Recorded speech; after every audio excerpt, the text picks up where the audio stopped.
From the tribe of the trolls to the empire of the elves, this video is purely for entertainment and does not infringe on copyrights or laws. The rights to the novel and image belong to the original author. We do not claim ownership. Don't like waiting and want to listen to this fanfic in full now? Subscribe to our Patreon, where you'll find the best fanfics. Chapter 301 Headquarters Journey. The speed of the elf aircraft beyond imagination often confuses the passenger's understanding of distance and time, especially when they are in a closed cabin. Therefore, at the end of the 90th year of the rune calendar, when the snake spirit leader ended her 1-month journey to the northern plateau and finally arrived at the elf headquarters, strictly speaking, she didn't even know where the northern plateau was, the exact location of the Black Forest, and even less where the elf headquarters was. In such confusion, the aircraft carrying her arrived at the headquarters and parked on the specially developed takeoff and landing platform at the top of a mother tree. "Let's go, we're home." Alama seemed very excited. She couldn't wait to take her friends to visit the kingdom of elves and her own home. "Alama, don't forget the rules. I don't want to pick you up in the detention room anymore, understand?" "Understood, understood. Then Captain, let's go. Alama is going to enjoy her vacation life." "Okay, let's go." Let the beautiful Alama and the equally beautiful Azra go around the entire headquarters. Hey, don't take her around. And remember to wait for news from the executive government. You should meet her in the next 2 days. Understood. She can't enter the inaccessible area. Don't worry. Saying goodbye to the warriors who had been guarding her all the way, Azra followed Alama out of the aircraft and came to the huge platform outside. The platform was very high and empty, and the strong wind that should have visited seemed to have forgotten this place. Only a slight breeze was blowing on her face. Everything around was in full view. The leader of the snake spirits stood on the top and looked around. What caught her eye was the endless forest in the distance. She walked to the edge of the platform involuntarily and then saw a dark green and purple gold ocean through the gaps between the treetops. In the ocean, tracks and bridges were scattered high and low, and rows of vehicles that she had seen in the past month or so were flashing in it like swimming fish. In the city, at least from her point of view, the number of elves did not seem to be large, but Azra could feel their powerful and similar aura of strength. These elves were obviously more formidable than her great enemies, the core citizens of the Rain race. Just as she was silently watching all this, Alama approached from behind. She came quietly, placed her chin on the shoulder of the snake leader, which had lowered a little, and the hot breath spewed out from her mouth and nose, teasing Azra's cold scales. Then, the elf quickly retreated like a thief, and after secretly glancing at the back, he raised his eyebrows at a distance of several centimeters and asked proudly, "How is it, our kingdom of elves?" Twisting his neck and lightly touching the scales on his shoulders with his cheek, Azra felt the remaining body temperature on them before the heat dissipated and responded with squinting eyes. "It's beautiful and incredible." She looked down again. The corner of the majestic city revealed between the treetops was already showing her what it meant to be a world's favorite country. There was no doubt that this was a city beyond Azra's imagination. Although it was not very large in area, the sense of shock and space was extremely strong. "Yeah, that's right. I'll take you for a good walk later, but it seems that you have to wait for a while. The governor should want to see you in the next 2 days." "Is it your king or your governors?" Azra seemed a little nervous, not knowing what kind of future she and her tribe would face. "Don't be afraid, they won't eat you. Believe me, it will be over soon." "Well, I know." Afterwards, Alama, who was on vacation, temporarily left the warrior team under the captain's warning eyes. She accompanied her new friend to complete the security check and record the physical signs, and then took her away from the platform. But in the process, some unpleasant episodes happened to her. "Go register first, and then we'll go to my house. You can just live with me during this period. Is it okay? After all, I'm an outsider." "It's okay. Our headquarters is loose on the outside, but tight on the inside, and nothing will go wrong. I've done that before." "Nothing? Well, that's not important. Let's go and record your physical signs first." Alama avoided the topic with a guilty conscience. After all, in many things, the concepts of foreigners and elves may not be consistent. She has suffered this before. "Okay. While walking, the two came to an area similar to the foreign guest registration. When they arrived in front of the branch terminal, a llama said to the device that had already responded, "Ms. Azra of the Snake Spirit Tribe, it should be in the mission. I want to apply for accommodation for her. Checking in progress. The mission number has been verified.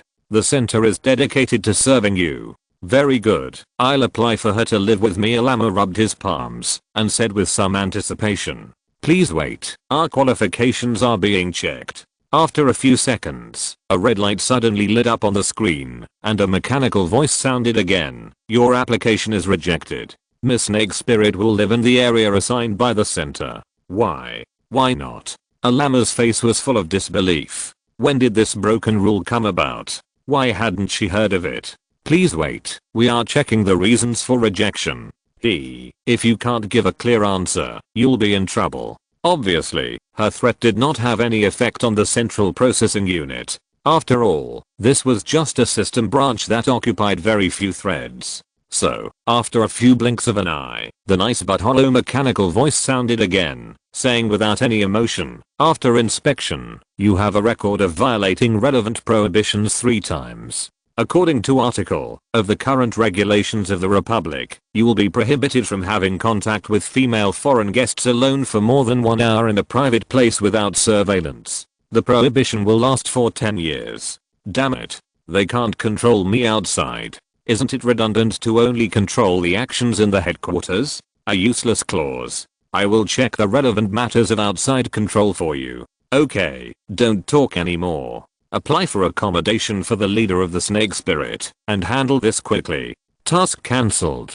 Task change successful. Optional areas are being summarized. Please choose in the following areas first: the 7th district, the 4th fan, the 5th area, the 1st autonomous body, the 31st floor, 2nd, 3rd. Is the 1, 2, 1, 3-22 area not okay? I'm sorry, the 123 district is a restricted location and cannot be used to accommodate foreign guests. Okay. Azra, where do you want to live? This one is on the 31st floor, about 330 meters high, and this one is on the 23rd floor. Ah. Didn't you say you wanted me to live with you? This one. The executive government has a problem with their brains. The application was not approved. But don't worry, I will move next to you for a while. Okay. Then I want to live in the one that is 330 elf meters high. Okay, then choose this one. We choose 7, 4, 5, 1-33 point. Please select the height of the room itself. The range that can be defined here is 3 to 20 meters. 10 meters high. Well, 10 meters is enough. A llama responded after looking up and down at the female snake. Please select the functionality of the room. Optional configurations: kitchen, washroom, toilet, bathroom, fire and water branches, study, living room, bedroom, entertainment room. Azra HMM. You need to go to the toilet, right? You and I definitely need to go. I'm just in case. I've seen people who don't need to go to the toilet. By the way, do you want to cook for yourself? Also, these are all options. Which one do you want? I can't cook. The rest just need sleeping, bathing, and toilets. Okay, wait a minute. This. Okay, it's decided. Selection completed. The room is being generated with an estimated area of 250 square meters and a height of 10 meters. Provisions, lighting and temperature that meet the needs of snake spirits. Snake spirit diet. Snake Spirit Language Service Terminal, restricted audio and video channels for foreign guests, intercity rail card, control totem engraving. The room has been generated. It will exist for the period of the visitor stay. The external provisioning equipment will arrive within 20 minutes. Afterwards, a hole opened in the wall, and a mechanical voice prompted, "Please insert the part to be engraved. It is recommended to use a finger. Put your hand in quickly, otherwise you can't do anything here. Is that so? Yes, it may hurt a little, just bear with it. Okay." The leader of the snake spirits inserted her left hand, and then felt a faint tingling and a buzzing sound. When she retracted her palm, she saw that there were dense lines at the tip of her index finger.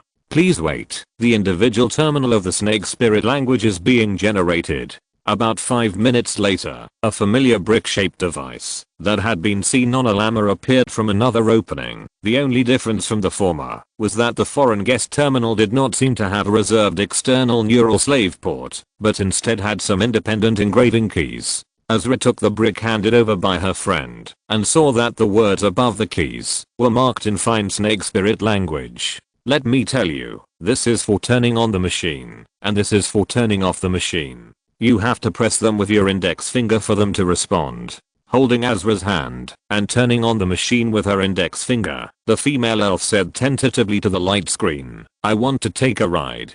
Snake spirit language, the sound source information does not match, and service cannot be provided. You say it. "I want to take a ride. Please choose a destination," and the center will prompt you for the route. What should I say? Say you want to go to 745-1-33 point. Okay, I'm going. Please turn left and go straight for 300 meters. Take the vertical system to the 7th floor of the crown area. Your vital signs information has been entered into the center, and you can use your index finger to route and control all unrestricted equipment in this headquarters. Haha.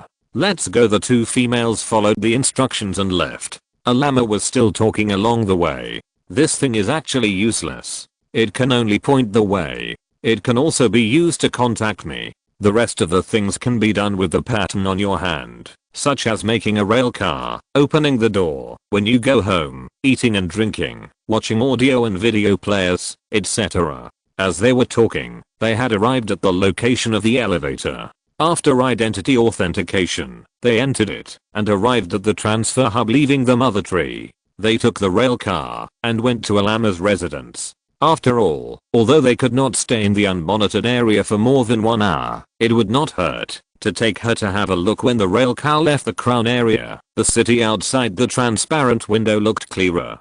Buildings flashed by at high speed in front of them, and the light squeezed in from the crown gaps only occupied a small part of the sunlight, and more light, after numerous reflections, finally fell from the intersection of the treetops and trunks, illuminating the dark green and purple gold colors of the whole city, reflecting a magnificent, but not dazzling glow. A snake spirit and an elf soon arrived at the latter's residence in convenient and fast transportation, and looking at the unexpectedly simple interior of the room, the snake spirit leader's illusions about the elves in certain aspects were shattered, in order to facilitate the establishment of an overall defense system. The elves' city planning has long tended to be on a smaller plane with larger usable space, that is, to open up both the upward and downward ends. Thus, the headquarters has formed a huge underground storage and central space, as well as dense and high surface buildings. In the course of development over the past 100 years, the elves have gradually developed a habit of living in large groups and living alone. Elves belonging to a self-governing body usually live together in a super large building, but if you look at it more carefully, you will find that even registered partners actually have their own independent residences. They rarely share a private space with individuals other than pets. However, since elves can hardly cook for themselves, have no need to raise children, and have no support, their residence structures are usually simple and exquisite. For example, a llama is a typical female. When she opened the door, a black saber-toothed beast that was much stronger than its wild compatriots and loved to stick to elves more pounced on her without any restraint, then put its claws on a llama's shoulders and licked her face fiercely. Oh, stop it. Why are you at home? A llama second. Didn't you go to see your boyfriend? By the way, come in first and take a look around. I'll coax this naughty girl first. I haven't seen her for a long time. Okay. Facing the vigilant eyes of the black big guy, Azra walked in carefully from the back and began to look at the residence of the world's darling. The unexpected smallness and simplicity, the gap with her previous imagination, was really too big. Compared with the overall magnificence of the outside city and the sense of technology shown by the common building of the municipality, a llama's residence was really too inconspicuous. It was square in shape, with a side length of about 20 elf meters and a height of about 8 elf meters. It seemed to be divided into bedrooms, bathrooms, toilets, washing, study rooms, shared with dressing rooms, pet rooms and other spaces, although the clothes in the closet seemed to be unusually gorgeous, and the shiny decorations on the dressing table that she couldn't understand also made Azra quite jealous, but overall it was still too ordinary. Well, even if it's not that every elf lives in a palace, there are groups of servants serving, and there are endless delicacies to eat. It should at least be bigger than the room in the swamp, right? But look at this place again. Alma, why do you live in such a small place? This is not even bigger than my residence in the swamp. Why do I need such a big place? It's enough for my sister and I. Alma number 2. Alma walked into the room, and the sister beside her, who was 3 meters tall and nearly 6 meters long, stuck to her tightly and still stared at the strange guest snake vigilantly. Okay, go out and play. Don't scare my friend. Meow. Be good. After finally coaxing the black saber-toothed beast away, a llama twisted his waist and walked to the snake spirit and casually hugged its snake body covered with cold scales. Then, he pulled her to the bedroom and explained casually, look, I don't cook or work at home. This place is just for sleeping and reading. I even rarely use the bathroom at home. Azra did not resist. He walked obediently and asked while looking down, what about eating, exercising, and taking a bath? The municipality has a large cafeteria, a large bathroom, a workout room, as well as a bar and a dance hall. Anyway, almost all of us elves live in such a place, and no one thinks it is not enough. All of them? Are those archons also? Of course, but the allocated space is only this big. As for how the room should be arranged, it's up to you. After a few steps, they arrived at the bedroom. A llama's braids were thrown and inserted directly into a hole. After a blink of an eye, a door appeared and opened. The senses of the snake spirit are not completely dependent on the eyes, so she knew that there was a space here and the general layout inside, but when she really came in, she found that there were still many things that did not appear in the thermal vision, such as the full body portrait hanging on the head of the big bed. In the portrait, there is a sturdy creature with blue skin. Its face is hideous, its muscles are knotted, and there are 2 long and tough fangs on both sides of its barely closed mouth. Overall, if it weren't for the inappropriate bulge on its chest, Azra couldn't even tell its gender. She was very surprised. Why would such a portrait be hung in the room of a beautiful female elf? That guy is even uglier and more ferocious than the Rhine male. Okay. So naturally, she asked her doubts, what is that? What is what? At this time, a llama's mind was all on the beautiful female snake, imagining how to play her later, so she didn't react immediately. I mean that painting, why is it hanging here? Looking up and seeing the dream copy on the wall, a llama's eyes flashed with some nostalgia, and then said, that was me in the past. Is it you? The female snake's face was full of disbelief. She turned her head to look at the portrait, then looked back at this elf female, who was extremely in line with her aesthetics, and felt deeply unbelievable. Of course, the other party had no reason to deceive herself, and hanging a self-portrait in the room was also a reasonable reason, but this was too hard to imagine. Really? Yes, about 30 years ago. How was it? Wasn't it very fierce and heroic? I'm a little scared. Scary? Wasn't it very fierce and heroic? Forget it. Just pretend I haven't seen it. Azra just remembers your current appearance. Ha. It's up to you. Then let's take a break first. I'll take you to the big bath later. Yeah. 58 minutes after entering the room and 45 minutes after entering the bedroom. In front of the dressing table, a llama was helping her friend decorate 15 minutes ago. While playing, she suddenly had an idea. She thought it would be nice to design a piece of clothing based on the elf style and combined with the body structure of the snake spirit. So, she left the bed in the surprise and confusion of the snake spirit and placed an order with the relevant elves, sideline jobs, asking them to design and make a set as soon as possible. So, what Azra is wearing now is the shameless clothes of the elves that cover very little area. You look so good. Purple gold precious metal ornaments, as well as processed exquisite magic crystals and gems, were personally decorated on Azra's body by her, and then she smiled and nodded with satisfaction and praised. The female snake did not feel uncomfortable because of all this. On the contrary, this exquisite dressing feeling, and the feeling of spending time in the process, reminded her of the peak period of the population. When she was a child, she remembered that, no matter where she was going, she would dress up exquisitely first. But at that time, the people who dressed her up were just a group of stupid and ugly, in her opinion, slave girls. Now think about it. It doesn't matter, as long as I come under the protection of the elves, I can find my life back then, and my compatriots can live better. That's right. However, after all, she had not lived such a pretentious life for many years, so at this moment, she couldn't help but have doubts that she would never have had before. Aren't we going to the big bathhouse first?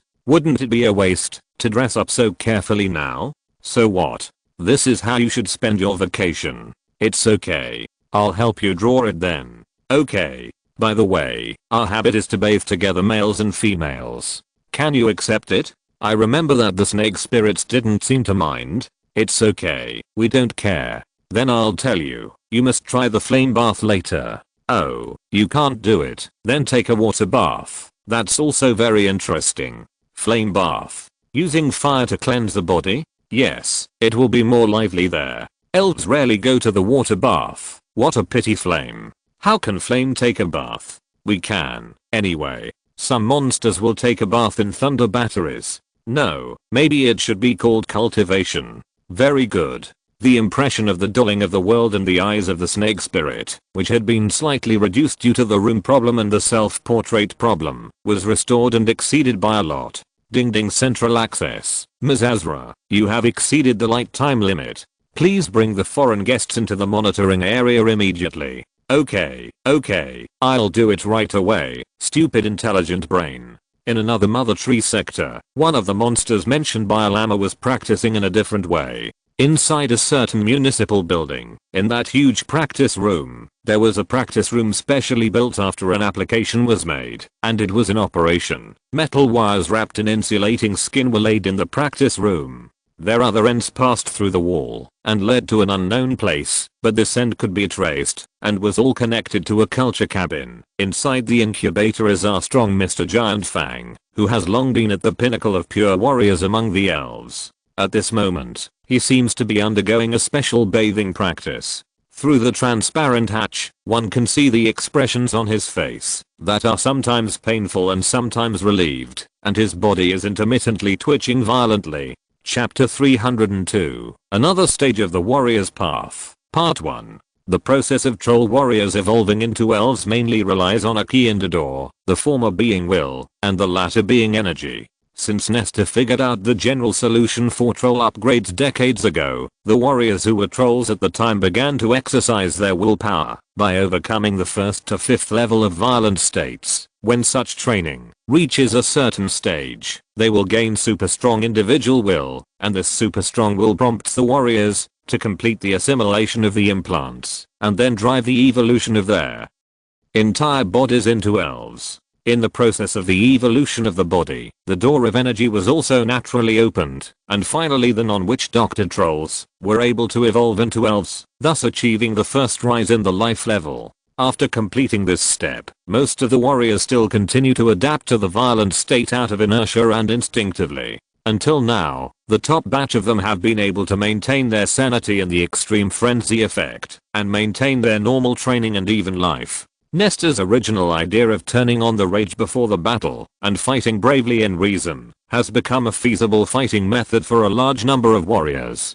Although it has almost never become mainstream due to various reasons. What should be done next? No one has a clear direction. With the help of witch doctors' research, many warrior branches have indeed appeared one after another, such as music, agility, force analysis, weapons, etc., which can be called 100 flowers blooming, and from this, fighting forms such as movements like waves, sound wave vibrations, and dancing to kill enemies have been developed, which can be regarded as great progress to a certain extent. But if you look more carefully, you can find that these hundreds of flowers are actually more inclined to skills and applications. At least no one has really achieved another breakthrough in the essence of life because of this. For the time being, they are just some fancy things. What is more crucial is that the totem technology and the external armor application derived from it dealt a heavy blow to the research on the warrior side and the flesh side, causing it to stagnate for a time. The main reason is that in terms of physical energy utilization, adaptability, and powerful combat power enhancement, the warrior's body is completely defeated in front of external armor. Specifically, if the energy efficiency ratio that a warrior can exert in combat when using pure flesh is quantified as 1, that is, assuming that they can use 1 of physical energy without loss or enhancement to transform into a 1 effect. Of course, in fact, there are both losses and enhancements, so this is just an assumption. However, through external armor and the totem stacked on it, an energy efficiency ratio far exceeding that of physical combat can be obtained under the condition of the same physical energy consumption. For example, when a warrior uses pure physical energy to supply the totem operation, then depending on the different armor configurations, he can actually obtain an enhancement ranging from a negative level to dozens of times. Furthermore, if an external energy is connected, the intensity of this enhancement can be immediately amplified to dozens of times if we choose to upgrade the energy supply level again, such as using pure high energy cell fluid to drive and use the latest processing technology to increase the density of totems, and then equip the intelligent brain to assist in control. Then the gap between the pure flesh and the external armor may even reach hundreds or even thousands of times. Even if the flesh is more flexible than the external armor, it has almost no place to be brave in the face of this increase of at least several times or dozens of times. Therefore, the strength increase that can be obtained by practicing hard for 10 years cannot be compared with upgrading armor in terms of effect and efficiency. In this way, many warriors fell into confusion. They gradually began to wonder why they had to continue to work hard. In essence, the elves who inherited many personality traits of the trolls are indeed warlike, but they are by no means practice maniacs. When the training of oneself can no longer bring enough feedback and satisfaction, it is not impossible to turn to the path of technology stacking, and it can even be said that this is very common. In addition, at the parliament level, and in the research bias of witch doctors, due to the advantages of totem armor in mass production, combat power amplification effect, and energy input and output ratio, they prefer this combat method, and are more willing to work hard on totem research. Therefore, the popular armor flow and configuration flow have almost become synonymous with warriors. But there are those who follow the crowd and those who are satisfied with the status quo, and there must be the opposite. So at this time, there are a group of warriors in the Republic. Although they do not reject becoming drivers who rely on armor to fight, they also pursue the leap of life. These warriors are eager for a breakthrough at the essential level. They hope to be able to make continuous progress in the level of life like witch doctors. Therefore, they choose to persist in the practice at the level of will, and at the same time, explore their own body level. There were failures and more or less progress in the process, but the pursuit never stopped, and Giant Fang was one of the representatives.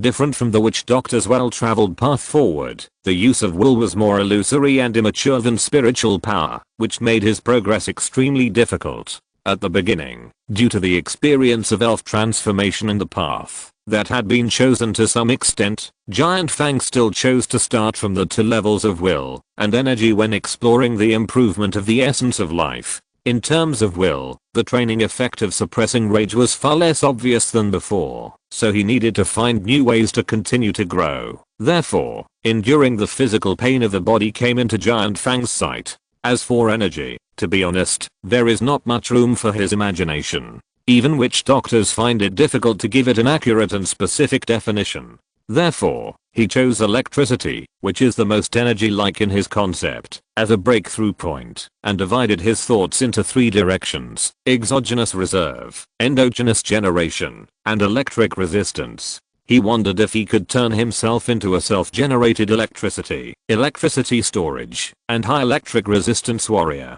In fact, Giant Fang's idea can be said to be quite simple. He wants to stay awake in pain, find perception in paralysis, and practice and exercise his will in the process, just like overcoming rage and thirst for war. And because there is a guy who is very good at using electricity among the potential hostile gods, he wants to improve his resistance to electric attacks, and even master more powerful electric rules. and rely on this to play a greater role in future wars. In addition, he wants to find some possibilities in his energy through the most direct contact with electricity and magnetic fields. If this exploration can achieve something, it will be an additional path for the younger generations.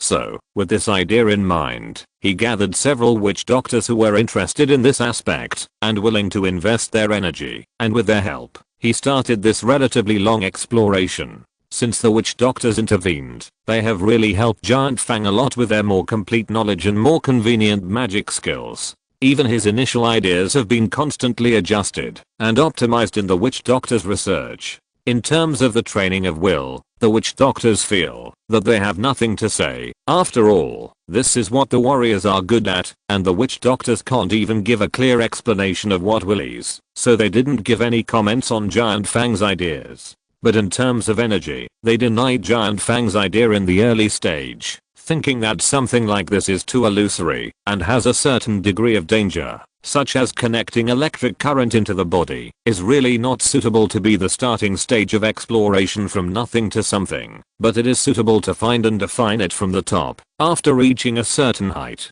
Moreover, according to the characteristics that the warriors had shown in the assimilation of implants, the witch doctor team suggested that the Giant Fang try to take the path of increasing entities, that is, to find a way to start from the scale and volume, and to strengthen itself by occupying more substances. In this regard, there are actually two imaginable paths. First, use a few somatic cells of the Giant Fang to proliferate a large number of homologous cell groups, and then incorporate them as part of itself like the assimilation of implants. Part of the exogenous supply materials consumed in the proliferation process will naturally become the Giant Fang's trophy. However, according to their observations of protocells and proliferating cell groups, if this method is used to increase the body's volume in large quantities, it is very likely to leave some hidden dangers. At least the known hidden dangers are balance and lifespan and other problems, and this is also what the ancient tree spirits will face in the future. So on the whole, this seemingly smart stupid method is actually not suitable for execution as a priority option. Second, starting from the external armor that contains a part of itself, with the core and internal nerve plexus as the hub, use the will to render the rest of the metal materials and plant structures of the armor, and this kind of assimilation cannot go the way of bone hyperplasia like the 4th and 5th levels, but requires more thorough acceptance and integration. The first item was abandoned for the time being. Although it was not known whether the second item was feasible, Giant Fang also carried out relevant attempts as he was told. However, the subsequent results proved that things were not as smooth as he had imagined. At the beginning, whether it was the naturalization of the implants and external nerve plexuses in the body, or the assimilation of the core body and internal nerve plexuses in the armor, the reason why it went so smoothly, actually it was also very time consuming, was because they were originally derived from Giant Fang itself, and naturally had homology, but this time it was completely different. The plant materials and metal materials in the external armor did not belong to him. It might be because of this that this attempt has not seen any results. But the witch doctor team did not fully recognize this seemingly self-evident conclusion at this time. Instead, they believed that cells were out of the body, and they had long become another individual in the process of proliferation, and in essence, it was just a complex aggregate of matter after all. Since it could complete the assimilation of the cells it constituted, as long as the method was found, the assimilation of other substances should also be completed. In order to verify this conclusion from a certain level, they first tried to partially destroy the implant of the giant tooth, wanting to see how it turned from a part to a non-body substance. The process lasted several times, from the implant to the skin, and then to the blood. They tried almost everything, but the dwarfing process was as invisible as a black box. So, they experimented with their own bodies, trying to explore the boundary between cells and substances that make up cells from the perspective of mental power, which belongs to body and non-body. At this point, the research had deviated from the topic to some extent. However, the witch doctors who were in a stubborn state did not get out of it so easily. They temporarily let go of the giant tooth and began to conduct some slightly cruel verification on themselves. After a period of time, this abnormal phenomenon attracted the attention of other witch doctors and set off a wave of body experiments in the Parliament, and eventually led to the matter being exposed to the sky and heard by space witch doctors such as Ashura. The 5th level witch doctors first restricted the cruel and immoral experimental process, but the ideas of those witch doctors and some subtle discoveries in the process attracted their attention. Therefore, not long after, the giant tooth was connected to the sky and became the first elf warrior in history to enter space. Afterwards, the 5th level witch doctors who maintained the 22-in-1 state began to use the connection between the internal and external feedback in the orbital laboratory with low material density to think about and study the ideas of those witch doctors. In this process, they found that the individual of Giant Fang itself only had very illusory feedback inside. It was just a bunch of strings gathered together, symbolizing his existence on the material level, and the feedback belonging to thinking was very weak, far from being comparable to the near gods, high-level monsters, and even the 4th and 5th level witch doctors. Let alone being able to maintain their own thoughts inside like the cheating 5th level witch doctors. However, when the Fang used its faith and will to assimilate the implant, the witch doctors observed the original matter string in its feedback, showing the instantaneous field characteristics, which were slightly similar to those of higher level monsters, and seemed like an extremely simplified version of the realm of a near god. Of course, this was only a similarity in form of existence, not a functional equivalence. Chapter 303 Another Stage of the Warrior's Path, Part 2. The exploration of this unknown field, based on the will of the giant tooth and its effects, has become the top priority for witch doctors today. After all, although it is extremely weak, the impact it has on the microscopic world is enough to produce huge changes in many aspects. Therefore, the combined witch doctors conducted a lot of observations in the process of going in and out, and the giant tooth was removed and assimilated into more than a dozen implants in this process, so that the witch doctors could observe. The simplicity of nature also has its advantages, that is, it is easier to simulate the form of disturbance. Therefore, after countless observations, with the rotation of the floating consciousness, it was concentrated on the combined body of the outside world again and again, and then after summarizing and calculating, the witch doctors finally obtained the complete form of the simple field, and simulated it with rune culture. When the witch doctors used this magic, whose effect was unknown, they received a high simulation Tusk field feedback from the inside. During observation, the witch doctors found that this field seemed to have some kind of assimilation effect in reality. When this magic was applied to the implant in the giant tooth, it significantly accelerated the assimilation speed of the new implant, and when the rest of the substances were released, although the impact was almost non-existent, the observation results from the inside showed that in fact there was an impact, but it was too weak to be detected in the material world, but in the inside, the material string clusters in the area affected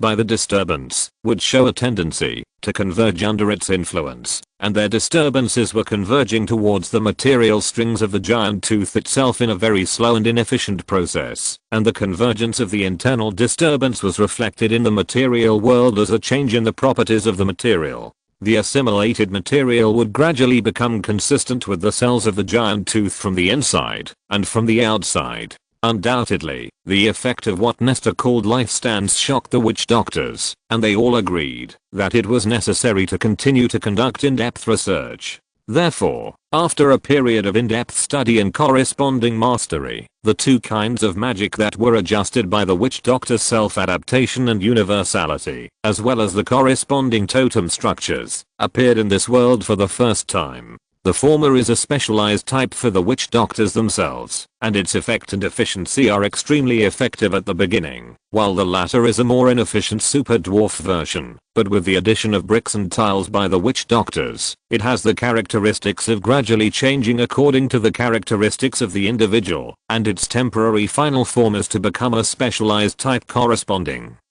to the inscribed person. Afterwards, the 22-in-1 5th order witch doctor personally operated and dispersed himself into the giant tooth body to perform an experimental cellular level micro-carving. For the first time, sporadic cells were micro-carved to check energy consumption and whether there was any damage to the cells themselves. During the observation, the witch doctors once again discovered that individual giant tooth cells could not yet bear the ability to independently activate the totem, and the carrying capacity of each organ was different depending on the type of cell and the way the cells were combined. The heart, the auxiliary lungs, the implant core, the bone cells, and the bone structure all have relatively strong carrying capacity, which are enough to support the overall high density carving. Some of the immune cells can even be activated individually after leaving the corresponding totem activation configuration. On the other hand, nerve cells, blood cells, etc., can hardly carry any totems. Afterwards, the witch doctors conducted several animal experiments and used the bodies of foreign tribes sent to verify the intelligent life. After eliminating the uncertainties to the greatest extent, they operated to engrave the totem of the giant tooth at the micrometer level. Thus, the originally weak life force field driven by will became a cluster of effects that can be driven by physical energy and generated by totems, and was called the life force field furnace, even though it was dwarfed sharply in effect when it was transformed from will to totem.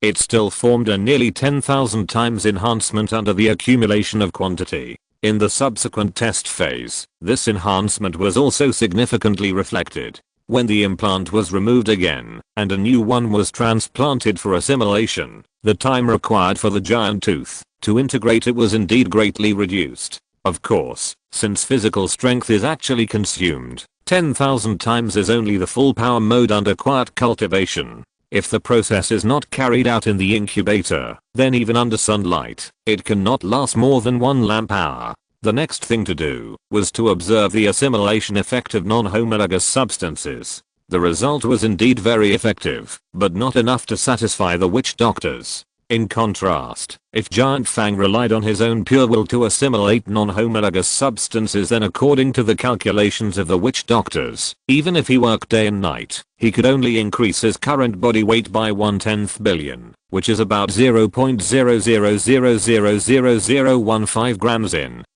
1 year, and after being strengthened by the standpoint furnace, he did work day and night, but even with a 10,000-fold increase, it only reached an increase of 0.0015 grams per year. When the scale was relaxed, it took 1,000 years to get a 1.5 gram cell increase, which was really too shabby. This speed of volume increase was still too slow, and far from enough to satisfy the witch doctors. Therefore, we have to find a more efficient way to use it. With this idea in mind, the witch doctors began to explore again, and after a period of time and dozens of failures, they finally found a feasible solution, which is divided into 2 categories: fundamental treatment and symptomatic treatment. The former naturally depends on the progress of the life form itself. You have a stronger body and a stronger will, and you also have a stronger assimilation speed, and the witch doctors can also get a more efficient totem structure by copying homework in this growth process. The superposition of the two is an extreme increase. Of course, what you need to face at that time may be the problems of loss of consciousness, load-bearing structure, energy supply, and other aspects that may arise after the excessive growth of your own cells, but there will always be solutions, such as continuous will training, strength optimization, and better energy supply plans, etc. In short, it will never be wrong to increase the size first. As for the treatment of the symptoms, it is necessary to use external forces. First, the witch doctors found that they could use other fields to simulate and amplify the existing life force field, thereby further improving the assimilation efficiency, and its efficiency depends on the strength of the controlled field. At present, the most controlled field is naturally the magnetic field. After all, it can be finely influenced through electromagnetic magic and circuit manipulation, so the magnetic field has become the first choice, or even the only choice in a short period of time. Secondly, the witch doctors found that compared with solids, liquids, and gases, it has a faster assimilation speed for states such as flames and electric currents. Specifically, the original data dropped from tens of billions to billions, and the data after full power amplification increased to 0.015 grams per year, coupled with the amplification of the life field furnace in the quiet and normal modes, it can produce considerable efficiency. Among them, the witch doctors made further speculations, believing that if there is, or can be produced, a mixed paste-like substance with a broken atomic electronic structure, it may make the standpoint furnace have a stronger convergence effect. But after calculation, it is known that, in order to make the substance into such a state, either extremely high temperature or great pressure must be applied. So it is difficult to verify its operation, and it has been temporarily shelved. After that, from the perspective of combining the inside and the outside, the witch doctors obtained the various operating parameters related to the magnetic field and the specific control plan, and the first attempt was made in the orbital laboratory, and the results were normal. The control frequency and difficulty required were also within the capabilities of the headquarters' intelligent brain. So far, the exploration in this regard has come to an end for the time being, and the remaining part will be taken over by the ground witch doctors, and the giant tooth has been sent back to the mother planet. And later, there was the sentence that a llama said when she received the leader of the snake spirit, the pervert bathed in thunder and lightning. Although her statement was almost fundamentally wrong, it was not much different in terms of appearance. For the time being, only the giant tooth in the headquarters accepted such a transformation and took on the task of becoming an experimental subject. As for the remaining warriors, they will wait until the former is safe and has indeed been enhanced before it becomes an optional training project, which is also the reason why Llama is not clear about the specific situation now. In the cultivation chamber specially made by the witch doctors, a sturdy elf was lying at this time. From his appearance, it can be judged that it is Giant Fang. From the expression he showed at this time, it can be seen that he is in obvious pain, as if he is exercising his will at the same time. At present, this practice room has undergone a large-scale electromagnetic transformation. The walls, the ground, and even the entire space are densely covered with extremely complex coil structures of different sizes. In the strict planning, the current and magnetic field changes in the entire practice room are all controlled by the central intelligent brain, and the cultivation chamber where Giant Fang lies is obviously an extremely modified product from the appearance, and naturally it is also under the control of the center. At present, a large amount of current is injected into the chamber and then transmitted to his body surface through the conduction of the culture fluid.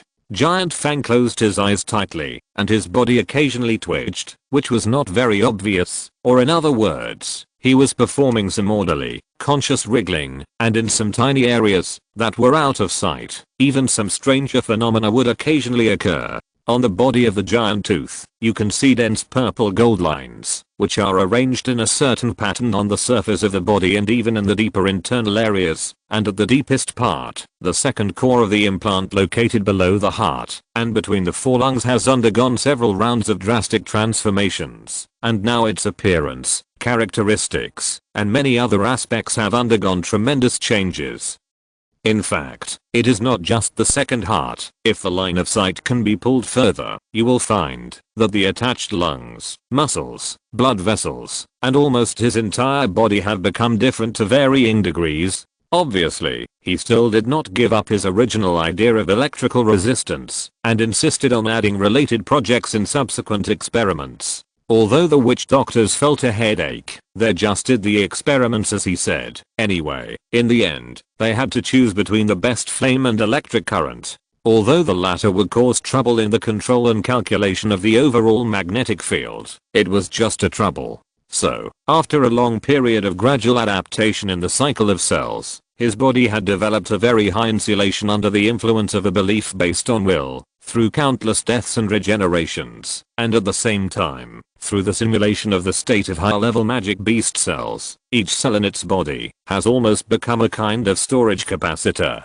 based on unknown effects, which can efficiently store the incoming electric current. In addition, there are countless fine purple gold hoops, whose tips originate from under the skin, growing inside and outside the implant in a complex structure, calculated by the witch doctors. At this moment, the current not only circulates at various depths of the body, but is also sent to the implant through the purple gold wires that go straight through the inner layer. These wires form hoops that are stacked on top of each other in an unknown number of layers inside and outside the implant, turning it from a meat ball into a semi-metal ball. Surrounding these wires, hoops, and the equally complex coils outside, a magnetic field controlled by the intelligent brain is generated, and together they produce a simulation of the effect of the furnace of life. In such an extreme amplification, the stored current is digested and recombined by each cell in an inefficient manner, and then under the influence of certain rules, it becomes the material composition of the giant tooth. After a while, the current disappeared, the magnetic field disappeared, and a mechanical sound came into my mind from the nerve plexus connected to the culture chamber. This training lasted 4 to lamp hours. After testing, your cell volume has been improved, your weight has increased by 0.003 grams, and the totem effect has been adjusted.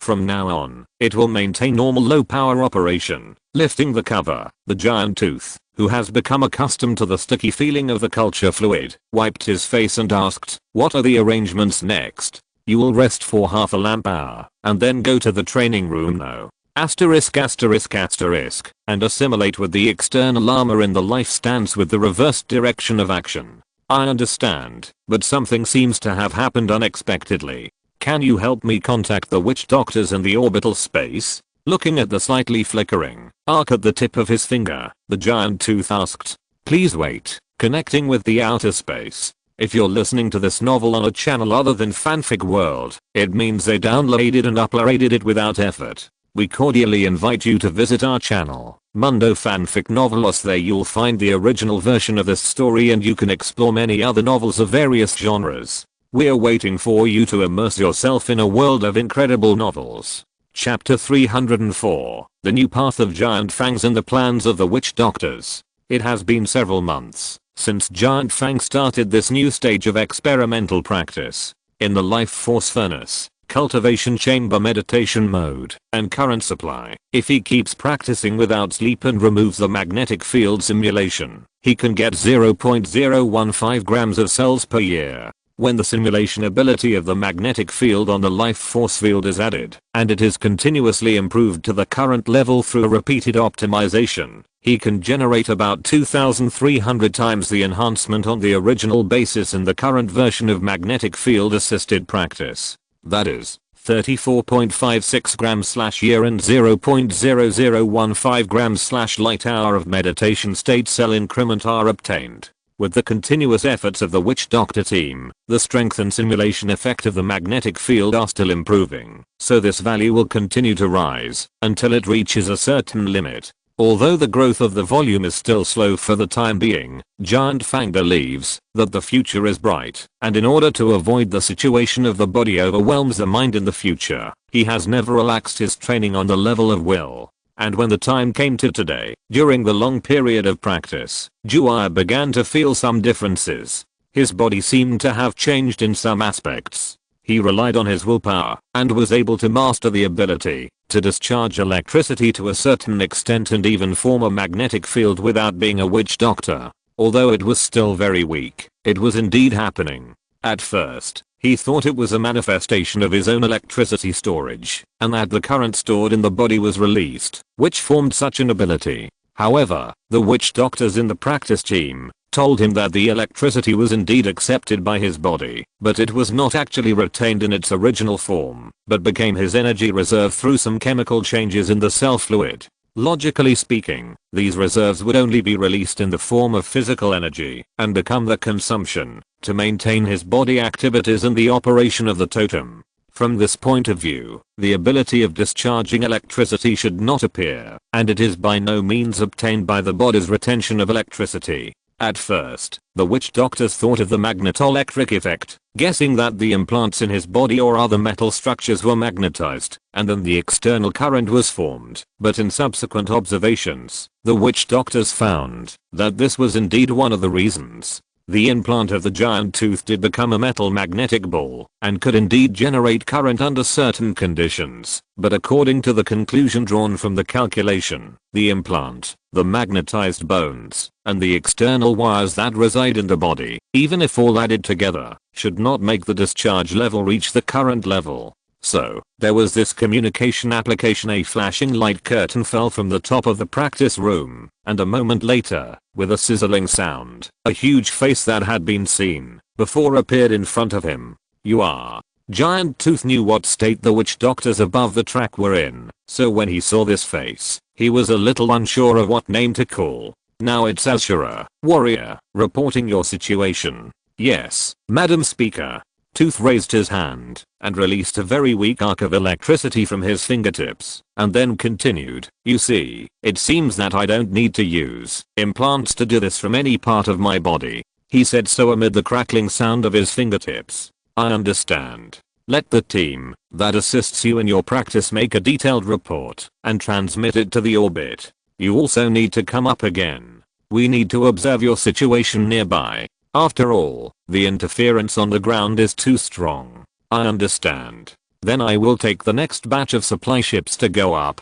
Have the witch doctors in your team analyze the current situation? Yes, I communicated with them first. Then let them upload the situation immediately, and you and I will arrange a ship in half an hour. Understood. I will make preparations now. Okay, see you in the sky. After the communication, Giant Fang first explained the situation to the witch doctors in the team, and then after learning that the orbit had contacted them separately, he immediately took the prepared spaceship and left the surface and came to space for the second time not long after. There, the witch doctors found the changes that had taken place in him in the past few months after another careful exploration. Specifically, the effect of the life force field seems to be a biased two-way process. While Giant Fang assimilates foreign objects, his own characteristics will also shift towards the transformed matter at a slower speed. If the assimilation object is a cell substance like an implant, it would be fine. But if it is a large-scale, conscious, and yearning transformation of a single substance or energy, the body seems to be more likely to have its characteristics shifted in that direction. In the case of the giant tooth, electromagnetism is undoubtedly such a target. Looking back at the other transformation targets, such as the body's metabolic waste, the metal and semi-plant structure of the external armor, the air in the breathing process, and light, and even gravity, etc., although they are also transformed intentionally or unintentionally, they do not have the same impact on him as electromagnetism due to many reasons such as difficulty, scale, desire, and cognitive level. In addition, even if the characteristics of the electromagnetic direction are deflected, the concreteness it shows has already shown extremely slight differences from the electromagnetic rules of nature. Its performance in the giant tooth is more like a product of the integration of an original rule and its own understanding or hope. Such a result naturally made the witch doctors think that this is the path to becoming a god.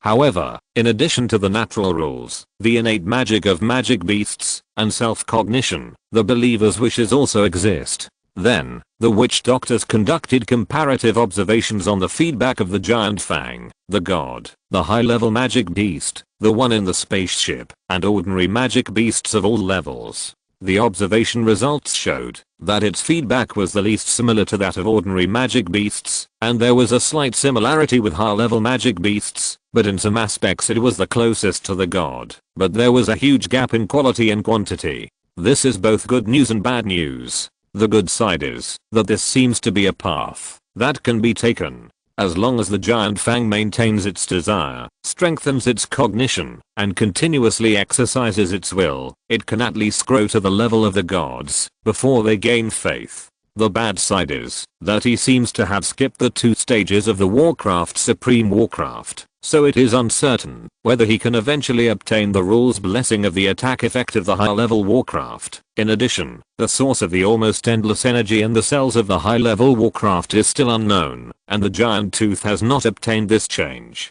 The 5th level witch doctors also have some inferences about this. They believe that the similarity between the giant tooth and the near god does not mean that he has surpassed the high-level Warcraft in the essence of life, but that he has embarked on another path from the starting point. If the roads lead to the near god in different ways, then in his subsequent growth process, there must be one or several nodes where he can obtain the corresponding abilities, but the witch doctors do not know when these possible nodes will come. Perhaps they will come before reaching the level of the near god, or because of the difference in the road, it needs to be achieved in the opposite direction at a higher level through its own high-level level. But it doesn't matter anyway, as long as this is indeed a path that can be followed. This is a path built on nature and self-awareness. The former is the foundation.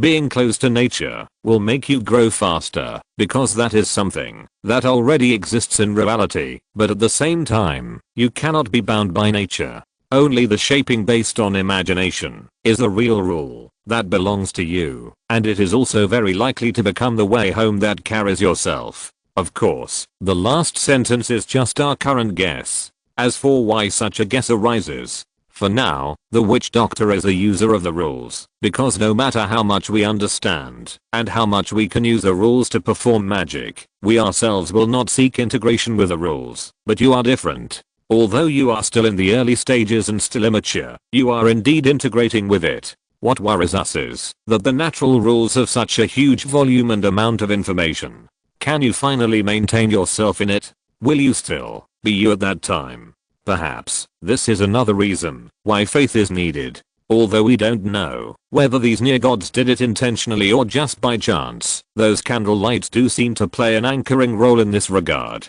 Of course, such a situation may not occur, and even if it does, it will be a long time in the future. But you know that the Republic does not need the existence of a god, and your compatriots cannot become your believers. So for your safety, and for the spiritual freedom of the elves, we suggest or say that we need you to find a way to maintain yourself on your own. Of course, we, and even all your compatriots, will provide you with all the help, except faith in this process. Yes, I understand and am willing to go on as you said, respected pioneer. Very good. Then as a friend, and as your successor, I wish you a bright future. Then, a hand the same size as a regular elf grew out of the speaker's huge combined body, and at this moment it held hands with the fang after the research was over. The fang did not return to the ground immediately, but with the help of the witch doctors, he gradually improved his path of practice, based on reality and imagination. In the communication with the witch doctors, he initially clarified his needs for the power form. In short, it was wanting to be bigger, wanting to be faster, wanting to have a stronger physique, and wanting to have a handsome sense of oppression.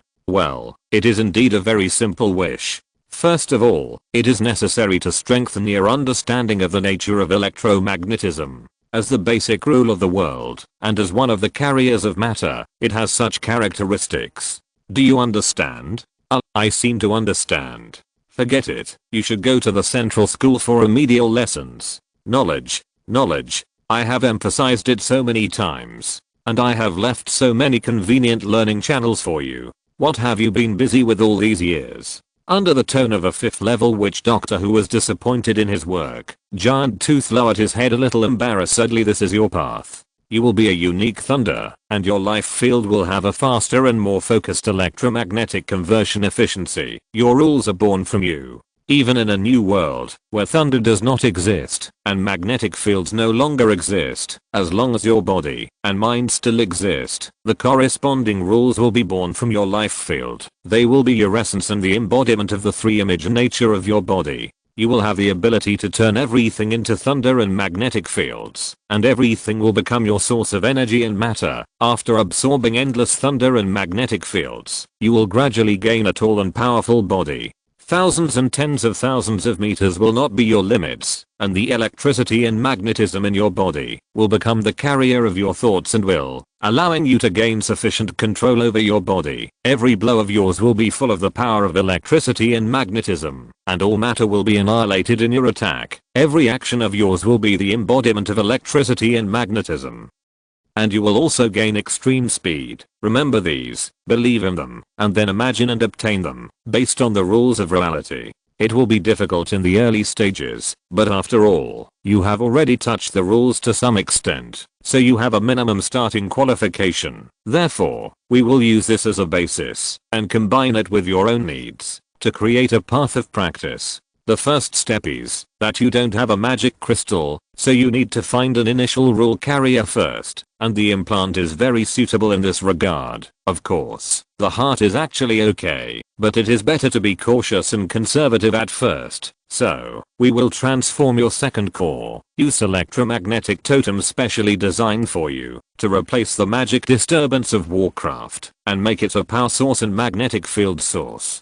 And what you need to do is the next step. This new core will continuously consume your physical strength at the totem level to emit electromagnetic fluctuations. At the same time, the flesh and blood on it will continue to emit a life force field that belongs to you. And what you need to do is to make these two fluctuations approach each other locally and finally complete the complete overlap. According to estimates, once the two fluctuations of the implant successfully overlap, you will usher in the first qualitative change. First, the totems imposed by us will then be a real part of you. The totem group may disappear directly, and its function will become the instinct of your body. Second, the implant will have the three characteristics of flesh and blood, thunder, and magnetic field. That is, the ability to freely transform between these three states. There is also the third, which is uncertain whether it will happen at this time. The implant may take this as an opportunity to become the carrier of your will, or even replace the body and become your existence at the level of rules.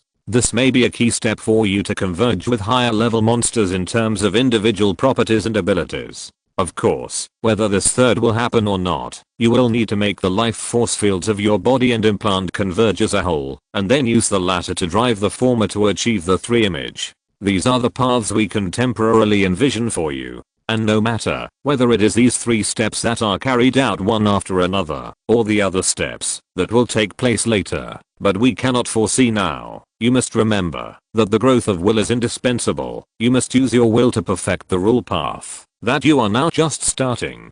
Through the growth of will, the electromagnetic life field on the implant will gradually approach the direction you need. Moreover, will is the only means for you to maintain yourself. And as for will, you cannot simply train it by adapting to pain and violence. You need to have persistence and yearning in your heart, beliefs, and ideals on the individual level. For example, bravery, integrity, fairness, and even love are all manifestations of beliefs and ideals. They will become your anchor points in the material world. In addition, although we do not approve of, and will not allow you to make such a choice, desires in the direction of evil should also be able to become the carrier anchor point of self-will. And on the overall level, your feelings for the Republic and your love for your compatriots can also serve as a support to help you maintain yourself in the face of nature. These are the characteristics we have slowly summarized from the gods themselves, and their respective prayers, and their specific ways of working, require you and us to explore together in the future. Let's talk about the growth of individual strength. This aspect should be implemented in the previous three steps. The initial presentation is the ability granting of the implanted totem. This ability will gradually change as you grow, and eventually move closer to the overlap of nature and firm belief, becoming your own defined ability. That is to say, the implanted totem will be a seed, and its subsequent growth will depend on the faith, yearning, and cognition of the rules you have infused. You also need to remember that this will inevitably be a long road of practice, and your achievements are also crucial to the tribe, which determines the feasibility of a new path. I understand, Mr. Witch Doctor. No, you don't understand yet. Please explain this clearly. What I want to tell you is that your tribe does not need you to progress very quickly, whether it is above or below the track. We have a long life, and the ability of the life force field to transform matter gives this long an end that will extend to who knows where. And when technology advances further and has more efficient material transformation technology, as long as the elves do not lose their desire and interest in life, their time will even be endless. So, slow down and walk steadily. You have enough time to lay a solid foundation. You are a practitioner and a pioneer. Speed is not important to you. Steady improvement is our common need, so don't be anxious. Always stay calm and stay away from the wrong path that may bring shortcuts. I understand, Mr. Pioneer. Very good. Then go, return to the ground to practice, and bring a new direction for your compatriots. Yes, I will do that. When the giant Tusk set out and returned to the ground, the orbital witch doctors temporarily stopped their research and dispersed their huge bodies after they were combined. Ashura, I remember that when you first came to power, you put a group of dying troll compatriots into a deep sleep, right? Nestor asked. That's right. At that time, we planned to wait for technological advancement and find a way to help them complete the advancement. Unfortunately, we haven't found a suitable way for a long time. I think now is the time, Nestor said again in silence. Although the uncertainty of the plan is still great and its original intention is only a guess, there should be a dying troll now. Even if he is in hibernation, he only has 35 years, right? Yes, the worst case is Mr. Theodositor. He suffered too many and too serious injuries during the tribal era, so he was already seriously depleted before hibernation. He began to hibernate in the 67th year of the rune calendar. At that time, it was expected to last until the 102nd year of the rune calendar. Now it's less than 2 years. In this case, the matter is imminent. I have a preliminary plan, based on imagination here. You can listen to whether it is feasible. After attracting more than 20 eyes, Nestor continued, then let me first talk about the so-called original intention. As I said just now, this is just my guess, and it may not be a reality. Just tell me quickly okay first, although the feedback of our compatriots' thoughts can be easily diluted and disappear by material rules, they do exist. Secondly, the elves are not close to gods, so there are no individuals who swallow these thought feedbacks. Thirdly, the average qualifications of the group are high enough, which means that their overall feedback inside will be more than that of other races finally. Although from the current situation, the contributions of more than 300,000 compatriots will indeed completely dissipate soon after they are produced, but what about later? When our number reaches millions, tens of millions, hundreds of millions, or even more, will the speed of the overall thought feedback generation of the population exceed the overflow speed one day? At that time, a feedback cluster may be formed inside that can exist for a long time and even grow stronger with the passage of time. So I think it's better to say that this is just imagination. You just listen to it first. The overall thinking of the population includes our good and evil, and our various desires. If it is allowed to exist for a long time, I will always feel uneasy. I always wonder if there will be a higher dimensional life or a collection of thoughts born from our thoughts running out of it. If it is a higher dimensional life, it is fine, if it is good. But what if our evil thoughts eventually overwhelm our good thoughts and turn it into a collection of evil desires? That scene might be very ugly. What is our evil? It is tyranny, strong curiosity, and lustful thoughts. I can't imagine what kind of existence a high-level individual with all these things would be. As for the collective of thoughts, it's a little hard to say. After all, we have seen the prototype of high-dimensional life in the near gods, and even the inner perspective that we ourselves maintain by cheating is close to such an existence, but there is no real example of a collective of thoughts. It may become our spiritual link and help us establish a closer connection, but it may also become our common weakness. As long as there is a high-level existence that can maintain thinking in the inner side, or even make some kind of mental pollution attack, perhaps it can directly affect our entire ethnic group through this common collection of thoughts. Is this possible? After all, the inner side is just a concrete manifestation of rules, and our understanding of it is still too shallow. So what do you want to do? Ashura expressed this question on behalf of most witch doctors. The path of the Tusk gave me an idea. Just like his choice of electromagnetism, I wonder if the overflowing feedback of thoughts of my compatriots can also become an object of convergence and a kind of nourishment for practice. Of course, according to the path we designed for the Tusk before, choosing this illusory emotion as the object of convergence is also likely to turn itself into a similar existence. So, my plan can also be called heroic spirit manufacturing. Through the organic combination of good and evil, right and wrong, while preserving the lives of the dying, these unstable feedbacks of thoughts can be diverted and find their home. Chapter 305 Awakening. Since nearly half a year ago, Agatha has been dreaming about her mother's death, the decline of the tribe, the despair of her compatriots, and her own incompetence. All kinds of negative emotions filled her dreams, making her spirit full of sadness for a period of time. But after meeting her lover and contacting the elves a few months ago, things seemed to be a little different. A positive emotion called hope appeared in her heart since then, and it has taken root and grown day by day. The beautiful, kind, and somewhat naughty Alama, the harmonious and friendly elves, and the beautiful life full of dreams on the northern plateau, all of these seemed to have become salvation, deeply implanted in her mind. When she came to the elf headquarters, her dreams began to change again. Almost every night, she was experiencing a different world. Although her memory was hazy and unclear, she seemed to have grown up again and again, and vaguely came into contact with a different and indescribable power. Although she was also puzzled by these dreams, it was better than repeating nightmares. Therefore, under the influence of some things, she subconsciously thought that it was the positive impact caused by her change of mood at this time, so she cherished the time with Alama even more. The days of visiting the headquarters were unusually easy.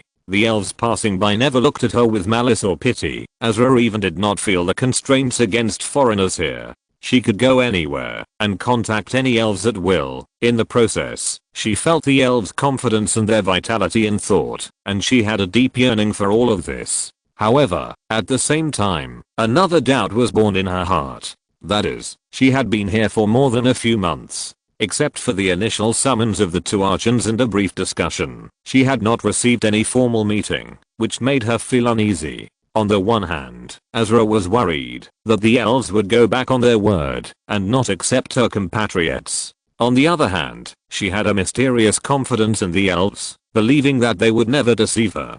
Perhaps, the archons just want me to see more and think carefully before making a decision. Azra thought so, and as if the compatriots who were suffering in the north did not exist, she naturally stayed in the elf headquarters and enjoyed the love with her partner. And now, she has learned some of the rules of the elves. In principle, they do not seem to allow compatriots to have special relationships with outsiders, but Alama is willing to accept her at the risk of a punishment called confinement.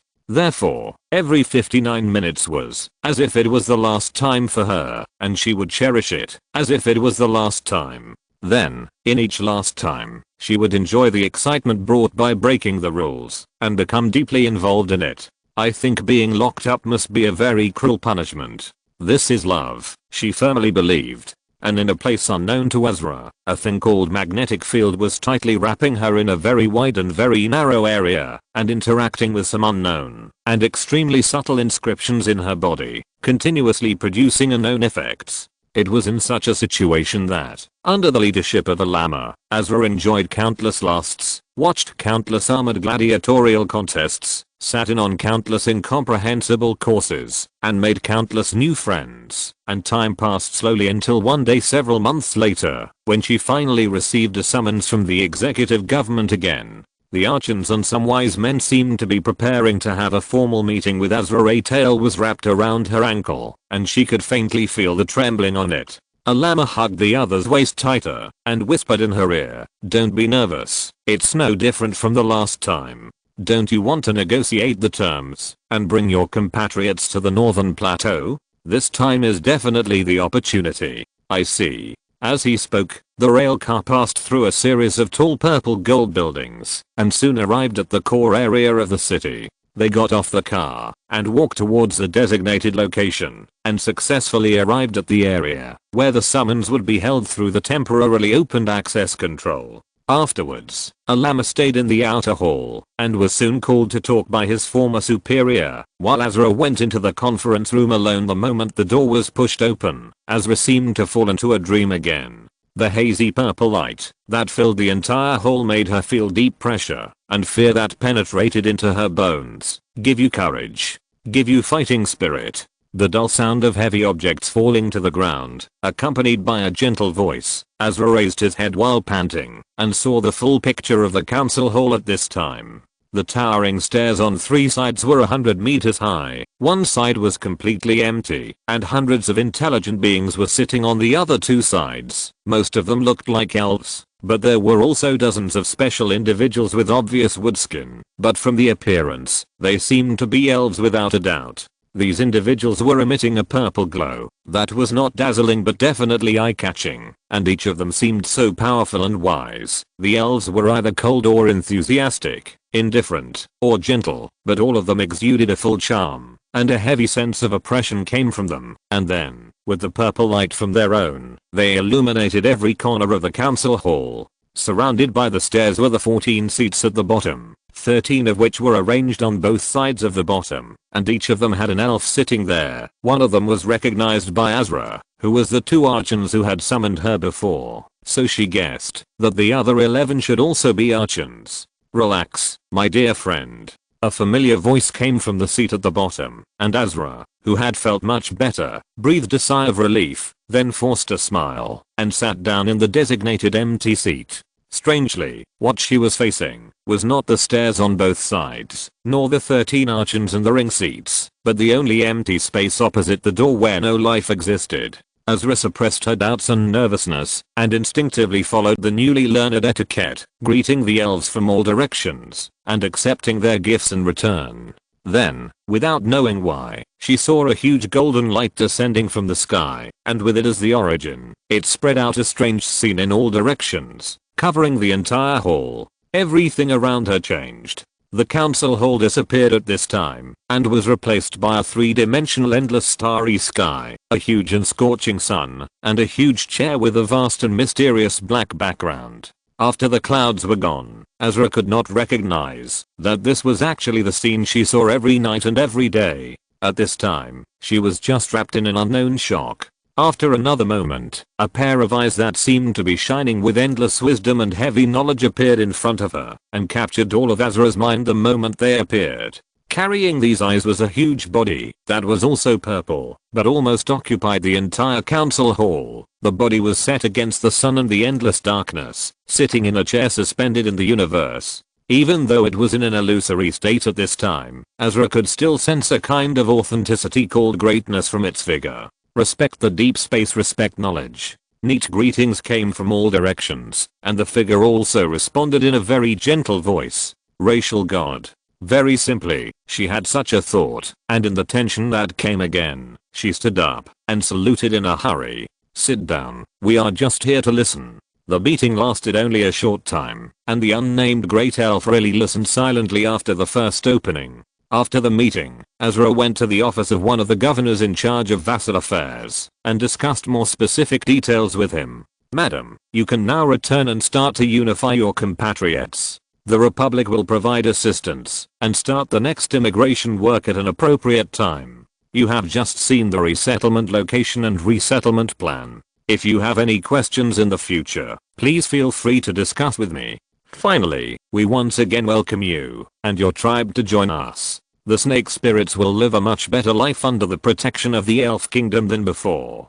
Thank you, Mr. Governor, you're welcome. It's all for the peace of the continent and the harmony of civilization. This is what both of us, and even all civilized races, should work together for. I understand. When are you going to return? So that we can prepare the aircraft. I want to stay for a while longer. Can Azra go back with me? Well, I suggest you leave as soon as possible. Recently, there's news from the Far East that the tribes there have united to form a country, and the three powers in the Central, North, and West have also begun mobilizing for this. Probably within 1 or 2 years, the world is about to usher in a bloody war. Is that so? I see. Then I'll leave tomorrow. Okay, but unfortunately Azra's vacation is over, and there are other tasks to participate in. I can't send you back this time. Ah, okay, I get it. The snake spirit's face flashed with obvious reluctance, but he still nodded in agreement, and said again, thank you again. Thank you, Elf Kingdom. Haha, it's okay. Then I'll send you out. Azra should still be waiting for you outside.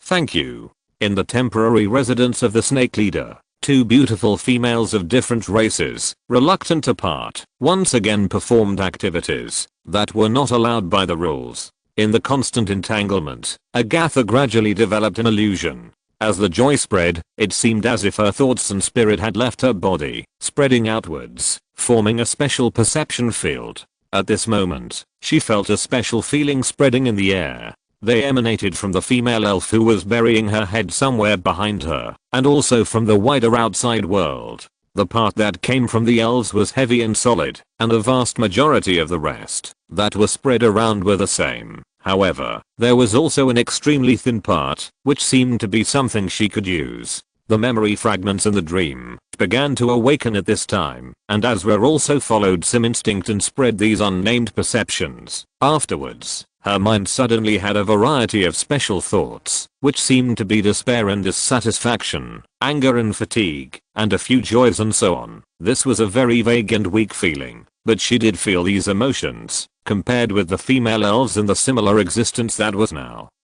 spreading in the air. They seemed to be weaker and thinner, but the content in them was the only one that could be recognized by her. Instinctively, she withdrew her perception, and those emotions began to gather towards her, and seemed to enter her body. Afterwards, a part of it seemed to be swallowed by herself, while more parts continued to spread. At the same time, the snake spirit also had a feeling of "I seem to have become stronger, you are not concentrating." The beautiful voice was full of dissatisfaction. The leader of the snake spirit looked over the ups and downs, looked down with an apologetic look, and said in his mouth, "I'm sorry, I just felt something different." "What's wrong?" A llama's lips left the touch, and then climbed to the top, and lay down parallel, asking with full curiosity. "I don't know if I suddenly felt some emotions just now, and I seem to be able to control them." "Emotions? Try it on me." But Azra was obviously reluctant. She was afraid of hurting her lover, but she couldn't resist the other party's begging, so she tried to operate. In this process, she found that, although she could not absorb Llama's emotions, nor could she clearly perceive the information contained in her emotions, she could have a substantial impact on her through some methods that she was not very clear about. Moreover, it should be a kind of spiritual power. For herself, she seemed to be able to absorb positive and negative emotions from a specific source and transform them into her own power, and outside of herself, she felt that she should be able to guide the recipient to produce some spiritual effects. At this time, Azra instinctively selected relatively positive effects such as love and pleasure and tried to cast a spell on a llama. At the side, a llama suddenly felt an unknown source of pleasure that appeared inexplicably. Although the traces were obvious and not hidden enough, and the effect was not necessarily strong, it did have an impact. This made her feel confused and a little envious in orbit. Nearly a year ago, the witch doctors had just sent the giant Tusk away and discussed the treatment plan for the dying. The strategy was agreed upon, but now there is only an idea and a prototype. But time does not wait for the elves, and the lifespan of the 43 dying people is too late for the witch doctors in orbit to continue to think carefully. So, after communicating with the ground, several supply ships carrying all the dying people and their hibernation capsules arrived at the research mothership one after another in the next day. Afterwards, the witch doctors tested the bodies and spirits of these troll compatriots and found that there was no big mistake in the time defined by Ashura at the beginning. The one in the worst condition did indeed only have about 2 years left to live. In this case, we can only treat the dead moose as a living moose, explore the specific path in actual operation, and strive to succeed. If we fail, the situation will not be worse. During the psychiatric examination, the witch doctors discovered that there is no mental activity in deep hibernation, and the internal feedback of the dying group at this time is only material, but not conscious. So for the sake of observation, the witch doctors slightly lowered the depth of hibernation to restore a certain level of activity in their minds, and the subsequent observation results were not too good, or even very poor. While watching their compatriots transformed into elves, possessed a long lifespan, and gained new hope, these 43 dying trolls fell behind the times helplessly because they were born at the wrong time. In fact, they were really just born a little early and a little late. If it was a little earlier, at most, they would have been like the ancestors who died naturally in the past, and would have set off with an ordinary mood. If it was a little later, they might have caught up with the Republic's technological progress, and successfully turned into elves to continue living. But they seemed to be stuck in the middle, and they did see the shadow of the glory of the future, but that glory did not belong to them. From this, we can imagine what kind of mentality they had in the last period of their lives. Fear, jealousy, unwillingness, anger, and that little bit of unbelievable hope, together formed the main gray color. This state is not acceptable. It is completely contrary to the needs we guessed. After observing, Nestor said, "So at the moment, isn't there hope? Not enough. The mood is too gloomy. If we use this as the core of the life force field to transform the overflowing mood, then what we can get is 43 spirits of despair." The dream-breaking method of the critical point of level 4 to level 5 should be feasible. Since the current emotions are not positive enough, let them become positive and use deep and realistic dreams to reshape their mood. This method was unanimously recognized by the witch doctors, but new problems also emerged. The 4th level witch doctors who were about to break through the line were able to use this method because of their own strong and solid spirit. The witch doctors could use this method to maintain the consistency of their own thinking in the dream. But these compatriots couldn't do it. They were not qualified in spirit and will, the 2 ways of maintaining the self, so it was uncertain which part of the subconscious would respond to the dream. In this way, things became more troublesome. The key to solve the previous problem turned out to be a new problem and appeared in front of the witch doctors. Wake him up first, and then lock the main consciousness inside, or just use the mind to simulate the spell inside. The first half is fine, but we can't do the second half. The rune structure of deep dream is too complicated, and it is not possible to simulate it with the mind alone. Then try the first half first. But once he is awakened, his lifespan will decrease exponentially. Will it be in time? Then find a substitute to try the plan, but our own compatriots can't. The feedback level is too high, and not safe enough. From the Northern Plateau. Forget it. Let's capture a few individuals who are old enough, weak enough, and have a similar mentality from the various tribes on the continent. Approved. Afterwards, the demand from orbit was delivered to the ground, and the outside investigators began to screen their targets. While inadvertently creating the legend of hidden god in the north, they sent dozens of individuals who seemed to meet the requirements to orbit. So, the witch doctors began their experiments in their fear. The contents of the experiments were not cruel or bloody. They just needed to observe and master the method of making the dream consciousness the same as the real consciousness. Gradually, the witch doctors found that single lock could indeed be achieved, but after the process of awakening and re-entering the dream, it was impossible to ensure that the main consciousness would dominate the next dream. Even if the main consciousness was finally allowed to enter the dream, it was very likely that the subconscious mind that came from nowhere would become the dominant one in the middle of the dream. However, the solution is not non-existent. If the same individual is allowed to have countless identical dreams in the same period of time, it can be ensured that the main consciousness is involved.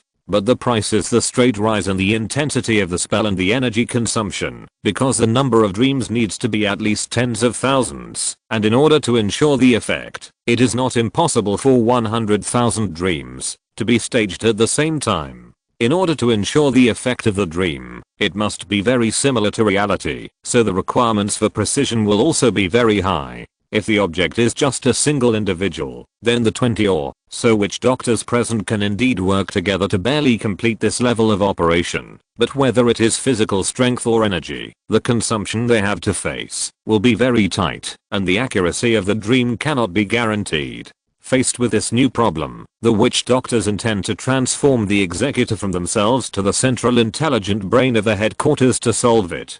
They choose to set up a logical program that combines magic and algorithm, and then return to the ground to increase the size of the central intelligent brain with the 1 nanometer processing process of the combined body. As long as the main scale of the intelligent brain is superimposed several times, there will be no problem in terms of computing power at least. Afterwards, the witch doctors handed over the work of designing the dream program and designing external components to the surface witch doctors and began to prepare to try to carry out the most core part of the preliminary steps. This time, they need to use individuals with high will and strong enough strength as experimental subjects, and in the repeated selection of targets, they finally determined that the snake spirit tribe, which was once a second-class force and now a lost dog, would be the target. Because the average strength of the snake spirits is still strong, but the overall number is already quite endangered, so their individual thinking feedback will be obvious enough, while the overall feedback of the race will be relatively thin. At the same time, their near gods have fallen into an extremely dying state, and cannot give any feedback to the race. Therefore, the surface received another task. They need to find a suitable individual target in the selected race range, and then report the orbit for confirmation. After half a month, a snake spirit royal family named Agatha was finally selected. After that, the witch doctors contributed part of their cells and turned it into a fruit full of temptation and suggestion, and then sent a warrior with a weird habit, well, actually not too weird among the elves, to become the confused plan executor. Afterwards, the fruit was eaten by the leader of the snake spirits, and its ingredients affected her thinking and changed the structure of her body in very subtle ways. Then, through dreams and subtle influences, she involuntarily developed an overall liking for the elves, and to a certain extent distorted her will, causing her to gain extreme emotions such as admiration for the strong, vanity, admiration, pleasure, and love. At the same time, the life force field left in her body by the cell cluster, which imitated the primary version of the giant tooth, began to render, transform, and absorb the above mentioned emotions. During the process, the snake spirit began to contact the elves. She saw flying machines and armored warriors, visited the northern plateau, met a llama, and visited the elves' headquarters.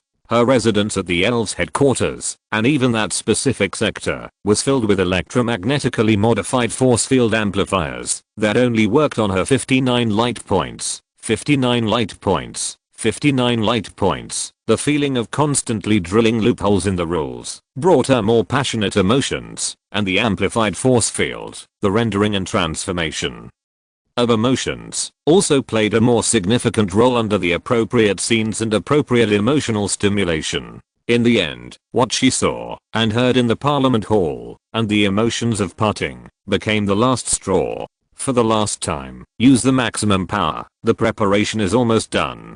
Understood. We will do it now. When such a conversation took place between the upper and lower orbits and a period of time passed, the snake spirit finally completed the initial step of transformation. Chapter 306. New extraordinary occupations and the shaping of heroic spirits. With an expectant heart, the leader of the snake spirits left the headquarters of the elves and embarked on the road of return.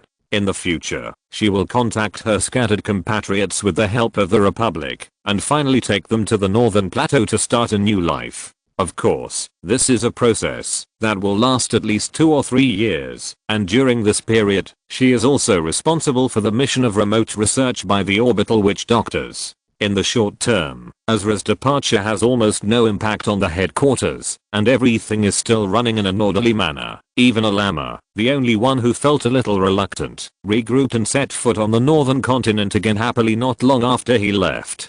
She will continue to look for new friendship targets in the future missions. But at the very least, the initial success of the experiment on the serpent leader has opened a clear path for the witch doctors above the track. Although the changes on his body cannot be completely copied and applied to the dying trolls, the intermediate process and the effect of the assimilation of the life force field and emotions are consistent in terms of demand. Therefore, the next step of research on our side can be started, and gradually several new paths that have something in common with each other have emerged. First, the pure psychic route is similar to Azra, but more versatile. The focus of the profession is the two-way progress of will and spirit, using the life force field that is essentially flesh and blood, but is approaching emotions, to transform and absorb emotions, and make them their own nourishment, and eventually, temporary imagination, will have both flesh and blood and emotional life characteristics.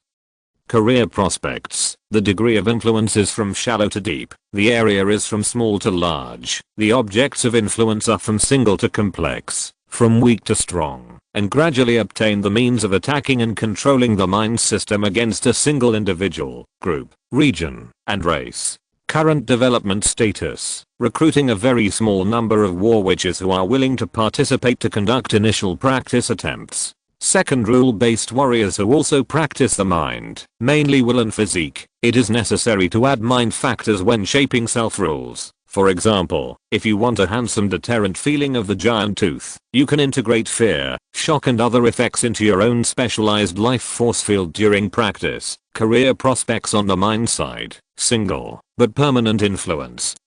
But it should be able to achieve a very profound effect. Current development status. Divide from the pure natural rule-based warriors, recruit a group of concurrent warriors to conduct pilot projects, and explore the differences between the compound path and the pure path in terms of progress rate and other aspects in the process. Third, the heroic spirit originally envisioned. Its body exists, based on the fantasy of the whole country. It is the long-cherished wish and pursuit of the elves for heroes, and it is a visualized creature that has completely abandoned the flesh. Implementation method. First, in the dream, give the 43 dying people the opportunity to perfect themselves in self-cognition. They will face inconsistent difficulties in different dreams, and then gradually gain a positive attitude. Secondly, their dreams will become the dreams of all the elves in the country. The elves in the world will establish a holistic understanding of them in the immersive experience, and form a complete concrete personality. Thirdly, in reality, there will be a small biography compiled, based on the dream story, that will be widely circulated, which will promote the generation of a unified, yet multifaceted human hero. Afterwards, the orbital witch doctors will fully combine their self-awareness with the kingdom fantasy and form their life force field based on this. After that, the situation will become complicated. Don't look at the giant Tooth and Ezra, who seem to have mastered the power of electromagnetism and mind in a short period of time, but in fact they have only cultivated an initial seed. The end of the road is unknown, the scenery along the way is unknown, but it will definitely be an extremely long road of growth. However, the dying trolls lack such conditions. If they are allowed to follow the steps like rule warriors and psychics, starting from seeds and moving towards maturity little by little, they will definitely not be able to wait in terms of time before the fruit is ripe. The flesh carrying the seed will die first, which is completely contrary to the idea of letting them survive. Therefore, for the dying trolls, after the seeds are condensed, a more radical quick method must be adopted to ensure their survival and achieve the effect the witch doctors want. Among them, the radical quick method derived by the witch doctors means that they do not transform their heroic image, but through the application of the reverse life force field, the core thinking of the dying people can be directly integrated into the image. In this way, the true body of the heroic spirit is born. In order to make this concept take shape, several technologies need to be broken through in the short term. First, the ability of the intelligence center to generate dream backgrounds and control the development of the story. Second, equipment that allows citizens to dream on a large scale and maintain a certain degree of wakefulness. Third, the real sharing of dreams or virtual sharing. The former is the real shared dream and is difficult to achieve in large-scale solutions, while the latter is a pseudo-shared dream simulated by algorithms, which basically only requires computing power and corresponding energy consumption. Fourth, the most critical reverse life force field. Without the support of this means, even if the dying person obtains the initial seed, he cannot obtain the continuation of consciousness. In addition to these four needs, there is also a subjective discussion. That is, are the trolls who have become heroes still themselves? This should be a philosophical proposition. Although most of the witch doctors on and off the track have their own thoughts and have not formed a unified view, the discussion in this regard has not affected the promotion of the plan. In the north at present, the war preparations of the four forces have been perfected, and each has embarked on a journey. The long distance between the continents has become a buffer of oppression at this time, and the warriors of various races have gradually become irritable in boredom, and are more and more eager for the moment when the battle comes, and their irritability will naturally be vented on the slaves who came with the army, or on the inferior forces along the way, who did not have time to hide. As a result, hundreds of corpses were abandoned on both sides of the road almost every day, and settlements of varying sizes were burned down, and the creatures inside were either killed or captured and enslaved. As for their side, the elves obviously do not have too much empathy for the plight of the northern tribes. They just watch everything with curious and indifferent eyes in orbit, in the mainland base station, and in the headquarters, and imagine the beginning, development, and end of this war, as well as the impact it will have on the continent. And, apart from the tribes that are on the march, the ones who are most looking forward to the start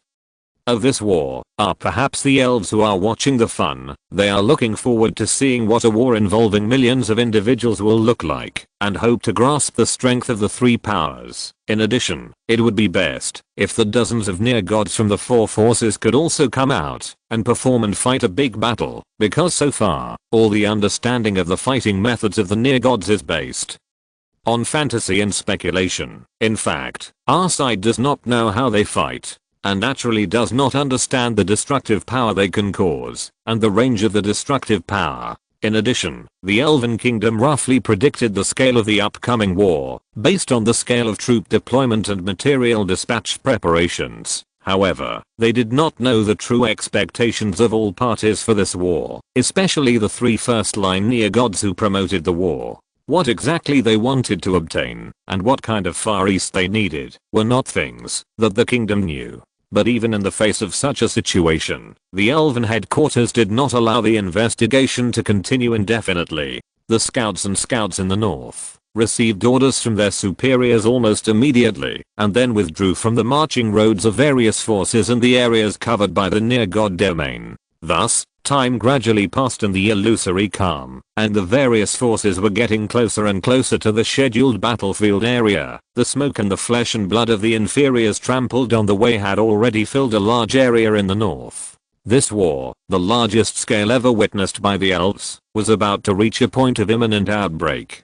Just as the atmosphere on the continent became more and more gloomy, the elves' headquarters was also paying attention to the north, while carrying out their own affairs in an orderly manner. During this period, the orbital witch doctors landed on the ground and stayed for a relatively long time, leaving behind a series of buildings or technologies needed for the heroic spirit project. First, a dream brain that is completely independent of the number 1 center was built, and its totem process reached the level of 1 nanometer, and the total volume is also about 1 million cubic meters. Secondly, the Hall of Valor, which is also filled with totems like sand and sea, was erected. Among the large number of reserved seats for heroes, only 43 have owners at this time, and the witch doctors in the combined state drilled into their bodies. Through delicate transformation, every cell is involved in the whole system. Thirdly, a very sophisticated forward and reverse dedicated embedded magnetic field covering the entire heroic spirit altar to simulate the life force field was set up,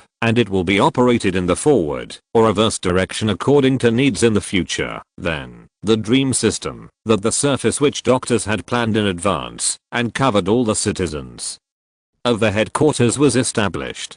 Its functional end was the dream cabin that entered the house one by one. In addition to the various functions required by the heroic spirit project, this system will also undertake the experimental work of the virtual world and explore prenatal education, dream teaching, real shared dreams and other aspects. Finally, 3 higher-level magic beasts were captured in the blink of an eye, and they will be responsible for providing efficient nutrient supply for the heroic spirit project. When all preparations were completed, and the plan could be started at any time, the 43 individuals who had been sent to Valhalla were awakened at the same time, and then the witch doctors asked them about their true wishes. Among them, those who did not have enough time, such as Theodosita, who only had 1 year left to live, naturally faced the 2 choices of complete death and heroic spirit, and those who still had a time limit of 10 or more years needed to choose between continue to wait and heroic spirit. But for some reason, all the dying people chose to participate in the heroic spirit plan.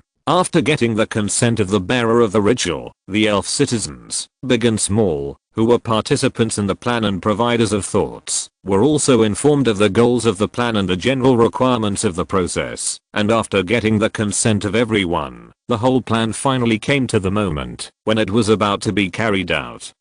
The first step is the spiritual shaping, based on the self-cognition of the dying. At the beginning, 43 dying people were thrown into different worlds with Troll Society as the main body. After experiencing countless times of growing up from childhood with existing consciousness, they gradually transitioned from trolls to elves, and from weak people to strong people in the dream. In the process of each time they adapted to and recognized their elf identity in the dream, the color of their life was also gradually moving away from gray and towards colorful, and the original little bit of hope slowly filled their spirits. When countless choices and successes converged, their real thinking was finally rendered normal, and they initially became qualified for the seeds, and were planted by the witch doctors. After that, the second step was initiated. At this time, the endless parallel world called multiverse unfolded in their dreams, and their main consciousness and countless subconscious minds were sent into one plane after another, becoming a member of the elf kingdom that was either strong or weak. Thus, small stories unfolded with their consciousness as the center, and according to the self-choice of the dreamer.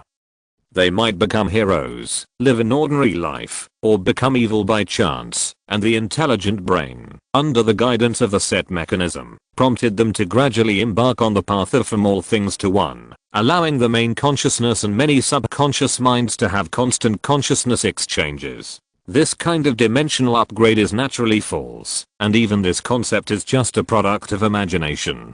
Its main purpose is to create a three-dimensional, profound, and concrete thinking image derived from their own choices, so that they can obtain a rich, complex, and relatively complete personality.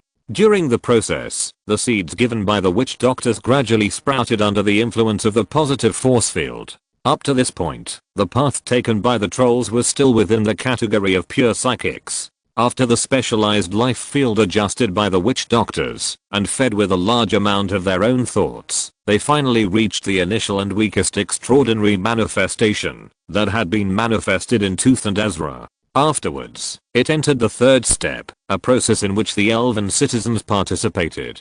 The pseudo-overlap of dreams will also unfold at this time, and the special background world designed by Nestor will also be activated at this moment 100 years later. The elf kingdom entered the vision of the continent in an accident, and attracted the attention of the powerful tribes in the north, and since when, and for unknown reasons, all the near gods on the continent have become gods, and their believers have also gained divine grace, and become extraordinary people such as god priests and holy warriors. The society in the north, which has been fully extraordinary under the gift of God, has put tremendous pressure on the elf kingdom. In terms of individual strength, the strong men who have gained divine grace on the opposite side emerge in an endless stream and gradually gain the upper hand. In terms of population strength, the northern tribes, relying on their cockroach-like numbers, have plunged their own side into complete exhaustion. In terms of technology, the powerful totem equipment was analyzed after the opposite gods personally took action, and then became a technology shared by both sides. Under the influence of these three factors, the elf kingdom fell into a real dilemma in various senses. Fortunately, the witch doctors mastered a magic trick at this time.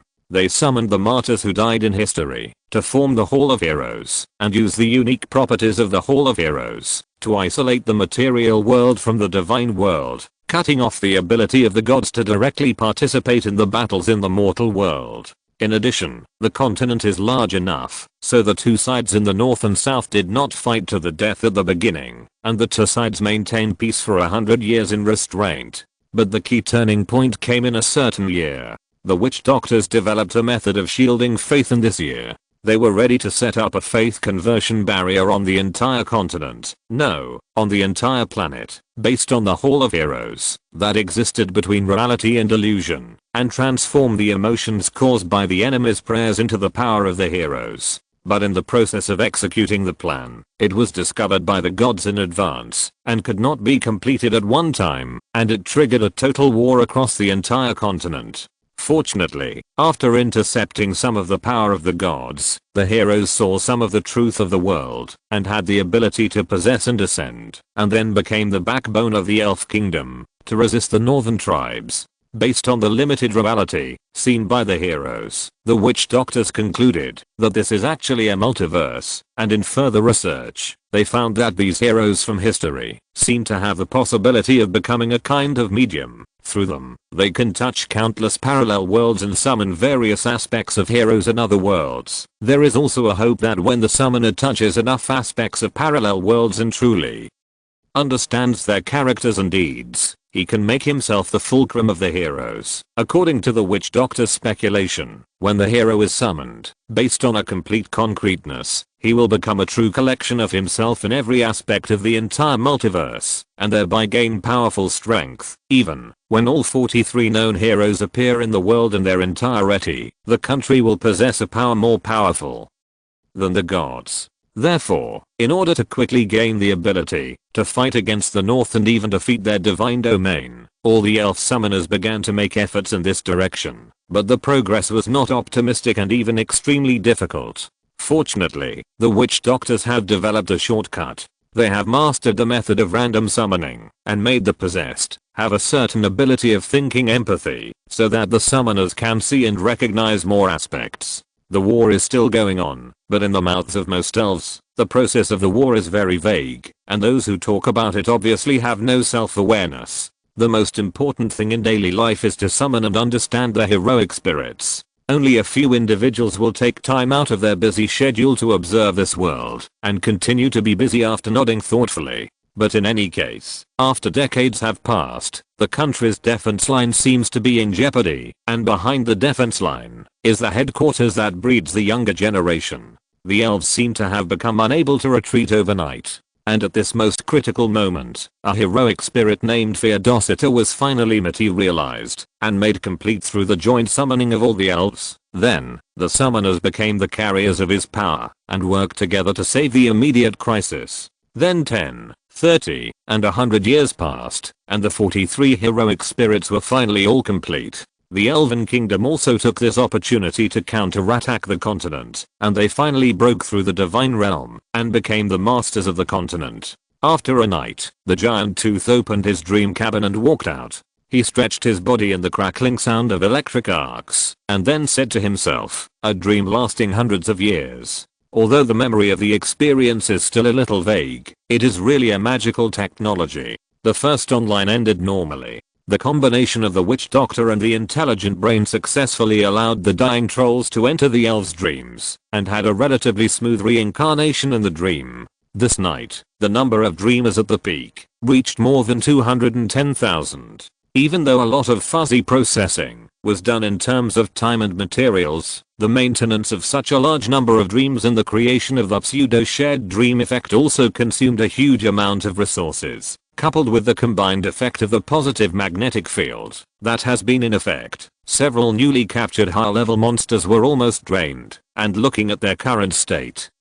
it is estimated that they will need to recover for a while before they can return to the peak of energy supply. In addition, for warriors with strong wills like Giant Fang and witch doctors with high integration, as long as they experience several dreams, they can obtain memories and thoughts that are completely common with reality, so as to complete their tasks. But for the rest of the larger number of compatriots, especially those children, dreams like last night need to be repeated dozens or hundreds of times to complete the commonality with reality.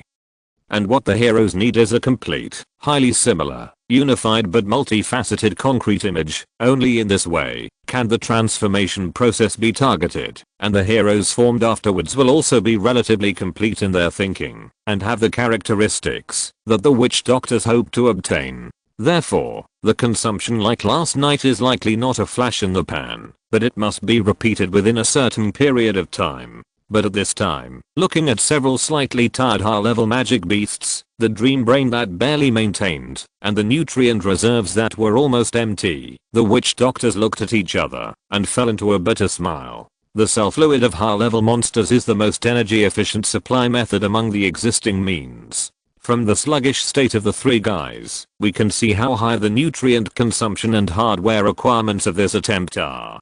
Perhaps we should change a method, such as replacing hibernation with freezing to delay time. From the current situation, it seems that there is no need to consider the damage caused by unsealing. Ashura said. Indeed, then switch to freezing. At least there is no need to rush so much. Nestor nodded in approval. Then slow down the progress of the work, and the dream does not need to seek full participation like this time. It can be designed into a smaller, more sophisticated and more interesting form. By adding confrontation factors, it can form interesting stories and small units participated by a few elves, and then become audio-visual information, to be broadcast to the public in the material world. Ashura responded again. I seem to remember a cup war. Huh. No big deal. Then we can start the rest of the plan at the same time. Make a film, or write a novel about their experiences in different aspects of the multiverse. Whether it's true or not, it's the truth in their minds, so we should preserve as much as possible. No problem, I'll arrange it. Chapter 307. War in the distance and observation from nearby. The march, which lasted for more than a year, finally came to an end at a certain moment. The three main forces, as well as a large number of vassal troops and slave troops, totaling millions of people, formed three war groups distributed vertically and horizontally on the vast borderline from north to south, namely, Fang, Rhine, and Mammoth. on the other side of them. During the waiting period, the far eastern United States also took out a total of nearly 10 million troops, including the main force and vassal troops, and emptied the non-war people of the entire Western Front, their affiliated and slave troops in the West. After almost all the young and strong who could go to the battlefield or complete the supply mission were recruited, the rest of the old, weak, young and disabled were required to move eastward with the means of production, and became hostages in a sense, while fortifying the walls and clearing the fields, in order to avoid some extreme situations, such as the situation where the vassal troops turned against them in the battle. During the process, they also divided the three fortress clusters according to the north and south, and established a dense defense system with fixed altars as the center and movable war altars as the fulcrum. In addition, the United States also reserved some of its main forces to bypass the two kingdoms and the Queen's territory to attack their supplies. The long chain of grain and grass transportation routes behind the Rhine army was also a better target choice, although the attack on the camp would face the attack of the altar, and the travel of the mobile altar was restricted for the convenience of action. The interception of the supply route could be attempted. Among the three powers, only the Rhine kingdom was personally led by a first-line boss, while the other two parties were led by princesses or commanders-in-chief of the war, and the big leaders stayed at home. At least this was the situation at the time. After seeing the preparations made by the United States, Kessel sent an envoy and proposed to concentrate on breaking through the middle road, while only some troops were left in the north and south to contain them. His proposal was first responded to positively by the commander of the Mammoth on the southern front, because the Mammoth Kingdom had the ability to communicate over long distances at this time, and thus immediately received the promise of the two kings thousands of miles away. On the northern front, Princess Fang 17 also hesitated for a while, and then approved this plan on her own initiative, and then started to move the main force southward and towards the middle road. The Far East naturally also noticed this change, and the 13 forces in the country also assigned their respective tasks, and began to transfer some of their main forces to the middle road. So, only a few months later, the East and West gathered a dense army of tens of millions in the middle road. At the same time, the Mammoth Kingdom took advantage of long-distance instant communication and radar exploration, and immediately after learning of this change, it carried out a secret, new round of military deployment. The two kings quietly left the capital, and then led 200,000 Mammoth main forces and 3 million refugee troops to approach the southern front, seemingly intending to form a stronger offensive from the south after the start of the battle in the middle road. Of course, their plans and some of their new capabilities were secretly leaked by a well-intentioned force through some deliberately created coincidences after a period of time. Therefore, both detection and instant communication, these two technologies that were regarded as the trump cards and used to strike hard or even turn the tables at critical moments, became known to everyone in the following months. Of course, before that, the flames of war had already surged from the middle road Rhine's main attack direction, a corner of the battlefield as the mistress danced. Large movable war altars behind the battle formation lit up. Then, the fanatical and seemingly insane cannon fodder army began to surge like sand and tides, shouting slogans like "I'm a hero and I want to sacrifice," rushing towards a large fortress. Along the way, in addition to avoiding the huge rocks of all sizes falling from the sky, they also had to be careful of the high-speed wind blades, ice spears, and fireballs that were ejected from the front.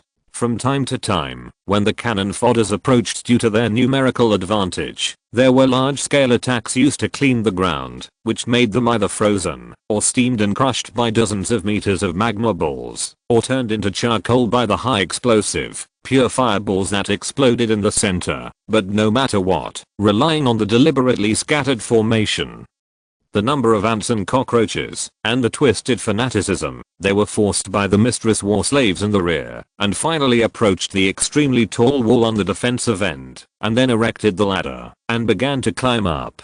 Afterwards, the siege hammers and cloud platforms that had escaped the net approached. The former was responsible for bombarding the city gate, and the latter was throwing weapons into the fortress. And further back, the siege vehicles that were constantly throwing huge stones were also roaring repeatedly, However, most of the attacks from them were shattered by the altar and the fortress in midair, and then became one of the arms to kill their own mentally retarded servants. Of course, the mistresses and the Rhine warriors did not care about these. All they wanted was to consume the energy reserves of the enemy altar to pave the way for the subsequent main attack. In order to better form oppression, thousands of war slaves carried dozens of war altars and slowly moved forward. The Rhine air cavalry and ground cavalry also whistled around them to form a guard and slowly approached. In front of the altar were the private war slaves of the mistresses and the more powerful servant army, who were also pressing forward step by step under the cover of the altar. In such a situation, the ground in front of the fortress in the distance suddenly cracked, and after swallowing a large number of mentally retarded servants, hundreds of mantis-like double-blade warriors jumped out of it and caused a large number of casualties in an instant. Afterwards, the mistress's dance posture changed, and the cold and solemn thousands of war slaves became fanatical in an instant, and then rushed straight to the mantis warrior. That was one of the 13 main tribes of the enemy. If they could kill one, these war slaves would receive gifts from the great mistress, such as money, female slaves, food, etc. At the same time, the shamans on the defensive side, with the blessing of the altar inside, used spells to attack the war slaves, and took away a large number of parts from them, but the war slaves continued to move forward, as if they were unaware, and then barely held back the much smaller number of mantis double swordsmen in the casualties. As a result, the light of the altar deviated to dozens of high-level Rhine warriors. Under its illumination, the air cavalry, as if possessed by the spirits of their ancestors, were full of power, and then suddenly swept towards the bottom of the fortress. The sound of bang bang bang whistled in the ears, but there seemed to be a strange invisible deflection field at the forefront of the air cavalry group. All the oncoming spells and physical attacks slid towards other directions for no reason at this moment, and did not cause any harm to them. At the front, the group of mantis warriors had sensed the approach of danger, and began to seek to break away from the enemy, but at this time, the war slaves and countless mentally retarded servants had already bitten on their way back, and blocked their way back. Even though more magic was descended from the city, causing large groups of servants to be torn apart in the attack, the mantis soldiers were still delayed by the enemy who continued to rush forward. So, when the Rhine air cavalry swept into the encirclement and launched a fierce attack without distinguishing between friend and foe, hundreds of mantis soldiers were undoubtedly turned into bloody residue. Then, the air cavalry bounced off the ground, hoping to leave the attack range and return to the main force before the effect of the altar on their bodies dissipated, but 4 thick walls of fire lit up at this time, forming a blockade including the air road, and then slowly contracted inwards. The servant army and war slaves were burned to charcoal wherever they passed, and even the invisible field around the high-level Rhine cluster became precarious in a short period of time. Inside the defense, the shamans on top of an altar had fierce faces. Even if this branch defense fortress would eventually be breached, they also vowed to make these plunderers who came across the continent pay the price. This group of high-level Rhine air cavalry was one of the best targets. The vast sound of horns sounded outside the fortress. One by one, the servant legions rushed towards the still shrinking flame barrier, using their own flesh to consume it, and the air cavalry also compressed the formation from the inside out and rushed. The high temperature of the flame penetrated the unknown area, burning themselves and their companions. The high-level Rhine could not complement the mount as efficiently as the core Rhine, so at this time, not only did they feel tired, but even the mount they sat on also made bursts of pain. Fortunately, shaman magic of this scale consumes a lot of energy, and the cannon fodder's physical dedication also effectively shared its power, allowing the air cavalry to maintain themselves unhindered for a short time. Moreover, the mistresses have already sounded the clarion call for a general attack. The tens of thousands of servant troops and thousands of main forces of different levels that have gathered here have begun to rush forward regardless of consumption. 4 terrifying earth lions that are tens of meters long move their heavy steps and approach the fortress like stones in the sand. They are like a solid wall, allowing countless attacks from the altar to hit them, but they are still very determined to move closer to the inside. There are also countless war effects scattered around the core earth lion, forming a separatist with the negative effects such as weakness from the defenders. With the blessing of these effects, the tiny war slaves and servants in front, who were responsible for clearing the way and sharing the damage, in addition to their spiritual fanaticism, also developed physical bravery in a short period of time. Their bodies became tougher, their movements became faster and stronger, and their meager strength that could be harvested by a wind blade or a fireball in the past, now became able to withstand several attacks without dying. This, coupled with the spiritual blessing that allowed them to ignore fear, instantly created an army of tens of thousands of cockroaches that did not know what retreat was and were not afraid of bleeding and death, and created great trouble for the defenders at the moment. But as the Earth Lions moved forward resolutely, the mistresses who stayed at the altar at the back showed signs of fatigue, but still insisted on maintaining a certain ability until the moment they reached the city wall. The next moment, the four behemoths suddenly accelerated, and a golden glow visible to the naked eye formed in front of each of them, and then they hit the thick city wall with great force. Afterwards, the city wall experienced a process of denting, breaking, and then collapsing in a short period of time. Even with the support of the defenders, 4 large holes were created. At this time, the Earth Lions fell into a brief period of weakness, and hot fireballs, sharp ice blades, and leaping plasma suddenly rushed out of the holes and hit them directly. Howls rang out in an instant, their skin cracked, and large amounts of blood spurted out, and the 4 Earth Lions could not stop retreating, and fell weakly to the ground. However, their mission had been accomplished. The teams of ordinary Rhine warriors riding wild land lions and high-level land cavalry several sizes smaller than the core, who had been following behind the land lions, now rushed into the city with bulging muscles and howling, and behind them, the remaining 20,000 war slaves and servants also rushed into the city with red eyes. Further back, 4 of the matriarchs looked at their fallen companions with distress, and then continued to order the war slaves to carry the war altars forward, preparing to further cover the area and spread it into the interior of the fortress. And when all the dozen altars approached the fortress and activated the field effect that could be maintained for a short time, the real main force of the ground-to-air cavalry finally went into battle. Above, there were 5 griffins that were also tens of meters in size. They led more than 100 high-level air cavalrymen behind them, as well as hundreds of wild griffin citizen cavalry, and began to attack the interior of the fortress under the cover of the altars. Those sharp claws, the big ones could take away dozens of enemy soldiers in one blow, and the small ones could also harvest dozens of soldiers in an instant. Even the lowest ranking wild griffin cavalry would rush all the way while passing over the ground, leaving a straight path of flesh and blood. Afterwards, the remaining 6 core Earth Lions also rushed towards the city wall and opened several passages in different areas. This time, they did not suffer a strong concentrated attack. Even the protective spells on the city wall became as fragile as bricks and stones under the suppression of their own altars. So, the 6 big guys rushed into the city with unabated momentum, bringing strong shock and casualties to the enemy buildings and soldiers, and more of their own soldiers followed the passages they created to enter the fortress. About a Black Forest land an hour later, 13 huge explosions were heard at the core of the attack direction. While burning everything around it into white, it also announced the complete loss of this large fortress. Long whistles sounded in the air and on the ground. It was the mounts belonging to the mistresses and a few male core warriors. The males suffered too much internal self-damage, so the overall number was less than that of the mistresses, declaring victory in a show of force. Afterwards, the shamans of the 13 core races of the Far East were slaughtered, but the warriors who survived and were willing to surrender were all taken captive. They were brought back to their own camp intact and became important bargaining chips for exchanging materials and slaves after the war. At the same time, the enemy's vassal army,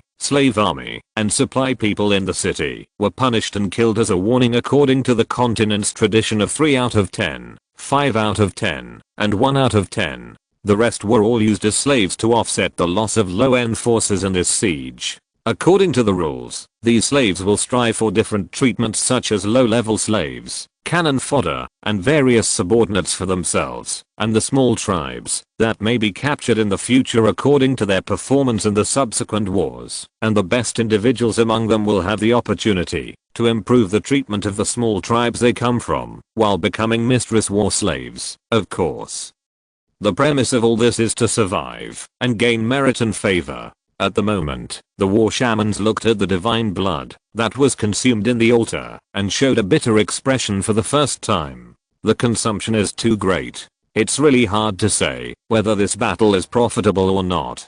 Sister, what's the point of us crossing the entire continent to fight this battle? Yes, if it's for slaves and subordinates, but what we get may not be as many as those who died in the war, and after taking them back, we still have to spend time to raise them. It's really a weird battle. But the warriors want to fight, the king wants to fight, and even that person wants to fight. What can we do? The battle here is just a tiny tip of the iceberg in terms of the entire huge battle line. In a relatively close distance, the Rhine army groups are also fighting large and small branch battles, with both big and small victories, as well as stalemates and even setbacks. A little further away from the north and south ends of the middle road, the Tusk species and the Mammoth species are also constantly fighting. The former fights more bloodily, under the blessing of some blood type alter effects. Their servants and slaves can often gain twisted physical enhancements. During the attack, bloody and unknown pieces of flesh were thrown into the city and then exploded with a foul smell. The blood and flesh residues after the explosion will erode the air and destroy the water source at a very fast speed, thus creating a negative effect that even the recovery altar spells cannot completely resist. The degree of its lethality seems to be uncertain.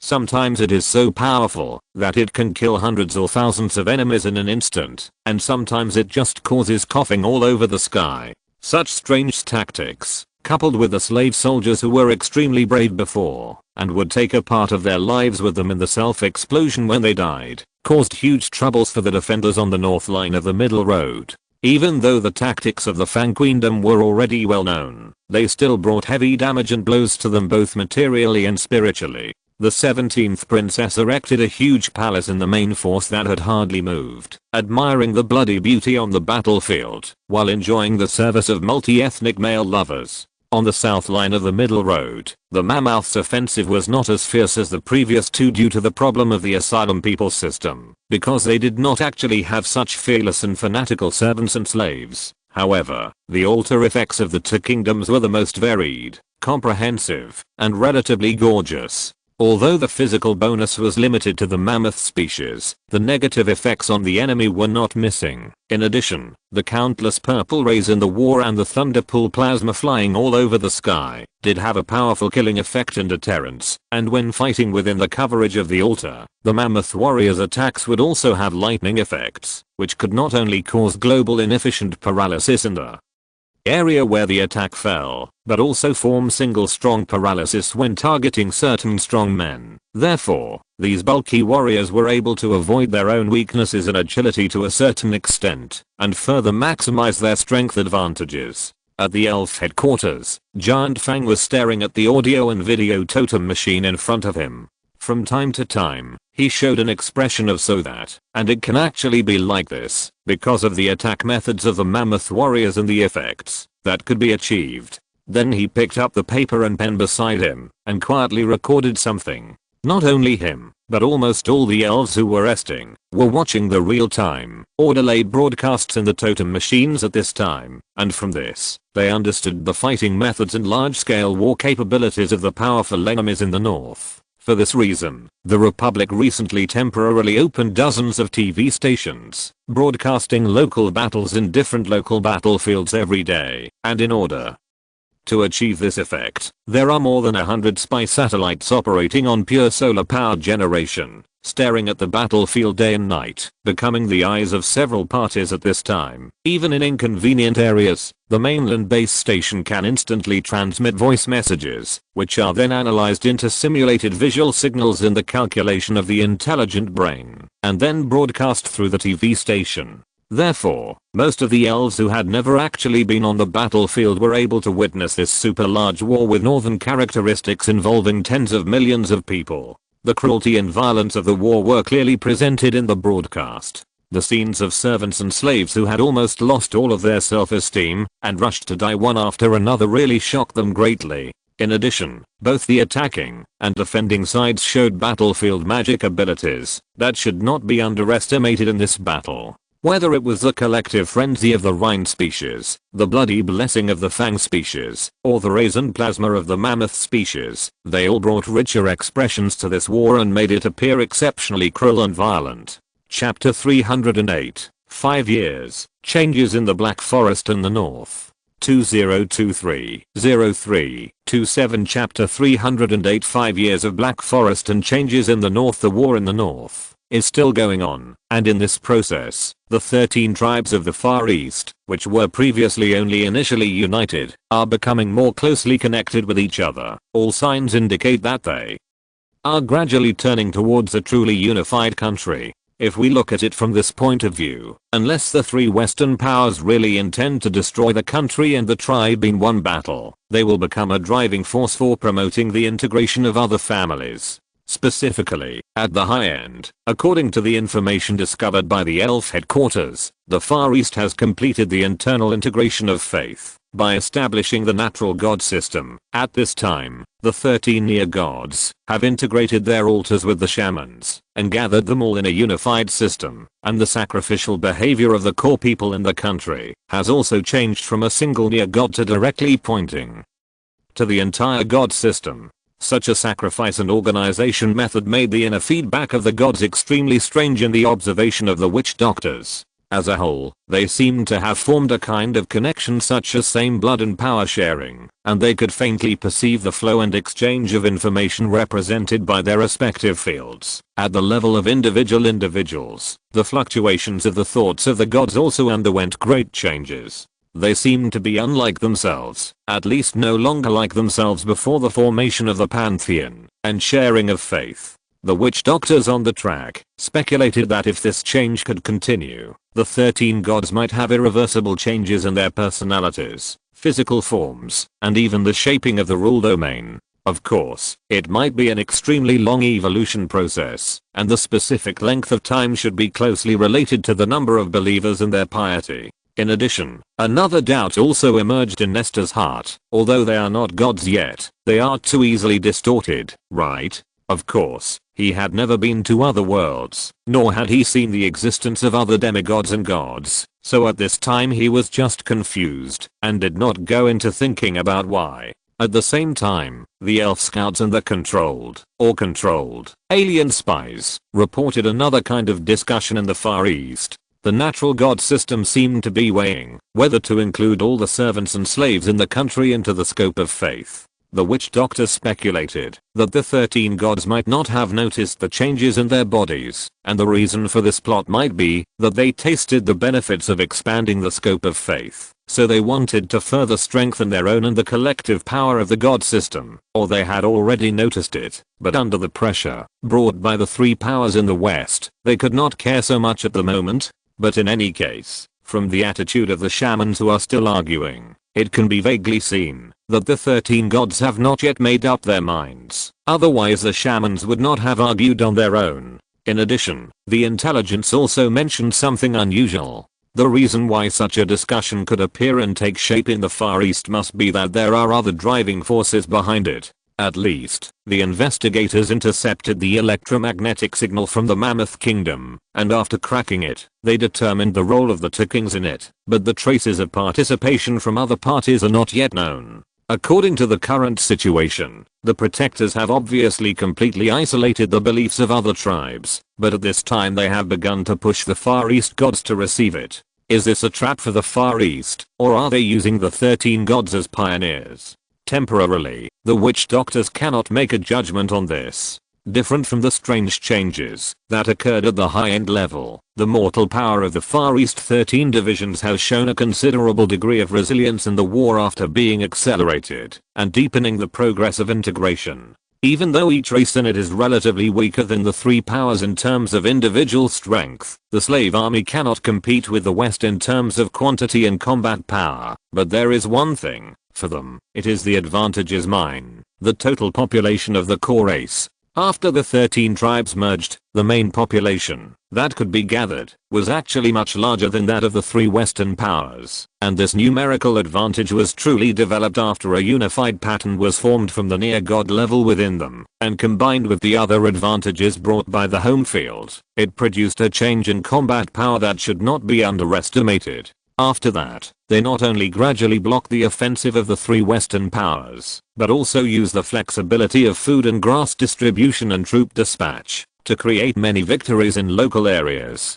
In addition to the defenders of the central frontline fortress group responsible for hard resistance, the Far East not only sent troops to go around to cut off the supply line, but also left more mobile troops and reinforcement on the second and third lines to deal with emergencies. For example, when the Mammoth Twin Kings suddenly attacked on the southern line, the Far East Kingdom learned the intelligence by accident and immediately mobilized forces several times larger than the enemy, lurked in the southern fortress group, and gave the newcomers a head-on blow, which caused some of the Mammoth Kingdom's plans to fail. After that, several main divisions, known for their speed, further penetrated into the territories of the Fang Kingdom and the Mammoth Kingdom, and launched several sneak attacks on their vassal tribes and refugee settlements in the Near East, which to a certain extent, brought the war to the enemy's territory. In addition, the long supply line behind the Rhine Kingdom was always harassed, which also forced some air cavalry to recall from the battlefield.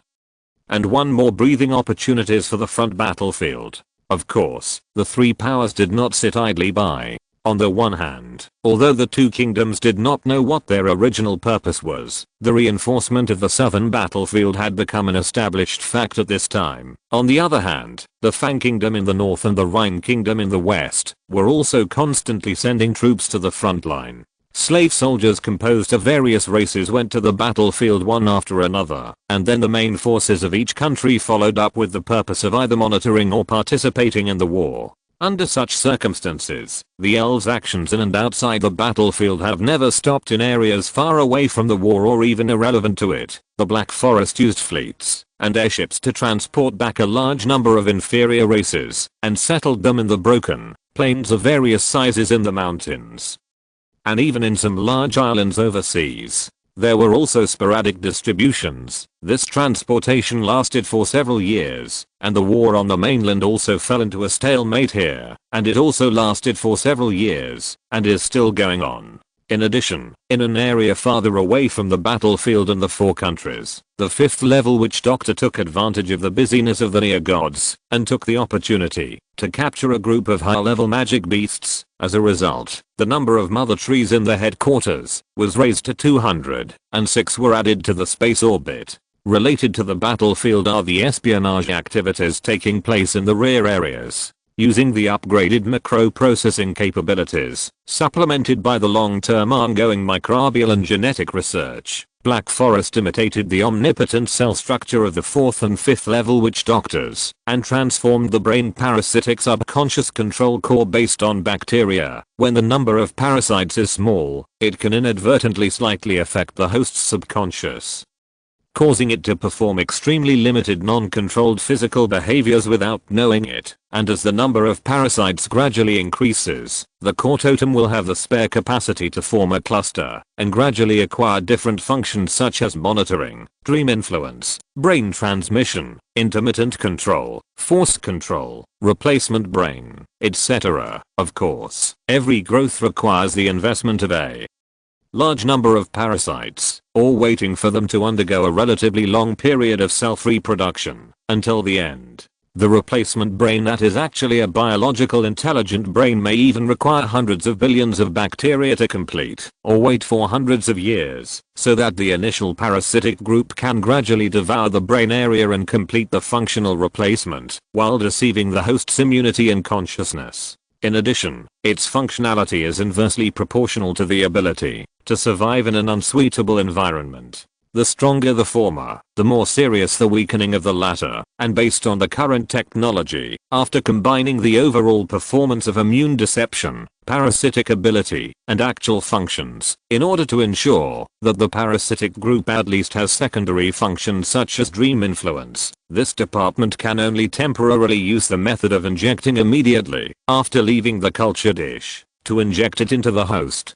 However, despite the limitations of this technology, it has made visible contributions to the Republic in the field of intelligence. For example, the secret intelligence obtained in the Far East came directly from the parasitized shamans themselves. After the initial attempts in the Far East, the parasitism actions against other parties will be launched one after another. For example, the Rhine Lady, the Fang Princess, and the high-level members of the Mammoth tribe are all excellent candidates. As for the future direction, the relevant research institutes have carried out subsequent projects in the aspects of survivability, self-proliferation, application functionality, transmission, dormancy and activation. The initial idea is to temporarily target the lower three roads in terms of proliferation, and cooperate with the exploration of body fluid transmission and other aspects to strengthen its ability to spread within a group.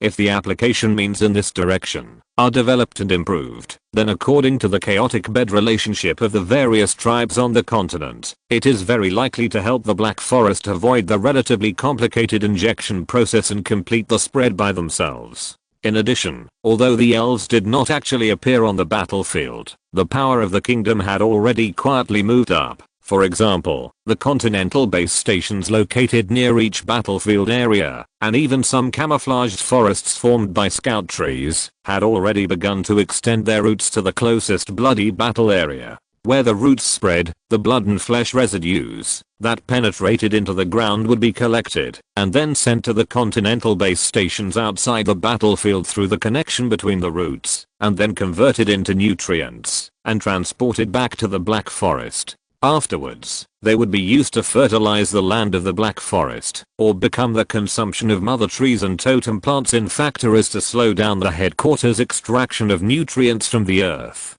In such actions by all parties, the calendar had turned to the 106th year of the rune calendar in a blink of an eye. If we start counting from the preparation stage, the war in the north has lasted for the 7th year, and if we start counting from the time of the battle, it can be about 5 years. In these 5 years, a large number of lives have died inside and outside the battlefield, and most of them are servants and slaves of the powerful. The situation is already very clear. When there is no war, they are oppressed and forced to produce. When there is a war, they are the first to die, and they die collectively on a large scale. Even the dual kingdoms, which are quite obscure in their oppression, are essentially using the asylum army as cannon fodder. In addition, judging from the consistent beating and killing method used by the powers against the low-class prisoners of war, the servants and slaves who choose to surrender will not receive the amnesty of the new master, but will first face a wave of deterrent killings. There is obviously some kind of control and consensus. In short, all the parties involved in the war seem to be committed to creating a common environment. That is, servants and slaves should sacrifice their lives for the suzerain. Surrender is shameful and will be punished, and only by fighting bravely can they have the opportunity to change the treatment level of the tribes they come from. Therefore, the elves also understood one thing through this war: why the so-called inferior species with such a high fertility rate have not yet made the world crowded. It turns out that oppression in non-wartime cannot be considered the overall situation. Today, the battlefield consumption of hundreds of thousands, or even millions of people is also one of the important reasons why the North can remain so empty now. In this way, the Northern Plateau is simply a paradise. In fact, the elves are aware of the actual conditions of the city-states under their command. They know that many of the things they do are not very glorious. For example, in the mountain city-states belonging to the elves, totem machinery is a highly mysterious, low-material, extraordinary tool that is a gift from higher races. All the city-state residents need to do is to learn applied technology such as driving, and any individual who attempts to conduct blasphemous research on it, or even the area where they are located, will face some kind of horrible consequence that is regarded as divine punishment. Researchers, as well as some individuals in the surrounding area, may die in corrosion, or die in a sudden lightning strike, or die of spontaneous combustion.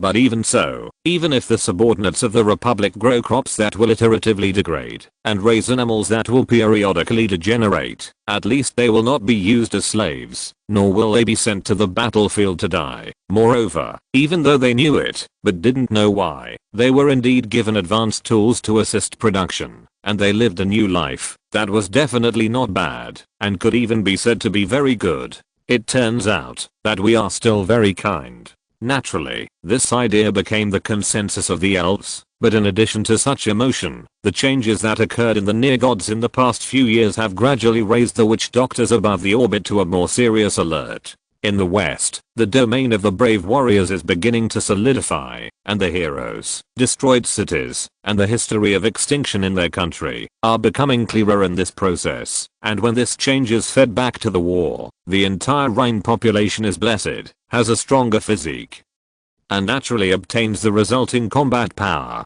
In the middle, the influence of the Protector began to extend to the sky and underground. In the feedback from the inner side of the dual kingdoms, the area representing the sky had a building resembling a celestial palace faintly appearing. Although it was only an unformed prototype, the massive amount of thunder feedback gathered was already quite large. In addition, the boundary between the lower atmosphere of the mother planet and the outer space seemed to have a certain solidification trend. In the feedback from the inner side, even the shadows of the sun and stars appeared in the shadows. The former was slowly nurturing the luminous and hot function, based on a certain logic, while the latter was almost completely separated from reality, and was gradually forming a mysterious nature given purely by belief and imagination. Underground, the characteristics of the planet and the dual kingdom area were also changing at an extremely slow speed, and seemed to be moving towards the multi-layered structure of the square plane.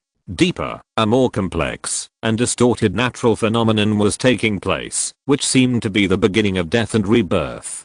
In the north, there is also an ocean of life formed by the bloody sea and the rotten lake, which is slowly gestating something inside. In the Far East region facing persecution, the war not only created destruction and death, but also produced more devout beliefs, and the pantheon composed of 13 near gods, in the suffering, victory, persistence, and crazy prayers of the people, is chasing the footsteps of the first three step by step. The witch doctors are not clear now whether all this is a temporary manifestation of practice, or a symbol that they have grown to a certain extent, but the only thing they know is that they must not allow this situation to continue to develop. If the entire mother planet is fully covered by the domains of these two near gods in 100 or hundreds of years, the situation they will face may be even more bleak. By then, the planet under their feet, which was formed in the universe and operated in the universe, may change into an existence like the plane in fantasy novels. And now this world, where natural rules occupy the upper peak, may also be completely dominated by mystery under the erosion of the realm of gods. To put it mildly, the witch doctors may have to learn new rules from scratch before they can cast spells again. To put it seriously, any bad situation may happen. But strictly speaking, there is good news. On the one hand, the witch doctors were able to further understand the rules of the domains of the gods through Peak. On the other hand, the various concrete feedbacks that occurred inside also gave the orbital witch doctors the opportunity to plagiarize and borrow, which may become the knowledge wealth of the elves one day in the future. In addition, the southern elven kingdom has not stagnated in the past few years. Instead, it is launching a new round of high-speed progress at an unprecedented speed. First, the number of 5th level witch doctors has risen to 44. Although the original witch doctor foundation of the tribal period has been completely transformed, the growth rate of the tree elves is also considerable. Among them, Freya is close to the 5th level promotion period, and the other first 3 batches of births have also begun to accumulate relevant knowledge. In this way, the next round of concentrated breakthroughs will not be too far away. Moreover, the current number of 5th order units alone has actually played a huge role in promoting many aspects. For example, the mimetic microcarving technology has been instantly strengthened from 1 nanometer at the time of 22-in-1 to the current 0.5 nanometer level. In addition to the brain parasites, the algorithm array, intelligent brain, industrial mother machine and other aspects have also ushered in technological upgrades, and the rest of the industries closely related to them have naturally taken this opportunity to advance by leaps and bounds. Starting from the most intuitive point of view, in most of the industries in the Black Forest today, the concept of laborer basically does not exist. A single-digit lineup of engineers plus intelligent brains plus multiple totem factories can solve most production problems, and engineers are the least lacking here. As for the original labor-intensive industries, some of them were handed over to the Northern Plateau where the population is growing again for the purpose of stability and development, under the supply of production materials such as damaged out-of-the-box machinery and iteratively degraded grain and livestock species, as well as the deliberately created fuzzy essence-heavy application education environment. The fertile land in the mountains is being developed in an orderly manner and supplies abundant materials to the headquarters year by year. On the other hand, the unmanned base under the sea has also become another major source of nutrients and metal minerals. The Elves, who do not have the need for colonization, have successively built hundreds of various production bases in the near sea and deep sea, using the least manpower input in exchange for a steady stream of material output. In short, when the processing capacity of the intelligent brain and the mother machine is upgraded again for the elf headquarters, that has already transitioned the labor-intensive industry to the Northern Plateau, or transformed it into intelligent machinery intensive, the manpower problem, at least the manpower problem in production, is almost non-existent. Of course, the laid-off elves will not starve because of this. The materials coming from many parties can be said to be in an extremely rich state, and the laid-off elves are not really completely idle. In addition to the increasingly abundant extraordinary professions, which require them to try and explore personally, various scientific research fields also require them to devote their energy. In addition, there is now a more important education mouth that also urgently needs the support of the middle-aged elves, because with the passage of time, the Elven Kingdom has officially entered a period of population explosion. Even without adding the increase in mother trees during the war, only calculating the mother trees that were previously owned, and are now beginning, to realize their production capacity, the number of citizens of the Republic increased from 340,000 to nearly 3 million between 99 and 106. And will further soar to about 8 million in the following 4 years, and it is visible to the naked eye that in the next cycle starting from the 110th year of the rune calendar, this increase will surge again to tens of millions every 10 years as the production capacity of the new mother trees is realized. Even if we don't consider the future growth for the time being, the current work of raising and educating 2.6 million young elves, big and small, is enough to keep these laid-off workers busy all day and night. Chapter 309 The Heroic Spirits to be Born. Deep in the dark forest, there is a ruined castle, and the phosphorescent light floating in it seems to prove that this place is not just shabby. A little further away, there are two little guys less than 1 meter tall, wearing full body leather armor, huddled together and mumbling something. They both have very cute little faces, light purple skin, and a pair of pointed ears that stand up backwards, indicating that they are two elves. At this time, the female elf was mumbling and waving her little fingers rhythmically. After a while, a small mirror appeared in front of her. Brother Effa, Peline has succeeded in casting a spell. Look. Her face was filled with joy that was out of tune with the surrounding environment, and she said to the other little guy next to her with a serious face and excitement. Stupid. Keep your voice down. Seeing this, the little boy covered the little girl's mouth and complained in a somewhat blaming way. Are you trying to attract evil eyes? Don't shout, understand? Seeing that the little girl was nodding repeatedly, little Rafa put down his hand vigilantly and then whispered to the empty void. Stupid, your magic has dissipated. Hurry up and try again. Okay, Peline knows that this is not true. Nothing. I'll cast a spell now. The words that the little girl wanted to say were obviously blocked by the serious expression of the little boy, so she began to cast a spell in a depressed mood, and after 3 consecutive attempts, she succeeded again. She instinctively wanted to cheer and jump up, but the next moment she quickly covered her mouth, and then looked at the little boy who had raised his hand again with grievance, and hurriedly said that she was not prepared to make a sound. What a fool. Okay, let's spread our sides to the castle and see what we are facing this time. The image in the mirror seemed to be scattered at any time, and it seemed very trembling and unstable, but from the little girl's focused and laborious expression, it can be seen that this might be the limit of what she can do at this time.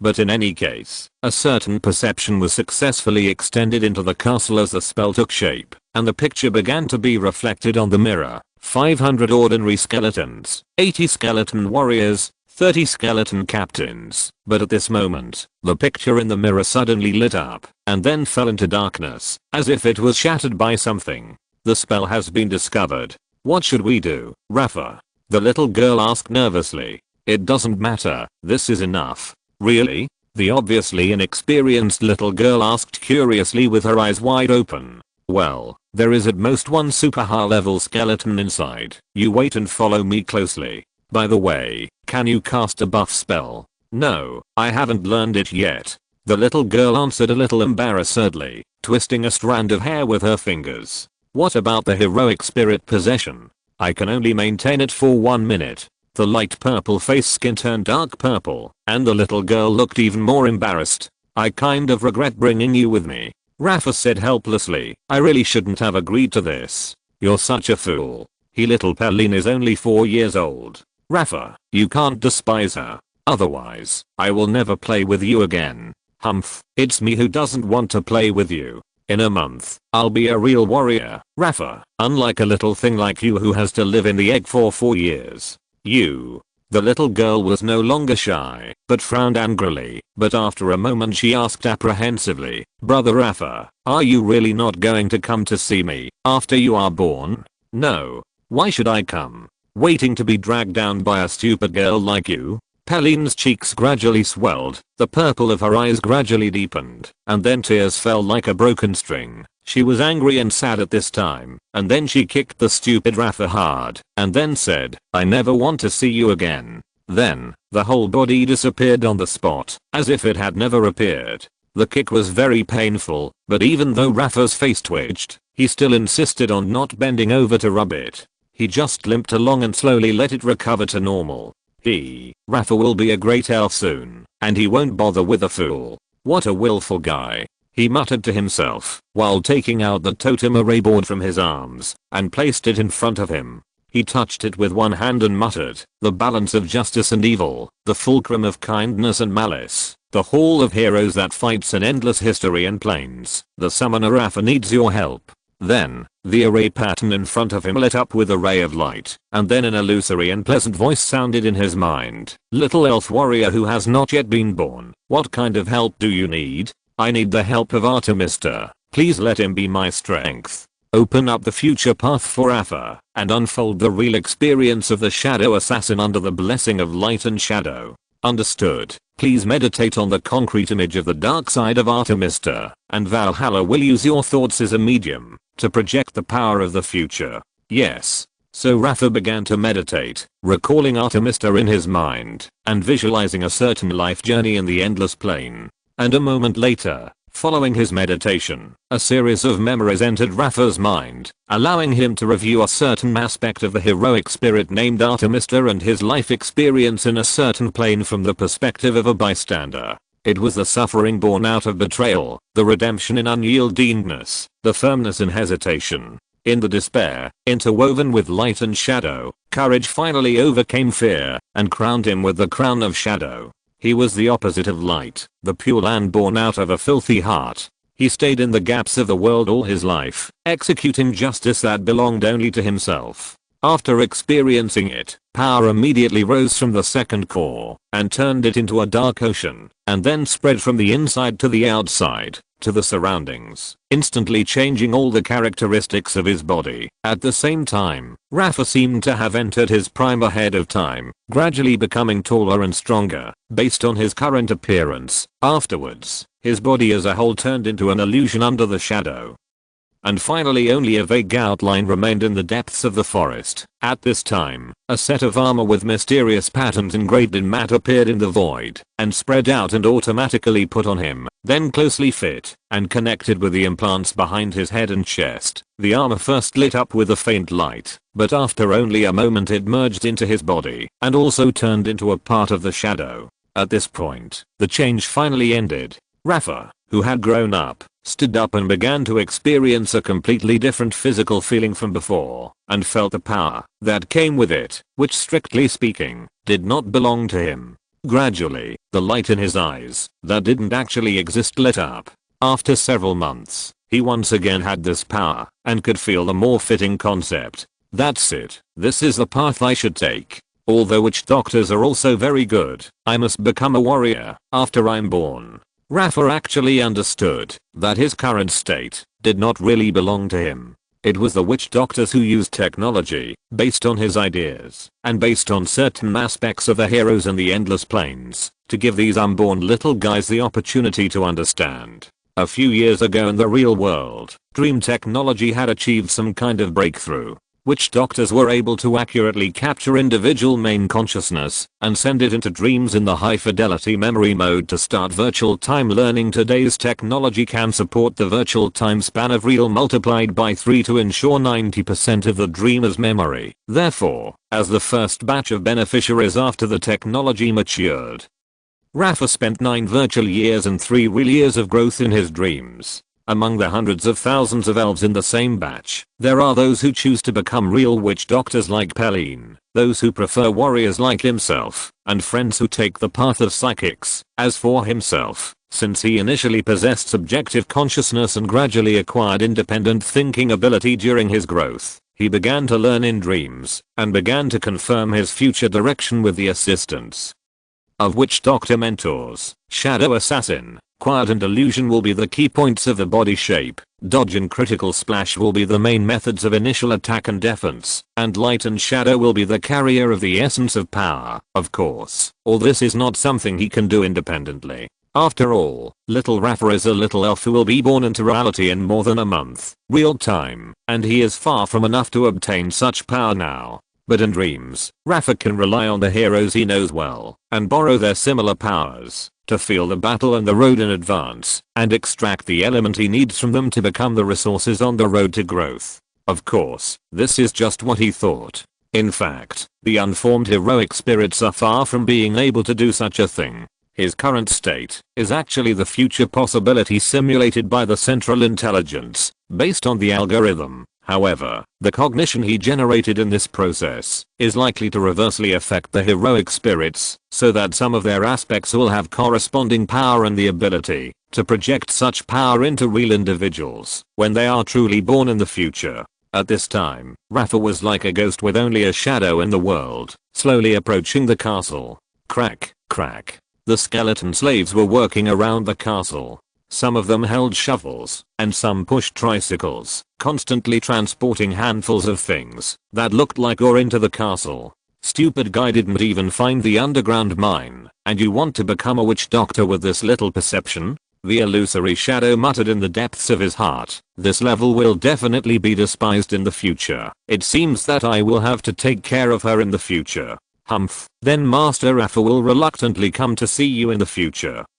In the silent muttering, the figure of Big Rafa became more illusory. He took out a matte dagger from his waist, and then, under the cover of some kind of silent skill, he began to sneak attack the lone, armed skeleton warriors from the periphery. Humph. Evil little skeletons. Welcome the justice of Master Rafa. Through continuous backstabs and critical hits, he successfully harvested a large number of heads, but the splash effect attached to the attacks was obviously not under Rafa's control, so the skeletons who felt pain inexplicably finally discovered his figure, and the elite skeletons launched a siege with a loud shout. Endless shadow blades exploded with Rafa as a center, sweeping away all the darkness around in an instant, and a large number of skeleton warriors shattered halfway. Those attacks that fell on him had a very high probability of producing a miss effect, and in turn became a gap that Rafa could take advantage of, allowing him to fight and kill several more powerful leader level skeleton warriors. It only took a moment to go from extreme stillness to extreme movement.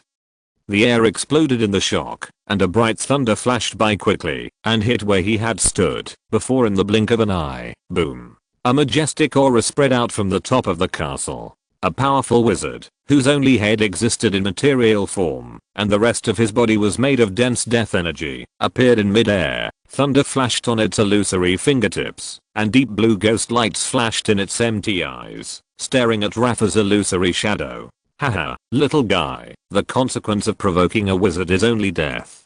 Show up, my servant. A huge hand broke out of the ground as he spoke and shattered the ruined castle with a grip. Rafa dodged the sudden attack while jumping and stared at it in confusion with a solemn expression. Two pure bone arms broke through the ground, supported the ground and slowly pulled up their bodies, and then a huge, crowned, smooth head emerged from the ground, and below it was a pair of huge empty eyeballs flashing with ghost lights. Kit, are you ready to face the wrath of the great skeleton king? Rafa will be born in 45 days, and he is scheduled to be a rule-based warrior with a miner in mind. Selena will be born in 45 days, and he is scheduled to be a psychic. Real Sapin. A total of 130,000 people are about to be born this period. They have been arranged for birth assessment according to the level of virtual strength *5. The program is maintaining dual monitoring of the mind and physical signs. After this mechanical sound fell, another voice belonging to the elf sounded. Understood. Please continue. This is a huge room deep underground with countless surveillance videos. The low-level witch doctors inside are watching the battles in front of them nervously and expectantly. They are dream mentors, and their most common job in daily life is to project their main consciousness into the subconscious and teach knowledge or give tests in a dream in a schizophrenic state. For example, the skeleton mage and skeleton king that Rafa is facing at this time are the subconscious projections of one of them in the dream. It's a pity that the training in the dream cannot be directly reflected in the flesh, otherwise they really have to sleep for another 5 or 10 years. Why don't you say to sleep until they reach adulthood and then be born? That's not bad either. They are born with combat capability, so the arrangements for the growth period in reality will not be so troublesome. We have almost withdrawn all our forces in the past few years, right? All the bases in the Black Forest, except the headquarters, have been abandoned. It doesn't matter. The bases are just dormant. To be honest, there is no need to maintain those bases now, right? They don't produce indispensable resources and they disperse our strength. It's good to take them back. That's right. Whether it is the increasingly powerful near gods on the continent, or the Hall of Valor, that seems to be clearer and clearer in the boundary between existence and non-existence, or the whispering of endless rules inside, they are all under the day-to-day monitoring of the 5th level. Witch doctors above the orbit. In the near future, they have temporarily focused their main energy on the Hall of Valor. When the witch doctors were able to accurately capture the consciousness of the individual lord and allow them to enter and exit the dream while retaining a large amount of memory within a certain limit, a new generation of dream entering technology that was independent of the witch doctor's personal spells was quickly formed in the past few years. Subsequently, the headquarters efficiently upgraded the functions of the original equipment so that it entered tens of millions of homes in a short period of time and became the latest and most fashionable learning and entertainment tool. For such new things, the young elves who are playful and curious are the most welcome, and although their psychological activities are still immature, their activeness is by no means lower than that of their predecessors who have entered middle age. Therefore, although the nearly 3 million elves that have been added over the years have indeed brought great pressure to the Republic in some aspects, in addition to the long-term benefits that can be converted after their power grows, this surge in number can actually produce visible help now.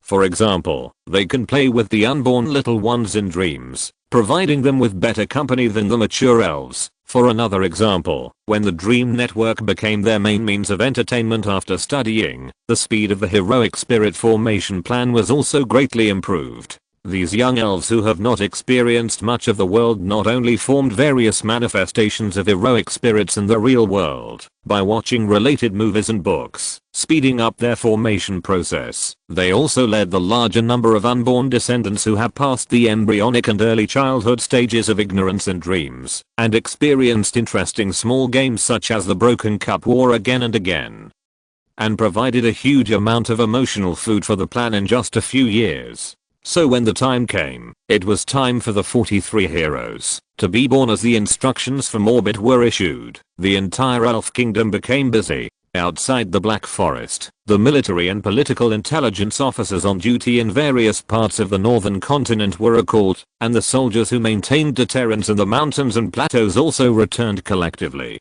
The engineers who were in the deep sea production base and responsible for taking care of the equipment also returned. In the headquarters, the soldiers put down their training tasks, the witch doctors stopped their research plans, and the engineers raised their heads from their work. The same is true in the dream.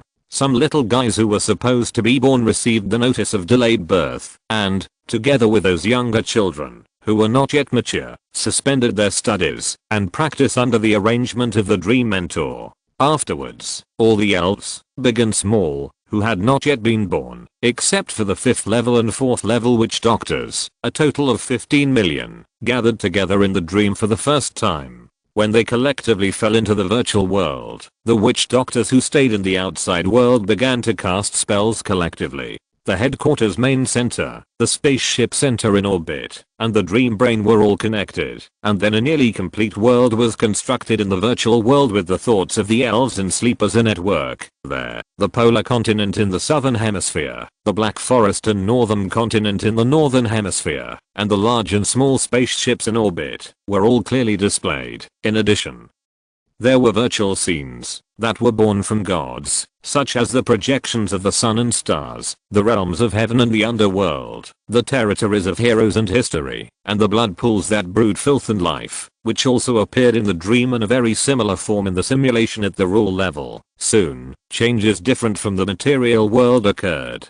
In reality, the Hall of Heroes and the Altar of Heroes, which were not grand compared to the headquarters, expanded their domain to the entire headquarters in the dream. Afterwards, 15 million strong men, teenagers, and egg elves gathered together and began to visualize in the square that had been magnified countless times. The thoughts generated by their visualization gathered above the altar, as if they had entities, and gradually formed 43 huge but illusory reflections. The sleeping heroes floated up in the dream, and the dome and chambers gradually faded away in the process. Afterwards, tens of thousands of phantoms separated from their bodies, and gradually dissolved into the thoughts of the elves. In the process of dissolution, the illusory reflections in the sky that were generated by visualization gradually took on a form, forming hundreds of thousands of entities with different complexions, different mental states, and different body shapes, and then entered the bodies of the heroes with the entanglement of thoughts.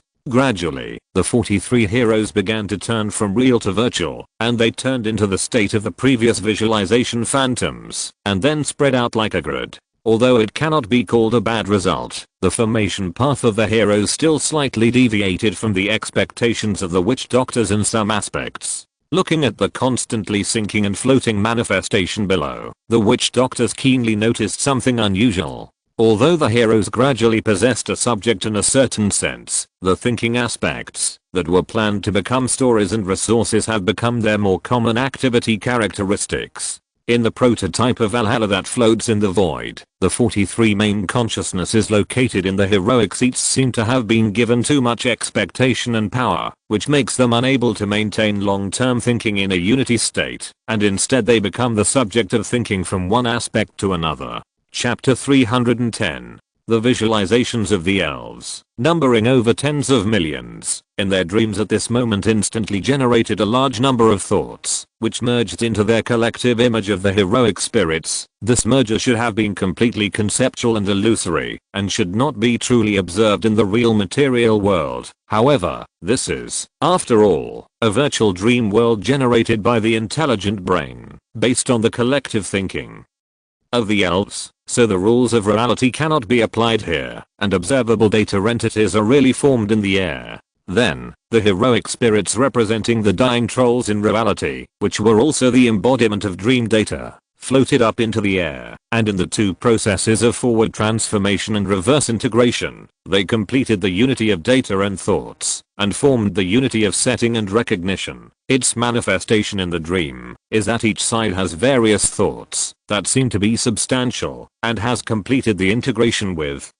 the subject, generating 43 virtual and real heroic spirits that are 1 in 10,000. Its presentation in reality is that 43 dying trolls have entered the state of virtual and real transformation and gradually completed the process of elfization in appearance in the inner world of the real world. The feedback of the elves' thoughts here has produced magnificent changes. and the complex field strings are gradually converging and faintly brewing some kind of huge collection. The entire virtual world is formed by the thoughts of the elves, and these heroic spirits, who were born of expectations and were part of the dream before they were formed, have naturally become the core subject of the dream at this time under the long established program. When they were truly formed, they had already become the carrier of the elves' thoughts in the dream, and then brought the visualization and dream into the next stage. Afterwards, the heroes disintegrated and gradually merged into the Hall of Heroes, thus giving this simple dream building a certain sense of concept in a realistic sense, making it truly become the carrier and residence of the heroes in the material world and at the cognitive level. Then, there was an endless torrent of information constructed by thoughts, which diffused out with the Hall of Heroes as the center, and in an instant, extended its tentacles into the inside and outside of the planet that served as the background. This is a dream planet supported by the thoughts of the elves, and constructed based on the knowledge of witch doctors and scholars. It not only has a relatively complete material and regular structure from the atmosphere to the center of the earth, but also replicates the prototype of the realm of the outside world's near gods as much as possible. Among them, the former is still complete in the macro sense, but still immature in details and micro, and the latter, at this time, is just a virtual state analyzed by the orbital witch doctor and the intelligent brain, which is similar in form but without charm. But from the overall design level, both carry a certain expectation for the future. But no matter how the future will change, the steps being taken at this moment are the top priority. The tentacles of Valhalla are infinitely extending and infiltrating the entire dream. It uses the feedback of thoughts from the inside of the real world as a guide to officially take over the dream brain and the dream itself, and transform it into the prototype of a domain belonging to all the elves. A part of the elves' thoughts has naturally become the foundation for the establishment and growth of the heroes in the hall, and will also be continuously extracted in the future as the foundation for their maintenance, so as to prevent them from forming disordered, uncontrollable chaos as much as possible. And more parts, at the moment, have been transformed from invisible illusions to real power, and are spreading to the entire real world. Because of this, dreams are no longer a complete dream world, but with heroes and Valhalla as the medium, the feedback of the elves' thoughts as the essence, and the dream brain as a logical abacus and window. It has completed a preliminary integration with the real world at the material level and the rule level. Specifically, it is like the realm of the near gods, except that this realm does not belong to the power of a certain individual, but exists as the common property of the entire elven race, and because of the intervention of the dream brain, it has gained another level of controllability. The sight returns to the dream, that is no longer a dream. As the information permeates the entire world, the Hall of Heroes and the heroic spirits who have long become virtual bodies are gradually disintegrating and merging themselves into the background, until they disappear completely. So, in the dream, there is no Hall of Heroes, no heroic spirits, and no dream brain at this time, but instead a feeling that they are everywhere. In fact, everything that happened here in the early stage was just to allow the elves to have a clearer understanding of their own thoughts and ideas, so as to prompt them to have stronger and more directional visualizations and thoughts. Therefore, before everything is settled, this world is just a medium, a virtual. But as time went by, when the heroes began to merge and integrate into the virtual in both positive and negative directions, and finally spread into the entire dream, making it a common prototype of the domain of thousands of elves, but with them as the intermediate body. This place finally passed the complete virtual stage, and entered the domain brewing period, and also completed the integration into the real world at the same time. Therefore, although the same scene is not a 100% reproduction, it has also formed an impact in the real world, and the feedback changes in the inside also followed closely. In the elf headquarters, the Hall of Heroes and the Altar of Heroes have not really disappeared. They still exist firmly in the material world, but at this time, there is a certain sense of illusion lingering in it, as if the building itself is standing in front of you. You can feel the existence of the entity, and you can step into it to observe, but what you see and feel is not the whole of its essence. What exists here is just a corner of the concept that extends from nothingness into reality. If you go deeper into the hall, you can see that among the thousands of temporarily empty seats, only 43 positions have heroes. They are of course the dying trolls who were originally selected. At the moment, they are always in a dual state of alternating between illusion and reality, when in reality, the bodies of the heroes have already transformed into elves, but every time after the transition from illusion to reality, the entities formed will undergo obvious changes in appearance details, posture, and even clothing. In terms of appearance, although each change remains roughly the same as the elves they originally transformed into in their dreams, there are obvious differences in temperament and the essence they experience in perception. The reason is roughly consistent with the witch doctor's previous speculation. The thoughts, beliefs, and expectations gathered from 15 million elves of all sizes and unborn elf eggs are indeed a powerful force beyond expectations. When they all focused on these 43 individuals who were mediocre before, to some extent, they had burst the capacity of their thinking. Therefore, those illusory sides that carry the elves' thoughts have become information that cannot be immediately unified, resulting in the current guest host situation. In simple terms, the heroic spirits are roughly equivalent to schizophrenia patients, and each of them has split into tens of thousands of sub-bodies, while their main thoughts are in the process of digestion, falling into a unresponsive dormant state. Not only that, because the feedback from the Hall of Heroes is actually like a siphon, it absorbs the elves' overflowing thoughts every moment, so this unresponsive dormancy may last for a long time, or even an incalculable period of time. Fortunately, the sub-body is also a part of themselves, and it is able to respond and complete certain tasks. Long before it was formed, the semi-independent consciousness that was born through dreams has already carried the elves' expectations for the future road, and has been endowed with various deductions about the future of practice. And when the process of becoming a hero is promoted, the practice data that originally existed only in the intelligent brain and was only temporarily loaded has finally completed the integration with all aspects of the hero, and through the integration of rules in the process of intersection between the domain and the material world, it has undergone a spontaneous adaptive improvement. That is to say, when the elves contact the hero through dreams as a medium, not only can the original possession experience continue, but the content of practice also has a substantial connection with reality, thus achieving better results. But these are only incidental, and further development is needed to find better application methods that can directly affect the real world, and the most important results at this time exist deeper in Valhalla, in the process of the heroes being generated. The dream intelligent brain, which has been carrying the virtual world of dreams and endowing them with various experiences of main consciousness and side consciousness, has also completed a certain sublimation at this moment. It has not only become a part of the prototype of heroes, Valhalla, and the field of heroes, but also retains all the characteristics of intelligent brains and has controllability in reality. Through the data links between intelligent brains, it can also be indirectly projected onto all large-scale equipment with carrying capacity, and controllability will not be limited to Valhalla. At this moment in Valhalla, the phantom of a planet is being presented with the thoughts of the elves as the source, the bodies of the heroes as the intermediary, and the dream brain as the window. This is naturally the projection of the mother planet in the domain, from orbital spacecraft to the atmosphere, to the surface, and to deep underground. All are clearly manifested in the hall. This projection is the process and result of the previous coverage of reality by the domain of Valhalla, and the intuitive feedback generated in the brain. But even with the overflowing thoughts of 15 million elves every moment as its original nourishment, facing the entire mother planet it still seems a little thin, and the entire fusion has not yet been truly completed. Therefore, this phantom cannot achieve a true display without blind spots at the moment,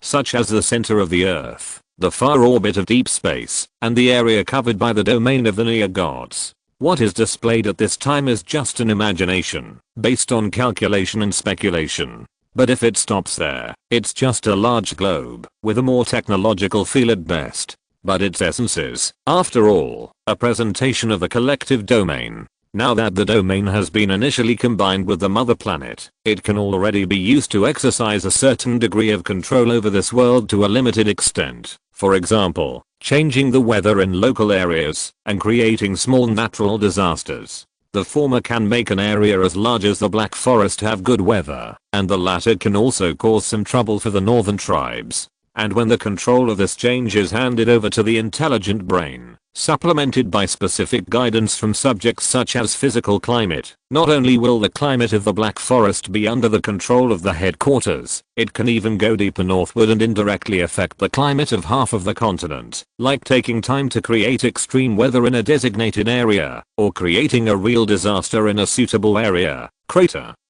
earthquake zone. These are all things that can be done when the factor of all elves visualizing at the same time is added to the variable, under the control of the intelligent brain or higher level witch doctors, the scope of influence will expand from local to global. By then, not only will the time and duration of extreme weather generation and duration change, but it will also cause geological disasters to form at inappropriate locations and times, and if the weather and the terrain are favorable, devastating thunderstorms and rapidly destructive natural disasters will also be within the scope of influence. In addition, the weather and the terrain can also be accumulated. For example, by adjusting the global climate change, and even the distribution of the atmosphere little by little like ants moving, the planet can enter an ice age, or the ice caps in the north and south poles can melt, or a global volcanic eruption can occur, thus creating a disaster that affects the entire world. Of course, the witch doctor's expectations for the collective domain are far more than this. Now this is only the initial stage. Ideally, as the number of elves continues to grow, and as the average strength gradually improves, the domain will completely overlap with the mother planet on the material level. By then, whether it is the true edge of the atmosphere or the unknown area below the center of the earth, it will be within the daily influence of the elves. Global climate adjustment, control of the geomagnetic field, and even the change of continental plates may not be a difficult task. After that, it is to expand the breadth of the domain, spreading from the mother planet to the surrounding planets and even the sun, and in the process, it is also necessary to expand the depth of the domain, seeking to completely cover the entire mother planet and even all surrounding areas from the rule level, so as to control this star system in the hands of the country. It is still unknown when this vision can be achieved, but the domain of the elves is linked to the number of ethnic groups and the average strength, so for now, it is always right to give birth while improving cultivation. When the overall number really exceeds 10 million, the previous 15 million includes unborn eggs, and continues to soar in the unit of 100 million, this wish will definitely be realized one day. In addition to these wide area realities and expectations, the collective field is expected to have several important missions at this time. For example, in dealing with the near gods, it can infiltrate, understand, master, and counter the near god domain, and seek to pollute their bodies, such as becoming an elf guardian. Secondly, try to affect the hearts of the northern tribes and turn them into weapons that can be controlled without polluting the heroic spirits of the party. Thirdly, create false gods, divide, and even seek to cut off the beliefs of the three powerful tribes. Finally, the weak tribes in the north can obtain the pseudo-cultivation methods that are always under the control of the elves. On the one hand, they can obtain the means and ability to resist the strong tribes, and on the other hand, they can pave the way for their own cultivation. If you're listening to this novel on a channel other than Fanfic World, it means they downloaded and uploaded it without effort. We cordially invite you to visit our channel, Mundo Fanfic Novelos. There you'll find the original version of this story and you can explore many other novels of various genres. We're waiting for you to immerse yourself in a world of incredible novels.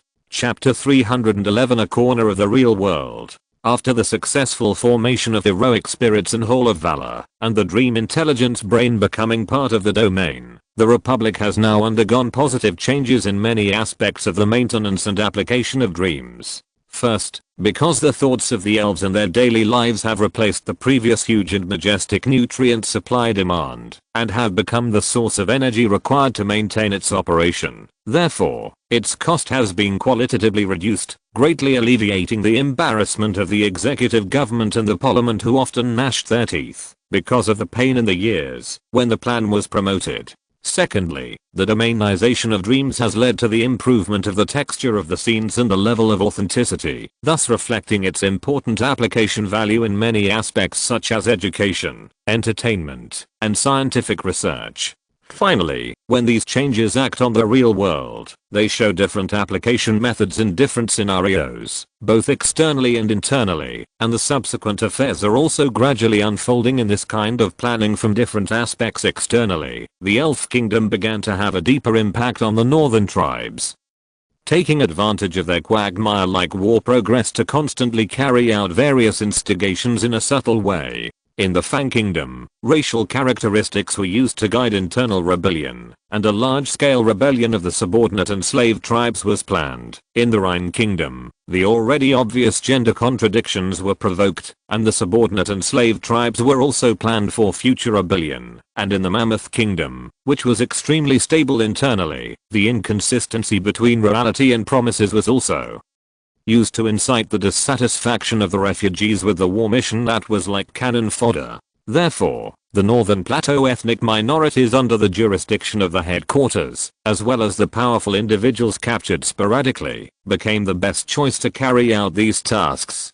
For the former, the headquarters first recruited those who were dissatisfied with the status quo in the city-state, and used the Dream Realm world to select the task suitors among them in the false reincarnation. Secondly, they carried out special spy training to give them better task execution capabilities. Thirdly, they defensively injected brain parasites into them to limit the possibility of them leaking intelligence in desperate situations. Finally, they took advantage of the incomplete legal system and uncertain household registration of the northern ethnic groups, scattered them into the corresponding task objects, and lay low to cultivate their own influence, while waiting for further orders from the headquarters. For the latter, we use the aggressive implantation of brain parasites, supplemented by ultra-realistic dream reincarnation, to make them think I'm an elf, but I have been given an alien body by some technology, and then return to the pre-arranged position to carry out espionage activities. And the difficulty here is whether the near god can discover the existence of strange intruders through faith. Therefore, for individuals such as shamans, complete replacement of thinking by parasites and complete brainwashing and reincarnation are not advisable. In actual operations, their own thinking must be retained, and their belief in the near god must be retained to ensure that they will not be exposed. Therefore, the headquarters has the lowest level of control over the priests, and for the time being they can only rely on their subconscious to obtain key intelligence, and once they find signs of being controlled, they can only perform brain lesions to make them die quickly in pain. But for ordinary individuals who are far away from the altar, there are often not so many restrictions. In fact, such individuals are more sober at ordinary times. The brainwashing of the headquarters is deeply rooted in their hearts, allowing them to perform spy missions under subjective initiative. On the contrary, when they are praying, the parasites in their brains will start to attack, making them become pious at that moment in hypnosis, but at the same time they will lose the ability to handle complex affairs.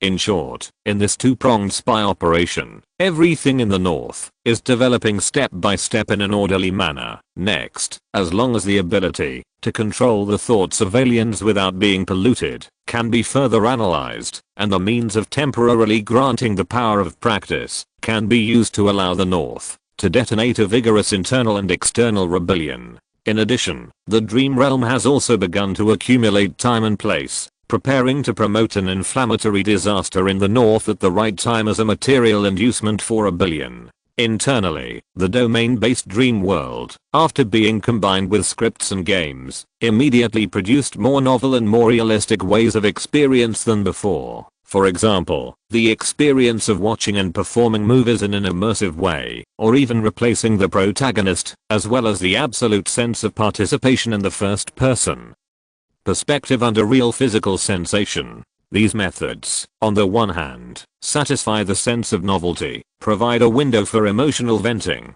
and are also very economical, because the various corresponding emotions generated in the process can actually be recycled by the domain. On the other hand, online has also become the main behavioral window for educational affairs, and most of the written learning content has been transferred to dreams. Only a part of the course is related to physical exercise, and experiments need to be carried out in the material world. But even these courses that need to be carried out in the material world actually do not need to be completed in school. Nowadays, every municipal building has a complete practice room and basic laboratory for course participants to carry out the corresponding courses nearby. In terms of guidance, middle and higher level teachers will build their own subconscious splits through dreams and then use projection equipment to materialize these splits in the corresponding places so as to complete remote 1 to 10s or even hundreds of guidance work. In this way, not only the construction of schools has become a non-necessity, but even the education of millions of young elves has been completed with fewer teachers, and in a more relaxed way. In addition, the research work of witch doctors has also been greatly enhanced by the fieldization of dreams. Because the rules of the dream world can be adjusted, the witch doctors have integrated all the real rules they have understood so far into the dream side, thus creating a highly simulated virtual experimental field that corresponds to reality to the greatest extent. Afterwards, through macro and micro comparison experiments conducted in the two worlds, the virtual world composed entirely of already understood, and the lack of phenomena produced compared with the real world are observed, so as to gradually confirm the details of the rules that have been ignored by the party and the starting point of the research on the rules that have not been mastered. Then, adjustments are made based on the bias generated by the experimental results, and a series of rule conjectures are introduced into the virtual world, and then their feasibility and possibility are verified. In this way, the operation of the solar system can be simulated, and after substituting the observation data of the orbital witch doctors on solar wind, high energy rays, gravity and other phenomena, the elves' cognitive ability of the macroscopic world is further accelerated, and the scope of the experiment is further extended to galaxies, galaxy clusters, and even the universe. In the process, a series of new discoveries and verifications of old conjectures are gradually formed. For example, through the observation and field simulation of the redshift phenomenon, they preliminarily determined the expansion of the universe and the terrifying life course of 7 billion elves, and further proposed many conjectures related to the origin and end. For another example, through the simulation of the galaxy structure and the observation conclusions of the orbital telescope, the witch doctors confirmed the existence of the central black hole, determined several terminal forms of stars, and even the existence of a certain giant attractor corresponding to the galaxy cluster. For another example, in the observation and simulation of expansion, matter density and energy density, the hypothesis of nothingness was proposed. In the subsequent verification, a further conjecture was proposed. Although the universe appears infinite in the existing dimension,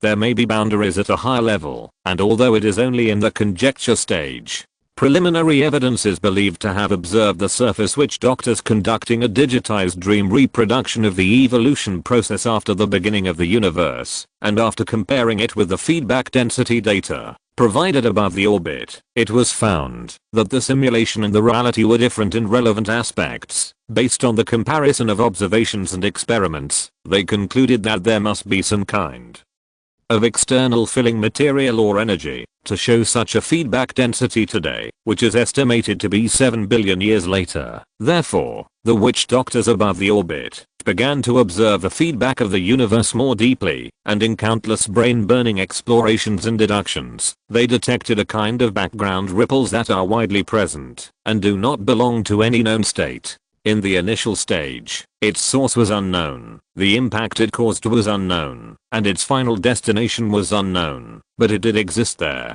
It was only because of a certain coexistence of extreme universality and subtlety that it was ignored by observations conducted between orbits. But when the observation was established, and the existence of the phenomenon itself was locked by the witch doctors, after the accumulation of observations by more than 40 witch doctors, the addition of combined computing power and thinking speed, and the assistance of the domain intelligent brain at the deduction level, several extended phenomena aroused the interest of the witch doctors. First of all, this kind of ripple does not seem to have any materiality. It is neither a substance widely recognized in reality, nor a certain energy that can be perceived. Although it does fill the feedback density of the universe itself in some way, it itself cannot be directly used by the material world. Instead, it is like a bunch of redundant and invalid information, piled up there meaninglessly, as if accelerating the expansion of the universe is its only, but dangerous use. Secondly, the witch doctors discovered that the feedback from the higher level magical beasts showed the ability to transform this kind of ripples. Although the rate was extremely different from its own existence density, the phenomenon really existed, and for each individual of the higher level magical beasts, this transformation effect was extremely considerable. Thirdly, the group of higher level magical beasts captured by the headquarters and used to produce elves clearly showed more transformation contributions than the wild ones. Finally, these combined gave birth to a deduction. That is, this special existence temporarily named void energy is the main source of energy for higher level magical beasts, and the process of producing elves has accelerated their consumption rate, so it shows a higher conversion rate than the wild ones, and under this speculation, the endless source of energy for higher level magical beasts no longer violates common cognition, but becomes a kind of source of water. In this way, although the unknowns in related aspects are still high, the witch doctors have also initially established a macroscopic cognitive model of the universe through the accumulation of conjectures and observations. First, the universe is infinite under the existing observation capabilities, but there are boundaries in higher dimensions. Second, the outside of the boundary is temporarily named the void. Although its existence, form and true characteristics cannot be confirmed, void energy is a direct or indirect proof of its existence in the known world. Third, perhaps the expansion of the universe itself introduced void energy. Perhaps the invasion of void energy reversely forced the expansion of the universe, or perhaps the two occurred at the same time and promoted each other. Fourth, void energy may be the product of direct invasion of the void, or it may be the product of a transformation of the universe itself. But no matter which model it is, it cannot be directly used by the universe, so if this active or passive expansion continues, then the entire material world may usher in the loss of connection and extinction, after being torn apart, or be swallowed by the void after tens of billions of elf years. Fifth, near gods and high-level magic beasts, and even their ultimate form of gods, may be a solution to continue the existence of the world. But it does not necessarily have to be effective in the existing or established form. If the witch doctors can crack their ability to transform void energy, they can use the most favorable way to ensure the survival of the world in hundreds of billions of years. If the elf civilization still exists at that time. Finally, the witch doctors spent a lot of resources and conducted several simulations of cosmic evolution in dreams, based on all the existing and observed rules, but each conclusion made them feel surprised and even vaguely terrified. No matter what variables or conjectures they added, they could not rely on natural evolution to produce high life and generate interface, while ensuring the normal development of the universe. Even the existing and real phenomena, such as the ability of spells, will, and spirit to influence the material world, could not find a suitable way to logically substitute them into the rules of cosmic matter. Therefore, they made a preliminary judgment that this might be a created universe. This is undoubtedly a sensational conclusion, and the witch doctors have serious disagreements. Some witch doctors believe that this world is and should be generated by natural evolution. The reason why the current situation is like this is that they do not know enough about the world and the rules. There must be an undiscovered and logically self-consistent evolutionary path in reality, which has led to the development of the universe into the current world. Another part of the witch doctors insists on the combination of materiality and exogenous creationism, believing that some higher individuals or void groups of super high civilizations have generated this universe for some unknown purpose. In addition, some witch doctors even began to doubt the materiality of the universe. Based on their own ability to control the dream world, they proposed the conjectures of virtual world and virtual life, and believed that they and the world might be virtual and completely controlled, just like the heroic spirits and the heroic spirits aspects. So, with the conduct of many experiments and the birth of many conjectures, all kinds of emotions, either positive or negative, began to spread among the elves, and even reached the point of affecting work and racial development. Seeing this as one of the places where the conjecture conclusions occurred, the witch doctors above the orbit urgently held a general meeting. In the meeting, they confirmed the unified understanding of putting aside disputes and focusing on development first, and while still insisting on academic freedom, they proposed restrictions on the spread of negative ideas, believing that the development interests of a wider population should not be affected by some conclusions that are still just conjectures. Afterwards, after synthesizing and arranging the minutes of the meeting, Ashura, as the speaker, gave a speech to all citizens. She said, "No matter what the truth of the world is, we cannot stop the pace of civilization development. If the world is virtual, then we will snatch its ownership from the inside out, just as dreams can be turned into domains. On the basis of constantly mastering the existing rules, one day we will be able to extend our tentacles to the bottom of the world. By then, virtual or material will no longer be our limitation. And if this is a created world, then why can't we, who are still insignificant now, choose to become its true master? Whether the world is the result of self-evolution, created, or even virtual, as long as the steps never stop, the road will continue to extend, and we will eventually grasp our own reality.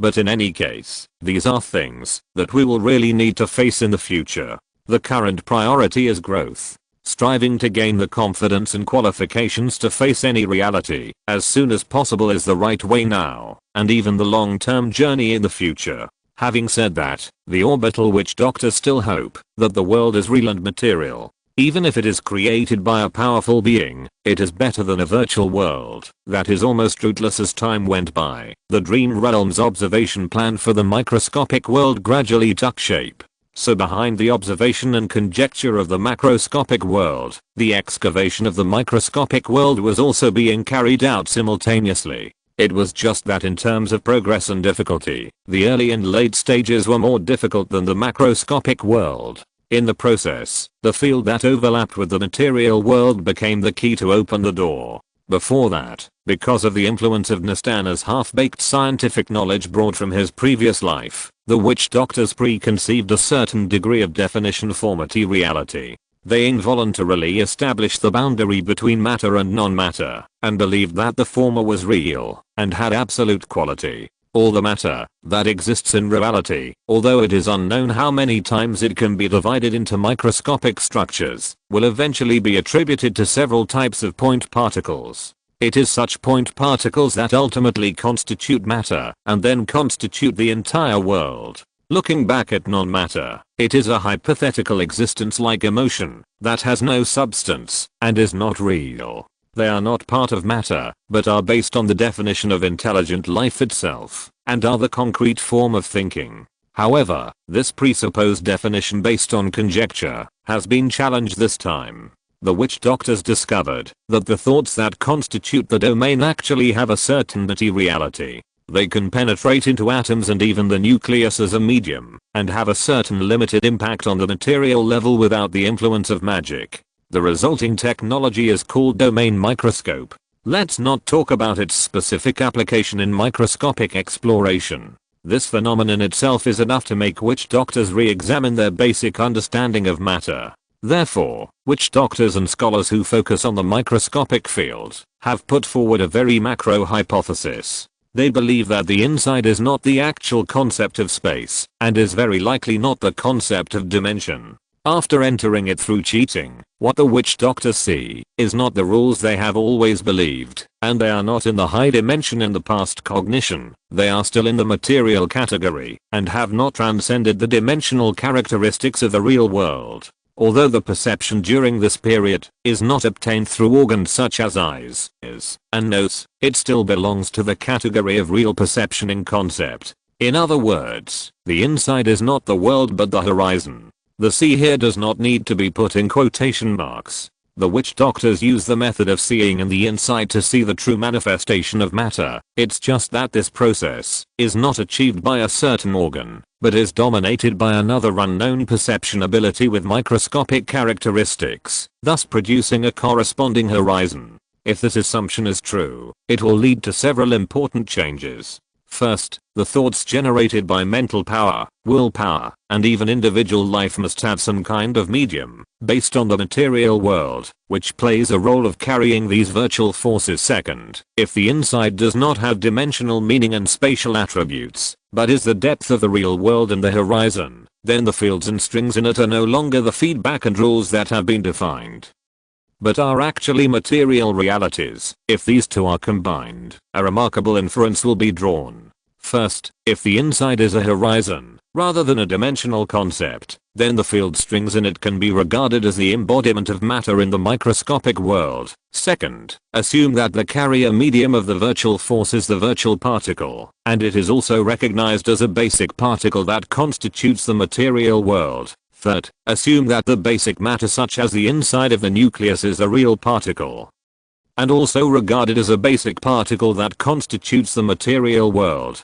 Finally, virtual particles and real particles showed a concrete consistency in the inner horizon, which was ultimately attributed to the special disturbance of fields and strings. Therefore, can we draw the following conclusion? The composition of the world is common in the most microscopic field. As long as the disturbance structure of the field string is changed, the conversion between virtual and real can be achieved directly at the material level. For example, light can become matter, emotions can become matter, and vice versa. Matter can also become illusory emotions, or light, magnetism, and so on. If we think and observe from this perspective, such a phenomenon does exist in the known reality. The most obvious one is the transformation of matter by the life force field and the change of its own characteristics in the process, but it has been attributed to a certain rule before, so there is no cognition in this regard. In addition, although the deduction of the evolution of the universe, based on field strings cannot be truly implemented due to the limitation of the number and ability of observers, but when the witch doctors added new microscopic variables of virtual particles and real particles, and resimulated the origin and evolution, their conclusions failed to directly overturn the virtual theory and creation theory. But they have raised the possibility of the natural evolution theory with the lowest confidence level to the same level as the previous two, and the most tempting attempt to become the creator through field string mimicry has encountered a closed door in the microscopic field of the intermediate state. Using the field microscope, the witch doctors began to take the most solid and basic step towards the composition of the world on another level. Through an experiment named virtual particle invasion, the atomic nucleus was first observed, and the probabilistic electron field also extended into the dream realm. Afterwards, the witch doctors ambitiously launched an exploration of the structure inside the nucleus. They took advantage of the controllability of virtual particles within the scope of their coverage to discover more basic particles with negative charge and neutrality, and named them negative particles and neutrons according to their characteristics. Later, the influence of the number of negative particles and neutrons in the nucleus on the properties of the atom was also discovered. Thus, the first periodic table was born, and the existence and phenomena of heavy element, light element, decay, radiation, isotopes and so on that are closely related to it have also been observed one after another. So, the witch doctors first looked up at the sun, then looked down at the heavy nuclei in their hands, and then they began to prepare the fusion and fission laboratories. Up to this point, because the experimental methods actually exceeded the theoretical basis, the latter was driven by the former and new theories were constantly born, which led to a new round of experiments, and then prompted the emergence of subsequent theories. In such a reciprocating cycle, everything was pushed forward as fast as riding a rocket, until the witch doctors shifted their attention to the internal structure of the neutrons and the electrons, and to the observation of the electrons. Chapter 312. One morning, just as the headquarters was conducting further explorations in the microscopic field, and encountered huge difficulties in observing the material structure below the neutron level and the mass and entity of electrons, another equally important field unexpectedly ushered in some substantial breakthroughs.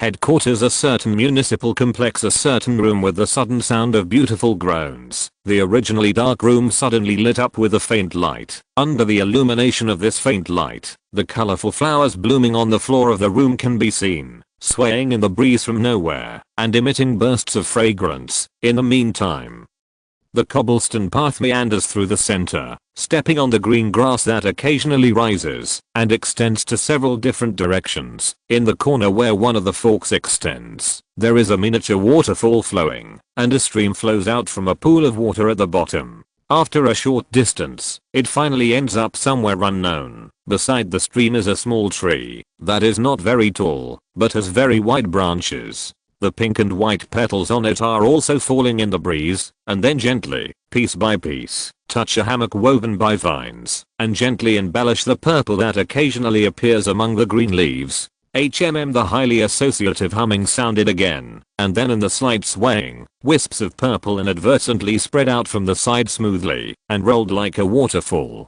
flowing down among the flowers that are slightly inferior to it on the ground. Looking closely, it turns out that this is a half-asleep female elf, lying in this hammock made of vines, and wrapped by branches and leaves. At this time, her eyes are still closed, and her eyelashes are as long as butterfly wings, casting a blurred shadow on her face, outlining a bit of mysterious temptation. The call to wake up is becoming more and more obvious, and her movements are becoming more and more lingering, and the graceful curves of her body are gradually revealed. Suddenly, the female elf opened her misty eyes, blinked her beautiful purple pupils, stretched her body lazily, and then a large area of unobstructed, smooth purple like porcelain emerged, turning all the green bushes and petals into minor decorations. The cry of the oriole came from the branches, and a nightingale with a black body, but beautiful body flew and landed on the side of the elf's cheek, then extended its elegant neck and gently rubbed her face.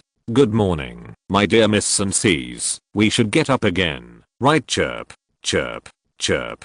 Thank you for your song. I'm much more awake." As she spoke, she sat up, and her slender legs stepped on the pebbles among the flowers and plants on the ground, and the wall opposite also became an open balcony at this time, revealing the busy scenery of the outside world. What is quite strange is that, although there are countless buildings and tall mother trees in the headquarters that block the view all the time, the golden red in the dark background in the east seems to be completely unobstructed and shines directly into the room. Then, mist rises in the room, and the elves are lit up with a hazy purple light. And our female elf, who had a sweet dream all night, finally separated the braids connected to the terminal hole, and then dragged her lazy and beautiful body out of the hammock, and walked naked towards the morning glow that had already revealed a ray of light, and opened her arms to greet the early morning. But obviously, the charm in the dream only stayed in the dream, and she showed a completely different scenery. After waking up, the sound insulation of the room was indeed very good, but the wall had completely disappeared at this time, so her expression at this time immediately disturbed the others. "Alyssa, what are you yelling about again?" Hearing this, Alyssa turned her head to the left and happened to see the neighbor next door who had just woken up and was very interested in the boy. "Hey, isn't this little brother Esna? How dare you yell at your sister just after graduation?" While talking, she posed a few poses that she thought were very charming, but she never thought that she would only get a disgusted expression in the wall that was slowly rising. "He was a stinky brat who doesn't understand romance." Chirp chirp. The nightingale landed in front of her, spread its wings to cover Alyssa's body, and made bursts of chirping.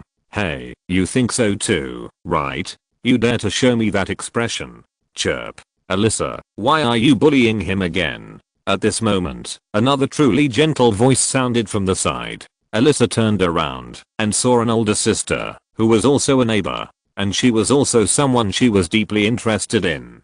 Gudang. Swallowing the saliva of envy, the double common among elves suppressed her excitement and greeted the source of the voice. "Sister Freya, you actually came back to live today. Why didn't you tell me?" "Well, the things on hand just came to an end. Recently, I'm going to rest and complete the upgrade path." Freya smiled apologetically and explained softly, "It's just that I came back too late, so I didn't go to say hello to you." "Ah, are you going to be promoted to the 5th level?" "Yes, after all, it has been delayed for a long time. It's about time." "Oh, then you are going to leave the surface and go to the orbital laboratory?" Alyssa asked with envy and a little disappointment from not getting it. Freya looked up at the sky and at the residences of those people whom she regarded as her elders for many years. She nodded with longing and affirmation. "Yes, It's been a long time since I last saw you, sirs. Okay. Don't be sad. It's not like I won't be back. Then can Alyssa go to play with your sister in the evening? Okay, come over. I don't have anything to do. Oh, that's great. Okay, you should go to work. Alyssa, get dressed and go to the research institute. Yeah, I'll be back soon. Alyssa first took a bath in boiling water, then put on exquisite makeup, put on the spiderweb tulle skirt and bra handed to her by Nightingale, and then put on the exquisite and delicate black stockings that reached her thighs. Finally, she took the automatic transportation from the house to the research institute deep underground, which is where she works. After entering this room, she was constantly called sister, and Alyssa usually responded enthusiastically, especially today. In addition, some male elves who didn't understand romance teased her outfit, thinking that it was unwise to waste dozens of minutes every day on it, when she could only wear it for a short time, and she was commuting alone most of the time. In general, Alyssa would retort, whether true or false, but today she just raised her head proudly and gave everyone a look of "you are so stupid." But before she really started working, she put on a symbolic white coat that had become popular since some year over her particularly charming clothes, and then started the work that could not really be returned at will. This underground space belongs to the Dream Research Institute's spy manufacturing section, and the 23-year-old Alyssa is a dream sorcerer and a branch project leader in the department. In the near future, her main job is to preside over the consciousness reorganization project for the alien race. In popular terms, it is called the Brainwashing Project. In addition to the dream sorcerer's way of making the alien race enter a controlled dream, it can also achieve fine operations on a single individual, but in terms of large-scale application, due to the lack of external nerve plexus, lack of active cooperation, and excessive defensiveness of the alien race, it relies heavily on the assistance of complex equipment.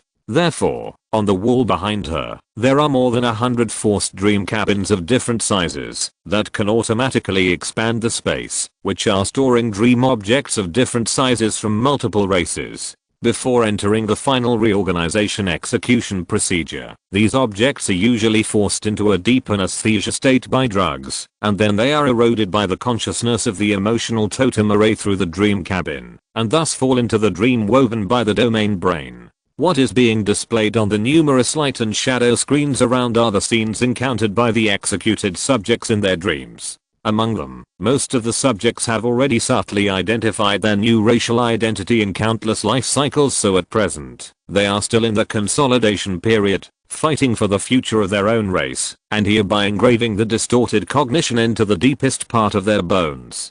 Or, there are also those who have completed the consolidation and have been put into the substantive subject learning stage, working hard to become an excellent spy. After the consciousness is reorganized in the dream, almost every successful case of the executed will eventually firmly believe in their identity as elves, and then use the body of the original race to sincerely serve the Republic. Strictly speaking, this is a project that is not bloody, but absolutely cruel. However, the elves first do not recognize the attributes of unshed hair as civilized creatures, and secondly do not recognize that believers have the autonomy of civilization. Therefore, in their eyes, the personality value of most of the executed objects is not even as high as that of pets at home. Even for races or individuals with super charm, such as the snake spirits, only the value of beauty of each individual will be recognized. And then they will be welcomed to become dependent populations. Therefore, this distorted loyalty will not be taken seriously by the elves. When all the tasks reach the ending they have to face can be said to have been doomed. Of course, we are still in the implementation stage of the plan, so there is no precedent for this. In the project base, Alyssa was wearing the white coat that could not completely cover her voluptuous figure.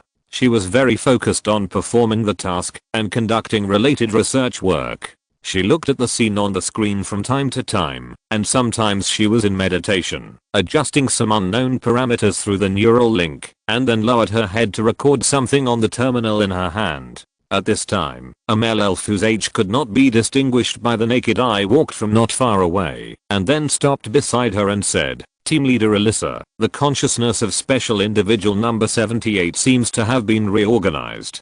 Can you check it? Wait a minute and let me see. The moment the words fell, nearly 100 corresponding screens appeared in front of her, and then under Alyssa's control, the final confirmation stage was executed. Object number 78 was a male fang species. At this time, its nearly 100 dreams were uniformly converted, and then slowly gathered in a series of verification processes, and when the consciousness in the dream finally returned to the main consciousness, he who believed himself to be an elf did not show any emotional fluctuations due to doubts about his identity in the task execution simulation after the transformation. However, after carefully checking the data feedback, Alyssa shook her head slightly and made a new instruction, consolidated before starting the next stage 30 times the speed, 300 consciousness clones, and a designed life of 15 years. Gradually deepen the experience of the growth process from birth to the present, and then use the main consciousness manama to experience the race transformation technology at one time in a fully simulated state. Report to me when you are done.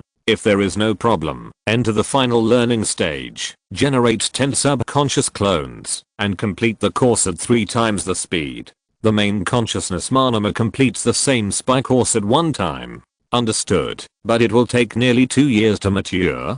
It doesn't matter, do it. Okay. When the newly graduated researcher left, Alyssa whispered to herself again, even if the 3 powerful tribes are the weakest fangs in terms of individual strength, the time required is still too long. Is there any way to shorten this interval? As she said this, she called up the set of light screens she was observing before, and faced the 3 most stubborn objects in her group, and fell into a thoughtful state. In front of her, there were hundreds of shrunken light screens, among which only 3 identical figures and experiences in the dream background were displayed. They were a Corine citizen, a Korath lion mount, and a heroic mammoth warrior. Undoubtedly, they were all the most determined warriors, and Alyssa had been fighting with these 3 objects for nearly a year. During this period, she tried all kinds of means at different speeds and different divisions, but she failed to complete the real reorganization of their consciousness. Among them, the Rhine warrior and its mount both experienced initial success when they were separated, but once they were arranged to meet and contact in a dream, they would once again identify with their original racial identity, causing all previous work to become a waste of time,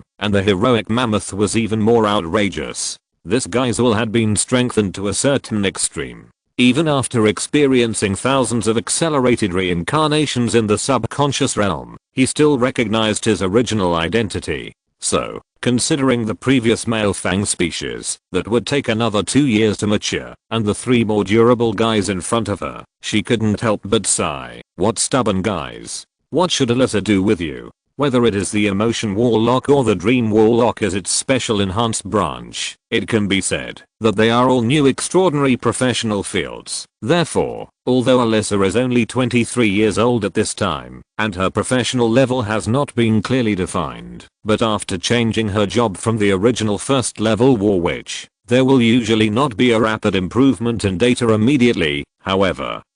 Unless the 5th level witch doctor uses violent means to forcibly intervene in dreams. In this field, she is already one of the most outstanding elves today. In addition, although the orbital witch doctor's method can forcibly change the consciousness of a few individuals, there are several drawbacks that cannot be avoided. First, their methods are too violent and cruel, which will cause the object to suffer serious side effects of the magic, and it is easy to have dementia and other mistakes in the middle of the task, so that the task cannot be entrusted with peace of mind.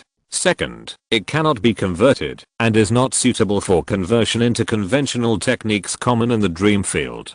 Third, it will consume the time that the 5th level witch doctor should have used in more important areas. In addition, because the intelligent brain of the elf kingdom is actually not real wisdom, it can only run a preset program better with higher accuracy, more stable execution, and larger scale applicability. Therefore, the breakthrough work in related aspects, whether at this time or in the future, must be completed by researchers like Alyssa. What she is studying now is how to find a means to effectively and efficiently reorganize consciousness for the strong race on the basis of avoiding the above mentioned drawbacks, and then further seek to transform it into the conventional ability of the dream intelligent brain. So at this moment, as the most outstanding person in the field of dreams, her task is crucial. In the absence of any breakthrough yet, Alyssa can only use her own perception along the external nerve plexus to go deep into the field of dreams and search for inspiration aimlessly in the objective consciousness clones. After the targeted specialization of the extraordinary profession, her perception is now very sensitive in dreams, so this kind of wide-ranging exploration has become the best option out of helplessness. At this time, in this process that has been repeated many times, an extremely unusual perception signal suddenly came to her mind along the field path. It was a very strange dream signal, with extremely weak intensity, but relatively pure in nature. Alyssa was looking for its source in the vague perception, and the light screen in front of her was also in a rapid transformation process. No. She quickly scanned and eliminated, and then at a certain moment, she suddenly stopped all her movements, just fixedly looking at one of the scenes in a daze. And in the light screen she was looking at, what was displayed at this time was actually a sleeping mammoth, and the source of the abnormal signal was here. Sleeping. Dreaming in a dream. Really sleeping in a dream? Track is on. Look what I found. Without time to think about why, Alyssa immediately mobilized all the intelligent brain computing power under her control, began to amplify her own perception, and focused on capturing this abnormal signal. You know, sleeping in a dream is not that rare, and many consciousness clones will go through this process out of inertia. However, the fluctuations of dreams within dreams, caused by repeated sleep in dreams, are extremely rare, or this is the first time I have encountered it. At the moment, although Alyssa is not sure what this will be useful for, or whether she can find a breakthrough for her own research, the dream fluctuations, that seem extremely pure in her perception, make her instinctively feel a desire, and she thinks this will be a very important discovery. Chapter 313 Verification. For dream sorcerers, the fluctuations of thoughts in dreams are like the disturbances of magic crystal spells to witch doctors. It is a channel for mastering magic that can be sensed and analyzed. Coupled with the assistance of the extremely powerful eyes of the intelligent brain, Alyssa was able to seize this fleeting opportunity and successfully capture that unusual and rare signal. Thus, a very important beginning for dream sorcerers was understood and mastered by a full-time researcher who had just started on this ordinary night, through the established research system of the headquarters. That night, Alyssa broke her appointment. She failed to keep her promise to go play with her elder sister. Instead, she locked herself in her own small room in the laboratory all night, always thinking about new discoveries. Moreover, for quite a while, apart from hearing some noises of impatience or excitement coming from inside the locked door, the team members who came to report never saw Alyssa again. As the night passed, the closed door was opened again after nearly 80 hours of lighting, and Alyssa walked out. She seemed to be in high spirits, but her appearance was unusually disheveled. Her thick curly hair cascaded down, messy, yet childishly beautiful, perhaps originally embellished on her lips, or perhaps decorated on her eyes, but now some gold or silver metal particles were unevenly spread all over her face, like stars emitting a hazy glow in the purple night sky. Underneath, her white coat was messily open, and the bra inside, which was sometimes wide and sometimes narrow, was randomly wrapped up and just barely hung on. Her body, around her waist, the exquisite decoration that was originally made of magic crystals and precious metal filaments had long been thrown away, leaving only the empty and narrow navel, which was slightly opened and closed due to the movement of the abdominal muscles. The short skirt was fine, except for some wrinkles, but the overly delicate spider web material was worn out due to squeezing at the corners. But further down, the black spider silk stockings had become loose, and the left one stopped slightly above the knee, while the other side was pulled almost to the ankle. The dual colors of black and purple under different textures certainly had a strange and messy beauty visually, but it was definitely not something Alyssa would normally be willing to show. At this time, her team members seemed to have lost the nature of an elf in some aspects. They rarely paid attention to the charming embarrassment, but instead looked at Alyssa's eyes with burning eyes and expectation, as if they were waiting for some kind of response. Ahem. Coughing lightly, Alyssa pushed her hair back, revealing a little more of her pointed ears that stretched out from the curly waves. Then she grinned and laughed 3 times. Ha. Ha ha. Ha ha ha.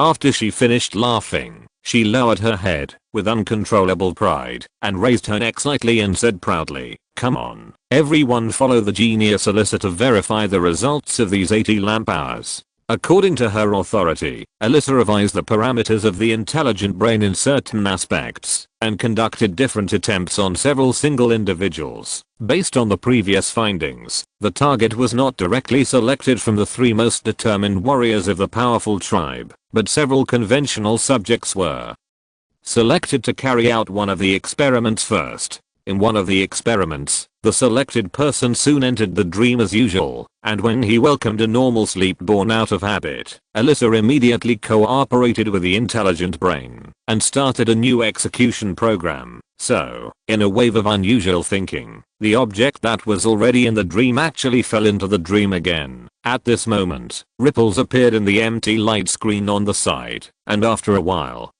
a picture that was obviously distorted was displayed. This was undoubtedly the so-called dream within a dream. In the first layer of dreams, Alyssa first created 10 clones of the object consciousness at one time, then, through a reference and correction between the same type of magic, and when each consciousness clone fell into double sleep, she created 10 clones of the next level of consciousness clones. Afterwards, let them experience various dreams at a compound speed, and constantly make the dreams gather upwards one by one, and gradually gather their influence on the superior clones in the main consciousness. This is an almost infinite reciprocating cycle, and the double dreams are always in the process of continuous expansion and continuous upward integration, and finally, when they are gathered into the main body for the countless times, all the analytical data are clearly shown. Alyssa's previous keen perception was not wrong. Dream within a dream is indeed a means to go deeper into the subconscious. Multiple dreams nested and unfolding like this will greatly weaken the subjective cognition and persistence of the object in the deeper dream, and the weakened,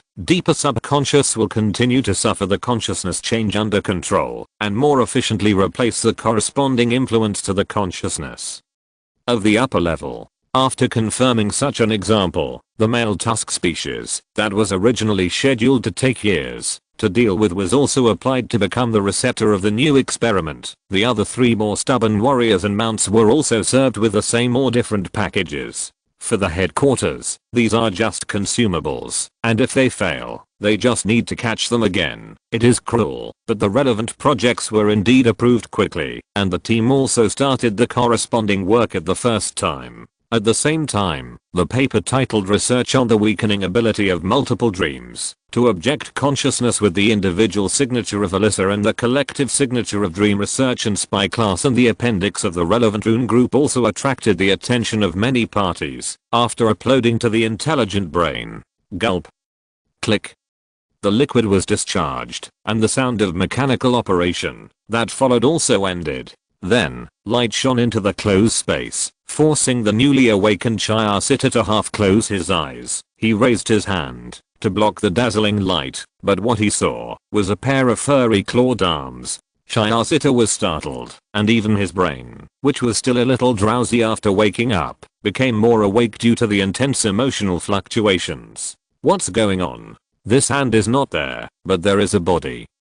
At this time, he finally woke up completely and recalled the reason for this. Avatar project. Yes, I participated in the Avatar project, and my consciousness was transferred into the body of the Fanged. He sat up.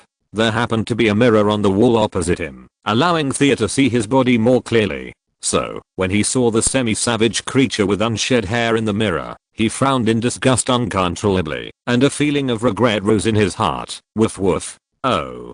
Damn it. Woof woof. Oh my god. Woof. Damn it. I don't seem to be able to speak coherently anymore. I shouldn't have participated in this damn mission. Woof. Obviously, the current vocal cord structure, the airtightness and shape of the mouth, and even the softness of the tongue, do not seem to support the pronunciation of the Elvish language. This made Theaster extremely regretful. Not only did he get into a body that made him feel disgusted, but he couldn't even speak his noble mother tongue fluently. But there was no way. My sacrifice is valuable for the Republic and for the future of the Elves, as long as the mission is completed as soon as possible. Driven by both helplessness and a sense of mission, he finally accepted the status quo, then slowly stood up and left the consciousness introduction cabin. Pa. The sticky touch of his feet on the ground did not cause him physical discomfort, but the disgust in his heart could not help but rise again. Hey, is anyone here? I have to go take a shower. With his call, the door of the room was finally opened, and then a beautiful female elf walked in. She nodded to Thea, and then asked patiently, how do you feel? Can your body adapt? Ms. Alyssa, I don't feel well. Thea walked around in front of the project leader as a demonstration, but what was visible was, Thea, you are such a genius. Look at how well you adapt your body, and you have completely mastered it so quickly. Madam, please don't say that. It makes me look like a lowly barb. Damn lowly, inferior species. It's okay, Thea, this is also for the mission, isn't it? Say a few words of Fang language for me to hear. You learned it very well at the beginning. Okay. After being embarrassed for a while, Thea closed his eyes, covered his face with his hands, and said with shame and disgust, woof, woof woof woof, woof woof woof. Obviously, he has learned it very well. Biting her lower lip with her sharp teeth, Alyssa suppressed all unnecessary expressions and responded, thank you for the compliment, sir, but your courage to sacrifice yourself for the Republic is even more handsome. You should, ma'am. Alyssa stood up and walked in front of the male creature. Her 3.5 meter stature was more than a meter taller than Thea, and the fanged creature's lower limbs seemed to never be straightened, so in comparison, the other party looked more like a disabled child. She stretched out her arm, and after a moment of inexplicable pause in midair, she gently patted the other party's shoulder, then looked at him with a calm gaze and said, you performed very well.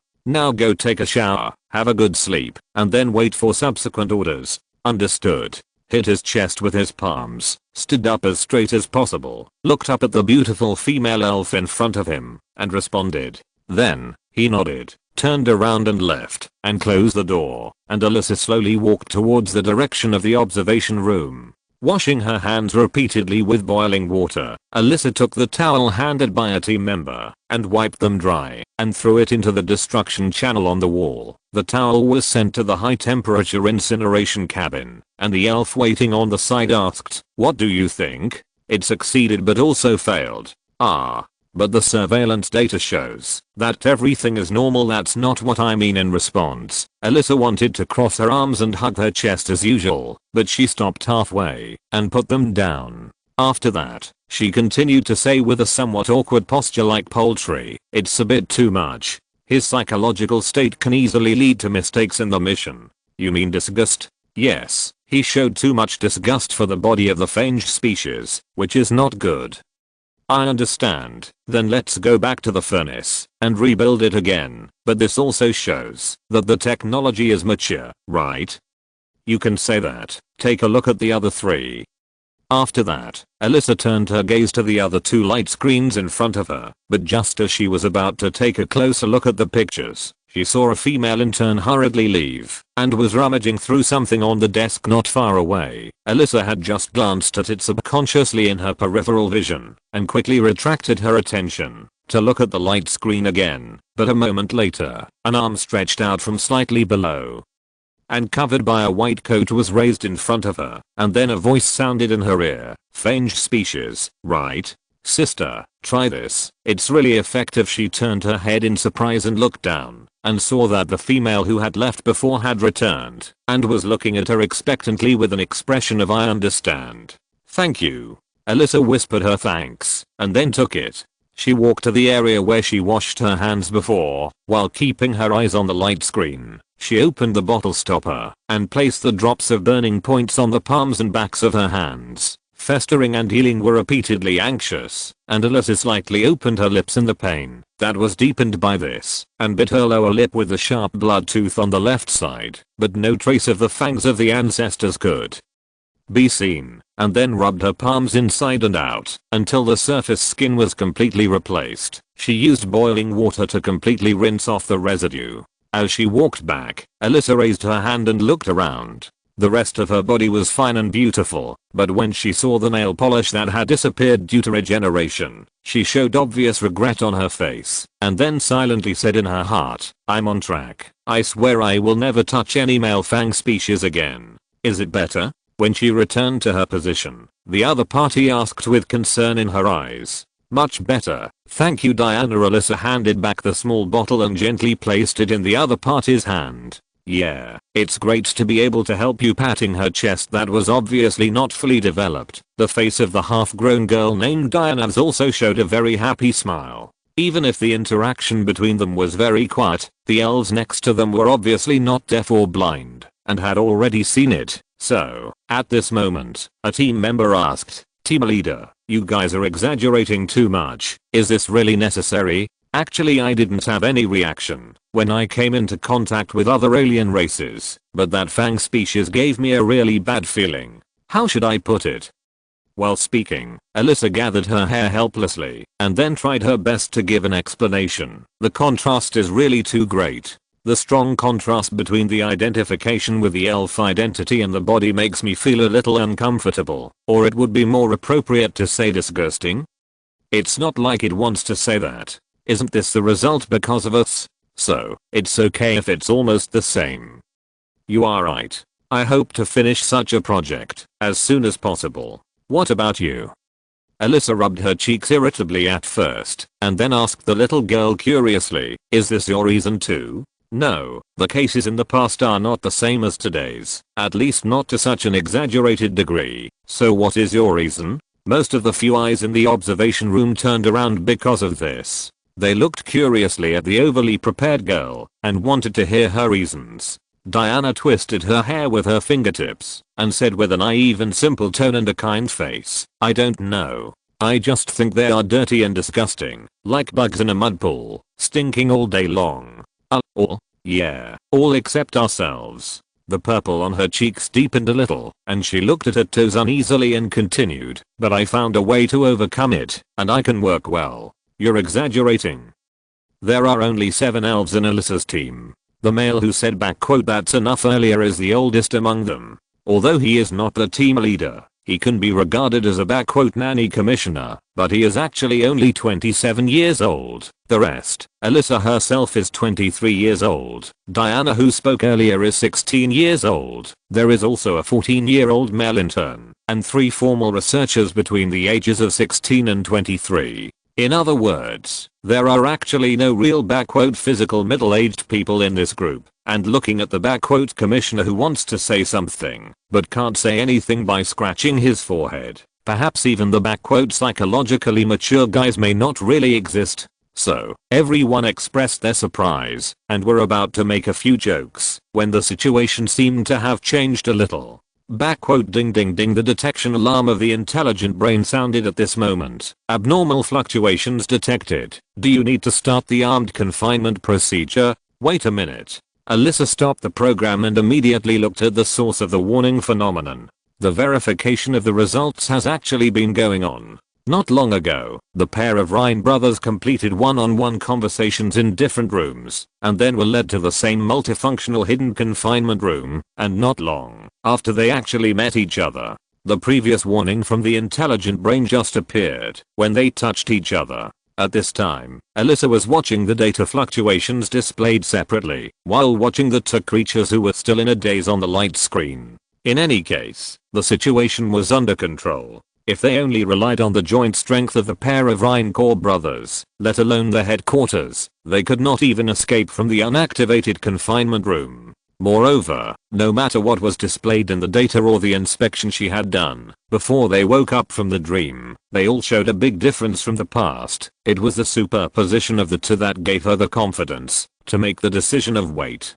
Chapter 314. Gradually reaching out to the hands of God. After a large number of genetic factor-related tests, the truth about the Rhine species twins has gradually become clear to the Republic. The witch doctors believe that the twins should have been 1, but due to some needs and some acquired patterns, they split from 1 to 2 in the early stages of gestation. Thus, the big hole became 2 small holes. One inherited the brutal attributes of the original embryo and most of the power closely related to it, and they are the so-called core beastly Rhine. The other inherited the wisdom after most of the violent nature was removed, and another part of the power left in the original embryo, and they are the core upright Rhine as the foundation of civilization. This may be a compromise solution, which maintains the rational survival of the upper echelons of the group to the maximum extent, while giving them relatively high-end combat power in some form. Therefore, the Rhine species, whose population characteristics are differentiated into 3 levels, can maintain a certain number advantage, while also ensuring the advantage of the high-end level in combat power.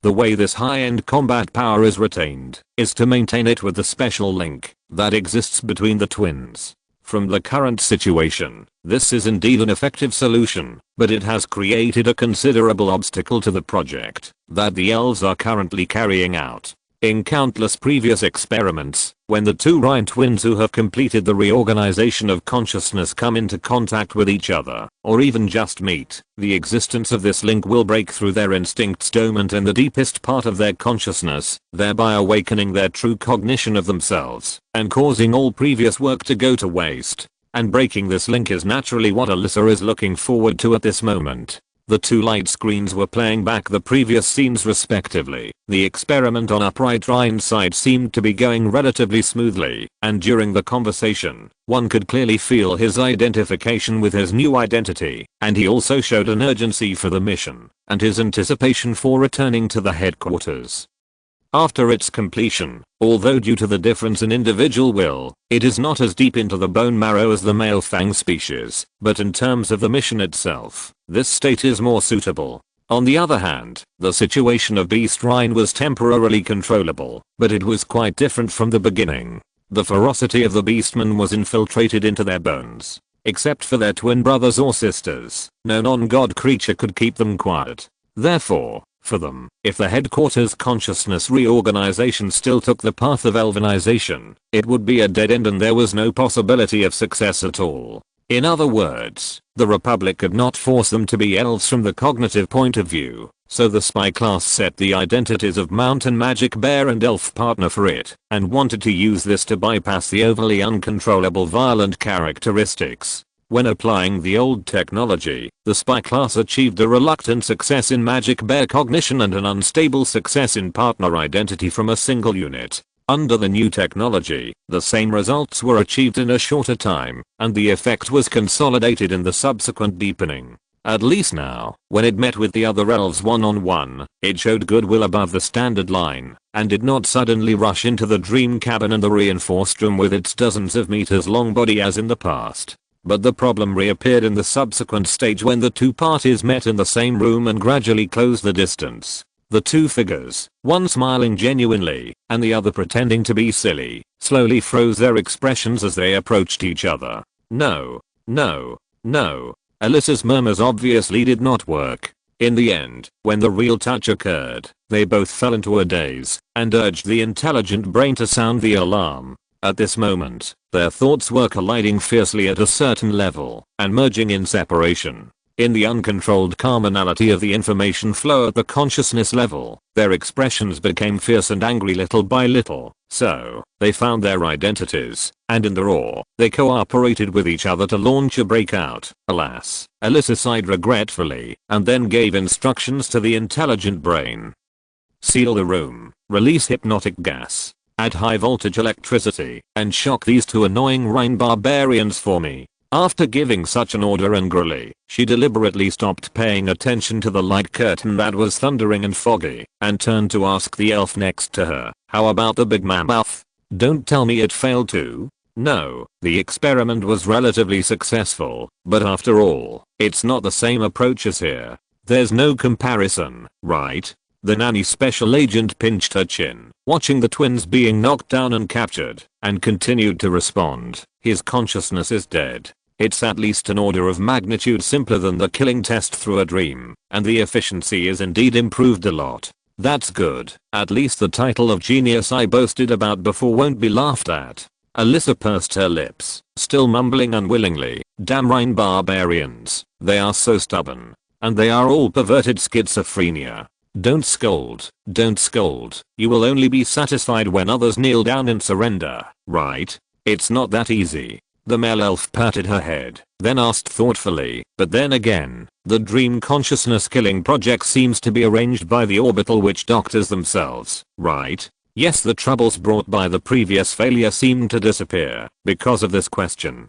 Alyssa became complacent again and said proudly with her slender neck raised, "That was what the pioneer personally told me. Yes, you are really awesome, but I don't know why." The male elf touched his dog head subconsciously, dealt with Alyssa with the first half of the sentence, and then said the second half to himself. Huh. Alyssa narrowed her eyes dangerously with her eyebrows raised. She slapped the big hand on her head, turned her head, and looked at the male next to her and asked, "What do you mean? Are you saying that I don't deserve the attention of the pioneers? What are you thinking about now?" Surprised at the other party's reaction, and then shook his head with sudden realization, the male elf went on to explain to her, "I mean the dream killing project. I'm wondering why the pioneers would attach so much importance to it." "Oh, that's it?" Picking up the slapped hand and putting it back on top of her head comfortingly, Alyssa pointed to the north and said, "Why else? They must be thinking about how to deal with those super advanced creatures."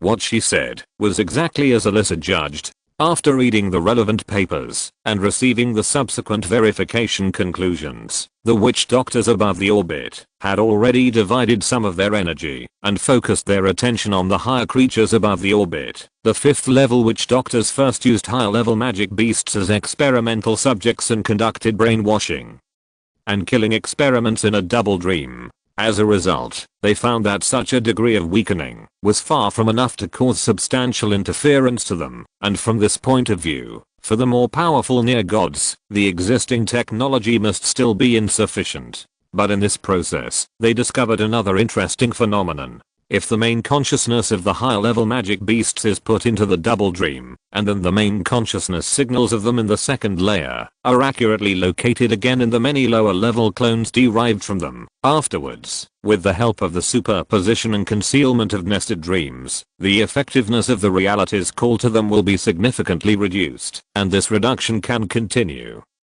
To increase the effectiveness in a certain form of deception after the witch doctor's conscious interference with the 2 layers of dreams. For example, the pain caused by a knife in reality usually causes the dreamer in the non-anesthetized state to wake up instantly, but when it is covered by a layer of dream and transmitted to the next layer of dream, the pain it brings will be weakened at the sensory level, and the witch doctors can further use the cognitive buffer formed between the 2 layers of dreams to change the source of pain to something that happened in the dream, thereby confusing the dream and the outside world.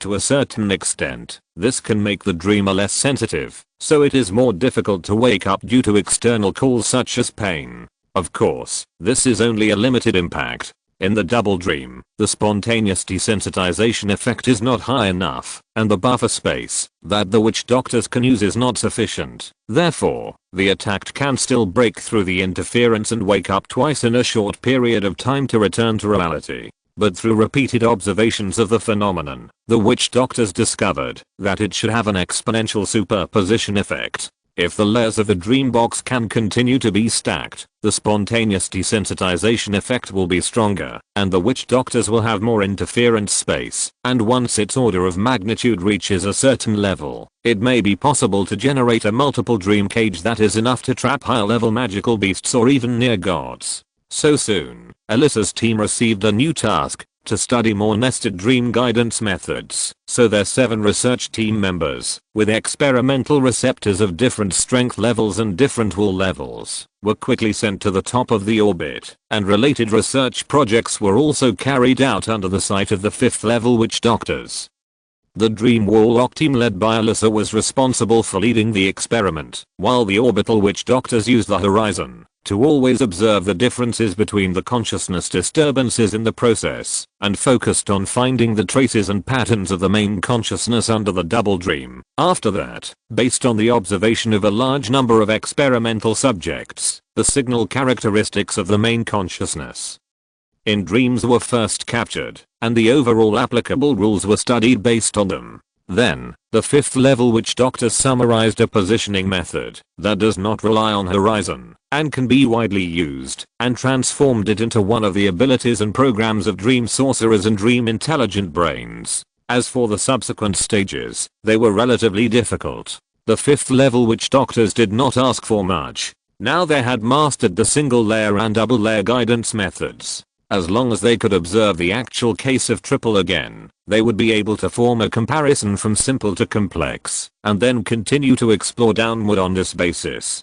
However, the discovery of from single to double was a low probability accident obtained by chance, and the phenomenon of from double to triple seemed to be an accident with an extremely low probability. Even though a huge amount of resources had been invested in its support, the discovery of the phenomenon itself was always as inexplorable as a needle dropped into the sea. Even if there was a naturally occurring triple, it was almost an unknown conclusion.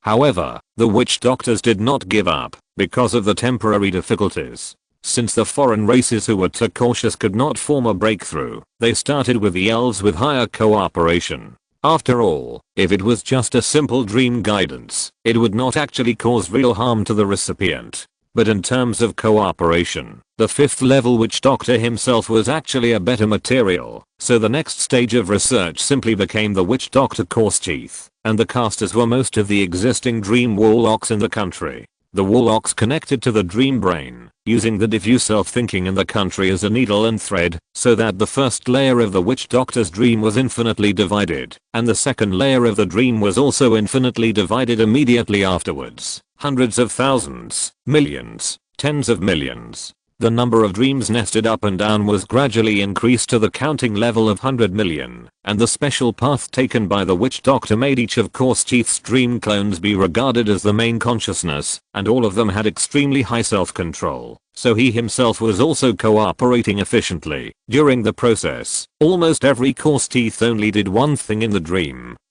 That is, to fall asleep.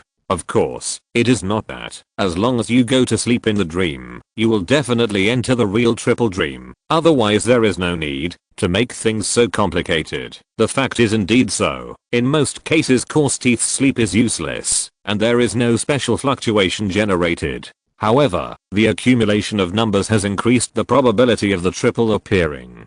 Coupled with his active cooperation and subsequent persistence for a long time, the witch doctors and dream sorcerers finally successfully found the needle that was targeted. One of Kuya's conscious clones really fell asleep in a dream within a dream, and this became an opportunity that could not be missed. As a result, not only the 5th level witch doctors and dream sorcerers were conducting observations, but all the intelligent brain branches in the headquarters also added themselves to the dream intelligent brain, becoming the source of computing power for capturing domain signals. Then, the signal fluctuations of the triple dream were successfully captured with the joint efforts of so many parties. Once one was captured, two were captured. When the witch doctors and professional sorcerers initially converted the signals into spells, into domain functions, and projected them on a large scale onto the aliens, a steady stream of triple dreams were generated, providing valuable data for this research. Therefore, the traditional comparison and complementation of similar rune groups was carried out. The research team gradually analyzed the similarities and differences in the comparison of 1, double, and 3, and then cracked it based on this. In other words, it excavated the guidance plan of 4-fold to 7-fold dream, as well as the main consciousness capture plan, and later, the more difficult 8, 9, and 10-fold dream were also developed one by one, but it seemed that there would be no results in the short term. Therefore, the witch doctors temporarily shifted their goals and once again used high-level magic beasts as experimental subjects. They planned to use the existing 7-fold technology, the weakening ability of cognition and persistence, and the buffer space given, to try to make the main consciousness of high-level magic beasts, in countless layers of overlapping dreams, be stripped of the protection of the mind, and will again and again, and finally appear in a naked posture in a deeper level of reality. Of course, high-level magic beasts are just stepping stones for progress. The ultimate goal of the witch doctors always points to the north and those near gods. A dark blue wolf cub was picked up by a kind elf passing by, and gradually grew up under his careful care. It regarded him as a father and he regarded it as a friend. The two almost became the best friends in the world. They lived together in this cruel world and spent a long time together. They pursued honor and explored individual strength together, and on the way to the top, they both became kings renowned throughout the continent. But from one day, the situation took a turn for the worse. The wolf fell ill and suffered from an incurable disease. The pain appeared inexplicably from the body in the depths of consciousness from time to time, and then tortured it like a ulcer attached to the bone. The elf naturally did not sit idly by in the face of his friend's suffering, but no matter how hard he tried, he could not find a way to cure it. The predicament of seeking medical treatment made the elf and the wolf ignore the country and disperse all the wealth. The country they controlled also set off disputes in this huge consumption, and then expelled them together. The spirit of the friend was gradually declining, and their life was becoming increasingly difficult. The elf had to break through his kind nature, and became a profiteer seeking money and a predator who forced the doctor. But what he wanted was just to cure his friend. The superficial awe and the curse behind his back would ring in the wolf's ears from time to time, and every late at night, the elf's crying under the condemnation of conscience was also constantly torturing its heart. The wolf felt deeply guilty, and began to think, if I'm gone, will he live better? One day, the elf encountered an iron plate. A more powerful high life gave the elf a very severe punishment, and warned it to stick to its nature. Otherwise, the next time, it would face the end of life. As a result, the elf lost the deterrence from its own strength, and the people were no longer afraid of him. They once again returned to a state of poverty. But the medical treatment continued. But the curses that were once made behind his back turned into humiliation in front of him.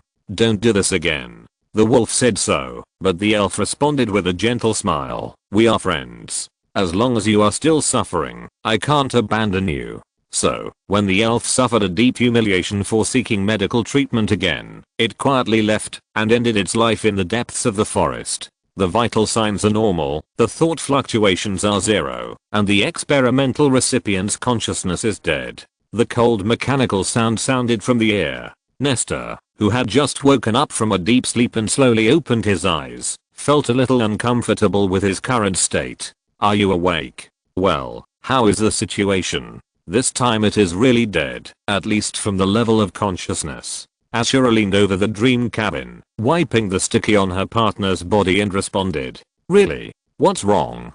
Just a little lost. The dream seems to have affected my thinking. Is it serious? Stopping her hand, Ashura looked at her partner with concern and asked. It's not serious, but the conditions are really too harsh. Yes, the requirements are a bit high for both the executor and the recipient. What they were talking about at this time was the interference conditions of the 7-layer dream and the premise of the recipient's consciousness dying. When the dream box was superimposed on more than 5 layers, many things became a little different. It seemed to be an extremely private area. The dream brain could no longer directly control everything like it did at the shallow level. Only when a qualified executor entered it and became the intermediary coordinate for the extension of the dream field could the 7-layer environment be affected. At the same time, the requirements for qualified persons are not low, and they are not in terms of combat power, but focus on the spiritual level, because when becoming an intermediary, the executor himself must be in at least the 5th level box, so that the dream fluctuations of both parties can be connected through the intelligent brain, and thereby enter the 7th level of the other party, but the ability to stay awake in the 5th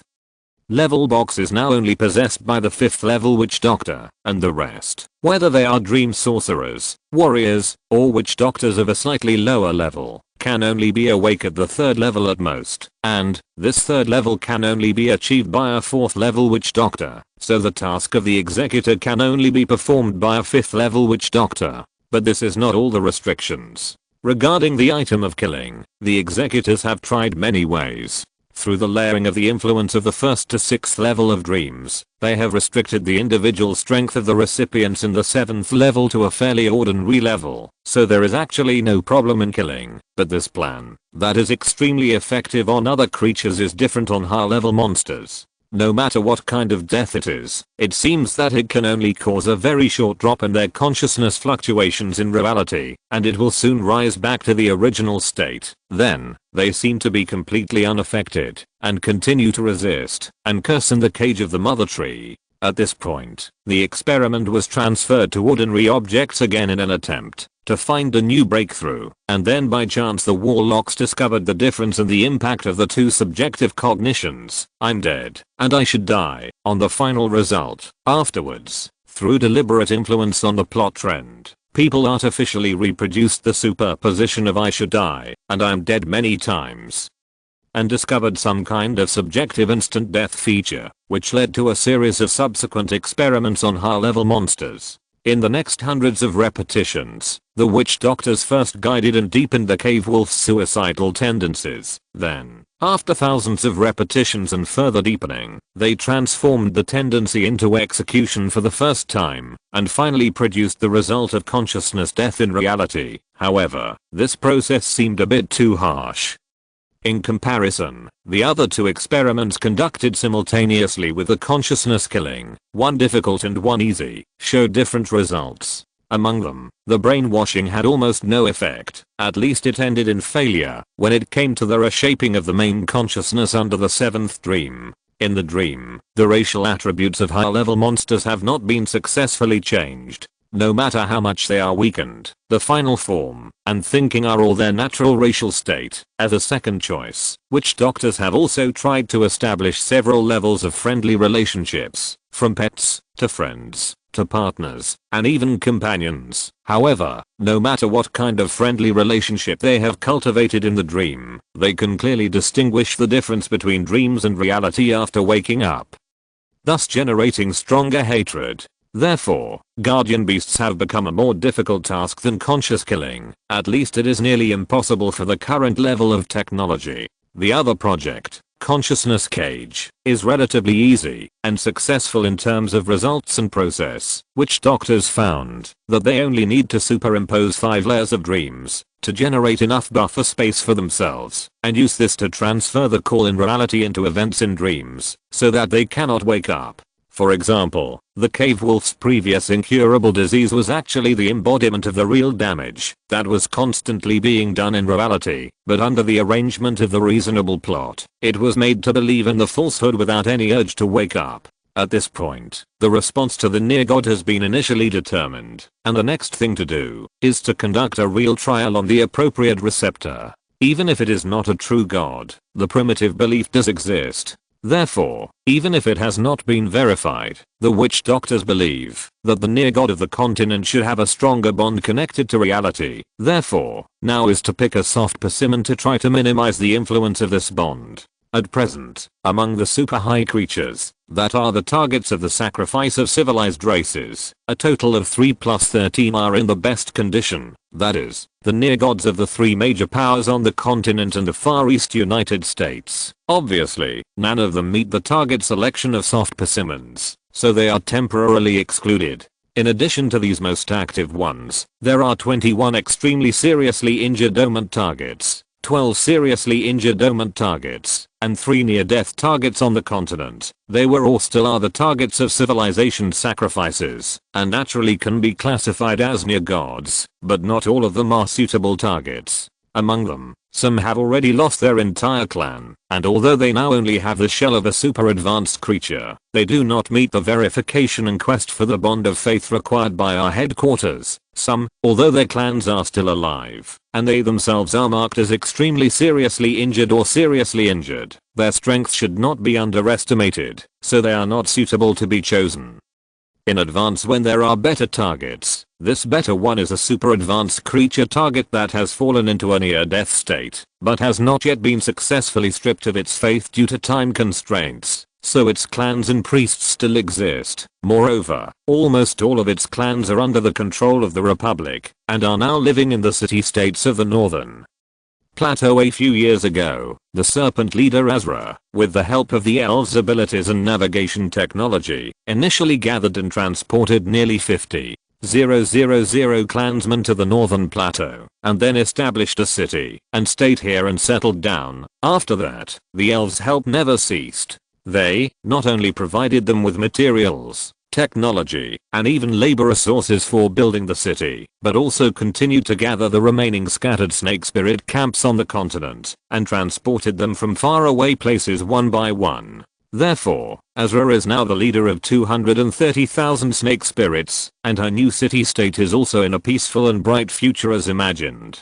But for her, there is still a vague regret. First, the snake spirits on the continent have not all escaped from the sea of suffering. According to the exploration of the elves, there are at least 90,000 compatriots struggling in the extreme inland areas. They are too far away from the sea and too close to the strong tribes. Therefore, even with the technical capabilities of the elf kingdom, it takes more time to arrange them to come to their new home one by one. Second, she missed the beautiful Alama very much, and even often hoped that she could become an elf. I guess by then, they can stay together without any obstacles. Third, the serpent god still did not respond. After arriving at the northern plateau, she had presided over many large-scale sacrifices. Although she vaguely felt the existence of the serpent god due to the increase in the concentration of the tribe, and realized that their concentrated sacrifices could help it recover its strength, it has not yet achieved great results. But today, these three regrets have been alleviated to some extent.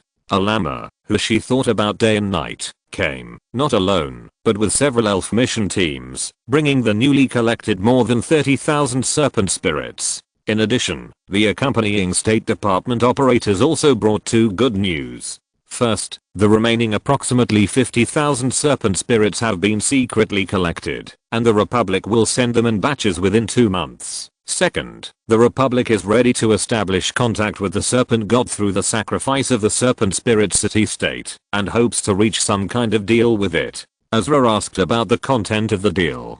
Although the operator did not reveal it, Alama, who was on vacation again, secretly told her that the Republic was ready to rescue the serpent god, and then form an alliance with it to deal with the other ethnic gods in the north. The only uneasiness in Azra's heart disappeared, because of her explanation. Afterwards, the leader of the snake spirits accompanied Alama, who was going to stay for a while, and spend his vacation here, and prepared for the relevant matters of the large-scale sacrifice. Because the elves said that as a link between the two sides, the subsequent sacrificial activities will inevitably be required to be carried out frequently. On the other hand, the elf headquarters recently ushered in a grand event of the fighting faction, and a certain event that was held regularly was opened again. The scene of the mixed martial arts conference can be called a sea of elves. Countless elves of all ages and genders seemed to have lost their usual elegance. At this time, all of them were excitedly shouting in the stands. In the center of the venue, surrounded by the grandstand, there were two armored warriors nearly 12 meters high, fighting at long range, close combat, and engaging in unlimited fierce fighting. A moment later, amid the huge cheers that followed, one of the armored vehicles was pierced through the center, and then after losing most of its resilience, it was quickly knocked down, and could no longer get up. Sizzle. The hatch on the chest and abdomen was opened, and the 3.5 meter tall elf driver walked out with a face full of reluctance and regret, and then stretched out his hand in the direction of the referee's seat. The winner is decided. The powerful Brewster defeated his opponent. Let's cheer for his wisdom and courage. Oh. Brewster. The overwhelming momentum sounded from all directions, and the warrior named Brewster also jumped out of the cockpit. After gently hugging the loser, he grinned, opened his arms, and accepted the cheers from the stands on all sides. And when the time left for the winner had passed, the voice of the commentary booth finally sounded again. Next game, let me see what it is. Oh. It's a 5x strength specialized armor on the melee side, and the driver is Osgust with a strong reaction speed. Mr. Osgust's best record is that he used the 5x melee strength side to defeat the 7x melee agility side. This is really an amazing record. Let's cheer for him as well. By the way, Brewster, it's almost time for you to go down. Aren't you ashamed? Thank you. After the winner of the previous battle went down with his head scratched, the commentary booth said again, look at Osgust's opponent. Ladies and gentlemen, what do I see? Today's challenger is Mr. Giant Fang. Haha, I feel your enthusiasm, but Mr. Giant Fang, who has not appeared for a long time, does not seem to have an armor level marked. Is it an oversight? Let our workers go and ask first. At this time, the referee seat, which had not turned on the loudspeaker, received a message. What? Fighting 5 times the level with bare hands? Sir, did I hear it wrong? Yes, I understand. Then I will arrange it. So, some kind of orders were sent to the commentary booth and other places. Gentlemen, ladies, the committee has specially approved this unprecedented duel. Our warrior Giant Fang will participate in this challenge with his pure flesh, and his opponent remains the same, with a 5-fold increase. Let's see what makes Giant Fang so confident, and what allows the committee to specially approve this battle. Next, please invite Ozjest to the stage first. The situation seems to have changed. Mr. Ozjest, please wait a little longer. Our workers are coordinating. This is a humiliation to the battle. I must take off my armor and fight him, otherwise I will refuse to fight. The warrior obviously resisted such an arrangement, and was expressing his dissatisfaction with an angry face. Next to him, another elf frowned and insisted, "This is a mission. Go and complete your battle." "But I don't understand why. How can you fight an opponent without armor? Even a giant tooth won't work. Didn't I tell you? Why don't you understand? There has been a breakthrough in the experimental road, and this is the first official appearance in front of the public. Get up here." "But how is it possible to increase the power by 5 times? Oh, track is on. You are such a damn stubborn guy. Then get out of the way and let me do it." Okay, I'll go and fight." With heavy steps, an armored warrior that was 8 meters high and 2 meters thick walked in from one side of the arena amid the cheers of the audience. This is a pure armor powered by the driver. In addition to the totem configuration related to combat, there is no energy furnace inside, and naturally there is no additional nutrient storage compartment. On the other side, another flesh warrior walked out later. "Sir." "Okay, there is no commander on the ring. This is an important battle. Show all your skills." "Okay, I understand. Everyone, take your positions. The battle will begin in 3 seconds. 321. Go." Boom. Boom. The sound of gas explosion came from the right side. The huge armored warrior rushed straight to the giant tooth at a very fast speed. But the giant tooth did not dodge it the first time. Instead, he put his hands on his waist and shouted loudly. Then, layers of dense electric arcs covered his body and blew up visible airwaves around him. The two opponents collided quickly. The giant tooth was not knocked away as expected, but took the heavy blow of the armored warrior on the spot. Afterwards, he threw his opponent away with a shoulder throw, and a substantial electric current penetrated into the armor during the process, causing the warrior inside to feel paralyzed even with a weakened protective layer. Swirling, shouting, and walking quickly in the strong electric light, the giant tooth caught up with the opponent before the armor fell to the ground, and floated in the air as if suspended, and clenched his fists and hit the opponent from top to bottom. Boom. Thus, an unimaginable scene appeared in front of the audience. A warrior actually relied on his pure flesh to knock down a 5x bonus armor in a short time and smashed a deep pit on the ground. Whether it was the fierce power displayed in the attack, or the strange body movements and speed when turning around and chasing, and of course the dazzling arc of electricity on the giant tooth, all made the audience scream in disbelief at this time.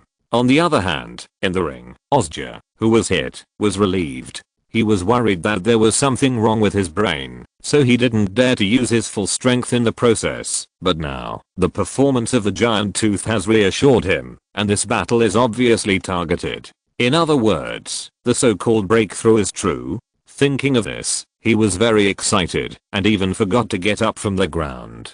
"Get up, what are you thinking about?" The giant tooth knew that the melee armor on the power side was definitely not so fragile, so he reminded him, "I'll be there for a moment." Ozja used the plexus to control the armor and stood up. The implant in his chest also began to transmit energy with greater power, and soon all the totems were activated to the maximum. "Commander, have you really made a breakthrough? We don't have to be drivers anymore?" he asked expectantly before the battle officially began. "It is a breakthrough, but it takes all my strength to fight against your field combat armor. As for those battlefield armors that are dozens of times stronger than mine, that's amazing too. We will definitely be able to take off this fake skin in the future." Haha. Ozja. Have you ever thought about whether witch doctors can develop special armor for breakthroughs? Chapter 315. The specialized training of the giant fang has lasted for more than several years, and it has finally achieved initial results. At this time, the nearly materialized plasma is continuously generated from the second core, that is constantly vibrating. They first flow into the pair of attached lungs that wrap the implant, and then into the main lungs and the main heart through the circulatory system under the action of the supercharge converter. Then, the blood rich in metal ions, which is almost like a wire, is carried to the whole body, stimulating those specialized cell groups, thus generating a series of combat effects. In such a blessing, the giant fang not only obtains the enhancement of reaction speed, attack power, protection effect, energy durability, etc., but also has the ability to float for a short time, the paralysis attached to the attack, and super luxurious visual effects. In a sense, the improvement of the attribute brought by the breakthrough is actually only about twice, but the control advantage of directly using the main body for combat is in the combat performance, which enables him to have the ability to fight against the fivefold amplification field armor.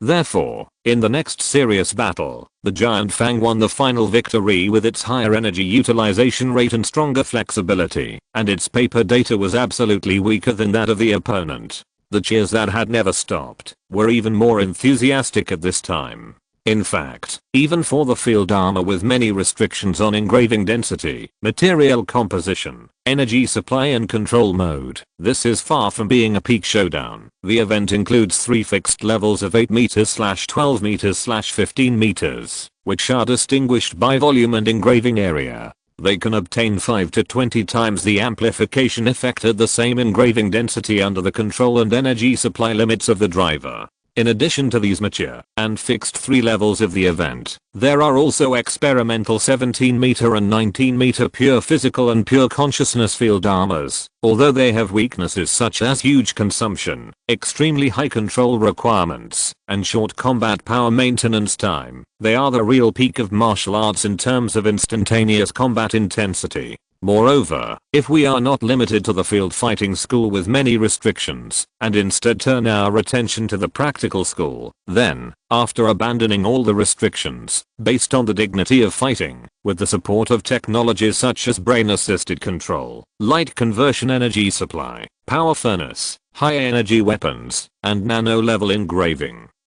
Battlefield armor that can be smaller in size, carry stronger amplification, and have additional nutrient reserves, is the real peak in terms of combat intensity. In front of these battlefield monsters, the so-called 17 meter and 19 meter class field fighting peak has no resistance at all, and being dismantled in an instant is the fate they have to face. Therefore, in terms of strength alone, the previous battle between the giant tooth and the opponent can even be said to be more like a chicken pecking each other. But even so, the pure and strong body of the giant tooth, as well as the gorgeous visual effects, still conquered the eyes of all the audience, making everyone involuntarily yearn for it, and cheer and rejoice for this battle. That is not considered the peak. Therefore, when this battle was introduced to thousands of households through the video platform, the desire for practice in the headquarters, which had been cooling down, was revitalized again under the policy of knowledge opening, with the assistance of the domain intelligent brain and the heroic spirit, and opened up a new era of practice enthusiasm. This is enough, because the purpose of this battle is to show new breakthroughs in practice, and guide the people to a new path. Although armored warfare will still be the mainstream on the battlefield and even in competitions for a long time in the future, the practice of the soldiers themselves still needs to be popularized. This is not only to seek a breakthrough in the essence of life, but also to enable them to have a higher driving suitability, so that they can drive more powerful armor and stack up higher end combat power. Just as the headquarters was caught up in a new wave of practice, because of the battle with the giant fangs, the dream verification plan for the snake god was also being carried out simultaneously. Because for the final few real targets, the Republic basically had no chance to approach and cast spells, or to put them into the dream cabin, so the whole process must be pursued by remote execution without contact. Therefore, how to complete the entire step through the dream field has become the first problem that needs to be solved. Although the lack of direct terminals has weakened efficiency and energy consumption, the combination of warlocks, intelligent brains, and fields has indeed met the execution requirements. In the early experiments, the elves successfully completed the highest 7 levels of dream blockades for ordinary objects and higher level magic beast individuals without dream terminals. Of course, in the process of the last few levels, the participation of the 5th level witch doctors as the intermediary of the field extension is also indispensable. Then, it was the turn of the snake god to become the recipient. Because it had been in a dormant state, when the domain was deliberately gathered at its location, the sleeping snake was smoothly dragged into the first dream. In this dream, its injuries were preserved, but this was not good news. Instead, it represented that the self-awareness of the snake god was still in a very clear state at this moment. Therefore, the domain did not play any tricks in this level, but only faithfully reproduced its dormant scene and tentatively paved the way for the subsequent dreams. Afterwards, during the in-depth guidance of the second and third dreams, the snake god's inner wishes were amplified little by little, but they still failed to overwhelm its cognition of the current situation, so those injuries still appeared on its body. Until reaching the 4th level, although the main consciousness of the snake was still injured in the dream, its degree had been alleviated, and it showed the mobility of the body. At the same time, it also began to respond to its own sacrificial clan, expressing its own needs for greater sacrificial activities. This means that the snake has been guided by its own expectations in the dream field at this time, and there has been cognitive vacillation and relaxation at the level of consciousness. Because of this, the solidity of itself has also shown a little looseness, so under the influence of the field, it has differentiated into several subconscious clones, and these clones are of very critical existence for the elves. They can be regarded as separate dream objects, and many hands and feet that cannot be moved in the main consciousness due to fear can be carried out with them as objects. Moreover, consciousness itself has a natural connection with each other, so in the process of dreaming and waking up, some of the needs of the elves can be indirectly mapped into the main consciousness, thereby achieving the influence on the latter. With the progress of this indirect influence, the self of the snake spirit is also constantly deepening its looseness, and therefore more subconscious clones are stripped away, and these new clones will be put into the dream again, thus creating a deeper indirect influence. Thus, the vicious cycle began to appear from the 4th dream. This is indeed good news, but when the action against the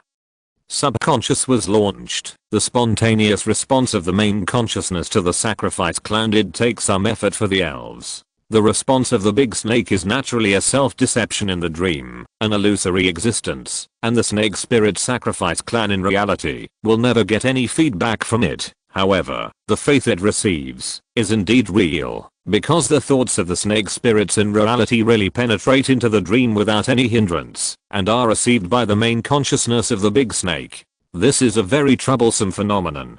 Fortunately, the elves have observed it long ago, and responded in time. In the dream, the elves created a snake spirit settlement with about 300,000 people, and then grafted those missings that could not be blocked from the cognitive level of the big snake to these fake snake spirits, so that they were disguised as a source of faith. In this way, coupled with the previous layers of foreshadowing, and the subconscious influence that has begun to be carried out, this barely fooled the main consciousness. But this kind of fooling is not safe in the 4th dream. The consciousness buffer space at this time is not enough to completely confuse the big snake's cognition of the source of faith. That is to say, if its main consciousness continues to stay in the 4th dream and is not dragged into a deeper level, it is very likely to see the truth at some point and then wake up from this source. Therefore, the field began to increase investment and accelerate the dream cycle of the subconscious by constantly exerting emotions such as sleepiness and satisfaction on them to minimize the state time of the main consciousness.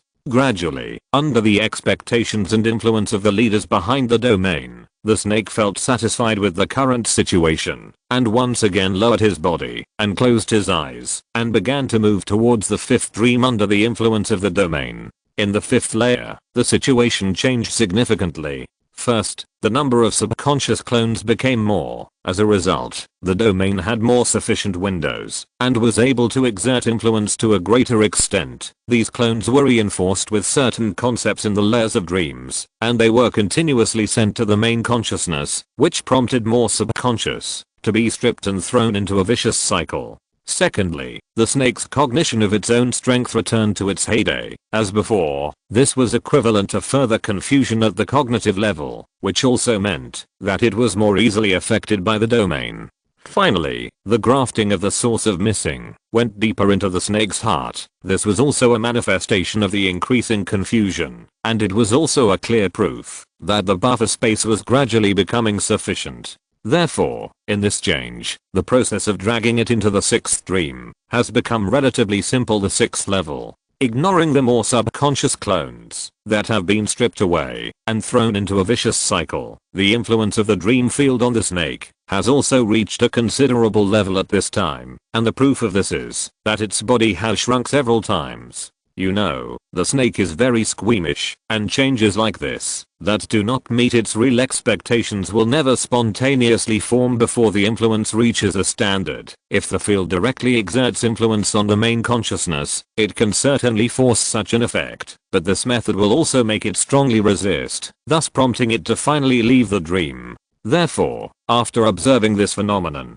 the field did not accelerate its penetration, but let the main consciousness stay in the 6th level for a while longer, and laid more influences in advance. Afterwards, the dream continued to deepen, and finally entered the end of the existing technology, that is, the 7th level of dream. At this time, the length of the snake god has been greatly reduced to about 100 meters, and its strength has been reduced to the level of a high-level magic beast. With the support of more than 300,000 priests, it lives a good life of eating and sleeping. If an optimistic estimate is made, this state will not only continue, but will continue to deepen, making the snake more convinced, but the influence of the domain projected on it has reached its limit, and it will stop temporarily. In contrast, high-level magic beasts begin to be affected in the 1st and 2nd levels, and will be initially lost in the 3rd level. By the 5th level, they have been addicted to illusions, and cannot extricate themselves. This is also a sign that the cage is truly effective, and if it continues to go deeper into the 7th level, it will be manipulated arbitrarily in the plot under the shallow premise of only retaining the experience of becoming a king and racial identity. But for the snake god, the real influence only began to take effect gradually from the 4th level, and even at the 7th level, the dream realm failed to lower its self-cognition from a super-advanced creature. In the dream, where the main consciousness is located, it must be a god, must have a sacrificial clan, and its expectations and other aspects are also very stubborn. The dream cannot produce scenes that deviate too much from its will, and almost all plots must develop according to its wishes. That is to say, the poor process of inducing the suicidal tendencies of the cave wolf is not applicable to the snake god, because its dreams must be smooth and beautiful in order to be sustained. In addition, the primitive beliefs of the more than 300,000 snake spirits are like a thorn in the flesh that cannot be removed or blocked, and are always firmly connected to its consciousness. This means that, no matter how the domain covers up or deceives,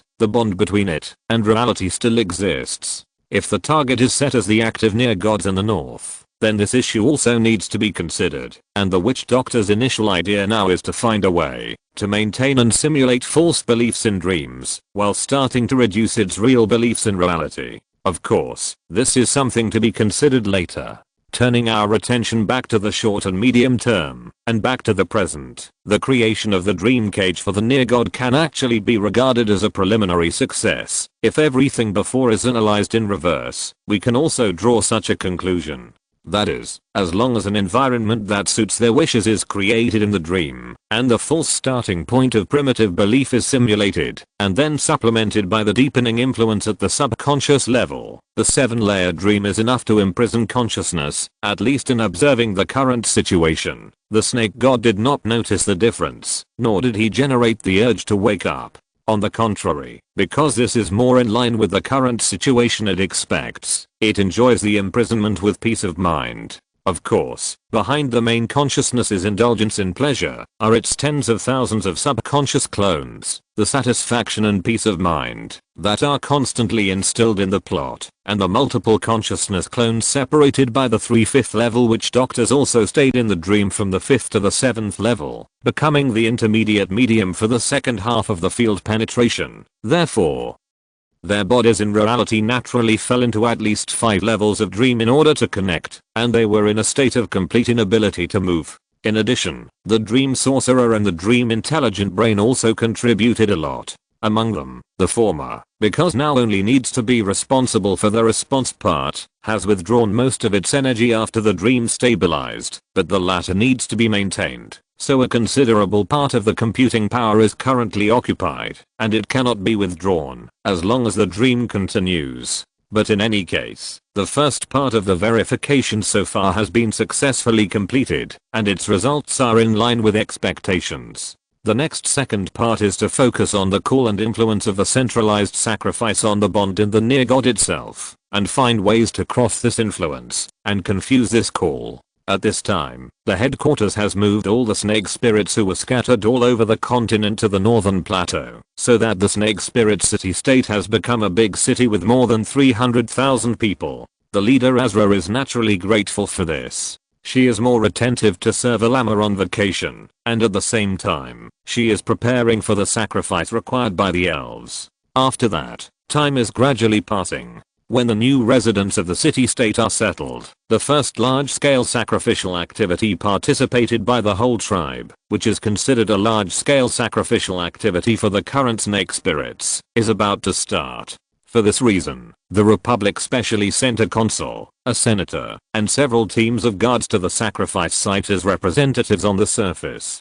In the more distant Black Forest headquarters, several preparations were completed one after another during this period. First, the dream field was consciously gathered towards the direction of the snake spirit city-state, while maintaining the dream of the snake god, creating a dense observation area invisible to the naked eye. Secondly, almost all the central intelligence brains in the headquarters also added their own computing power to the dream intelligence brain at this moment, so that its ability was temporarily and exponentially improved. Thirdly, most of the witch doctors also fell into a collective sleep and made follow-up mental contribution preparations in the dream. Afterwards, the dream warlocks integrated their more sensitive perceptions within their professional scope into the intelligence brain field and prepared to remotely connect to the side of the heroic spirit and take over the witch doctor's mental power, preparing to use these amplifiers to enhance their own ability, range and strength. Finally, the orbital spacecraft in the sky was divided into two, and half of the 5th level witch doctors adjusted their positions in time and came to the top of the snake spirit city-state, preparing to conduct global observations under a special horizon. The other half still stayed above the serpent god's resting place, ready to observe from the end point. In addition, individual elves who have been born, or have not yet been born, are also on standby in their respective dream cabins and training cabins, ready to enter dreams at any time, and use their real-time visualization to strengthen the imprisonment of the snake god. When the bond of faith changes, these waiting elves will invest their own influence in batches to maintain the effectiveness of the consciousness prison. Moreover, the sacrificial activities of the snake spirit are planned by the headquarters, and the participants and the intensity of the sacrifice will be gradually improved in the arrangement, and the headquarters needs to gradually explore the changing rules of the bond in such an improvement. Its purpose is to calculate the visualization investment required to maintain the consciousness prison under different sacrificial scales, and to estimate the possible situation in the future when facing the northern gods. So at this time, the snake spirit sacrifice was finally started as planned, and in the grand and solemn prayers, countless concrete thoughts were generated and observed in real time by the dream realm. Chapter 316, Northern Events and Miraculous Revelation. In the 110th year of the rune calendar, after completing a series of technical verifications on the serpent spirits and serpent gods, the elves, who had made great breakthroughs in some aspects, officially shifted their sights to the north. In the past few years, the Republic has cultivated more than tens of thousands of alien spies and arranged them to gradually penetrate into the various parts of the continent and began to wait for the opportunity in lurking. In addition, the domain has long begun intensive manipulation of abnormal climate, gradually brewing a natural disaster that swept the entire continent. Abnormal air masses are growing near the inland Tropic of Cancer and in the frozen soil zone of the northern border and maintain their own expansion trend in the strange increase in flow. When the scope of the impact gradually expanded,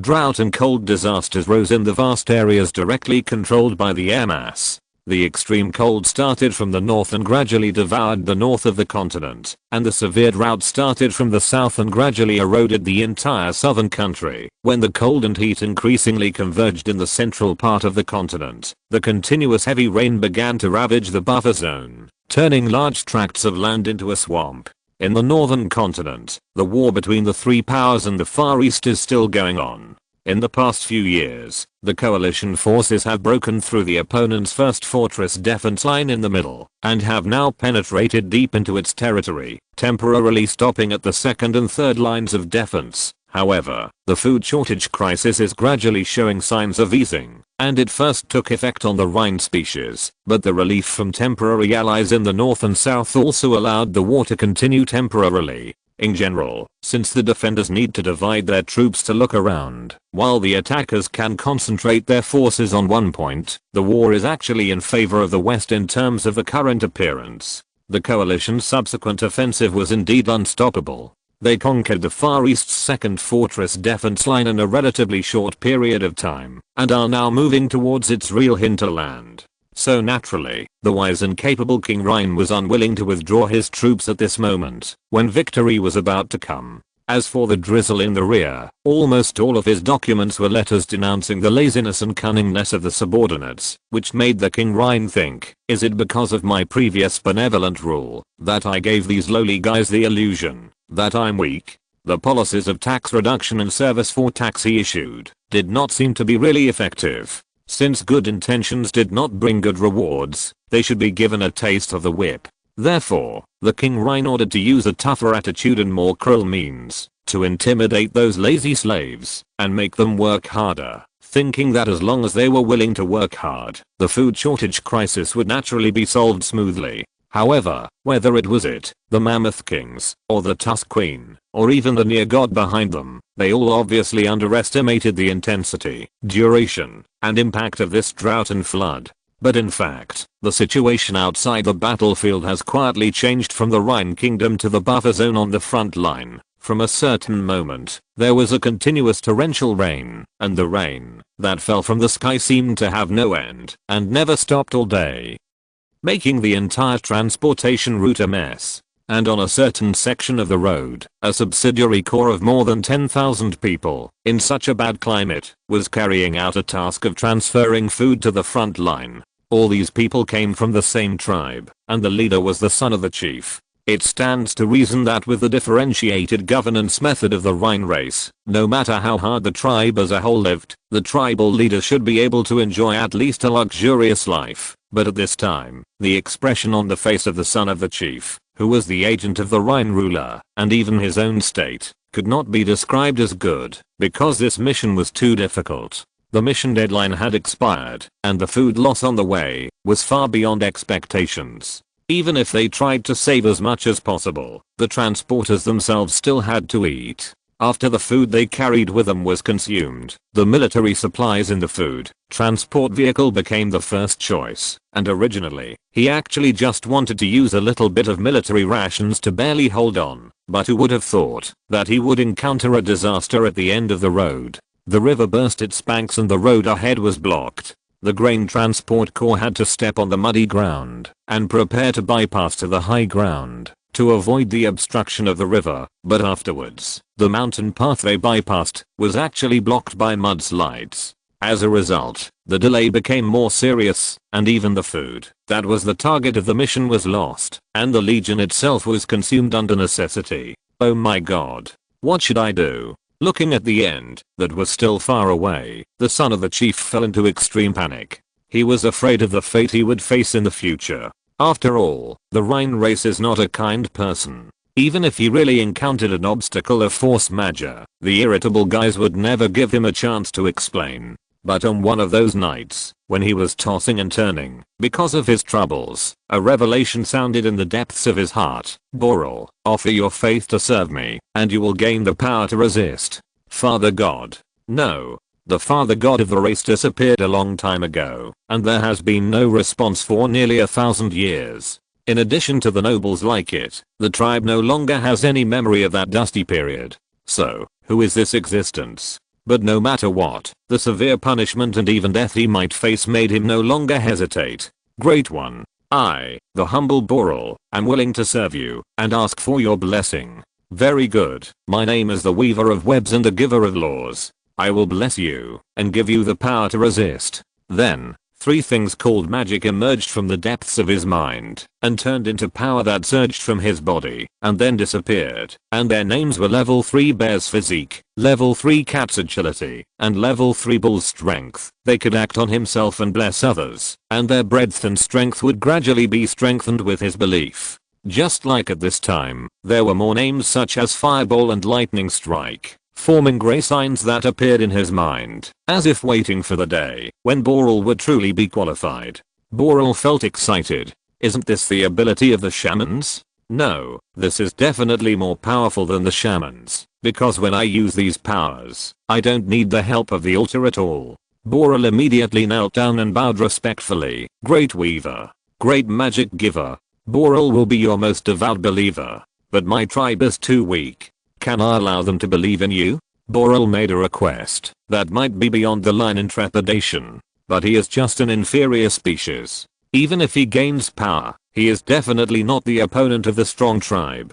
So in order to save his life, he feels that he must have more helpers. I'm merciful and allow you to hold a sacrifice, but only the most pious can be blessed. My lord.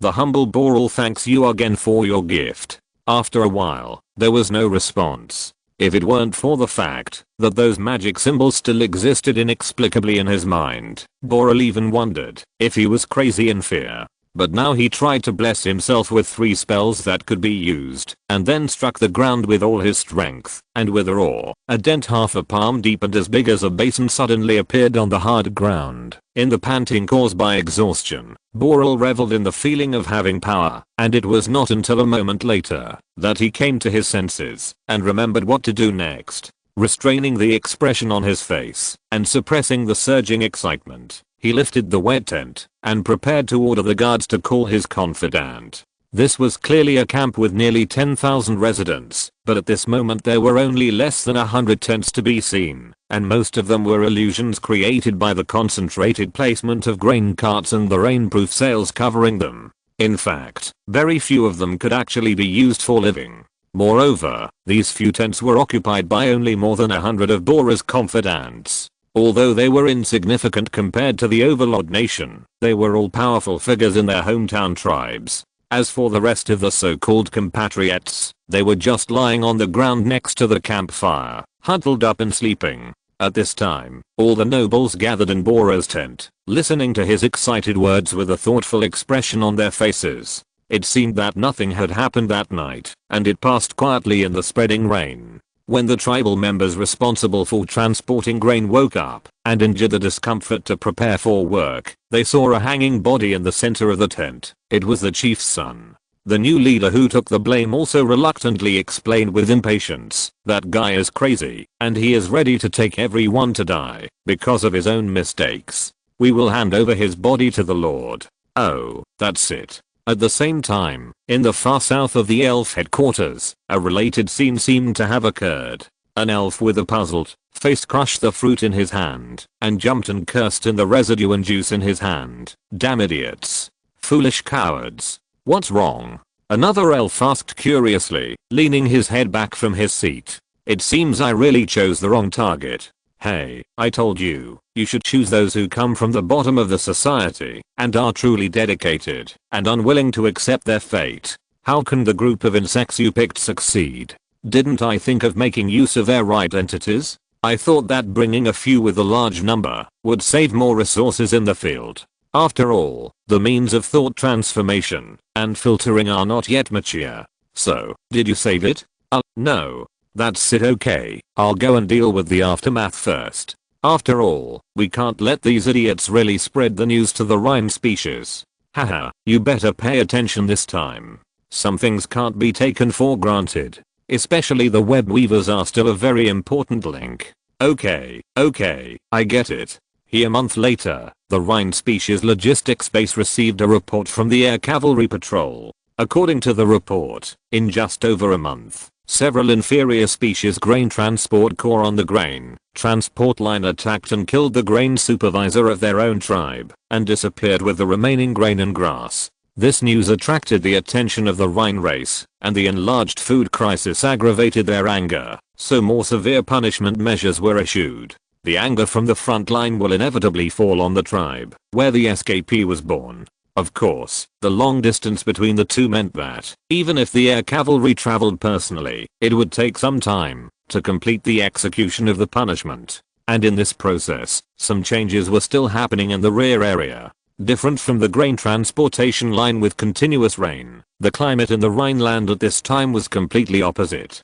A drought rarely seen in history broke out in the country in the past few years, and soon swept across almost the entire country. As a result, rivers dried up, land dried up, and the reduction in grain and forage production followed. However, the Rhineland had a huge food reserve, and they were completely unproductive, and not very sensitive to abnormal climate changes, so at this time they would not have any pity or empathy for the lower species who were regarded as slaves. Even the top layer issued policies such as tax cuts for some needs, but when it fell into the hands of some loyal executors, it was deliberately or unintentionally increasing the pressure, which made the subordinate tribes of various parties bear huge production pressure. Even these tribes, which were deeply enslaved, sought miracles in helplessness when faced with such pressure, hoping that God would give them a chance to complete the task. The tribe where Bora was born was one of the endless helpless ones. Because of the grain transportation task assigned by the overlord, the chief's descendants had taken away most of the labor force in the tribe,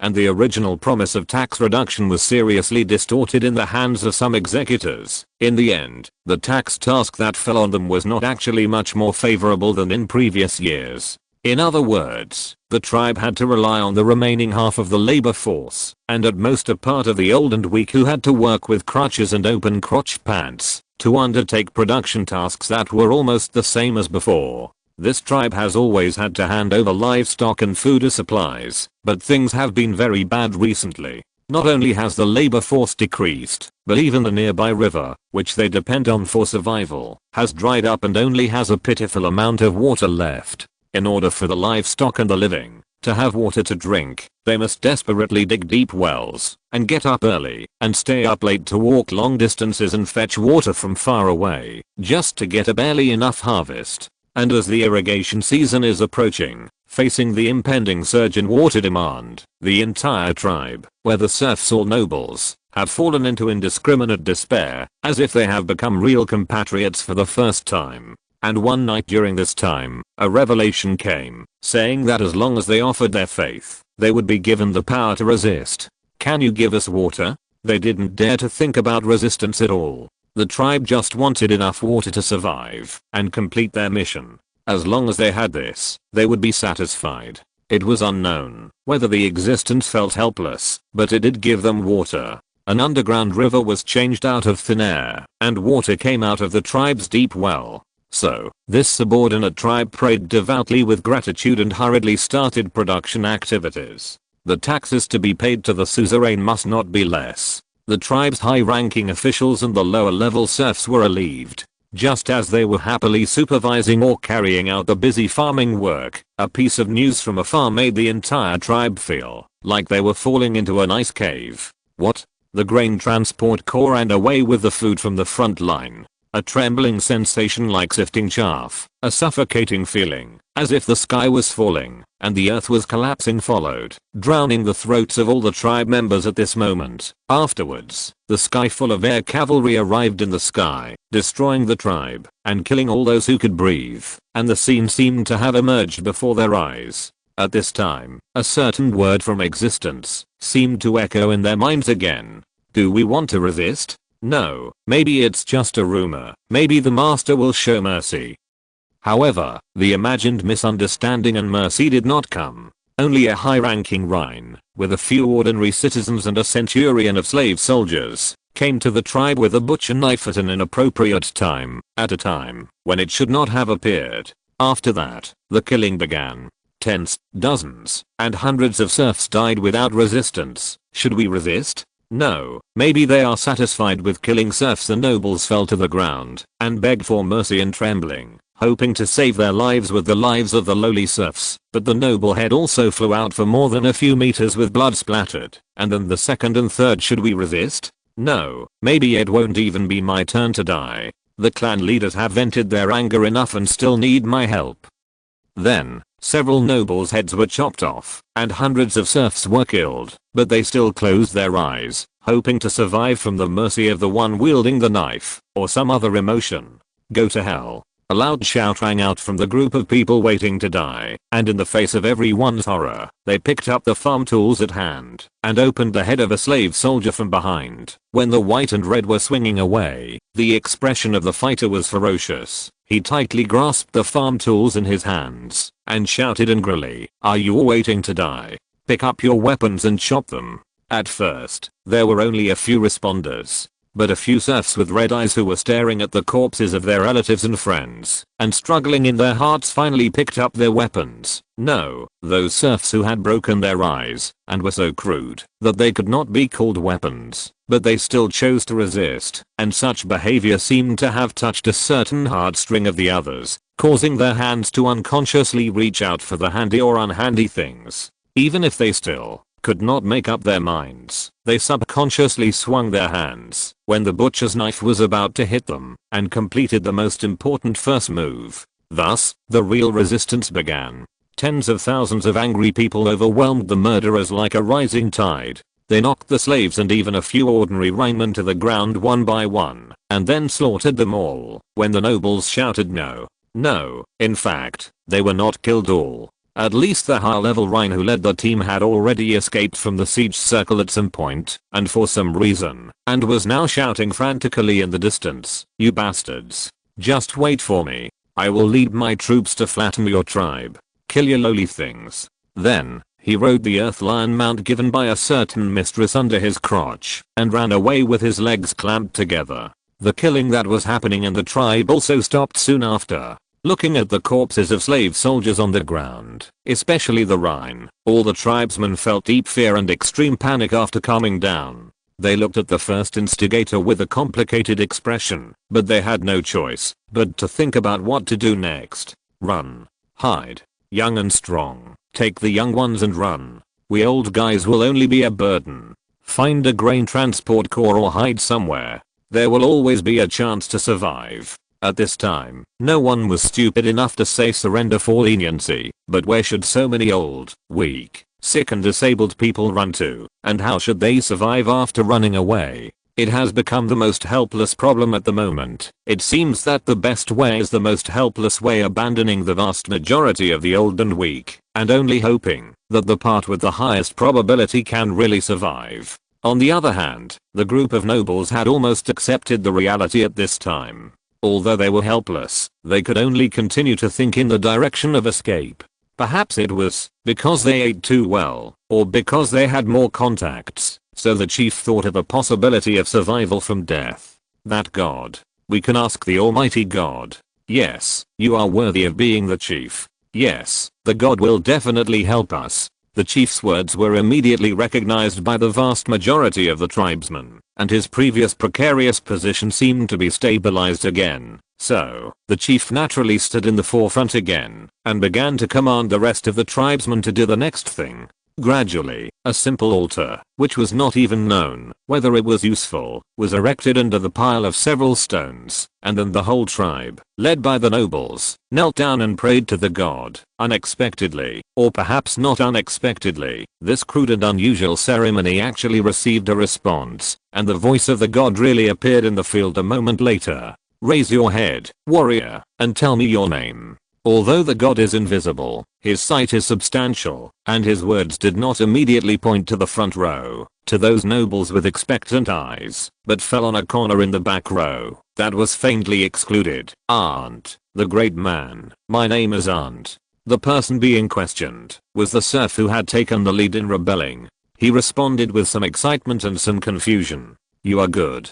God loves the spirits of the world, but God loves those who help themselves more. Aunt, I will give you my gaze, blessing and strength. With my gift, go and carry forward the natural sect. My lord, what should I do? Aunt, who had only done farm work and raised livestock all his life, was completely lost at this time, and his previous brave attitude was completely different. Rhine species, mammoth species, Tusk species, they are greedy people who have polluted this land, and they believe in false gods. The doctrine of nature needs to impose the most severe punishment for this, until they are willing to change their ways. Incredible words, incredible vision, but for Aunt, this is a truly unbearable burden. But I'm so weak, my lord. I feel I can't do it. In response, the god gave his answer, and the voice that seemed grand, but not leaked at all resounded in the place where all the tribesmen gathered. While giving love, God will also give teachings and strength. Love will be given to my son, and my son must let my teachings spread in the world, and persuade the spirits of the world to convert. But when facing the stubborn, strength will also be my son's best excuse. As soon as the voice fell, a powerful wild power emerged from Aunt's body, and it also came with a series of natural magic, such as thorns, wilderness blessing, plant drive and so on. Aunt obviously realized that, even if these things were completely incomprehensible, they had become abilities that could be used by him. Remember, you are not alone, because the sight of the true God has descended upon this world. Mother Earth, Punisher of thunder, ruler of the underworld,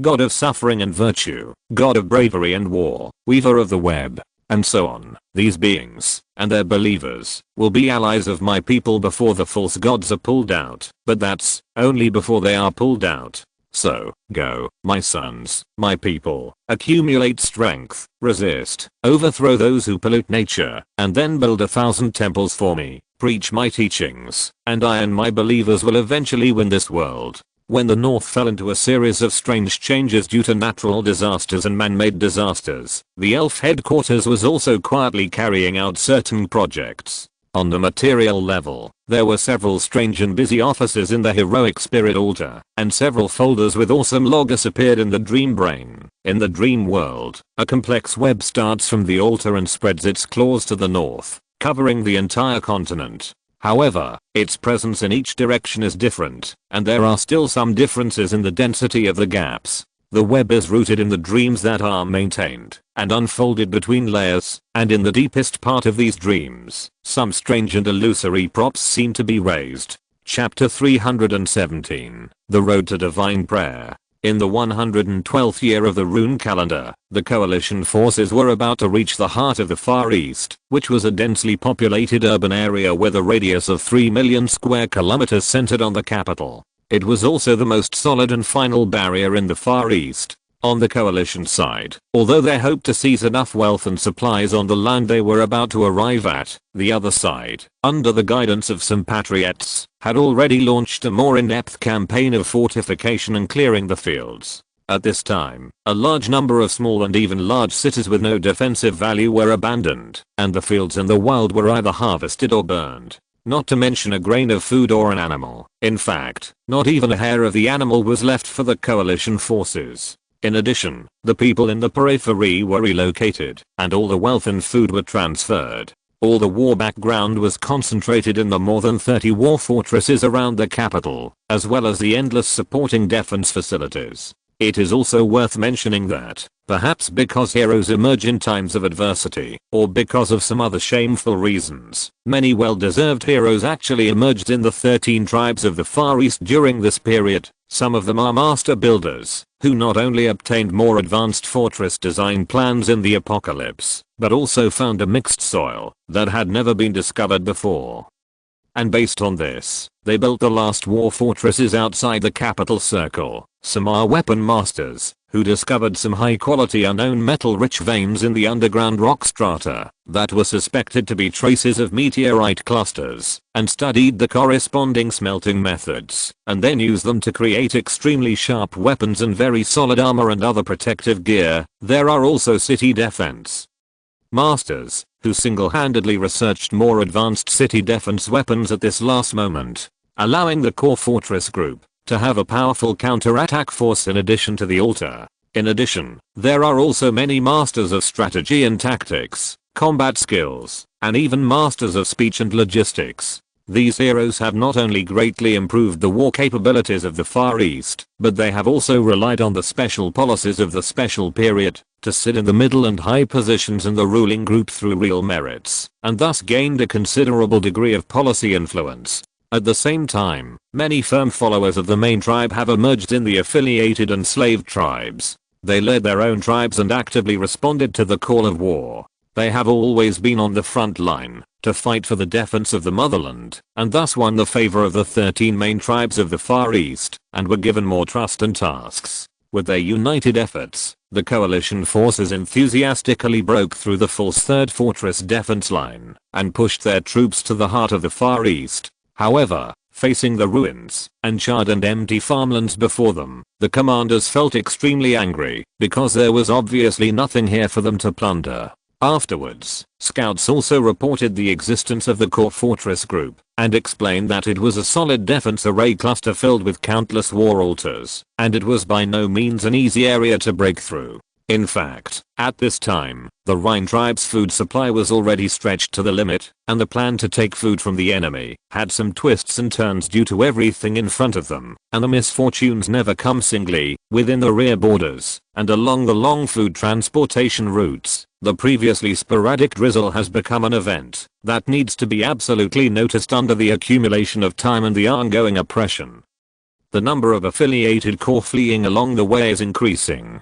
They not only plundered the food from the rear on the way, but also attacked the transit station granaries on the road with the help of the inexplicable insiders. After taking out all the food, weapons and protective gear that can be taken away, they will destroy the camp and burn the food, and flee with the granary guard corps, and in a short time, further expand their own strength. Their existence and activity further eroded the supply of food and even weapons on the front line, seriously dragging down the combat effectiveness of the main corps. In addition, more and more subordinate tribes have abandoned their land and fled within the country. But according to the reports received by the Rhine King, they seem to have fled into dangerous places such as deep mountains and dense forests, and even if they can survive, it is not a big deal. But in fact, these believers of the gods have been communicating with each other in secret, and are now preparing for the joint affairs, and waiting for the most appropriate time. As for the war itself, the Rhine King wants to persist in his heart, but if he continues to fight, when the enemy has retreated to this point, it is very likely to develop into a war of annihilation. The war of annihilation is likely to trigger a war of gods, and the latter has too many variables, which is not something that the Rhine King can decide with one word. Unlike the mammoths who border the Far East and seem to have the intention of destroying their country from the beginning, the Rhine and Tusk Queendom came here only for wealth and power. In terms of reality and worldly demands, they can accept the Far East Federation after being weakened appropriately, and are even willing to let them continue in the form of a loose alliance. They even hope that the weakened new Far East forces can take on the mission of restricting the Mammoth Kingdom from the East in the future. The conflict between reality and their own demands put the King of Rhine in a dilemma, and the military matrons who were originally firm anti-war factions inexplicably began to want to maintain the war. Therefore, when the discussion was fruitless, and he himself was in a state of hesitation, the Rhine King decided to ask the Father God for his opinion before deciding whether to carry out the subsequent war of annihilation of the country. After all, if he insisted on attacking the other side's lair, it would be equivalent to dragging the Father God into the highly likely war of gods. So, he prayed devoutly at the altar of the General Command Camp, and waited for the Father God's response. Fight on. The meaning contained in the concise and clear reply made the Rhine King feel puzzled, based on his inherent judgment of the current situation. But since the Father God said so and this was what he expected, then he would continue to fight. However, since the war has to continue, more attention should be paid to supplies and policy implementation within the country. After all, the Rhine race cannot survive by eating air. Therefore, more main Rhine cities and armies set out from various clans in the country and successively entered the periphery of the supply route. They will be stationed in one transfer station after another, taking on the task of defending the station and combating saboteurs. When the number of Rhine races in the country gradually decreased due to these reasons, those who were lurking among ordinary citizens and high-ranking citizens, who were in Chaos camp, but with their hearts in Han, immediately began their ongoing actions, and the subordinate tribes were therefore subjected to more brutal suppression, and at the same time, the believers in the true God also ushered in a certain opportunity. Let's temporarily rewind the timeline for a while, back to the time when Ant, who was appointed as the first saint by the wrath of nature, led his wandering clansmen, and embarked on an escape road with an unknown future. At first, some nobles who were unwilling to lose their dominant position once thought of making up for their mistakes. They were ready to send their confidants to contact the nearby Rhine clan city-states and use the so-called true God and other information in exchange for a more stable life for themselves and regain their almost permanent status in the past. But before their actions really began, the former chief Yuval, who was identified as one of their own, unexpectedly betrayed this group of nobles. Yuval acted decisively. While he responded to the others' plan on the surface, he secretly reported the matter to the new leader, the Saint of Nature's Wrath, who had changed his name to Saint Ant. The latter also once again showed his qualities that were worthy of being valued by the gods. After receiving the secret report, he did not even hesitate at all and made a decision immediately. In the secret meeting that followed, the saint who had received the news in advance rushed into the venue with some of his trusted tribesmen, and after killing them directly, he publicly tried the bleeding bodies in front of all the tribesmen.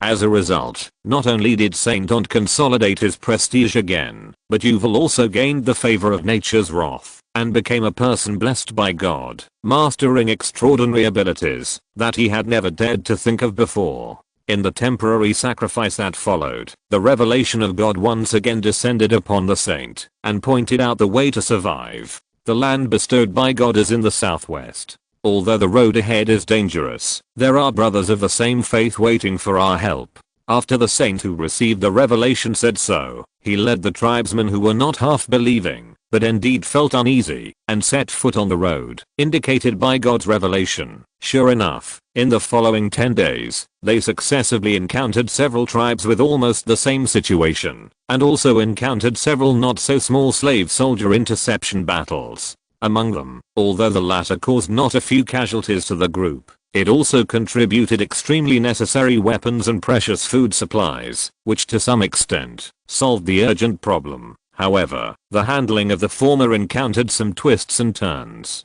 To be honest, the tribes were by no means of the same species, and even the vast majority of the people could not understand each other's language at all. So even with a common initial belief as a meshing, it was still difficult to unite due to communication, customs and other reasons. Saint Ant had little experience in ruling, so at this time he could only rely on the nobles who knew Rhine to act as intermediaries.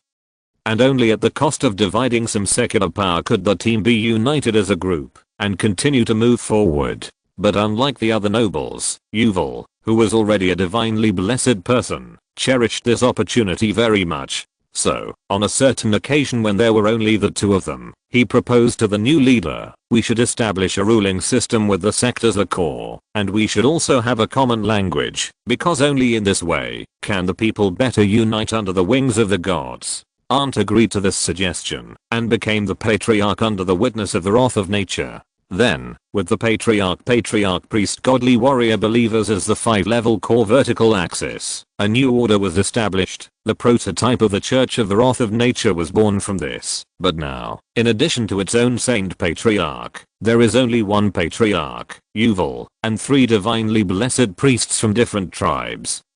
Which can be said to be very simple. So there was no other way.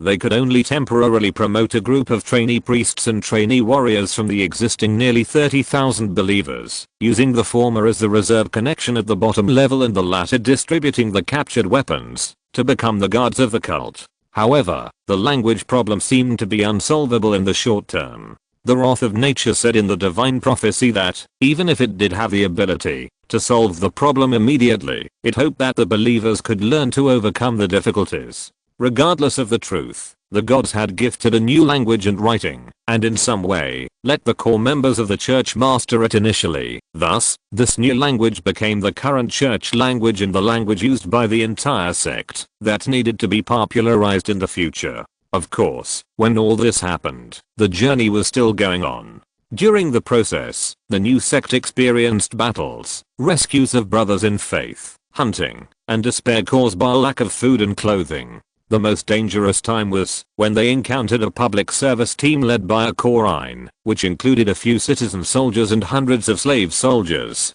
Facing an unprecedented powerful enemy, this newborn sect, most of whose members were only shallow believers, almost fell apart under pressure. But that battle was also the battle in which Ant truly established his name as a saint, because the angel of nature's wrath descended to this world for the first time in his body. In that battle, endless vines grew on the ground around the saint's body and gathered together to form an angel body nearly 30 meters high, and then killed the Corine and his mount in full view of the public. Afterwards, natural magic swept across, not only soothing the hearts of the believers, but also healing their injuries. The angel who came in a borrowed body also spoke solemnly at this time. I'm the angry angel sitting on the wrath of great nature. I have come here because of the piety of Saint Ant. People of God, I order you to take up weapons, to wipe out the minions of the false gods, and eliminate the filth before ye arise from this world. There was also an inexplicable halo, which spread out from its huge body. While blessing the believers with strength, it also stirred the courage born of anger in their hearts. As a result, tens of thousands of angry people shouted and rushed forward, killing all the remaining enemies to death. Your efforts have won the joy of the wrath of nature. Keep going, and the glory of our Lord will bless the pious. While speaking, the angel's eyes, which seemed to be real, swept across all the believers, and briefly stopped at dozens of individuals who had been selected in advance, but were not yet at the right time. Then, because of this real accident, he temporarily changed his plan. Then, he waved his palm, sprinkled dozens of green objects, and threw them accurately into their hands. God loves those who help themselves. In the name of the angry angel, I recognize you as warriors of God's grace. The holy seed will give you the power to protect the sect. Those who are willing can put it on their chests. They were naturally willing, so they immediately put the so-called holy seed on their chests, and then vines grew and completely merged into their bodies in a painless process. Then, amidst the tingling sensations throughout the body, a force surged out from the heart, not only endowing them with new powers, but also gently and continuously transforming the body. Afterwards, the angel's body began to disintegrate, turning into vines and gradually fading away. In the process, Ant, who seemed to be sleeping peacefully, was first revealed, until it was lifted up and gently placed on the ground, and then it burrowed into the ground and completely disappeared. At this time, Ant finally woke up slowly. The previous battle process was both vivid and like a vague dream, but his own faith and strength did undergo some qualitative changes in the process. Some of the angel power seemed to be retained in his body, part of which was slowly improving his body, and another part of it was transformed into a seed in his palm, and a vague memory appeared in his mind, which seemed to be a picture of the future. He arrived at the God-given land, and planted this seed. The power of the angry angel in it turned into the tree of wrath. Whenever a believer who met the requirements appeared, the corresponding holy seed would be automatically generated and transformed into a new God's grace warrior. Silently chanting the names of gods and angels in his heart, Ant solemnly took it into his arms and put it close to his body. Then he stood up and continued to lead the entire sect towards the predetermined distance in the eyes of the believers who were more awed. On the road afterwards, it seemed that their piety had been recognized, so a forest appeared in front of them almost every few dozen kilometers. When they encountered the first forest, all the believers were sure that it was definitely God's grace, because in the forest, there were not only sufficient fruits to fill their stomachs, but also weapons that were made of wood but absolutely tough. In addition, several of the trees actually grew extremely precious full body armor. Not only were there dozens of sets in total, but each piece seemed to be tailor-made, just right for those newly promoted God's Grace warriors. Not only that, a dark green scepter inlaid with fist-sized magic crystals was placed right on top of the rock in the middle of the forest. Arndt felt a strong calling from it, as if it belonged to him by nature. Indeed, as soon as he stepped forward, and before he could reach out to grab it, the scepter automatically flew into his palm. Then, the entire forest swayed and sank into the ground, as if it had never appeared. But the fruits, weapons, armor, and scepter still on the ground all showed the truth. Great wrath of nature. Not only Arndt himself, but all the believers of various races who witnessed all this, all bowed down to the ground sincerely and collectively shouted the name of God. Among them, more than 10 people seemed to have reached a certain critical point, so they were observed and recorded by the angels. It is expected that when they encounter the forest of divine grace next time, in addition to the regular supplies and equipment gifts for the saints, there will also be divine grace that is just directed at them. After the prayer, the sect set out on the road again, and the subsequent experience was also extremely exciting. In the endless battles that followed, the sect successively defeated the slave soldiers who were like exercise books, defeated the Rhine citizen army who served as pop quizzes, and saved one by one the brothers of faith or believers of allied sects in the process. The former joined the sect, and the latter parted ways, after deciding on the cooperation intention, and embarked on their own paths of divine revelation. In the process, the sect was slowly growing stronger, and those serfs who were originally full of hesitation in their hearts became more and more determined in the challenges and touching moments. As a result, more and more believers were inspired by the gods, and favored by angels. The former became priests, and the latter became divine warriors. When the group was about to arrive at the God-given land, not only the number of believers of the sect was close to 150,000, including one saint patriarch, 13 patriarchs, 700 priests, and more than 20,000 divine grace warriors. By this time, the Nature's Wrath sect had become a considerable force, and the midterm exam for them had finally arrived. A Rhine clan regiment blocked their way forward. Its members included the War Slave Corps, 5,000, the Citizen Infantry Corps, 500, the High Cavalry Corps, 50, and 3 shaman mistresses, and they were led by a new unit that emerged under the new policy. That is, the regiment commander, who was always a male corps citizen. This was the first time that the cult faced such a large enemy. It was not true to say that they were not nervous, but fear did not completely fill their spirits. Whether it was the divine grace warriors in front, the priests of all levels in the array, or the ordinary believers surrounded in the center, they all had a little confidence in victory, because they had long been given the wisdom of war. Whether it was the scouts that had been going on along the way, the advanced preparations made after knowing the situation, and the strength they already had, they all became the source of the confidence at the moment. What's more, they were believers of the wrath of nature, and were favored by the true God. How could they lose to the minions of this false god?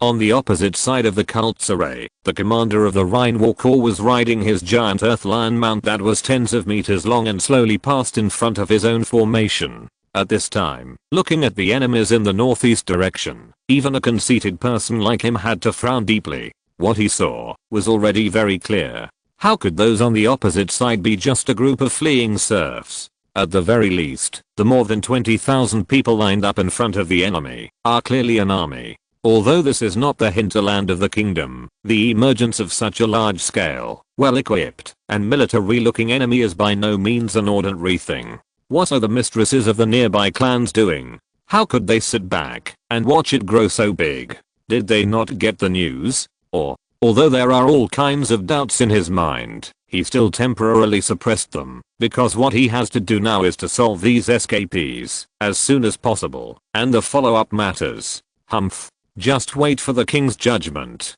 Thinking of this, he slowly waved his hand forward and ordered the War Slave Corps to take the lead in going forward to fight the enemy. However, the response that should have appeared in the rear did not come at the first time. The commander turned back with a ferocious look, staring at the slave corps leader with a stern gaze, but the other party was trembling because of this, but still cast his inquiring gaze at the 3 mistresses further back. Seeing this, the commander barely suppressed his anger. He narrowed his eyes, looked down at the three mistresses with the formation of the entire army as a separation, and happened to meet the eyes of one of the older and more graceful ones at this moment. The other party was lying on the sedan chair carried by the slaves leisurely and lazily, and only then did he smile, and nodded at him, and then said softly in a leisurely tone, "Give the order." Jared dared to disrespect the commander of the regiment. "Go back and receive the reward of 3 whips, understood?" Upon hearing this, the female slave who was kneeling on the ground and serving beside her bowed her head in response, and then received another additional order. Well, then reward it with 3 more slave girls. After all, the commander's eyes may scare the timid guy. Yes, my mistresses for now. Let it obey the order and go out. Yes, my mistress. The whispered conversation here would certainly not be directly heard by the regiment, but the sound of the horn that followed urged the slave army to march forward. Although the expression of the commander in front of the battle was not very obvious under the cover of his bristle, perhaps we could get a rough idea from his clenched and unclenched fists. "I can do it.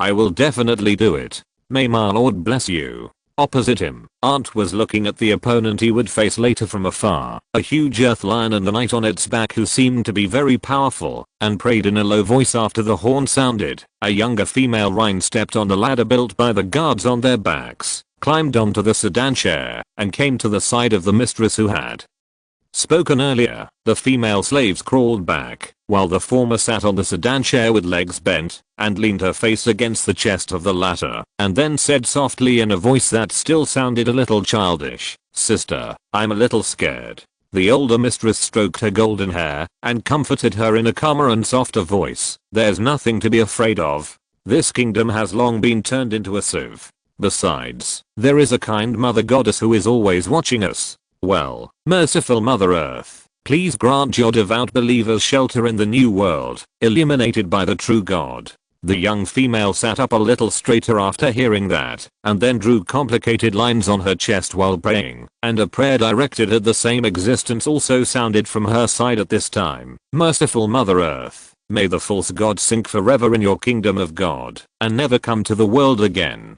At the same time, the maids around them not only did not show any surprise, but also followed closely and whispered something.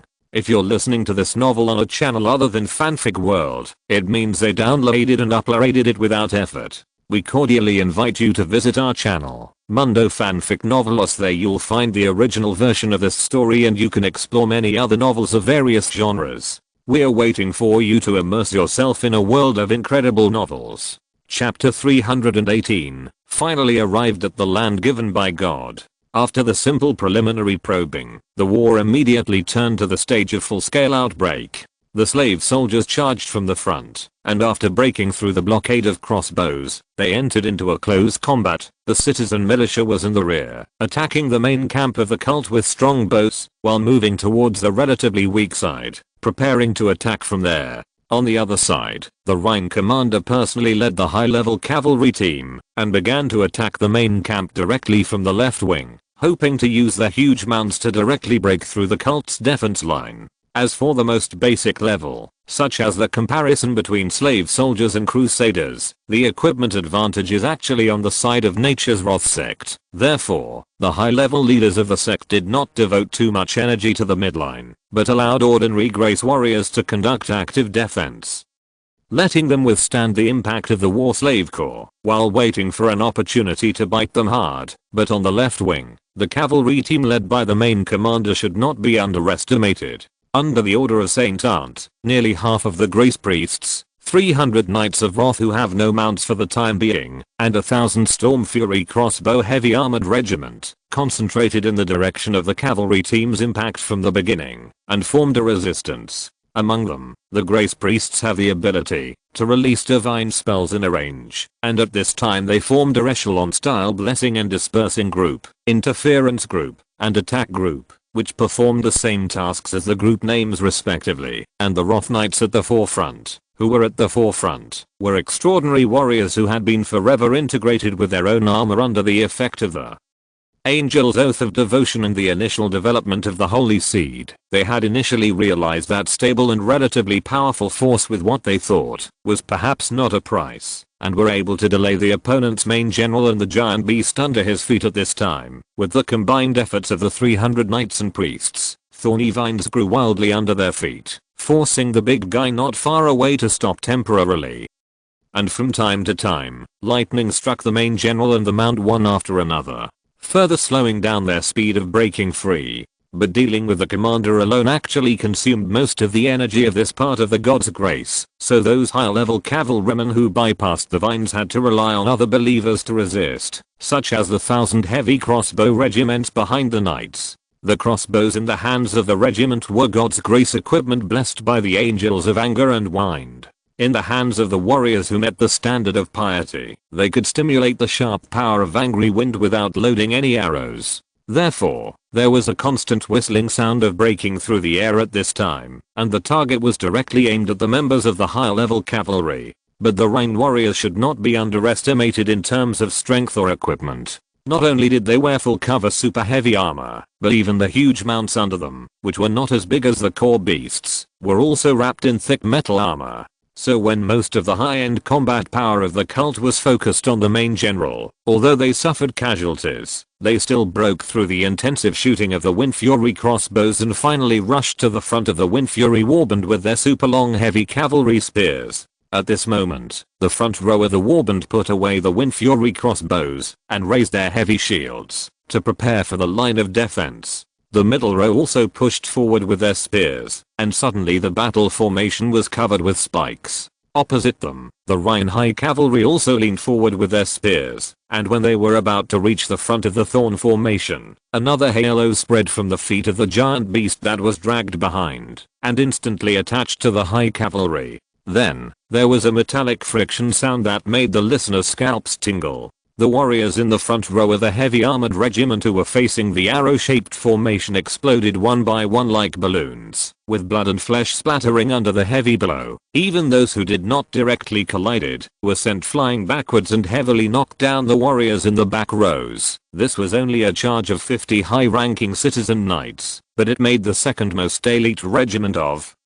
the cult pay a considerable price in an instant, and the formation facing them was directly pierced for more than dozens of meters. Afterwards, bloodthirsty smiles appeared on the faces of the high-ranking Rhine citizens, and they urged their mounts to maintain the formation and continue to rush forward, with their target directly at the rear, preparing for a ferocious penetration of the battle formation. In this background, the largest number of church guards also began to allocate more forces to this formation. Although the holy seeds given to the Crusaders have not yet developed, and they themselves have not yet acquired many extraordinary characteristics, they have filled in the gap between the believers and the Wind Fury war group without saying a word, ready to use their flesh and blood to resist the charge of the brutal enemy. But from time to time, all the soldiers, priests, and believers would look in the direction of the saint with a hopeful gaze. The scepter was inserted into the ground by the saint, and the invisible bottom below had become a root system, which had already extended into the ground. The special lines inside were activated at this moment, and continuously sent messages to an unknown area. Up to this point, Saint Ant had been praying continuously. His patriarch's staff was endowed with a powerful divine spell that could decide the outcome of the battle, but it would take some time to activate it. This divine spell, which he had never used before, was called Angel Punishment. Beep! Exclamation mark. Beep. Beacon message detected the target as Nature's Wrath 001. Position coordinates asterisk asterisk dash asterisk asterisk dash asterisk asterisk dash asterisk asterisk. Calling headquarters. Calling headquarters. Shall our department initiate the punishment procedure? Headquarters has approved. Please execute according to the plan. Yes, sir. Attention all units. Attention all units. The punishment plan will be implemented by our ship soon, and the final confirmation will be carried out immediately. Guidance department is complete. Beacon connection has been established, and it can be started at any time. Projection department is complete. The anti-gravity effect extraction procedure is normal, and it can be started at any time. Material department is complete. The spear of punishment is in normal status, and the mission can be carried out at any time. The power department has completed the turn, and it is expected to reach the optimal orbit in minutes. In the battlefield, the fierce fighting continued. Not long ago, the robe of the patriarch on Saint Ont was lit with a hazy glow, and these lights seemed to be rising with his soul at this moment. The saint felt that he seemed to have crossed endless planes in an instant. He seemed to be no longer on the battlefield, but came to a towering gate. A sacred sound came from the door, soothing aunt who was still communicating with the gods. Then, the door was slowly opened, and the supreme beauty inside, and the phantoms of tens of millions of angels flashed by, and then an angel figure with endless light walked out slowly. It turned out to be a warrior of the angel legion. When such enlightenment arose in his heart, the angel warrior had turned into a phantom, and merged into his body, so, aunt felt like an angel. He stood up, and walked to the clouds, holding his spear, and looked at the distant and tiny world with a ruthless and majestic gaze. Perhaps his sight penetrated the layers of obstacles, or perhaps this world was pulled below the divine domain, but Aunt did see the battlefield, himself, and the Rhine commander. His body in the mortal world was now being lifted up high by the giant tree transformed by the scepter, looking down at the giant beast and the rider in the distance from a height of nearly 100 meters. The latter was moving forward with a grim smile, and the thorny vines on his body were constantly breaking free under the huge force, and the giant beast under his feet also roared from time to time, imposing various states on the bodies of the high-ranking citizen cavalry, so that they could continue to tear the formation. Sacrifices continued to appear, and the faces of the priests responsible for containment on the periphery were now full of fatigue and weakness, and the members of the knights who faced the crisis were also on the verge of complete exhaustion of strength. At this moment, the saint seemed to feel endless anger, and consciously or unconsciously, he suddenly waved his palm downwards in the clouds outside the divine realm. Then, he saw the giant tree under his mortal body immediately turned into a sea of vines, surging and engulfing the figures of the commander and his mount. He waved his hand again, and more than 100 vines rushed into the formation, rolled up the high-level Rhine cavalry, and pulled them, and their mounts all back, and finally dragged them into the dark green ocean. At this time, a javelin with a purple gold glow appeared out of thin air, and was held in the hand of his soul, and a kind of enlightenment rose in his heart again. This is the punishment of the angel. Then, he swung his hand for the third time, and threw the spear heavily. The moment the angel's spear left his hand, it suddenly grew in size, tearing through space, and descending to the mortal world with infinite power. Everything along the way was burned by flames, and the air was also burning with light and heat that could not be extinguished. Finally, the angel's spear reached the sky above the target, and was smashed down in the visible fear of the beholders. Then, the roar seemed to ring in the ears, and it seemed to originate on a distant battlefield. The trembling even reached the clouds in front of the divine domain, making the soul of the saint dazed. There was light that lit up from the end of the deep space, and then it magnified a little bit, and soon turned into violent fireworks, dragging with it the rumbling sound of gas explosions, and smashed into the battlefield. At this time, whether it was a believer of the wrath of nature seemed no longer important. Both the enemy and us on the field stopped fighting, and looked up together. The only difference between them was perhaps the extreme fanaticism on the faces of the believers and the confusion and hesitation of the non-believers. Then, the ground in a corner of the battlefield with a radius of more than 100 meters was shattered, and turned into lava. Whether it was the ferocious commander, the huge and arrogant beast, or the high-level cavalry who were like accomplices, almost everything was destroyed and burned here.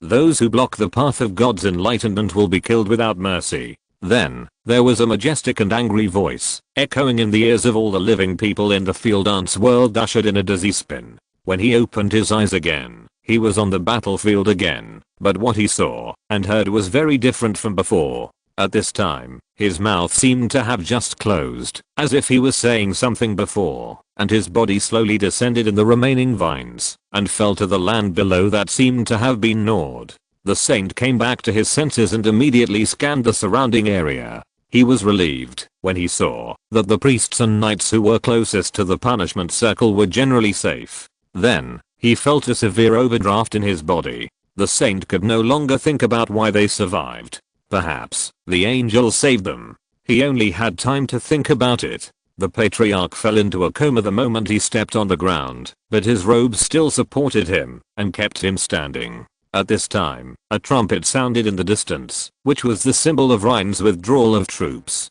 Even though they were not directly affected by the angels' punishment, the war slave corps and the citizen soldiers on the other side still suffered heavy losses in the tenacious resistance of the Guardian Corps. Of the 5,000 war slaves who came, only less than half were left, and of the 500 citizen soldiers, only less than 300 were able to run and retreat. Moreover, in the process of evacuation, the war slaves actually blocked the citizen soldiers intentionally or unintentionally. Even if there were shouts and scoldings, even if the butcher's knives were raised, they seemed to be unwavering, as if they were unaware. Upon seeing this, Yuval, who had the highest authority besides the saints, immediately gave the order to continue the attack. Then, the crusaders who had witnessed the saints' feats, and felt extremely excited by them, raised their weapons, shouted and began their charge. Not only the crusaders, but even the ordinary believers in the rear, picked up their protective weapons, and joined the pursuit team with fanatical faces.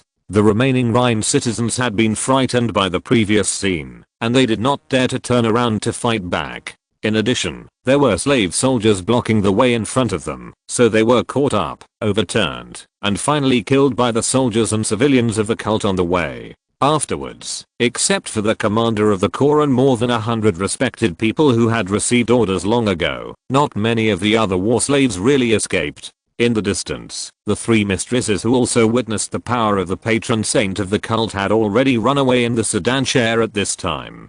At that moment, although they could see a little fear on their faces, they were actually more excited and excited. In their cognition, the new mother goddess and the wrath of nature were allies. Even if this covenant seemed to be time limited, it should also symbolize that both sides had equal or at least not much different strength. In other words, the new camp hidden among the mistresses should also have equal strength, which naturally became the confidence for these converts to welcome the new world. Report from the executive end. The warlord level punishment has been delivered, and the launch station itself has no losses. Now apply to fill the punishment warehouse. Over. Headquarters received. The supply ship will be launched within 3 days. Please be prepared to receive it. Over. Observation and report. The effect is in line with expectations. The scope of influence is in line with expectations. Over. Headquarters received. Over.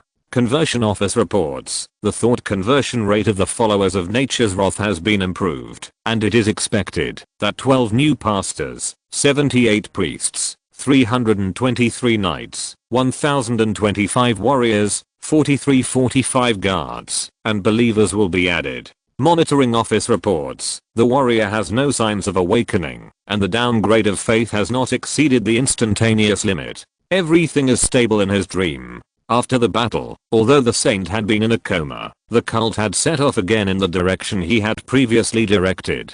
3 days later, Ant woke up faintly in the big tent car, and when he opened his eyes, he saw several corps senior executives waiting by his side. Soon after, Patriarch Yuval, who received the news, also entered the car, and began to report to the saints the losses caused by the previous war. In this battle, nearly a quarter of the crusaders were killed or wounded, nearly half of the Stormridge regiment were killed or wounded, and nearly a third of the knights returned to the divine domain. In addition, although most of the priests were weakened due to the blessings and restrictions during the war, they were not on the front line of the war after all, so there were no deaths, and they had been roughly recovered after passing through the forest of divine grace. And the most important thing is that the believers, who are the foundation of their own power, did not suffer too many casualties, only losing hundreds of stray arrows during the war and the subsequent pursuit. Although it is heartbreaking to see the casualties of the warriors, it is useless to think too much at this point.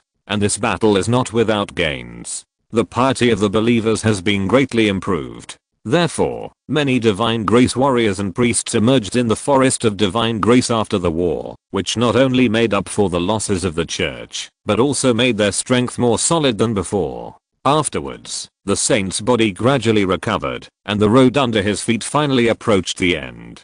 The sect came to a deep forest. If they were still in their original mental state, even with the guidance of God's revelation, they would never dare to go deep into this area that was almost the same as the World of Warcraft paradise. But now, not only have they been impressed by the saints' strength, but their own piety also made the believers unable to doubt the God's revelation. Therefore, after a slight cleanup of the team and arranging exploration and defense tasks along the way, the sect slowly went into the deep forest. In the forest, their journey lasted for nearly 10 days, but the expected Warcraft invasion did not come here. Therefore, the sect reached the very center of the GD with almost no setbacks. At this time, the dark forest seemed to have come to an end. Beams of light slanted in from the gaps between the trees in front, forcing Saint Ant, who was walking at the front of the queue, to slightly raise his hands to block the slightly dazzling light above his eyes. But he still walked forward firmly, and the trees on both sides of him, as if welcoming the owner of the land, made way to both sides following his footsteps. So, he finally saw the fertile land of God in the revelation. It was a fertile land, a vast wilderness, that was almost incompatible with the dense forest he had walked through before. The knee-high fat and tender grass swayed like green waves in the breeze, and nearly 10,000 majestic flat-horned elks could be seen, quietly and comfortably lowering their heads to eat the food in their mouths. In the distance, a giant tree that seemed to be nearly 100 meters high grew in the deepest part of the wilderness. Even here, one could feel the oppression brought by the hugeness. Ant continued to walk forward with a surge of emotion, and the believers behind him also filed in from the trees that had made way, and immediately knelt down in a black mass, shouting prayers to thank the gods for their gifts. After a while, when the believers had vented their emotions, the cult finally set out again, and headed for the place where they were destined to rise. The saints also felt something in their hearts here. The giant tree at the center was the natural altar given by God, the eternal sanctuary of the Nature's Wrath sect, and this fertile land was the holy land under the attention of the gods, the city of Advent favored by angels, and the future capital of the religious country. The saint felt impatient. He had made up his mind to build an ideal new home here. It would be a paradise without serfs and dignitaries. All believers would live peacefully and happily. No, not only that, I will lead the cult to defeat the power of the false gods and liberate all the oppressed. The teachings of the wrath of nature should benefit all creatures on earth. Afterwards, a vigorous construction began. In the next few years, with the support of the Great Altar of God, the Wrath of Nature cult developed at a very fast speed, and took advantage of the increasingly chaotic situation in the outside world, and continued to advance with the Holy Land as the axis, and gradually swallowed and moved back countless suffering tribal populations in the surrounding areas.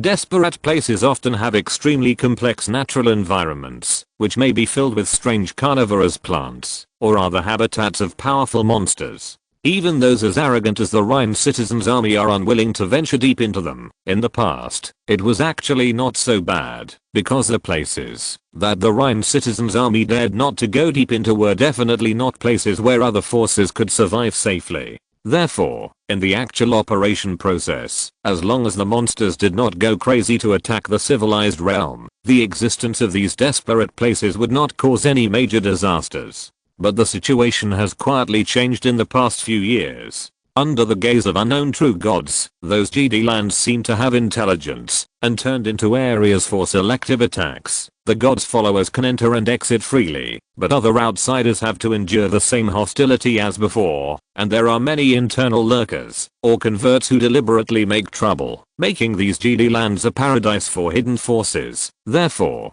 groups of fugitives who were not too powerful originally survived in them quite safely, and relied on the cheating gifts of those gods who seemed to be particularly generous, and gradually but rapidly became stronger. Afterwards, time passed slowly, and the calendar of the Black Forest was turned to the year of Rune 112 in an instant in the southwest of the Rhine Kingdom, in a forest full of monsters. This is the holy land of the Wrath of Nature sect. In just a few years, it has risen rapidly under the leadership of the core sect, and has become a leader among many hidden forces. At this time, the Holy Land has nearly 1 million believers. The residents do not seem to be divided by race, but with the belief in wrath of nature as a bond, they have initially established a stable community. At the center is a divine gift called the Holy Tree Altar, which provides believers with enough food and water for life every day. It is the most critical place for everyone to survive here in the first place. In addition, although the sect advocates the protection of nature and its core doctrine is to coexist harmoniously with nature, it also has teachings that encourage production.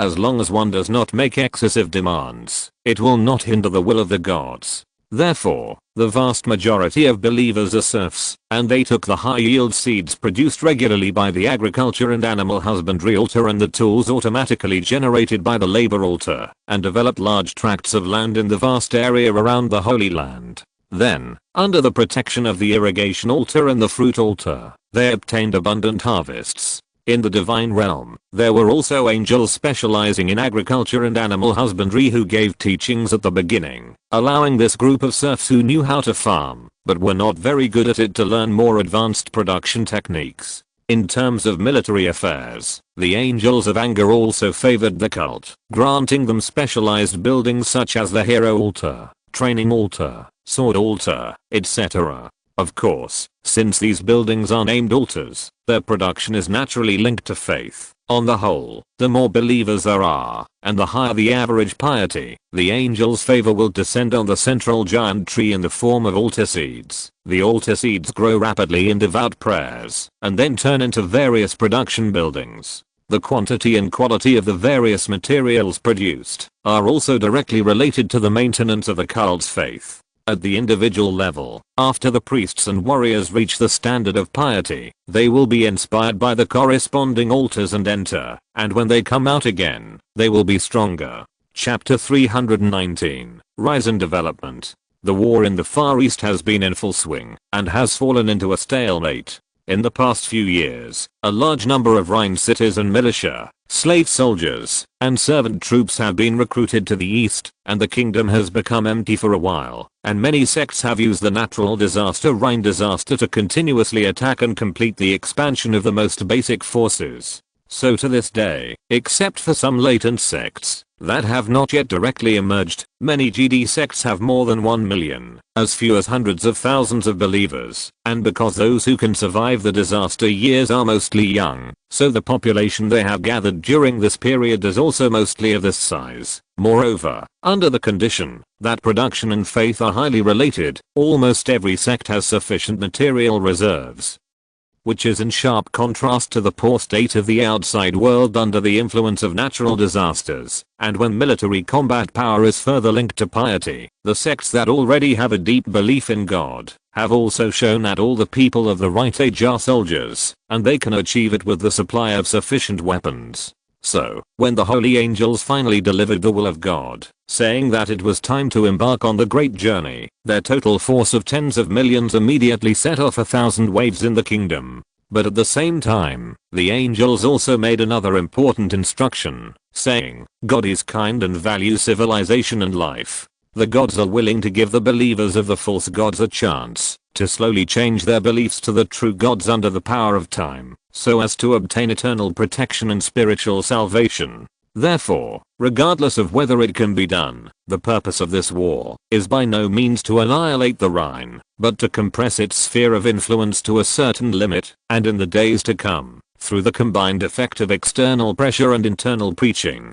gradually transform their beliefs. Of course, in this process, the vast rest of the kingdom and the affiliated population will naturally become the earthly kingdom of the gods. Therefore, under such a will, the nearly 40 true god sects in the kingdom first conducted ultra-long distance communication, based on the altar, and agreed on the principles that all forces must abide by, that is, a unified position, local alliances, and a wide range of separate battles. The unified position is naturally needless to say. The forces of the Rhine kingdom remaining in the capital circle are still extremely powerful, and the clan forces stationed in the country are scattered, but they are by no means weak. Therefore, before the covenant of the gods is officially ended, the sects on the earth should avoid conflicts with each other, and should treat the false god believers as temporary common enemies. The second local alliance means that when necessary, the sects need to jointly perform certain combat tasks, such as some important strategic battles with high intensity and low benefits, or key areas with huge benefits, but too high intensity.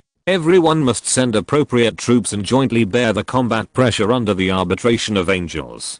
Finally, each fighting on their own in a wide area means that the true god cult, under the watchful eyes of the gods, and with the instructions and arbitration of their respective angels, has divided the people of the dependent tribes within the kingdom, except for key areas such as the capital area and the eastern border, into nearly 40 contract areas, based on factors such as population size and location distance, and distributed them as faith resources to different sects. The latter need to strictly follow the plan of the treaty within the area to which they have been assigned to gather people and wealth, and transform them into their brothers and sisters of the same faith, and cannot cross the border to grab the part that should belong to their allies for the sake of profit. After agreeing on this, the various sects finally decided to send out their troops in unison according to the plan, and then either jointly or individually, to carry out their respective tasks here. But before the troops were actually sent out, another divine grace was bestowed upon them.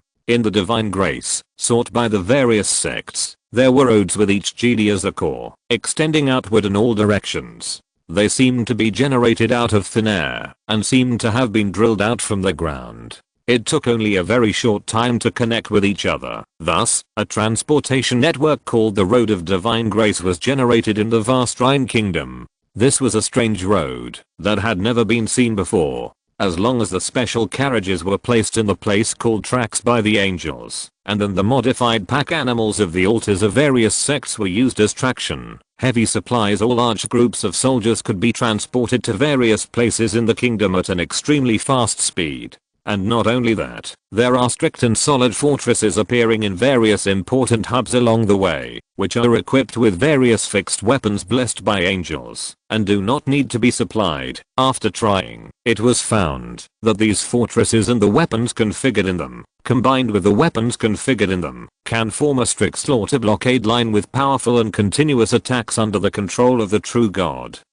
Believers, and what they protect, are well-equipped military supply points, which have dry underground granaries, neat barracks, and a number of large and small arsenals. Even the water resources that the kingdom cherishes most now flow slowly from the ground, where they are located, and can be used relatively easily. In other words, as long as the various religious groups transport various materials from the base to fill them, they can use them as a basis to establish excellent military outposts, and in the future, they can also be used as the prototype of a city to make further development. After sending out the troops, the various religious sects naturally did the same, fearing that these divine graces would be preempted by the Rhine clans in various places, thus forming a division and encirclement against them. So from the very beginning they raced against time to transport food, supplies, and troops, and then in a very short time, they took over most of the garrisons. Afterwards, the various core religious sects finally breathed a sigh of relief, believing that they had not wasted the grace of the gods and angels. But what happened afterwards made the various sects realize their own worries. The worries of mortals due to their poor imagination seemed too vulgar and redundant in the face of the power of gods and angels. Whether it was the Road of Divine Grace or the fortresses and garrisons protected by it, everything was normal when used by various sects. However, once the enemy forces dared to try it, they would not be able to play any role in their hands due to reasons such as unable to activate weapons, road interruption, sudden blockage, etc. Even if they chose to destroy it out of helplessness, its robust properties and renewable properties would make the destroyers return empty-handed, after spending a lot of effort. Even when accepting some of the fortresses, the garrison found the tragic corpses half sunken in the ground. They seemed to be trapped from the inside by the automatically blocked fortress, and were either directly trapped to death, or killed by some ability of the building itself, and then entered the stage of decomposition and digestion. So there was the scene seen by the garrison of the sect when accepting.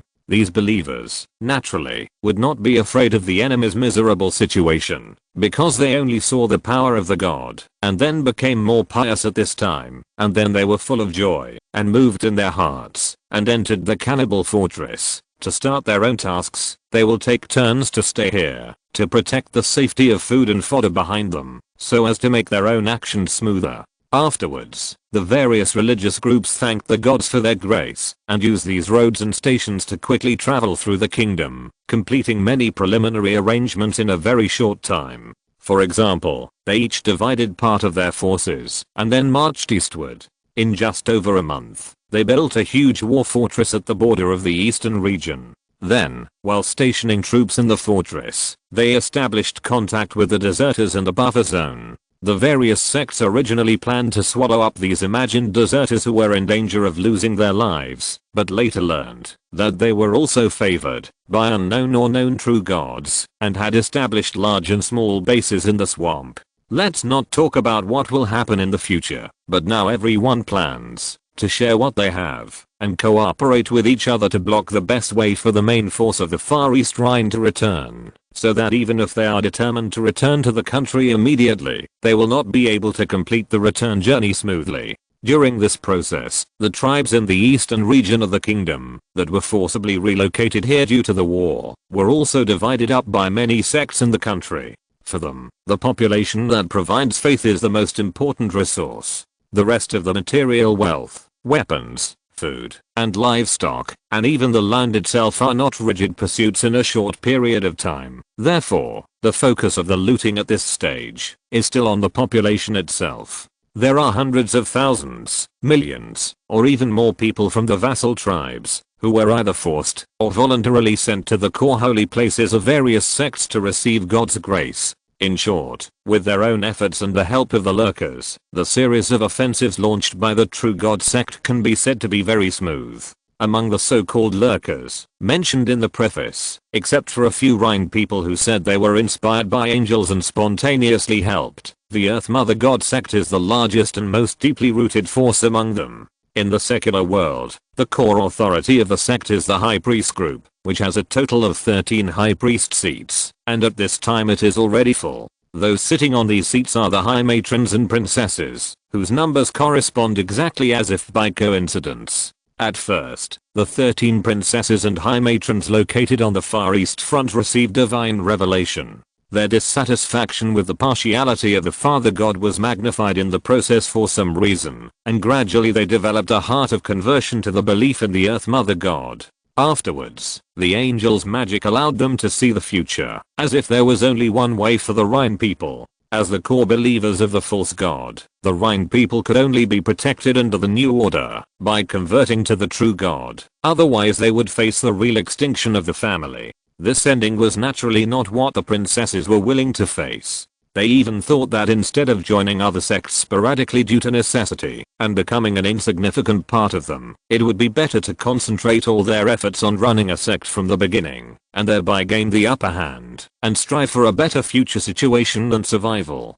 With such thoughts, the 13 princesses finally chose to convert in a perturbed mood, and found that not only was there no punishment from the Father God, but they could even use the Father God's altar to obtain blessings that were almost the same as in the past. Therefore, the concept of false gods and the news of being trapped in the true God's domain as said by the angel took root in their hearts, and gradually became convinced of it, and thus more actively carried out subsequent actions. Therefore, under the instruction of the angels, the princesses secretly planned to establish the Earth Mother Goddess cult, and offered the huge number of slave soldiers and slaves they directly controlled, making them the foundation of the cult at the beginning. They also gained the grace of God in the favor of the angels for this merit, not only mastered new power, but also became members of the High Priest group with only 13 seats in the plan, and finally gained the initial advantage they sought. But for some reason known only to the angels, the cult did not take advantage of this advantage and expand the faith among the other mistresses from the beginning, but carried out a very orderly and selective second spread.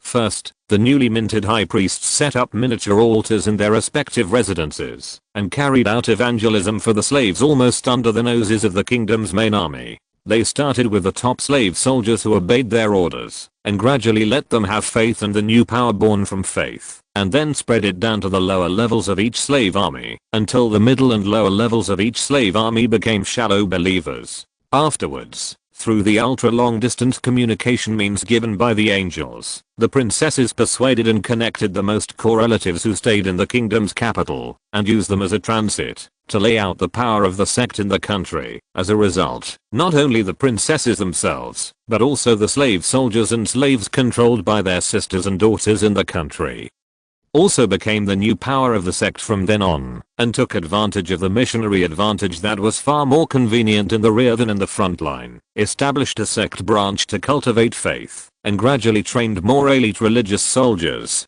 After that, they focused on absorbing the core females of the other side branches of the old 13 clans who also controlled huge resources. Not only did they harvest the faith resources under their command for the sect, but they also used the new converts as important nodes for the extension of power, gradually weaving a large network that indirectly affected the overall domestic politics. Even later, the matriarchs of the clans outside the capital circle, but located in key areas, were contacted and absorbed, and instructed to provide limited cover and assistance to the allied sects in secret. And finally, the princesses' sites continued to spread along the large network of power, and were cast on the remaining matriarchs of the clans. Of course, this series of processes was not completely smooth sailing. There were naturally those who were willing to follow, but there were even more people who were unwilling to follow, and firmly believed in God the Father. For the former, they will naturally be absorbed into the cult, and become the main priests at all levels under the core, and then establish new branches of the cult with themselves as the core, to continue to convert compatriots who are qualified and have quotas, to shelter compatriots who are not qualified, and have no quotas, to persecute compatriots who are overly firm in their belief in the false gods, and to appease ambiguous and ignorant compatriots. The slaves and soldiers gradually controlled by the branches will naturally continue to develop the belief in the Mother Earth. For the latter, let their souls return to the wall of false believers as the angels said, and turn to contact the sisters or daughters who sat in their original seats, and then repeat the previous process again. At this time, the princesses risking themselves, and the future vision shown by the angels naturally became the most critical factors in converting the faith of many great mistresses. They saw the indifference of the Father God in the former, whether it was due to being imprisoned, or cowardice caused by insufficient strength. The Father God's attitude of not caring about this matter can be said to have directly shaken the original faith of the mistresses, and the endless sorrow seen in the future, combined with the first mover concept elaborated by the princesses, gave them hope and a way of self-comfort of this is for the good of the tribe, and thus reduced the guilt brought about by betraying the Father God, and most of them finally chose to convert to the Mother Goddess of the Earth. In this way, although the slave soldiers and slave tribes are no longer the private property of the Great Mother, their direct leadership is still retained through the new order planning of core sect and branch sect. Because of the change of camp, they will not be regarded as enemies by other sects in the future, and this way of spreading faith is also destined to make the Great Mother Group occupy an important and even dominant position in the mortal world and the sect in the future, and the earlier planning of the princesses can also be realized. As for the Earth Mother Goddess sect as a whole, even if the transformation process of each clan is maintained within a limit, with the addition of the Great Mothers headed by the 13 princesses, it is equivalent to directly mastering the largest faith resources, and indirectly mastering more potential power through clan ties. Therefore, even if this sect has always maintained a state of not firing, it has become the real top. Even the only new force, and after the war broke out, it turned into a big glutton at the table, using its many advantages to take away a lot of resources when dividing the cake. But what the angels are concerned about is only the orderly separation of the belief in the false gods. As long as this is indeed in the plan, and is being firmly implemented, then everything else is easy to say. For example, the planning of the first movers by the great mistresses belongs to this category of easy to say. So after all these early developments, when the time comes to this moment, not only have the sects in the open begun to act, but the Earth Mother Goddess cult lurking in the dark is also constantly exerting their inherent influence. Whether in the capital, or in the peripheral clans, the converts to the Mother Earth Goddess who held great power, while appeasing the unaware people who were potentially developable under their command, constantly sent out the most determined core males of the Father God to lead the army to the battle, and those who followed were naturally mostly compatriots with same faith attributes, and then accompanied by some slave soldiers with low conversion value and some affiliated war groups with firm inherent beliefs, forming a scene of large armies setting out on the road. Therefore, these armies either set out from the capital, or from the peripheral clans, and launched a series of major battles with the legions of various sects. These were completely asymmetric battles, because the sectarian armies had long mastered their troop deployment, marching routes, and even early combat plans, and used the divine grace track to deploy troops and generals, forming absolute advantages in local areas again and again. Afterwards, the high-end combat forces on the opposite side were named and eliminated and captured one by one during the angel stooping or punishment. As for the battles at the middle and grassroots levels, they relied on the numerical and equipment advantages they had gained in transportation to win. Therefore, in these battles one after another, the sect coalition forces naturally continued to reap the fruits of victory. And the outcome of these battles was undoubtedly a highly effective shot in the arm for the coalition forces. After countless years and generations of being ruled and oppressed, the strength of the Rhine race was not only a fact learned from blood, but also a concept deeply ingrained in the bones for the believers. The ordinary believers who occupied the vast majority of the sect population were indeed afraid of the Rhine race, and they were extremely afraid of it. But now, these successive victories have gradually made them regain their confidence, and the reason for the sharp difference here has made the true God belief become more and more deeply rooted. When the news of these failures was deliberately released by the sect and spread by some Rhine species, who had a misaligned identity recognition, it was gradually sent to the capital area and the peripheral clans,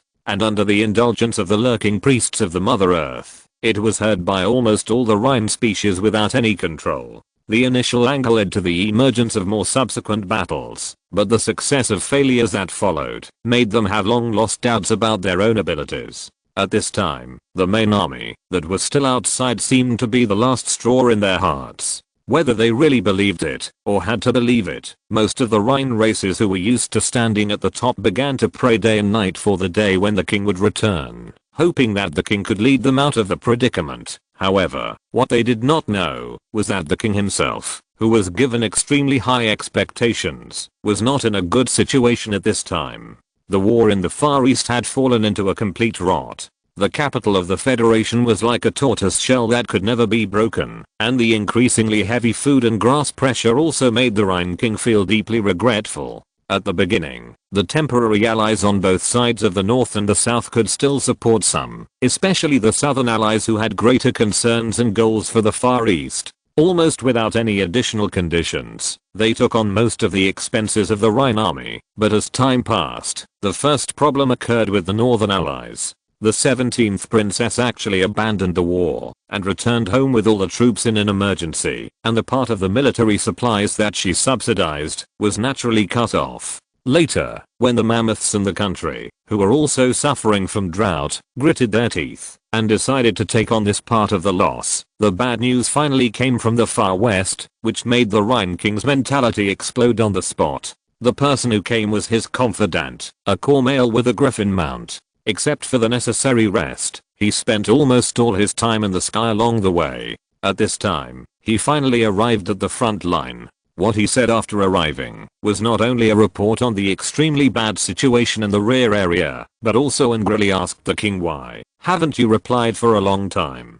The content of this chapter seems to be able to make up tens of thousands of words, even if it is only partially expanded. But I really don't know whether I should expand it, so let's leave it like this for now. Chapter 320, The Returning King. The messenger in front of him was by no means the only one, nor the first one, to come to see the king. Before him, there were already a large number of high-ranking Griffin Knights, and even core Griffin Knights who led their teams to the east, just to avoid any unknown accidents as much as possible. But afterwards, not only did the country not receive the king's reply, but even those messengers who went back and forth never returned. Before meeting Kessel in person, this confidant thought that those messengers were left in the Far East to supplement the frontline forces. Although he was indignant at the Rhine King's neglect of domestic affairs, he never thought of a worse direction, because he did not think that several teams would encounter a scenario of no one escaped. But now, the king made a guarantee in the name of the Father God, saying that he had never received any bad news from the rear so far. He said that, although there were indeed messengers who came, they all sent some insignificant news, and they set off to return to the country after delivery. This is indeed the case. Otherwise, how could the king of Rhine be so stubborn as to continue to fight this losing war that has no end in sight? So, where exactly is the problem? Who are those messengers who come and go? Where do they come from, and where do they end up? These questions make them feel a little creepy. Even a powerful and conceited king of Rhine feels deep panic in the completely inconsistent information before and after. Perhaps, a prison filled with prisoners somewhere in the south can barely answer the king of Rhine's doubts, or perhaps, dreams and some cunning transformed angels can also give him subsequent answers. But for now, he can only choose to suppress his uneasiness and think about what to do next. Now that things have developed to this point, the war in front of him seems to be unable to continue. He decided to withdraw his troops and return home, turn around and deal with the rebels first, so that these slaves can recall the bloody lessons of their ancestors again. But before that, there is actually one thing that must be done. The decision to continue fighting was not just the Rhine King's own idea. The promise of the Father God was the most critical factor. In addition, the doubts that had arisen before also urgently needed to be sought from the Father God. Therefore, a sacrifice for brave warriors began to be prepared. The participants included not only the gloomy Kessel himself, but also 13 princesses and mistresses who were somewhat guilty, but not really afraid. The latter believed what the angel said, and believed that, even if there was a response in this sacrifice, its source would never come from the false god himself. But no matter what everyone here thinks, this sacrifice is still being carried out at the moment, and there are many things in it. The principle of the generation of the matter is unknown even to the angels. For example, at this moment, whether the prayer of the King of Rhine directly turned into invisible and intangible thoughts, or some invisible and intangible medium carried his prayer, is an ambiguous unsolved mystery, but this does not prevent certain things from happening. A little further behind the new capital of Rhine, a solitary mountain over 2,000 meters long and over 1,000 meters high stood abruptly. Just a few years ago, this mountain was a bald man with nothing but soil and rocks. The dark and ugly yellow was its main color at the time, and it was rare to see any plants. But in recent years, some of the mistresses in the capital seemed to have agreed to fall in love with the forest and began to dislike the bare mountain for being ugly. Not only did they talk about it, they also sent their slaves to work on the mountain. Through continuous digging, planting trees, and using a lot of labor over the years, they turned it into the bright green it is today. The other Rhines did not say much, because they also thought it would look better this way. At this time, the thoughts born from prayer in the distance rose from the invisible place, and extended all the way to the west at a very fast speed, finally arriving at, and drilling into the lonely mountain that had turned into a green ocean. Then, under the influence of the layers of invisible webs that were also woven by thoughts, when it broke through the invisible space that had extended to the 9th floor and passed through countless illusory kings, it came to its true destination. The substantive meaning of the content expressed has already suffered some subtle but extremely critical changes in a series of complex processes such as deceleration, distortion, and turning.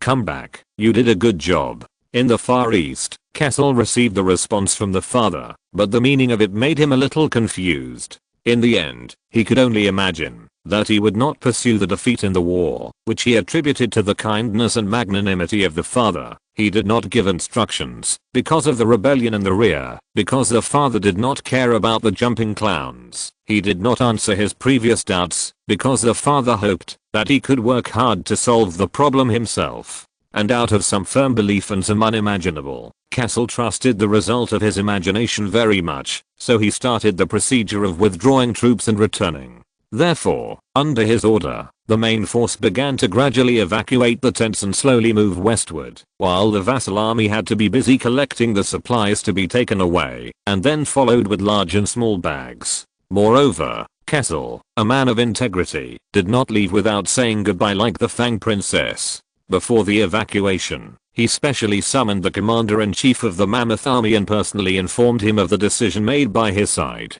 In this summons, Kessel concealed all the changes that had occurred in the country.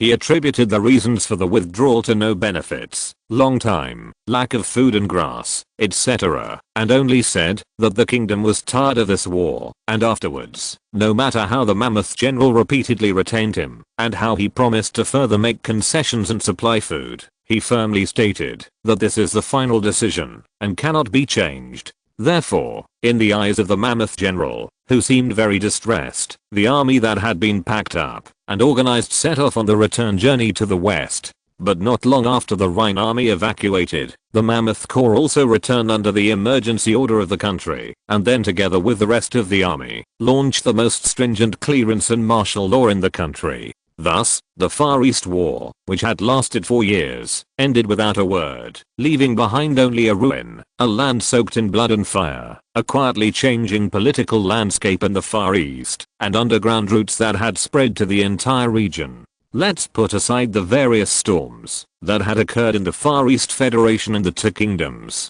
For the Rhines who had left early, the degree of troubles waiting for them on the way back, and at the end, was far beyond their imagination at the moment.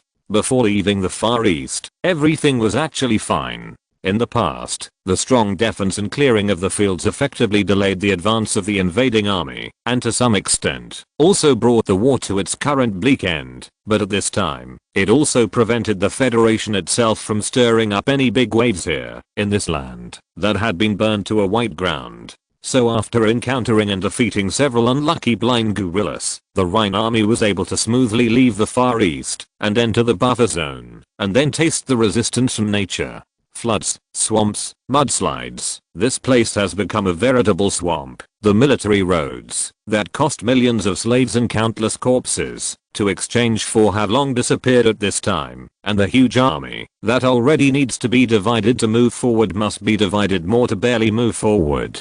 Kessel looked at the remaining food in his hand and the terrible environment in front of him. At this moment, he felt a great headache. He did not think that his army could really leave this land before starving to death. In short, while collecting food from the vassal army and the slave army to prioritize the expenses of the main force of his tribe on the way, he sent a large number of griffin teams to various directions to perform reconnaissance missions. Some of them set out to the west. They were not only responsible for finding out the roads that could be passed, but also for understanding the survival conditions of the deserter camps along the way. It was possible that some of the food would be used to slaughter and plunder the deserter camps. The other part was sent to the north and south. The sudden withdrawal of the 17th princess made the king of Rhine have some associations, so he wanted to understand the situation in the Fang country by the way. The reason why the troops were sent to the north and south to investigate was to see if they could borrow some food from their allies to deal with the emergency. The griffins were not flying slowly. According to the different depths, replies came from the 3 directions one after another. First, the reconnaissance group heading west found a feasible road.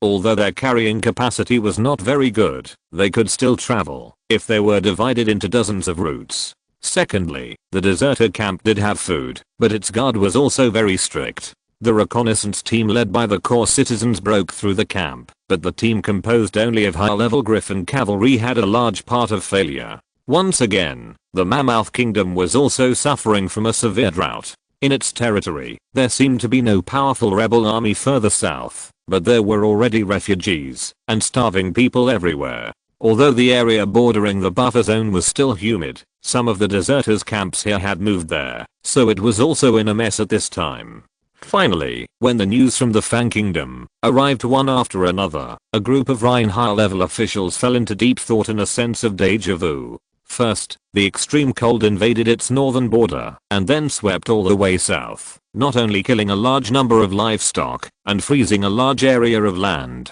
but also causing the affiliated tribes in the northern border to migrate south on a large scale. But the situation in the south was not too good, and it could even be said to be worse. Although when the cold wave passed through the central part and finally arrived in the south, its power had been weakened a lot, allowing the southern border to retain some production capacity. But this half-baked, barely grain production situation has led to the subsequent worse man-made disasters. The forced collection by the main clan and the plundering from the northern people have been staged one after another, causing the people in the south to suffer from unrest. The looting by the northern people was naturally a last resort after the red eyes of anger, but the former came a little strangely. It seems that, because the Fang Queen was stabbed to death, The princesses of all generations in the country have established themselves and competed for the throne, and finally prompted them to carry out continuous forced collection and looting in various places. Among them, there was the original frontline commander, the 17th princess, who occupied a large area of land and people in the East Territory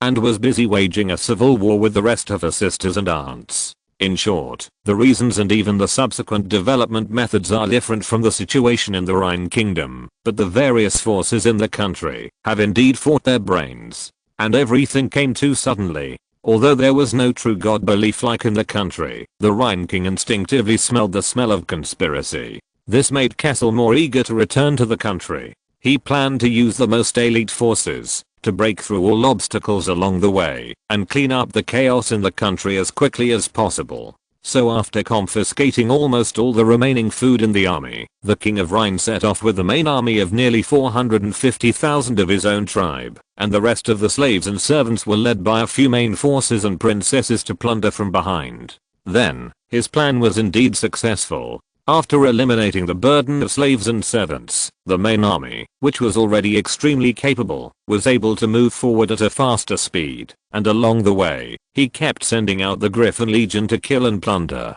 On the one hand, he broke through the strange camps that blocked the road and seized their food, and then with this means of supply replenishment, he finally rushed to the edge of the country east of the border. At this point, although the country was within sight, Caesar suppressed his anxiety. He did not rush into the border, but stopped for a while, set up a royal tent and military camp at the border, and once again sent a large-scale air force across the border to carry out a more in-depth reconnaissance mission. As a result, he heard a series of intelligence reports that the successive defeats in the wars within the country had allowed the so-called True God sect to gain a firm foothold in areas outside the capital. If the remaining mistresses had not keenly discovered the abnormality and ordered the peripheral clans to withdraw to the capital circle as soon as possible, and the recipients of the orders had unexpectedly cooperated and chose to follow the orders, otherwise these clans would have been surrounded by the enemy and isolated. This was a huge loss that had never been suffered in the previous era of the clan alliance.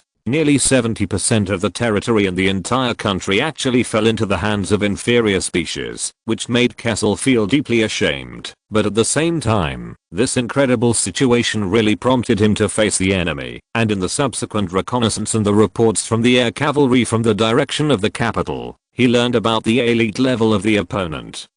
And the traffic network that appeared was extremely strange and had a profound impact on the development of the war, which also made him pay special attention. After all this information was summarized, the Rhine King felt extremely fortunate for his previous caution. If he underestimated the enemy and advanced rashly due to his inherent impression, the consequences would be disastrous. Of course, the situation in front of him was already extremely troublesome. The aerial reconnaissance force could clearly see that the enemy had assembled more than 7 million coalition forces in the fortress group, and they seemed to want to fight a decisive battle with the fortress. However, the Rhine King was not prepared to follow the road set by the other party. Due to special reasons such as return trip and no supply line, he could completely bypass most of the fortresses. He only needed to take a few of them to open up the road to the capital, but what was more troublesome was the situation he had to face afterwards. Whether it was the pursuit of the fortress army after the reaction, or the siege of the enemy army in other directions, they could quickly take shape, and continue to take shape on that strange road. In the past, Kessel, who had hundreds of thousands of Purine legions, would never have even a little worry about this, and would only regard the other party as a chicken and a dog that would scatter at the first blow. But now it was a little different. These inferior species had undergone fundamental changes. Whether it was the spiritual or material level, they were very different from the past. Therefore, King Rhine decided to be more cautious and concentrate his forces. He summoned the capital and ordered those who stayed behind to send out enough main tribe legions, and also to send out sufficient subsidiary legions and slave legions. He wanted to win this battle with a perfect plan. When the order was sent to the capital, the remaining rulers naturally did not dare to act on their own. They reported the situation to the more distant east and to the princesses through the divine grace channel. Then, the princesses asked the angels for advice. They believed that the gods and the churches of the gods would not always maintain the alliance relationship of today and would definitely turn against each other because of faith and other resources in the future. By then, the Church of the Mother Earth, which is now too powerful and has a stronger potential, will definitely face the common hostility of other sects, and the way to arouse the anger of ordinary believers will be very simple. Just emphasize the identity of the Rhine tribe as the backbone of the church. Therefore, they proposed whether they could take advantage of the present to make a little trip up and let this war consume more power of the other gods on the earth to reduce the pressure they will face in the future. The angels looked at each other in bewilderment at the proposal. They secretly looked at the signs hanging next door and tapped their foreheads in confusion, but finally reported the plan. Perhaps it was because of the number of believers, or because of the speed of thought conversion, or perhaps to set a tone for the future religious relations. No matter which of these considerations, the angels' superiors finally agreed to the proposal and announced it to let the other kingdom angels prepare. The princesses, of course, also received rewards and favors from the angels, and therefore began their subsequent operations. There was an order sent from the Far East to the capital. After receiving it, the mistresses who stayed behind immediately began to execute it. Afterwards, 300,000 Dihadrine, 3 million inherent faith servants, and 1 million low-value slave soldiers were recruited one after another. The relief corps they formed together set out from the capital circle and detoured to the east region. This time, the Earth Mother cult did not provide accurate intelligence support to the allies as in the past, but only delayed the announcement of the news that the Dihads went out on their own. After all, the alliance would probably be dissolved after this battle, so it didn't matter whether they believed it or not. Under such circumstances, the new reinforcement overcame all obstacles along the way and arrived at the eastern region of the kingdom in the shortest time. Then they went north to bypass the fortress group and came to the king's tent. As a result, the Rhine King had 800,000 main tribe troops and 4 million slave troops available for use. This is definitely a powerful force that cannot be ignored. Chapter 321 The Angel Legion arrives. In fact, the problem of food and grass has always been obvious on the Rhine army side, so when Kessel finally waited for reinforcement, he immediately began to advance while exploring the air force. Without the burden of supply lines, he was able to successfully bypass most of the fortresses, making most of the enemy's hard-built defense facilities useless. At the same time, Kessel left behind a small number of main forces and a large number of slaves as a barrier to block the follow-up pursuit of the fortress army. On the other hand, he sent almost the same troops in all directions ahead, with the purpose of blocking those enemy troops who would use the traffic lines to outflank. Then, he assembled most of the main Rhine army and attached some powerful cannon fodder troops that might be used, lowered his head, and rushed towards the direction of the royal capital. Under such circumstances, the religious coalition forces have already understood that the fortress is not enough to hold on.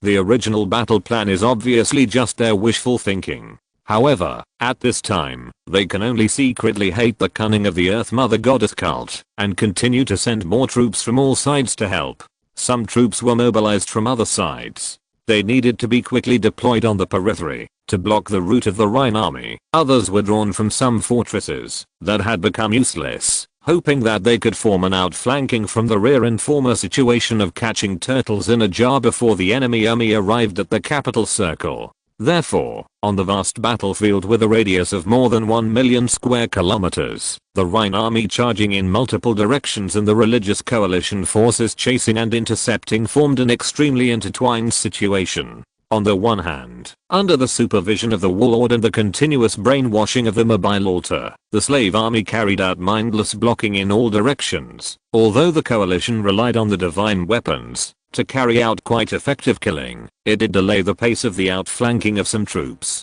On the other hand, the main Rhine army advanced rapidly from the south of the fortress group, and after breaking through a few small fortresses that could not be avoided, it finally encountered a large number of enemy field blockades in a vast plain. Aerial reconnaissance was always ongoing, but after receiving the message from this side, Kessel immediately realized that this battle could no longer be bypassed. Because the encirclement in a wider range was about to take shape, delaying would only cause his side to fall into an endless blockade, so he had to lead his army to defeat the enemy in front of him, so that he could lead the large army to escape before the encirclement was truly formed. So, he decided to fight here, taking advantage of the fact that the enemy had not been fully assembled, first using superior forces to force this wave, and then returning to the direction of the capital. As a result, a field battle where almost no one on either side had an advantage in terrain suddenly unfolded here. Kessel hid the main army in the rear, intending to use powerful cannon fodder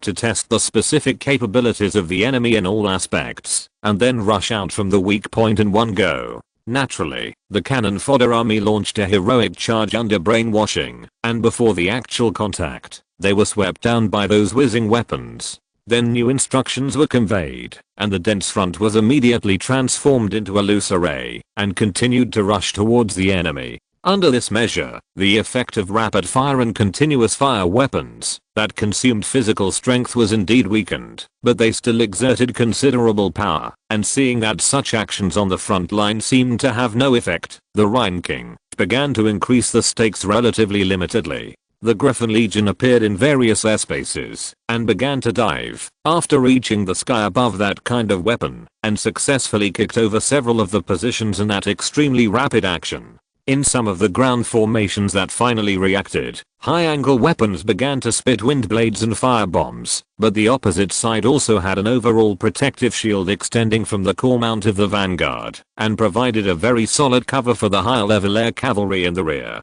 Thus, the battle between the spear and the shield, which is stronger, and which is sharper, unfolded in this long airspace. In the meantime, the positions on the ground were breached and slaughtered one after another, and the high-level griffins in the air spun and screamed and fell, often crushing the unlucky defenders below them to death. Both sides had sacrifices, but overall it seemed that the shield side was more solid, because the vassal army, under the cover of the Griffin cavalry, broke through the previously stagnant death line and gradually approached the opponent's defense camp. On the coalition side, looking at the fanatical enemy group in front of them, the gods' believers involuntarily tightened their weapons and prayed that they could survive this battle. In the sky, after destroying all the long-range attack and continuous shooting positions that were detected, the Griffin troops did not return directly to the rear, but began to wait in hover. They needed to see the subsequent response or lack of response from the opponent. Boom boom boom. Amidst the huge noise, the earth suddenly began to tremble continuously. Under the gaze of both parties, whether expectant or not, the response from far away finally approached and blossomed flowers of death in the field one after another. Those were attacks launched successively by the God's Grace Fortress Cannon and the God's Grace Field Cannon at distances of tens of kilometers and several kilometers respectively. At this time, a magma fireball was smashed into the battlefield with a roar and fell into the charging queue. The area of nearly 10 meters in radius at the landing point was thus transformed into a magma domain. Anyone who was forced to face its falling momentum had their flesh shattered, and there was no chance to even call out afterwards. They were directly turned into scattered coke, floating and disappearing in the magma. Then, the shock wave gushed and splashed towards the vast rectangular area in front of the falling point. The hot magma flow carried in it would bring painful burns to those who were lucky enough not to die, which would never be shaken off in the present, and for the rest of their lives. At the same time, there were wind blades that were condensed to the extreme, whistling from time to time, falling in the direction of the servant army, and then exploded more than 10 meters above the ground. After that, smaller wind blades screamed and swarmed from the explosion. They would continue to spread in a wider space until they took away the broken limbs along the way, and then slowly disappeared into the invisible. Behind the wide battlefield, more than 600,000 Rhine main forces were divided into more than a dozen battle groups, waiting for the king's orders in silence. In front of the king with an extremely cold expression, a huge topographic map was hung, and air cavalry reconnaissance teams kept entering and leaving the tents, and accurately marked different information on the map at this moment. The Legion, at the cost of countless casualties, gradually figured out the range, attack interval, and overall deployment area of various powerful weapons. The Rhine King, who was receiving this information, was thinking of more things in his mind at this time. They were about the battlefield, the future, and even the Father God. The tragic situation on the battlefield today was mostly caused by revolutionary weapons. their existence undoubtedly changed many things. For example, the Rhine tribe was not only the Rhine tribe, but also the Mammoth tribe and the Tusk tribe. If nothing unexpected happened, the three powers would completely lose the crown of overlord that had been hanging for more than 1,000 years in front of these so-called divine grace weapons and the supporters behind them. And it is already clear that those on the opposite side are definitely not the so-called insignificant scoundrels. So what kind of existence would the true god they believe in be? And what about the Father God? Why did he still choose to remain indifferent? Or is it that it can no longer move? So, where did the fight a long time ago, and the "you did a good job a few months ago" come from? In addition, the unrest in the Fang Kingdom, the unreasonable resistance of the Far East, and even the bad climate that has swept the continent for more than 10 years, are they just a series of coincidences and unexpected changes?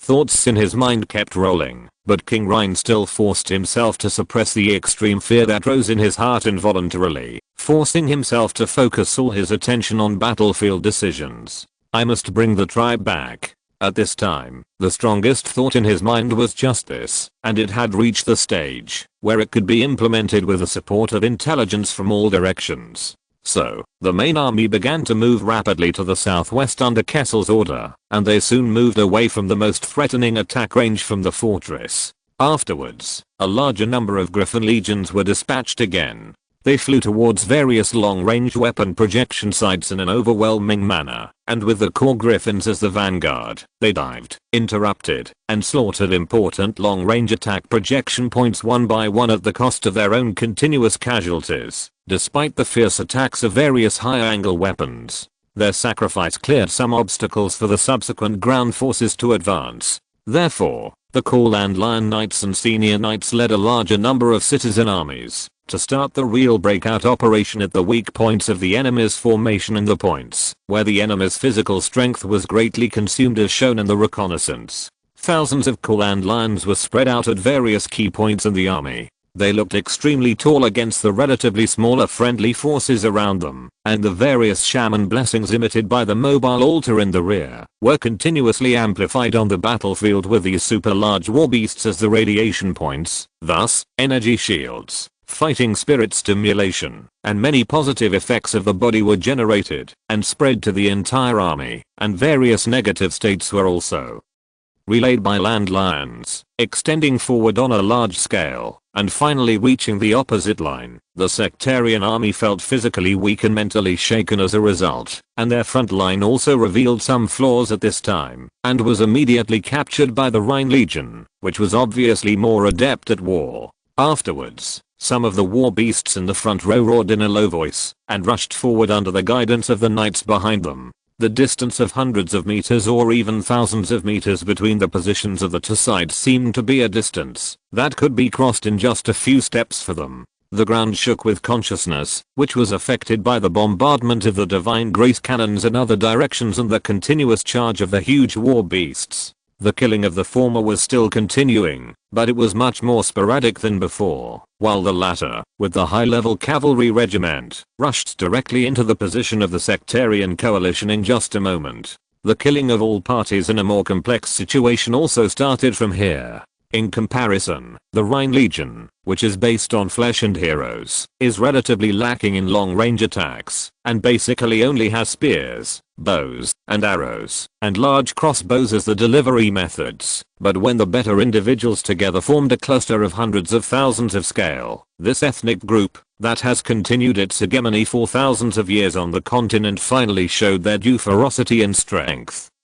At this moment, sacrifice spread unrestrictedly in the sect coalition, and from time to time, soldiers let out miserable howls, and then were torn apart in the impact of various attacks. On the wide battlefield that extended several kilometers to the left, right, front and back, when the pure Rhine Legion began to charge with all its strength, immediately, there were tens of thousands of military formations that were broken through in different places. Then, the entire defense line was almost destroyed, and the deserters ran around like crazy, bringing endless panic to the other positions around. The situation on the front line was then sent to the rear. Although the heads of the sects in the general command camp looked solemn, they did not show too much decline. The main force of the Rhine army was indeed unstoppable, but their main attack direction was also exposed. The coalition forces no longer had to continue to maintain the wide defense line in the super large area. At present, as long as they deployed defenses in the established direction, they could contain their return. Therefore, according to the recent practice, after madly cursing the bad behavior of the Earth Mother Goddess sect, the corresponding orders were also sent to each army in turn. Then, nearly 40 supreme leaders of the sect also left the camp and headed towards the final battlefield. Just as they expected, in the following few days, the Rhine army broke through countless defense lines and caused huge casualties, but their steps were also delayed by the endless enemy forces, and they failed to rush back to the capital circle as expected. So at this moment, the coalition's millions of troops once again blocked their way, and the confidence of the other party's leaders did not only come from the power of this mundane world on both sides of the new battlefield. There were two parties that were facing each other from afar. To the east was the Rhine army, which was in a neat formation and full of blood and energy from killing, as if it had turned into substance. To the west was the coalition of sects, that was like an ocean. Although their individual strength was relatively weak, they stood solemnly at this moment. The Rhine King was standing on the back of his huge mound brother, staring at the opposite side, at the giant platform behind the ocean, with a puzzled look, wondering what those weird guys were thinking. He was watching the tall platform at the back of the western front, where a large group of high-ranking priests, heads of religious groups and saints stood. They seemed to be performing some kind of ritual, and the participants were not only the hundreds of people standing on the platform, but also tens of thousands of low-level priests nearby. The ritual seemed to have already begun, so only a moment later, a voice was heard from the rear of the coalition forces, and then spread across the vast battlefield under the spread of an unknown force. Believers of the false god, open your eyes, and take a look. You are about to taste the baptism from the realm of the true god. This voice seemed to be extremely fanatical, and its degree was not inferior to the means used by his own army against the vassal army. The Rhine King, who understood the identity of the speaker, also frowned uneasily in this fanaticism. Afterwards, as soon as the words fell, the hundreds of thousands of gods and priests on the platform began to pray in unison. The titles of gods and angels of all levels came out of their mouths, and they merged into a grand ceremony of praise. During this ceremony of praise, dozens of magnificent and majestic gates seemed to emerge from the sky for no reason. Afterwards, as if to confirm the uneasiness of the Rhine King, they gradually began to solidify in the endless divine light, and then a music that seemed to correspond to prayer was faintly heard from them. Griffin Legion. Attack. Attack. Interrupt them as quickly as possible. No matter what was behind the door, the Rhine King was unwilling to wait foolishly. He immediately ordered the army to start and rush towards the altar in the distance. The griffins were the first to go out and flew to the altar from the air, trying to interrupt the inexplicable ritual. They did come to the sky above the altar and tried to dive, but there seemed to be some kind of protective shield above it, delaying the Griffin Knights' attack at the most critical moment.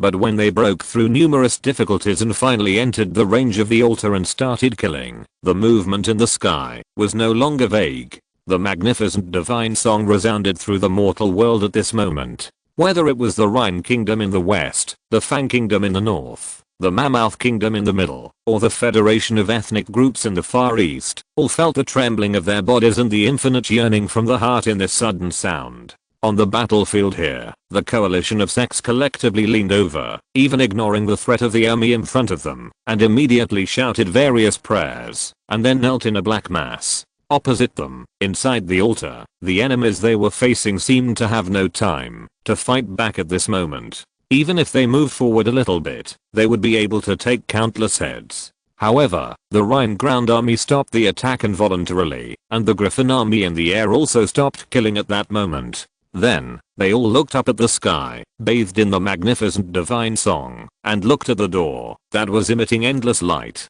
And they were not the only ones. Even the King of Rhine had the same reaction at this moment. He also tried to raise his neck and look at the strange sky that was no longer blue. At this moment, all the mortals wanted to see the door clearly and understand the world behind the door. And as if responding to the expectations of all those who looked up, the doors were slowly opened at this moment. Stronger light and more magnificent music were projected at this moment, and countless huge shadows appeared inside the door. They were divine creatures that looked extremely powerful and sacred, and they were staring at the mortal world with cold and serious eyes. But what was even more shocking was that behind almost every door, there seemed to be a pair of huge hands that connected the sky and the earth, which were constantly extending forward and getting closer, and gradually becoming larger.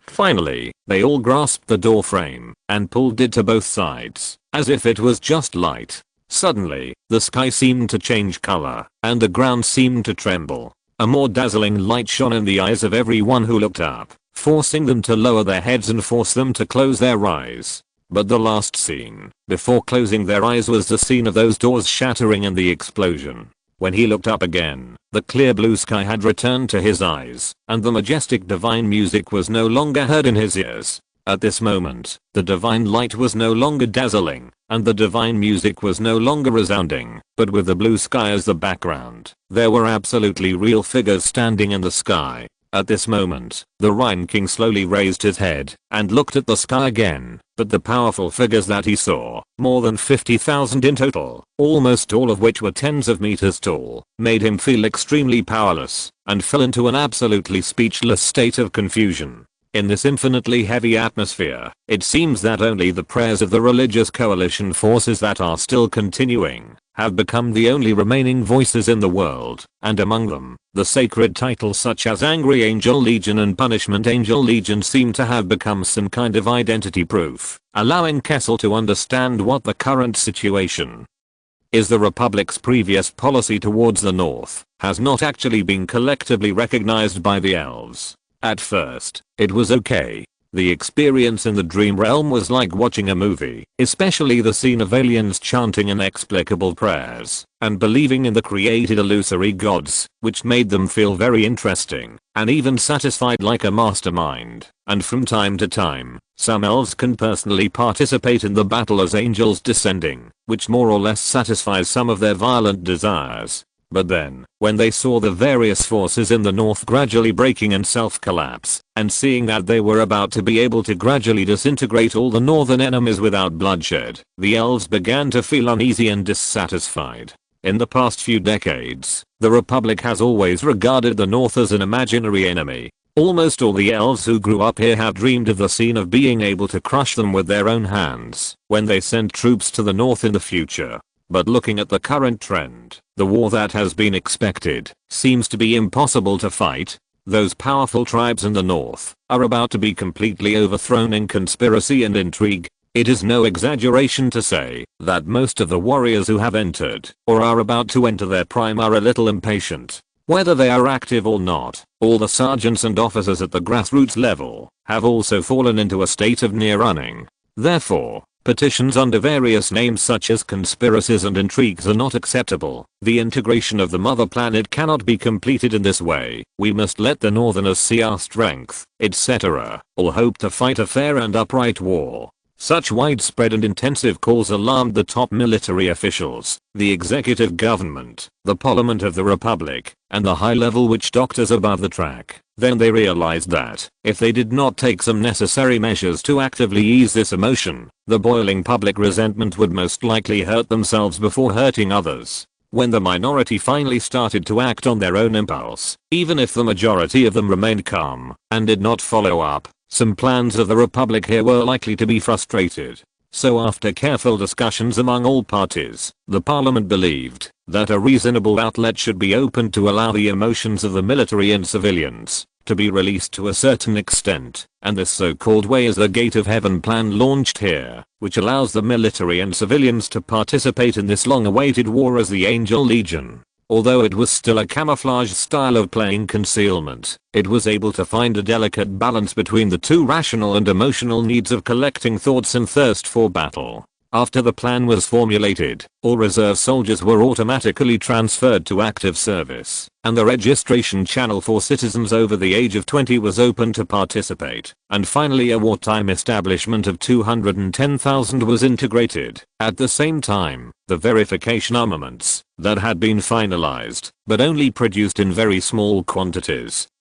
were also fully utilized and entered into large-scale production later. The representatives of these were battlefield armor with nano-level inscriptions, super-large sea and air dual-purpose surface spacecraft, orbital weapon spear of punishment, and strategic-level deployable forward base vehicles. Then, the headquarters began to produce a lot of equipment while training the new army, and then waited or actively manufactured, looking for the right time to join the war. In the West, the various religious sects in the Rhineland received good news from the divine realm one day. The angels decided to come down to Earth to save the believers from the water and fire. To the north, the latent religious sects that suffered from the civil war between the princesses and the eldest princesses also received the revelation of the divine realm behind them. In the east, the heroes and servant chiefs also received the message from the source of their own power. The divine realm that supported them promised to help them build a new country. Therefore, many altars were built at a certain moment, and those forces that had either surfaced or were still hiding in the dark launched almost simultaneous summoning actions in the revelation of the divine realm.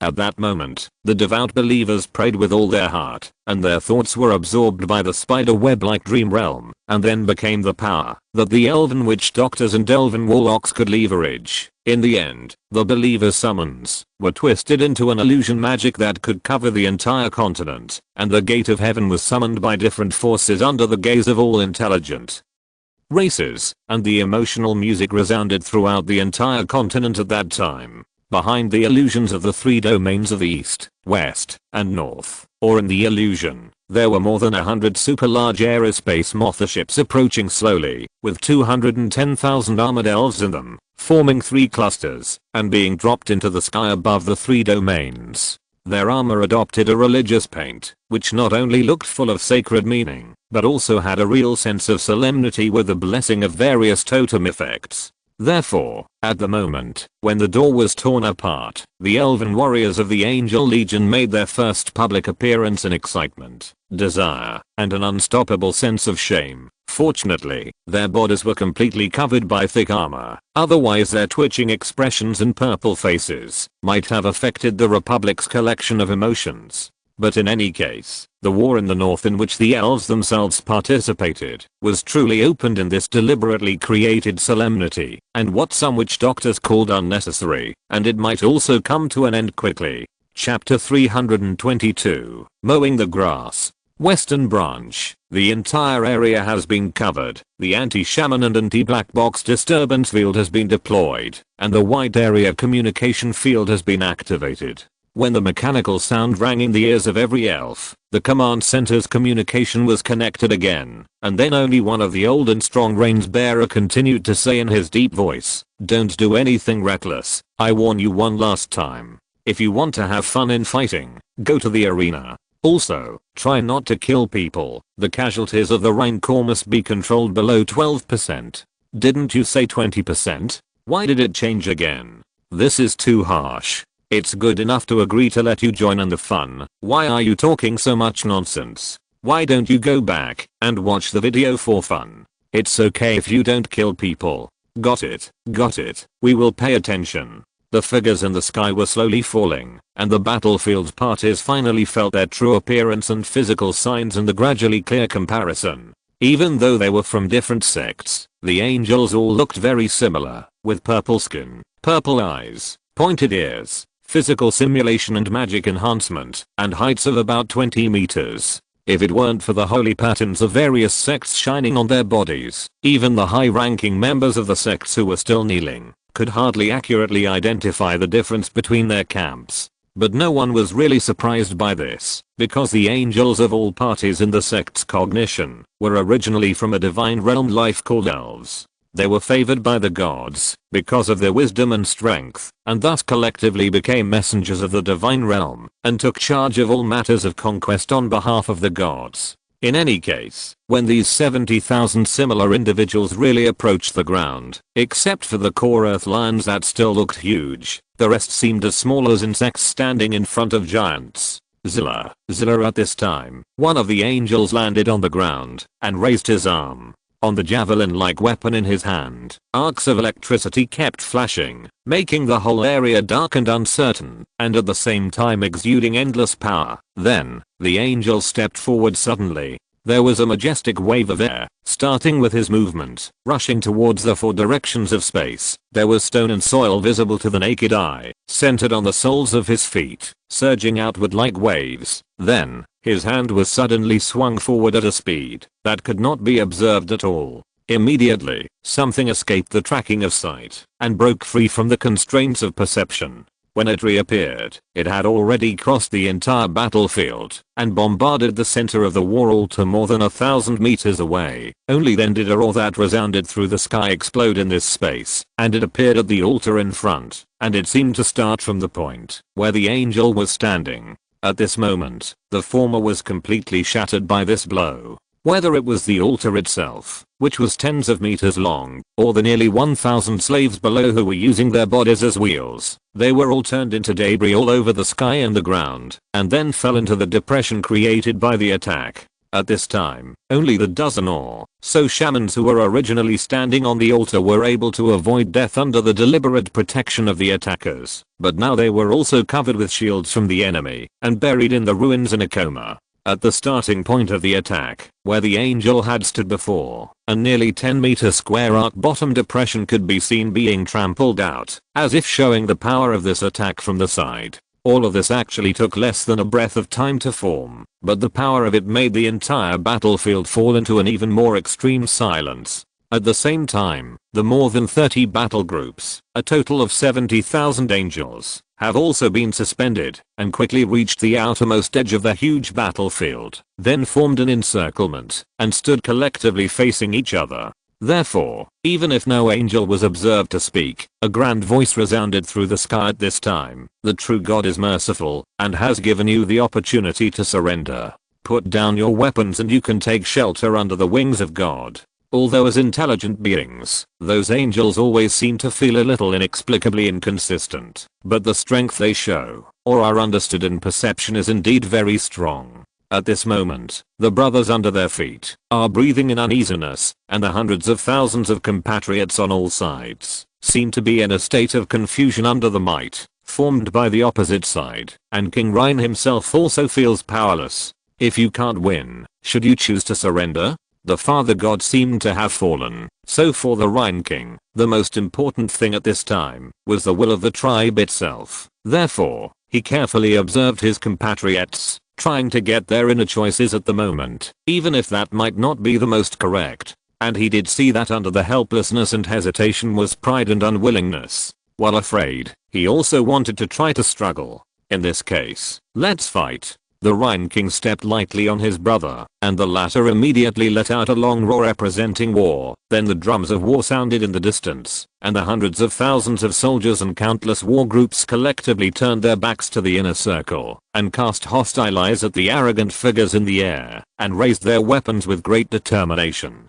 At the end of the Rhine warriors' sight, the voices of persuading surrender did not sound again. At this moment, half of the angels had fallen to the ground, and the remaining half were divided into front and back, still maintaining a floating state. In the former, with each ground angel as the center, a huge, connected field wall shining with arcs rose, forming a leaping, tangible and intangible encirclement network on all sides of the battlefield. In the latter, the floating angels in the front row raised the single hull weapons in their hands, with dazzling electric light brewing inside, and the ones in the back row had their hands empty, as if preparing for hand-to-hand combat. In the Rhine Legion, in the back, the shamans began to dance on the altar, but the strengthening and weakening blessings that had been invincible in the past seemed to be collectively silenced at this moment, and even the waves could not be raised. In the air, the core griffins, which were tens of meters long, led the high-level air cavalry behind them, and rushed towards the floating enemies with great power in the whistles. On the ground,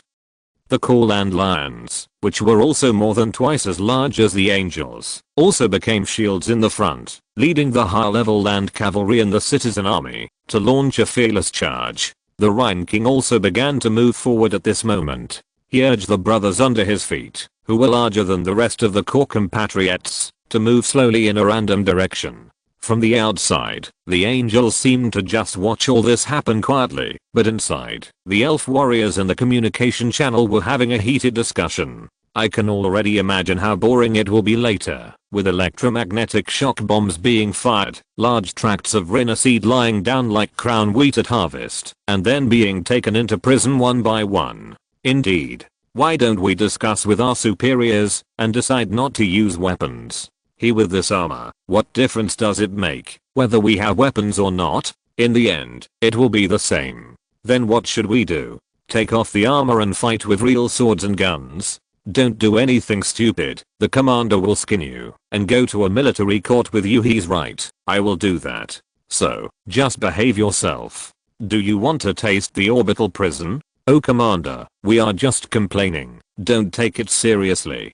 We are lucky to be able to go to the battlefield, so be serious. Understood. The chargers finally approached, and the lightning, that had been brewing, was also released from the hands of the floating angels, and with a continuous buzzing sound, it exploded in the cluster below, and in the air. After a flash of lightning and thunder, countless Rhine warriors either fell from the air, or were already on the ground, but most of them were twitching, and lost consciousness and the ability to move, and now that the shaman's magic has lost its effect, these fallen warriors basically have no chance of waking up in a short time. However, there were some who were lucky enough to survive. The hundreds of core ground lions that were used as the vanguard, the high-level cavalry under the direct protection of their limbs, and the core griffins in the air stood up and continued to charge, but the subsequent long-range attacks did not come upon them again, because the floating angels that performed this task had begun to move forward.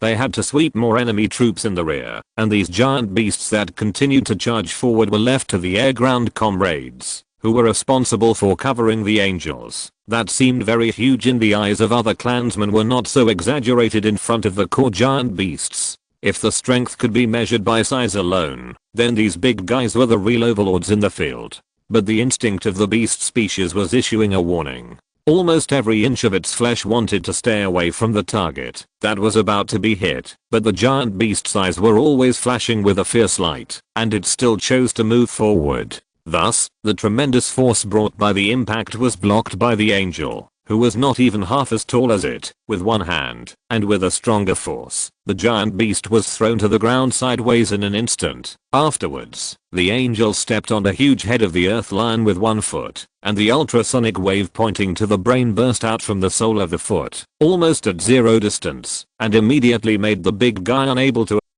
climb up. At the same time, the angel bent down slightly, stretched out his hand to hold the head of the core citizen behind the giant beast, and forcibly lifted him from the ground, swung him in the air, and threw him to the ground, and then added a single fear. In this way, after such a simple 3 or 2 actions, all the combat power of a pair of core citizen cavalry was declared collapsed, and the angel had already turned his attention to the next upcoming target. Of course, there are actually some fish that had slipped through the net nearby, but even if they jump up, these little guys can only hit his thighs, and they can hardly pose any threat to the angel. Dang dang. A javelin was thrown at him, and a sharp metal heavy sword was also swung at his calf, so the angel paused slightly. He almost subconsciously started to fire low-level weapons to counterattack, but then stopped, because he thought of the problem of casualty index. So, the instantaneous fear field was activated with the angel as the center, followed by a circle of pulse electric field expanding outward, and the 2 consecutive different attack effects immediately made these fish that escaped the net fall to the ground with foam. Then, the intelligent brain automatically detected the vital signs of the fallen, and reported the corresponding observation results to the operating subject, and remotely uploaded them to the command terminal as a reference for friendly forces in other directions. Target: high-level cavalry, citizen soldiers, number 15. 3. Status: attack options. 40% power touch of fear, 50% power pulse electric field. Effect: high-level cavalry is dying, mounts are seriously injured, and all citizen soldiers are dead. Suggestion: when targeting the same type of enemy, please lower the attack standard. Upload completed. Please ask the command center to judge whether it is necessary to send professional armor for treatment. The angel himself did not care too much about the follow-up affairs. He just received the adjustment suggestion sent by the intelligent brain while reaching out his hand. When the oncoming big guy approached, he immediately sent out an ultrasonic shock and quickly took in another group of unconscious people. At this time, the giant beasts lying in all directions have basically blocked the way for the charge. On the one hand, this may have hindered the progress of the Rhine warriors in the rear, but on the other hand, it may have allowed them to stay awake for a while longer. At the same time, the griffins that were breaking through from the air were not feeling well either. The angels on the opposite side could fly faster and more flexibly, and seemed to be much more powerful than themselves. Therefore, not to mention that ordinary griffin knights seemed to have no power to resist at this moment. Even those core griffin knights were not the enemy of 3 punches, so these 2 flying units, like dumplings, kept falling to the ground. On the other side, the floating angels who were ordered to advance earlier also left a field of fainted people behind them. Hundreds of thousands of Rhine legions were like being plowed, lying down in large areas on their way forward. The sect coalition forces, who believed that they were not qualified to fight with the angels, were now looking at the direction of the battlefield with a pilgrimage-like gaze. They could see clearly that this was a battle with a huge gap in strength. Nearly 40 battle groups and a total of 70,000 angels surrounded them on all sides, and then beat the 700,000 Rhine main legion in the encirclement like a child, leaving them with no room to fight back. Except for the initial moments, when they used javelins to shatter several altars in succession, and killed several core beasts of the open space with one blow, the angels basically never used any powerful means. Therefore, no matter they were knocked down by fists, kicked away, or lost consciousness in that inexplicable flash, most of the Rhine core at least survived. Therefore, the coalition of sects deeply realized what God loves the souls of the world in the mercy of angels meant, and were deeply moved by it. Of course, there are still some small worries. Although the angels are qualified to choose mercy, these surviving Rhine species are a great threat to the sects. For example, if these guys finally choose to convert, and then naturally become a part of the Earth Mother Goddess sect, how can the other sects survive? Chapter 323, Changes in the Central Region. It seemed that removing the fighting power of the main Rhine Legion was no more difficult than knocking down hundreds of thousands of pigs. So just as the participation of the Elf Legion seemed very abrupt, the end of this crucial battle also came very quickly. When the Rhine King's brothers vomited blood, retreated violently and fell to the ground, and the king himself was also deprived of all mobility by the lightning net that fell from the sky, the whole battle was almost declared over. Afterwards, the Rhine King was suspended in the air by the lightning net, and had to move forward with the angel, who was hanging him. He witnessed his compatriots falling, like weeds along the way, not only on the road where he was, but almost the entire battlefield was the same. Even those core knights who were placed with high hopes fell one after another, and could not get up again. The king had tried to resist, and the compatriots he led did choose to fight to the last moment. Even though the number difference between the two sides was nearly 10 times, the result was that they could not win. Thus, a trace of unwillingness and powerlessness flashed through Kessel's heart, just like what the inferior species felt when facing the Rhine army, but at the same time, more happiness poured into his mind, because this final outcome was not as cruel as he imagined. That's it. Father God, I can only wish you good luck. After thinking so, he closed his eyes resignedly, curled up in the net, and gave up resistance, and then was soon taken away by the flickering arc. The battle finally came to an end, but the changes on the battlefield did not stop.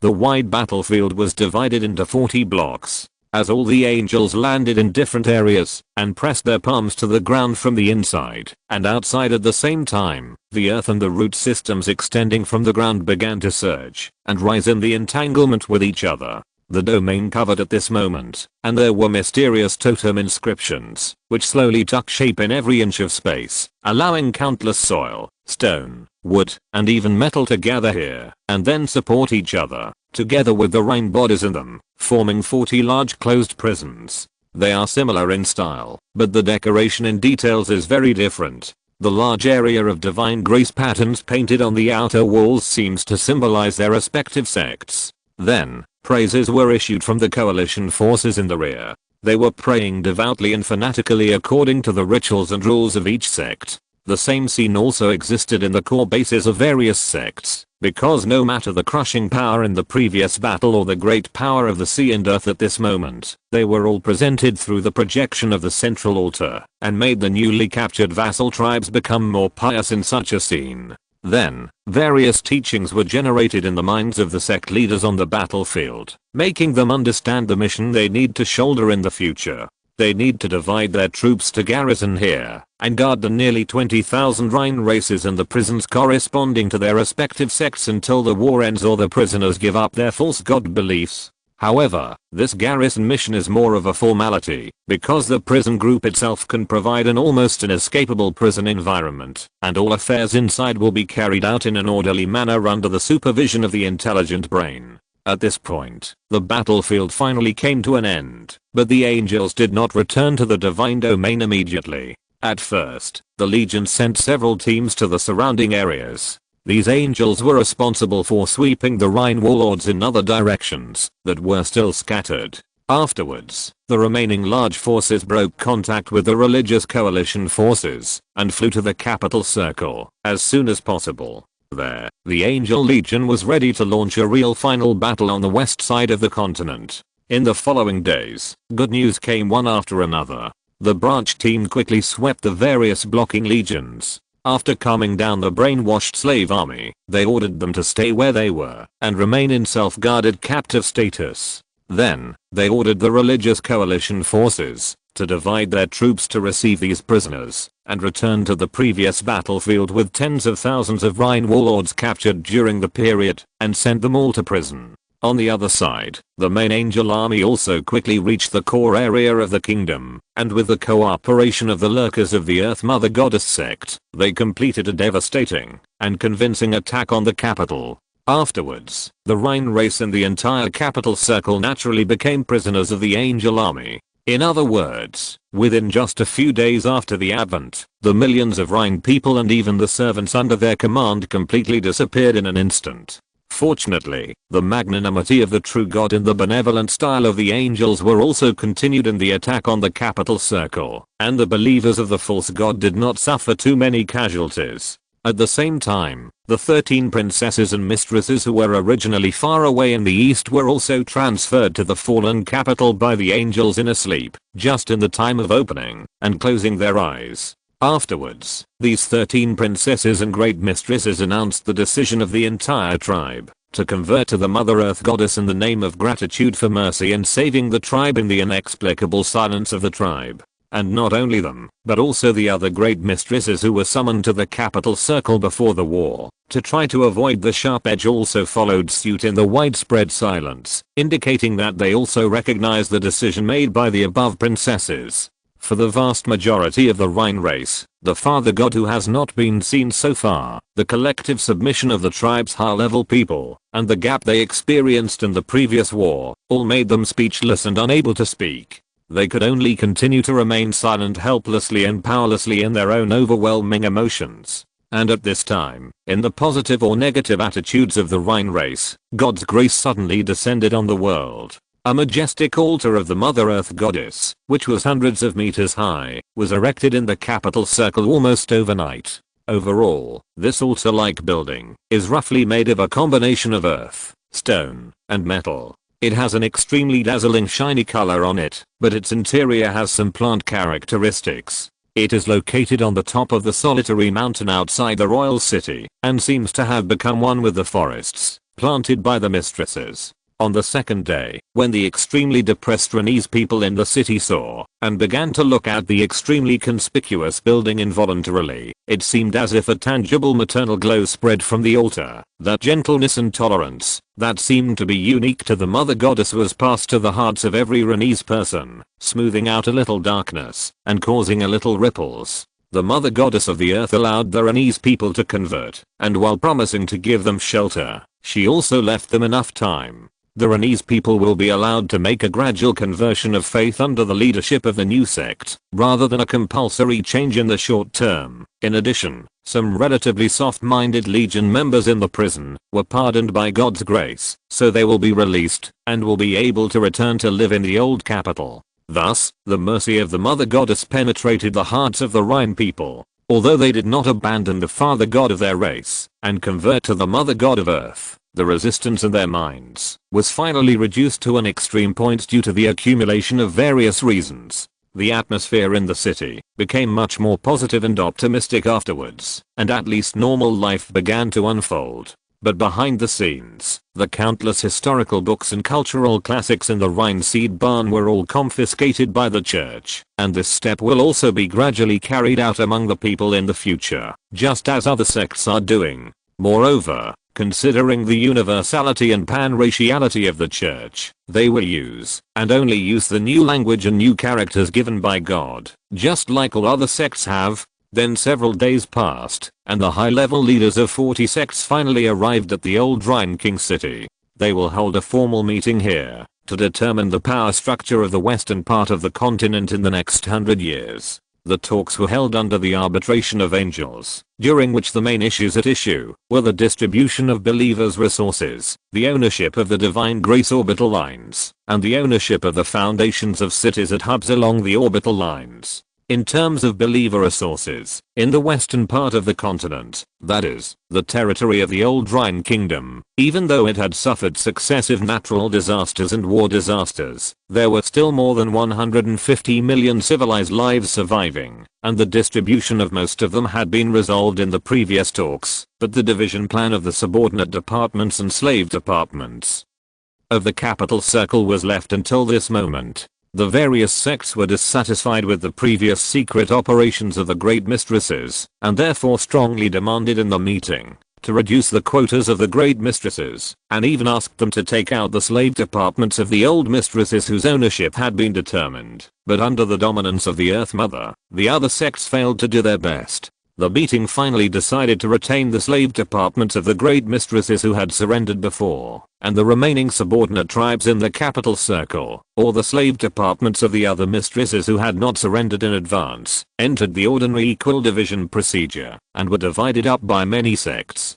But even so, the Earth Mother Goddess sect has become the largest new force in the western part of the continent with a total population of nearly 15 million, including the Rhine race itself, and the other sects, in the newly allocated supplements, each have about 4 million to 7 million believers. Afterwards, the orbits, the foundations of the hub cities, and the land attached to them were roughly evenly distributed with the location of the holy places of each sect as a core. Thus, the meeting was finally declared over, and the leaders withdrew their troops and returned to their holy headquarters, and soon after, under the revelation of the gods they believed in, they established 40 pure church states in the Rhine kingdom with their own holy places as a core, and since then, the unified Rhine kingdom that occupied the entire western continent has completely become history. As the dominant race in the Earth Mother Goddess sect, the Rhine race, although in a very complicated mood, has established a new country roughly covering the entire old capital circle with the Mother Goddess altar outside the old royal city as the core holy place, called the Holy Earth Mother Church.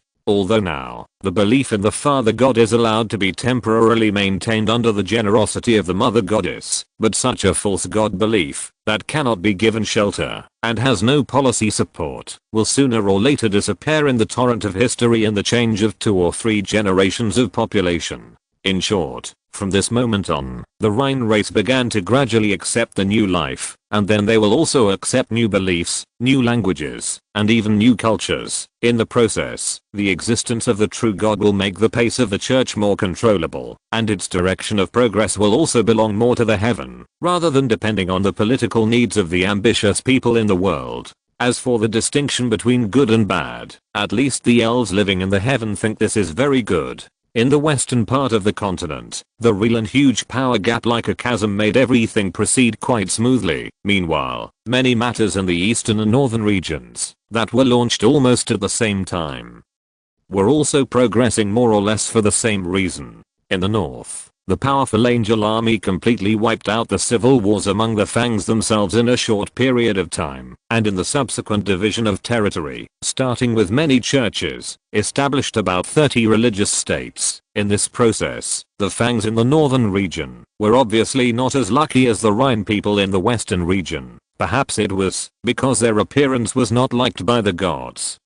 Or perhaps their personalities were not welcomed by the angels. In short, the Fangs failed to obtain the dominant position of one of the churches in the mortal world in this advent of the true God, and were completely divided up by many churches like the other tribes. In the foreseeable future, the different divine languages and different rituals and rules and cultures among the churches will make these divided races no longer have any common points except for their similar appearance. In the East, the Far East Federation, which had just been unified for more than 10 years, was dismembered again after the arrival of the Angel Legion. Among them, those heroes of the main tribe and the chiefs of the affiliated tribes of the Firm faction who had originally contributed a lot to resist the invaders almost turned into hidden sect leaders, and then with the support of the Angel Legion, they established their own territories and formed nearly 40 religious countries of varying sizes in the Far East. The various rules implemented in the religious countries were also similar to those in the other two domains, adopting the teaching method of belief identity over racial identity, and began to eliminate the remaining traces of historical culture. Later, when the three domains entered the initial stabilization period, the encirclement and suppression of the central region was also included in the plan, and entered the implementation stage. Therefore, the coalition forces of various sects in the three domains, with 210,000 angel legions, and 1 million spectators and security forces, jointly marched to the border areas of the Mammoth Nation, preparing to launch an extermination of the last false god forces. The originally prosperous Governor's Asylum district on the periphery of the central domain in three directions seemed unusually empty at this time. Not only was there no main tribe of the Mammoth, but even some slightly stronger protected people could not be seen, so there was no need for the angels to be dispatched to be defeated by the coalition forces of the sects, and after leaving some security forces to maintain local stability, they shifted their attention to the prosperous areas of the core area. The Mammoth tribe has wide area communication capabilities, so they are not blind to everything that happens in the east, west and north. Therefore, after initially discovering the true God sect that was gradually gaining momentum in the western region, the two kings tried to communicate with the father god in a vague sense of uneasiness, and found that the task that could be easily completed by the two kings going to the altar in person was not effective at this time. In panic, they first recalled the army in the Far East, and used the communication advantage and the absolute gap in strength to carry out the most rigorous encirclement and suppression of the sect that had just emerged in the territory, thus strangling them all in the cradle. However, the abnormal situations that occurred in the three regions one after another still could not make them feel at ease, so they further moved the main clan and the most elite protected people to the scope of the capital circle. During this period, the Mammoth King summoned all the priests many times, and tried tirelessly to establish contact with the Father God, but they all failed in the end.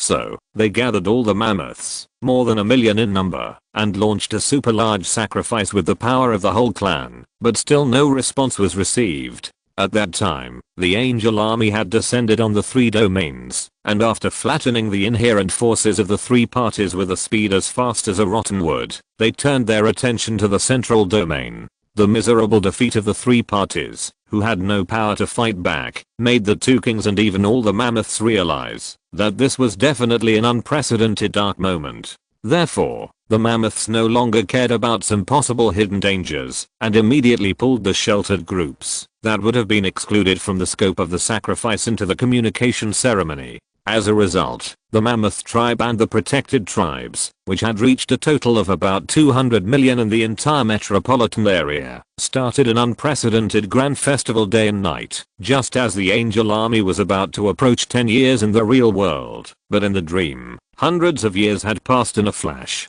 During this time, the Mammoth tribes of the Eastern Federation, the Northern Fangs, and the Western Rhine had become the most prosperous tribes in the world, and the Protector, who has the dual identities of a strict father and a loving mother, has always been watching from afar and silently blessing his people, and feels deeply happy and gratified for their achievements. But a little bit of loneliness quietly rose in his heart, because the tribe's faith in the Protector was slowly becoming alienated, and it seemed that as the children grew up, their hearts began to move away from themselves. Yes, from now on, even without my protection, they can continue to prosper. Thinking in this way, the powerful near-god mammoth gradually became depressed, but he did not want to restrain the growth of his children because of his own selfish desires, so he could only turn his attention to himself and the endless world. He began to think about the sun and began to study thunder and the earth. The protector wanted to use these thoughts to ease his complex and contradictory mood, and time passed little by little. Originally, everything was good, and the near-god mammoth seemed to gradually accept the alienation of his people, but one day it suddenly felt some unknown call. Although the specific source of this call was unknown, the expectations and the self-evident fear contained in it deeply penetrated its heart. Then, the protector felt the anger rising for no reason, and his thoughts gradually went out of control, chaotic and crazy under the dual influence of some sudden and complex information and some continuous weakening. Afterwards, when this anger reached a critical point, when this chaos also reached a certain limit, everything in front of him began to break, and like a dream wrapped in layers, it disappeared little by little, and was peeled off layer by layer. Then, as some things were peeled off and returned, it saw one mammoth country after another appear and disappear, and countless, seemingly true and false memories entered its mind without any signs. They were tens of thousands, hundreds of thousands, or even millions of inexplicable experiences that seemed to have no source. With the emergence and accumulation of such changes, the anger and madness in the heart of the near-god mammoth were rising higher, and its reason was gradually submerged in this endless accumulation of chaos. Boom. Boom boom. The Twin Kings city fell into wailing amidst the tremors, and endless lightning and thunder roared from the air several kilometers away, and fell violently and continuously. The trembling of the earth became more intense, and the several kilometer area centered on the point where the thunder fell also continued to swell and crack in the tremors. Afterwards, countless high-energy rays of light violently diffused from the cracks in the ground, and wherever they passed, the air was evaporating, the soil and rocks were collapsed in the distortion, and the water vapor and the floating dust mixed into mud, and fell to the ground like heavy raindrops. The entire land in this area seemed to be pierced with countless holes at this moment, and the darkness inside was highlighted even deeper in the flashes. Then, two milky white mountains broke out of the ground, followed by a dark yellow plateau that was more than 100 meters long, and there seemed to be a thick python in front, waving in the air and spewing hot steam all the time. Roar. With an almost crazy howl, the plateau, the mountain, and the python began to rise, and the reality inside was revealed during the rise. A mammoth that was so huge that it could be called majestic. It seemed to be 300 meters long and nearly 300 meters high. The fangs facing the sky seemed to be sharp like acquired blades, and rough like innate mountain walls. It seemed that the length of more than 100 meters was something that could never grow from the body of a living creature. At this moment, it stood abruptly between heaven and earth, and as soon as fully appeared, it roared towards the sky in the south. Although it was unknown what its target was, a beam of light about a meter long emerged from its mouth and gushed out towards the top of its head. The intermittent beam of light flew away in a flash and only truly dissipated into nothingness in the sky tens of kilometers away. Then, another howl sounded, and the red eye suddenly turned to the south, and it moved its forelegs like mountain pillars, crushing the ground, and stepped in the direction of sight. Its speed was getting faster and faster, and after a while, lightning began to jump around its body, and finally carried it gradually into the air.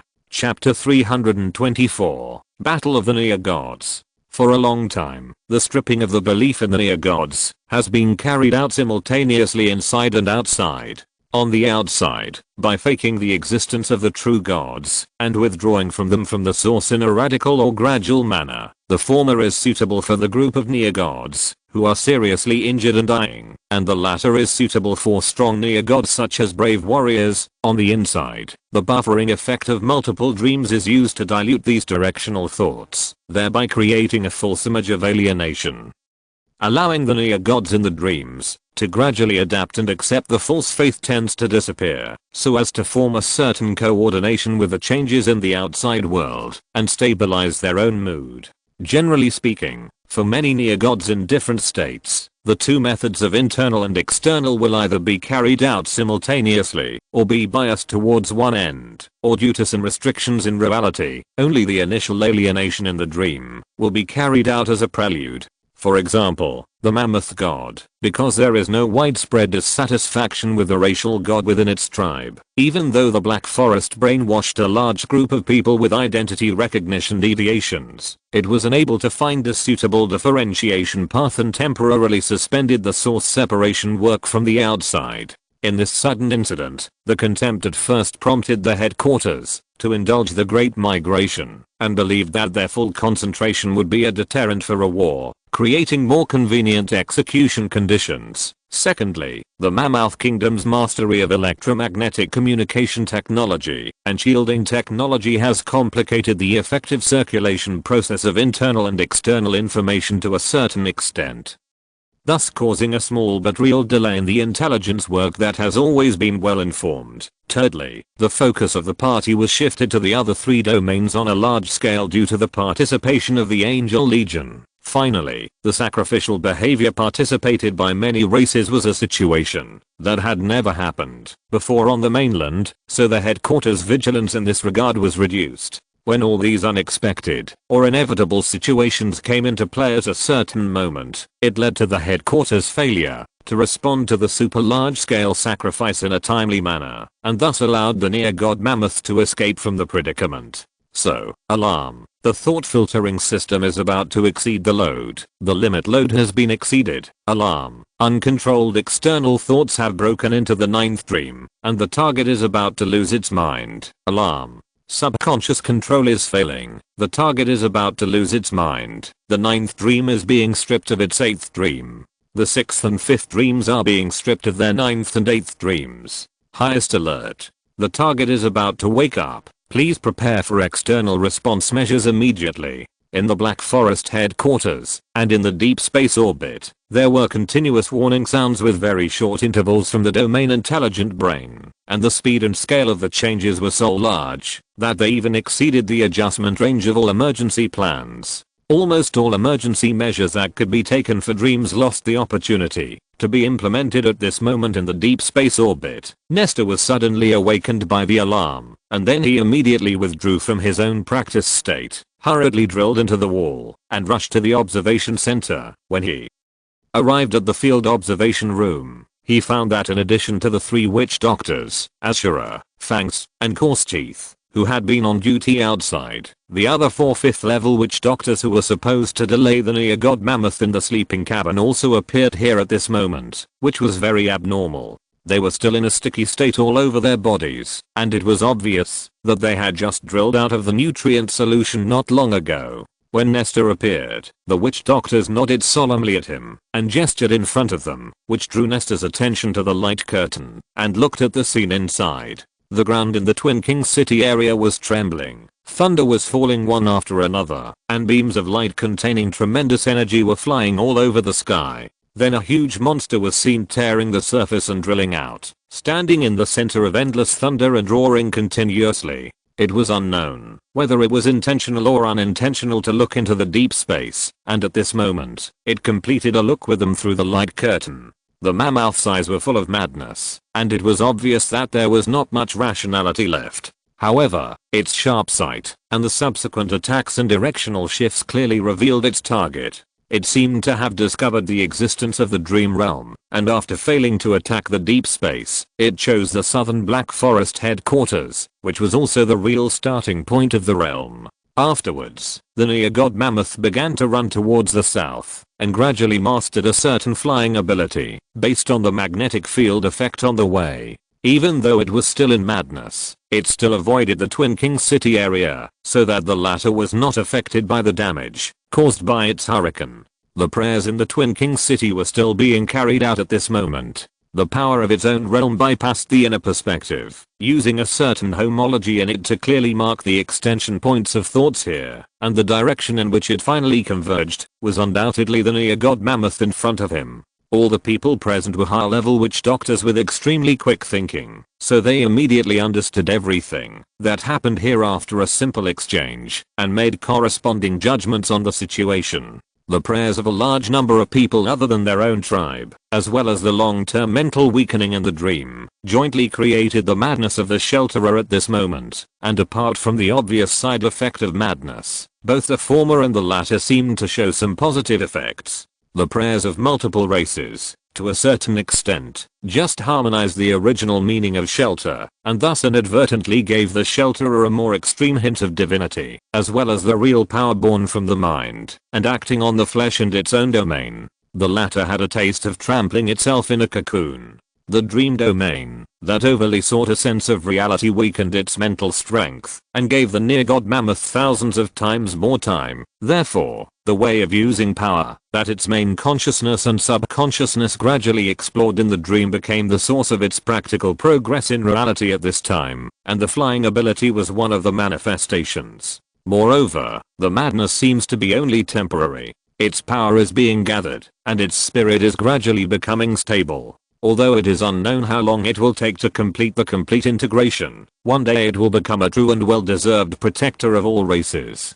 Good guy, turning waste into treasure. Is this what we should do? Fang rubbed his chin, frowned and muttered to himself, and in an instant, he turned into the extreme cruelty, and continued with an extremely cold voice. I propose to directly destroy the source of its power. Let the spear of punishment shift its orbit to the central region, and concentrate all of it on the core area of the Twin Kings city. In less than 1 hour at the latest, it will be able to fully cover every city in it. When he said this, his face was extremely cold, and Wenz understood what he meant by destroying the source in just a moment. Not appropriate, it will only make it wake up faster, and the harm that a strong near god who wakes up and loses all scruples can cause is not known to us now. Ashura shook her head and rejected the proposal. After a brief discussion, she used the highest authority that had automatically gathered in her at this moment to issue a series of extremely clear orders. In the headquarters, almost all underage elves entered the dream cabin, and the domain had the highest efficiency in utilizing the thoughts of the elves, so in a short period of time, through the heroic spirit altar, it deposited extremely rich spiritual power resources. Then, hundreds of millions of believers in the 3 regions of the continent, no matter where they were or what they were doing, entered a subconscious state of prayer without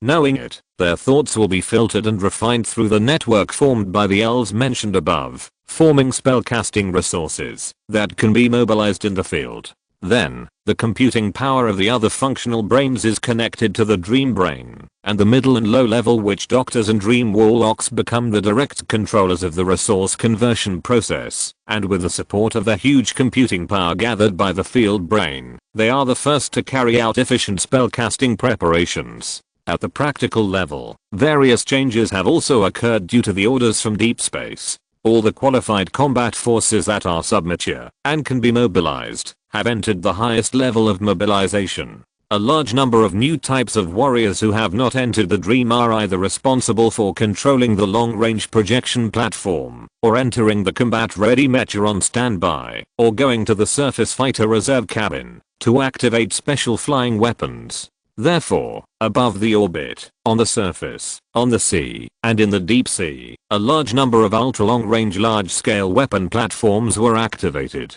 and at this moment they entered the final preparation stage. In deep space, more than 100 spear of punishment potential energy cannons were shifting their orbits to the central region, and more than 10 of them were already located at the appropriate launch point, and they would immediately complete the first launch after the best attack environment was created in the field.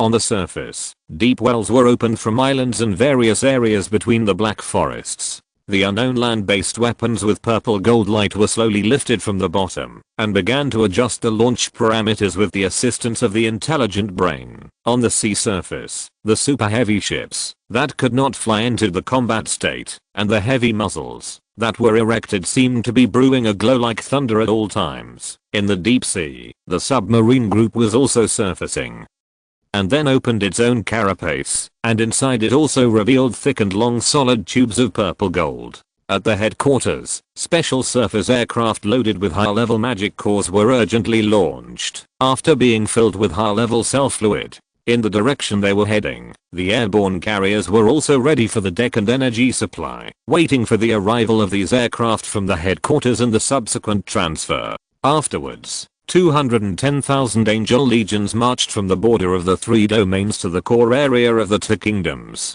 They needed to go to the area to interrupt the festival as soon as possible and complete the sabotage and capture missions as much as possible. In addition, another 100,000 armored warriors set out from the headquarters. They will take the transport spacecraft to the north side of the mountains and establish a line of defense there. Once things go wrong in the near-god battlefield, these armored warriors and the angel legions returning from the north will be the final delay, creating time for the evacuation of the 20 million miners at the headquarters. But this is only the worst case scenario. After all, it is the first time to fight a near-god, and no one can say what will happen. After completing these dispatch arrangements, the 8 awakened 5th level warriors, including Nestor and Ashura, left the research spacecraft.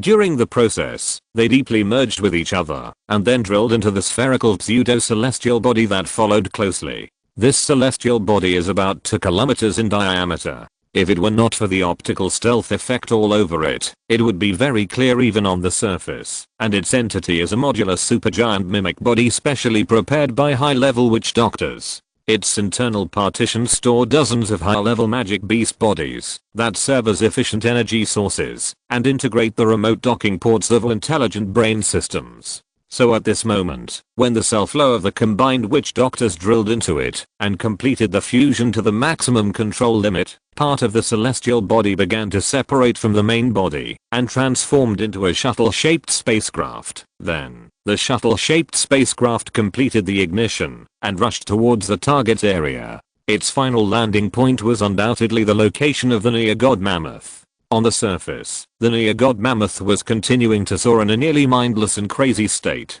Its speed was also increasing little by little in the process. It gradually stabilized after reaching 430 km per hour. At this moment, in the distant sky, there was a strange and huge shuttle-shaped aircraft, which was approaching rapidly with a long tail flame, and gradually completed the change of combat form at an altitude of thousands of meters, and finally formed a supergiant elf-like body that was not much inferior to the near-god mammoth in height. This giant elf was emitting a strong pressure and standing in the sky.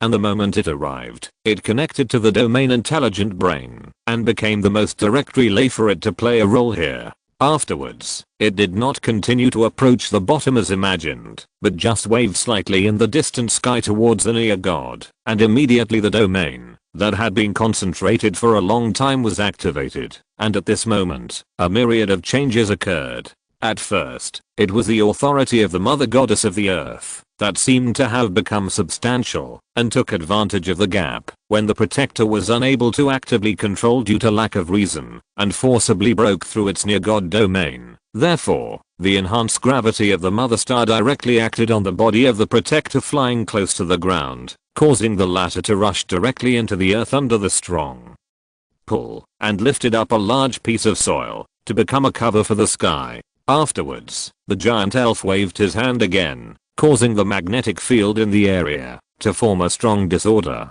causing the protector to lose the ability to fly in a short time. After that, the atmospheric pressure suddenly increased, and the heavy pressure of hundreds or thousands of tons per square meter made the near-god mammoth, who had not yet recovered, bow his head again. Finally, the special aircraft clusters that had just taken off from various transfer stations, under some powerful traction, approached 100 kilometers away at a speed far exceeding their own speed, and the aircraft and the pilots inside were completely unhindered under the protection of the force field effect. The preparations for the attack were basically completed, and the near-god mammoth gradually recovered its instincts and the successive changes. The roar sounded again, and the extreme electric current began to rush from the near-god body as the source, and flew across the sky at a very fast speed, attacking the nearly godlike elf body. But the latter had a strong reaction ability, weakened the thunder on the way, and deflected it to other directions. Later, high energy rays flew up from the ground.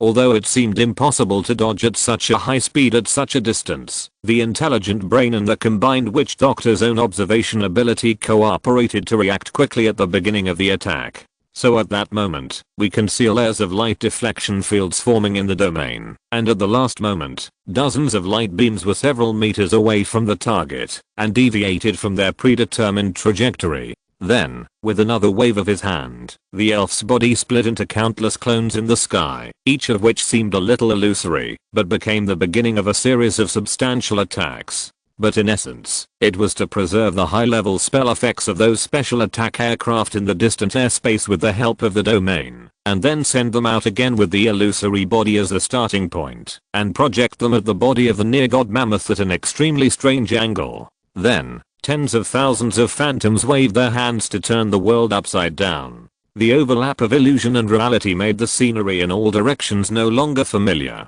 The ground under the feet of the gods was broken one by one, making the boundary between heaven and earth mixed, and no longer completely separated. It seemed that the previous step was still on solid land, but the next step was like feeling an endless fall in weightlessness, and this fall seemed to have no end, and it had to suffer repeated baptisms of high and low temperatures in the process. The almost solid atmosphere rubbed against each other in extreme movement, and they formed extreme fireworks somewhere between heaven and earth. The intense heat that could melt metal even made the hair of the shelterer a little burnt. Then, it fell into extreme silence and extreme cold, and the heat generated in the body was transferred like a siphon, taking away incalculable energy from its body. This cycle happened several times in a short period of time, and with the effects of various high-level spells, cracks were generated in the mammoth's hair and gradually transferred to its solid surface, forming several weak points in the solidity. Then, the giant elves in reality became the fine controllers of the spear of punishment, and the giant elves in the illusion waved their hands and summoned endless stars that flickered and fell from the sky. The thousands of fireworks that looked like meteors were now dragging long flames, mixed with real and fake, falling rapidly from the distant deep space. Their origins were confused, and the direction of attack was also disturbed layer by layer. The near-god mammoth seemed to feel threatened, so high-energy rays were constantly emitted from its body, but they all ran around like headless flies, and some even fell on itself during the deflection of the force field. At the same time, the meteor that had clearly fallen from the left in the previous moment approached from the right in the next moment, so that it could only sense its landing point at the limit of its instinctive action distance, and it managed to dodge it at the critical moment. Boom boom boom. The stars seemed to fall in the air, and then to the ground. The sound waves and shock waves that originated from hundreds of places were collectively deflected and acted on the shelter, causing it to be dizzy and rolling constantly under such interference, even if it was not hit directly. After a moment, the mad mammoth finally felt the ground beneath its feet becoming solid. It was about to stand up and fight back amid its roars, but was half submerged in the surging fluid beneath its feet. The fluid, which seemed to be semi-liquid, brought it extremely heavy pressure, accompanied by the pervasive perception of high temperature. As a result, oppression was constantly generated in its body, and burning continued to take effect. All of this was combined with the effects of other wide area spells, forcing the protector's body to be severely delayed again. The meteor, which had never stopped falling, took advantage of this brief window and hit its body actually, causing the protector to let out a long howl of pain for the first time. Its body finally broke through the defense, and what caused all this were the thick metal spears with traces of melting on the surface. These giant metal spears quickly melted into liquid from the front, and penetrated into the body of the near-god like a needle. In addition, the metal fluid under its feet, which seemed to be one substance, also began to drill down and entwine at this moment. Its tail went deep into the ground, forming a multi-layered forked structure used to reinforce its position, and the upper part was intertwined with its half-body, gradually becoming extremely solid. Dozens more meteors fell with tails of flame and hit its body directly. The defense-breaking effect of the pointed tips and the amplification of the field drilled through its thick fur, creating tremendous power on its body surface like the wrath of the Holy Spirit. The huge near-god mammoth was injured one after another while roaring, and blood gushed out of its wounds, then evaporated and disappeared under the heat of the magma. The elf's phantom spells and spell-like attacks still did not stop, and cooperated with the meteors to continuously deepen the damage effect and delay its steps. Outside the illusion, in the sight of the giant elf which was not actually split, there was absolutely no interference at this moment. At that moment, it was dozens of kilometers high in the sky, looking down at the ground in the distance through the atmosphere, which was as solid as substance. Below, the atmosphere was sometimes deposited, and sometimes scattered, as if controlled by an invisible hand. When deposited, they isolated the rising heat and light, and became the best carriers of various magical effects. When scattered, they made way for the heavy flames falling from the sky with almost no friction, and followed closely behind, to accelerate and pressurize them, thereby increasing their power, while continuing to cover up the rising follow-up. When the sight penetrates the atmosphere, passes through the flames that continue to rise at the bottom, and breaks through the colorful barriers of magic, and finally reaches the end, one can see the broken earth that has been completely changed by the huge meteor craters over 100 meters in size. The fiery red-hot lava flows over the broken surface, and the center, where the meteor craters are most concentrated, has formed a deep pit hundreds of meters wide, and filled with metal liquid. At this moment, the metal liquid flow in the deep pit is converging and condensing towards the center, and has formed a solid cube with a height of 200 meters, made of the spear of punishment as the raw material, which is reflecting extremely beautiful light under the sunlight. This is obviously a confinement prison, and the giant mammoth has its forelegs and lower body completely locked up, and is struggling fiercely, and even effectively here. Chapter 325, Evil Defined, Near God Destroyed. In the distance of the battlefield ravaged by magma and molten metal, more than a dozen giant plasma turrets were built at some point, and balls of metal seeped out from the surface, and were endowed with mysterious patterns, forming huge projectiles in the barrels. Thunder that seemed to come out of nowhere fell one after another on the energy collecting wires at the rear, and each set of wires was connected to a container filled with electric light, the brightness of which was constantly increasing. Gradually, when the light in the container reached a peak, a heavy arc of electricity began to flicker in the thick muzzle. Afterwards, with a roar that went from extremely quiet to extremely dynamic, dozens of metal projectiles that had almost turned into plasma crossed a very long distance in the blink of an eye and smashed into the body of the near-god mammoth, causing its upper body to suffer slight injuries visible to the naked eye again. Although these scars were not too deep, the molten metal that was always flowing around them took the opportunity to drill into the wounds, causing a limited delay and prolongation to the already ongoing super speed healing. At the same time, the spear of punishment from the sky continued to bombard the mammoth's body with its tremendous potential energy, and this bombardment also made the earth in the surrounding wide area wail endlessly. Even the solid ground that had been reinforced by magic became more broken under the subsequent transmission of the power of the sky falling, and the surrounding magma also flowed into the cracks. These consecutive attacks were not light or concentrated, but they seemed not enough for the near-god mammoth. Although it kept roaring, because of the pain, the injuries it suffered were still very limited, and although the pain and madness revealed in its roar could be heard, those who heard it could also understand that it was full of energy. It was precisely because it still had some energy that the half-body prison, which was made of an extremely solid alloy and reinforced with countless totems, creaked constantly under its huge force. The sound of metal breaking rang from all over the inside, which seemed very fragmented at first but soon became one piece, and the mammoth's ability to struggle was also constantly enhanced during this period, and in turn drove the prison again, causing it to fall into a state of near failure at a faster speed.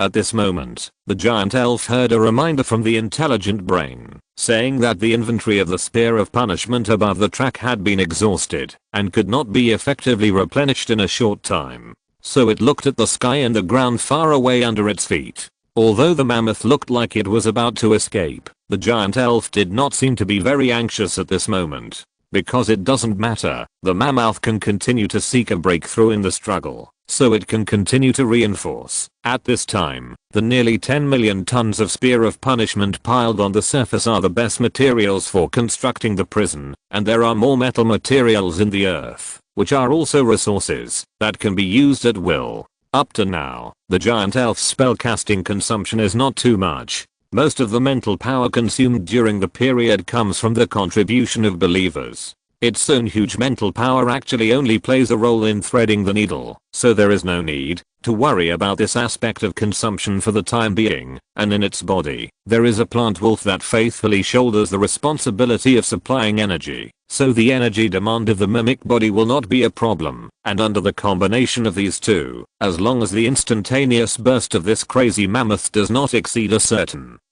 critical point, the giant elf can continue to consume it forever apostrophe. Although there is a reason for the lack of reason, it seems that the near god is no longer an unbeatable opponent. Nestor, who was in charge of the main control consciousness, couldn't help but think like this. Of course, he also understood that this was not just his own credit, nor even just the credit of the witch doctors who synthesized this body. It was the combined efforts of technological progress, compatriots' support, and believers' dedication, supplemented by the witch doctors' bodies as relays, and the main controller's own thinking, that formed the current dominant stalemate. While he was thinking, the high-level spell attacks of the special aircraft continued. They left all kinds of stubborn injuries on the broad back of the mammoth. Although they would soon be expelled under the latter's foundation, they could not withstand the accumulation of numbers, and still left colorful traces. Then, the roar of the plasma cannon continued to follow these traces, and it persevered in seeking to expand the injuries suffered by the mammoth, and the attacks from farther away also came here one after another, starting from various platforms on land, sea and air, and crossing thousands of kilometers, carrying magic warheads that projected various attacks, or weakening effects on the mammoth's body.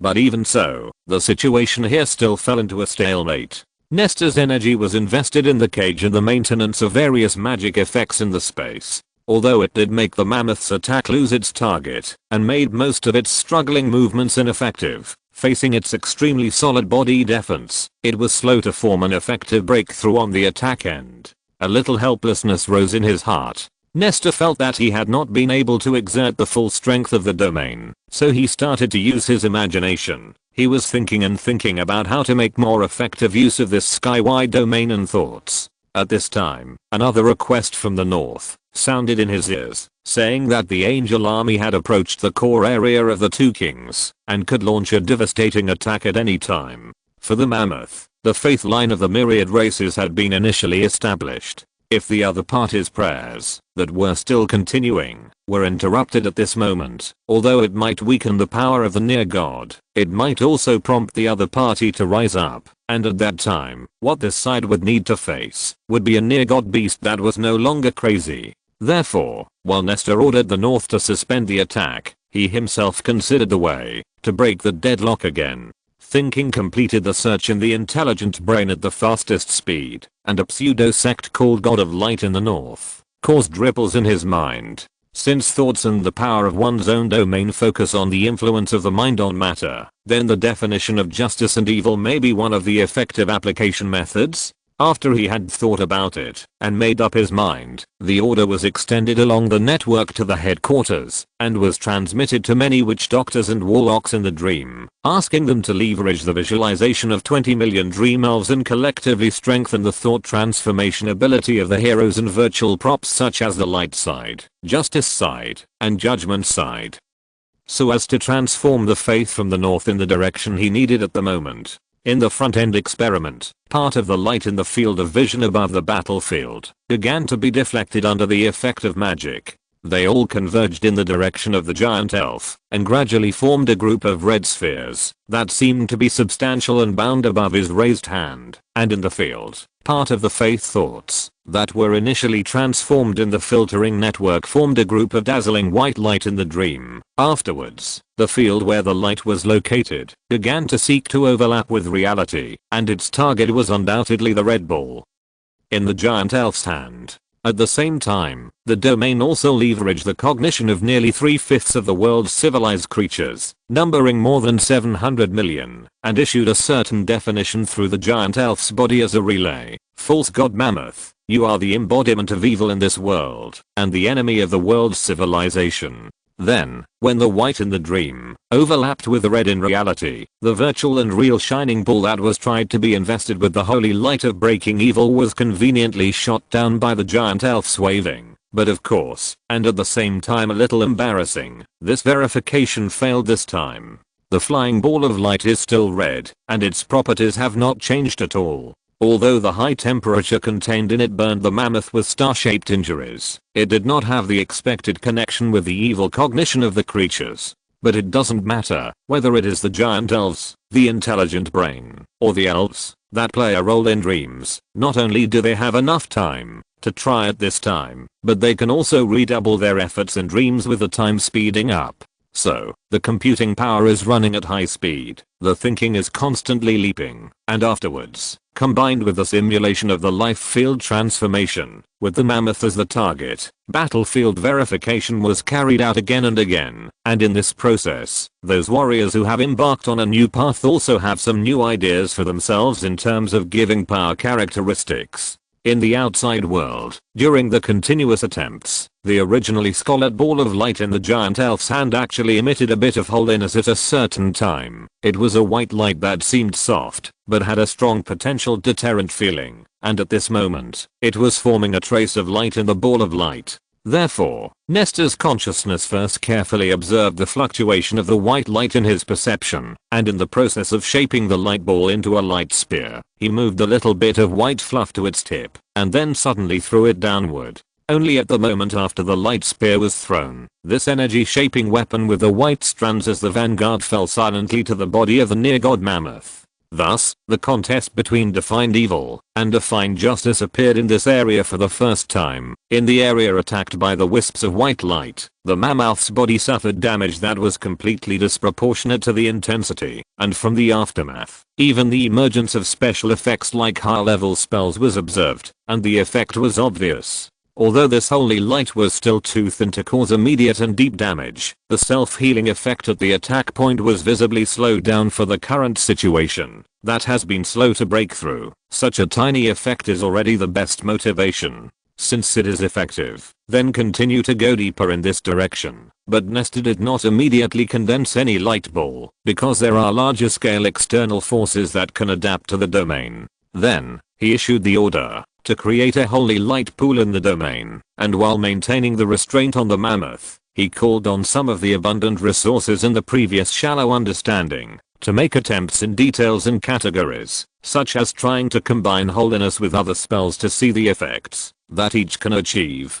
So, the various spells he himself issued, and the various spells he projected on the battlefield were now endowed with some of the glorious beliefs that rose from the hearts of living beings. Whether it was the malicious corrosive aura, the fear aura, or the weakness and decline full of curses, they were all exercised in the name of kindness and justice. But obviously, the combination of such effects cannot be mindlessly carried out during the adaptation and incompatibility, which seems to be close to the most widespread consensus in the hearts of living beings, such as light, thunder, and even grand music-related magic, seem to be a good carrier of holiness, and positive blessings such as recovery, fighting spirit, and encouragement can also get better results with the granting of the concept of holiness. But on the other hand, negative blessings such as corrosion, weakness, and fear, as well as some directional magic abilities such as frost, will cause their own effectiveness to decay in holiness, or there will be no reaction. Of course, if all the sources of concept granting are concentrated on the caster himself, then the effects of dark holy light, holy panic aura, etc. should also be realized, but based on previous limited observations, this is obviously not a result that can be achieved in one day. But this limitation here is not a problem for the time being. Since the combination of holiness and light is the best choice now, just use it first. While the pool of holy light is accumulating in the dream of the domain, Nestor is also making some advanced preparations. In the airspace far beyond the atmosphere, the huge pseudo-celestial body of the mimic body is constantly undergoing an extremely complex transformation process under his command in the auxiliary control of the intelligent brain. The spatial layout inside, and the preset combat totem inscriptions are all undergoing a series of changes that dazzle the viewer, especially the cylindrical space at the center of the sphere. The complex star-like pattern spread outward from this area as the center, and in a short time, this big guy who is biased towards the combat side has become functionally specious.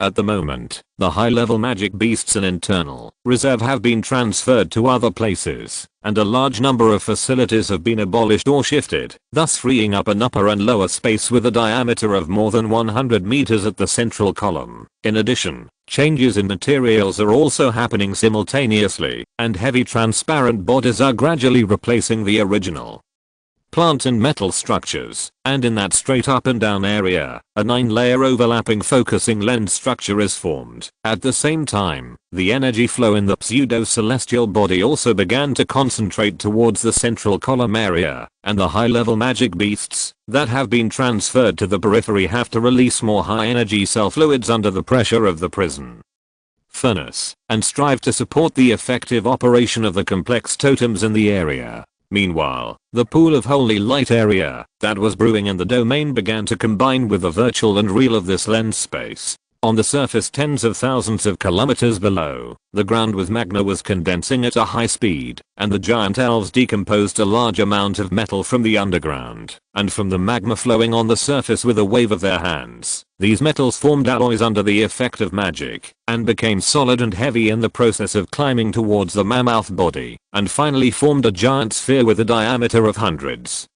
of meters and a hole on the top. Then, a large amount of rock bed molten flow also began to climb on it, and in the process, it continued to cool down and condense, and finally wrap the outer periphery of the metal sphere again, to form a supergiant spherical structure with a diameter of nearly 1,000 meters. At this moment, the attacks from the outside were still drilling in along the reserved holes above, and Esther continued to mobilize the magic resources provided by the domain, and continuously reinforced the double-layer cube from the 3 levels of material density, material properties, and totem endowment. In his perception, he could clearly see the violent struggle of the mammoth inside. The raging thunder and high energy rays it emitted caused the metal layer on the inner wall of the sphere and the totem structure to be continuously destroyed.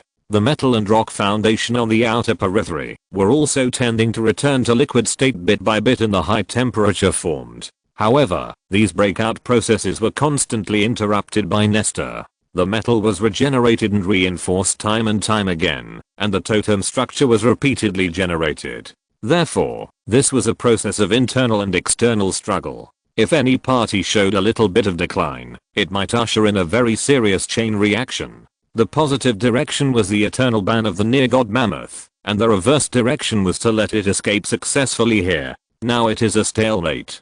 Time kept passing in the process. 1 light hour, 10 light hours, 1 day, 2 days, 3 days. At a certain moment later, when Nestor was already tired, and the believers on the continent were about to starve to death, the preparations inside and outside the field were finally declared completed above the orbit. The lens structure in the central column and the holy light pool completed a temporary combination of virtuality and reality. The two existed both in nothingness and in reality, and the former thus acquired the usable properties of light resistance and extreme high temperature resistance. Then, the metal wall covering the top of the column was opened, and gradually transformed into a funnel-shaped enclosure structure. The light beams within the field of vision were focused and pulled to the center, and then entered the lens and the holy light pool of the domain. 9 layers of lenses, 9 layers of domains. A moment in the material world, but a lot of things seemed to have happened in the domain. When the light finally penetrated the bottom of the central column, and came to the outer wall of the mother star, it revealed the pure white oppression that was undoubtedly holy, and contained the attributes of justice, and destroying evil born of faith.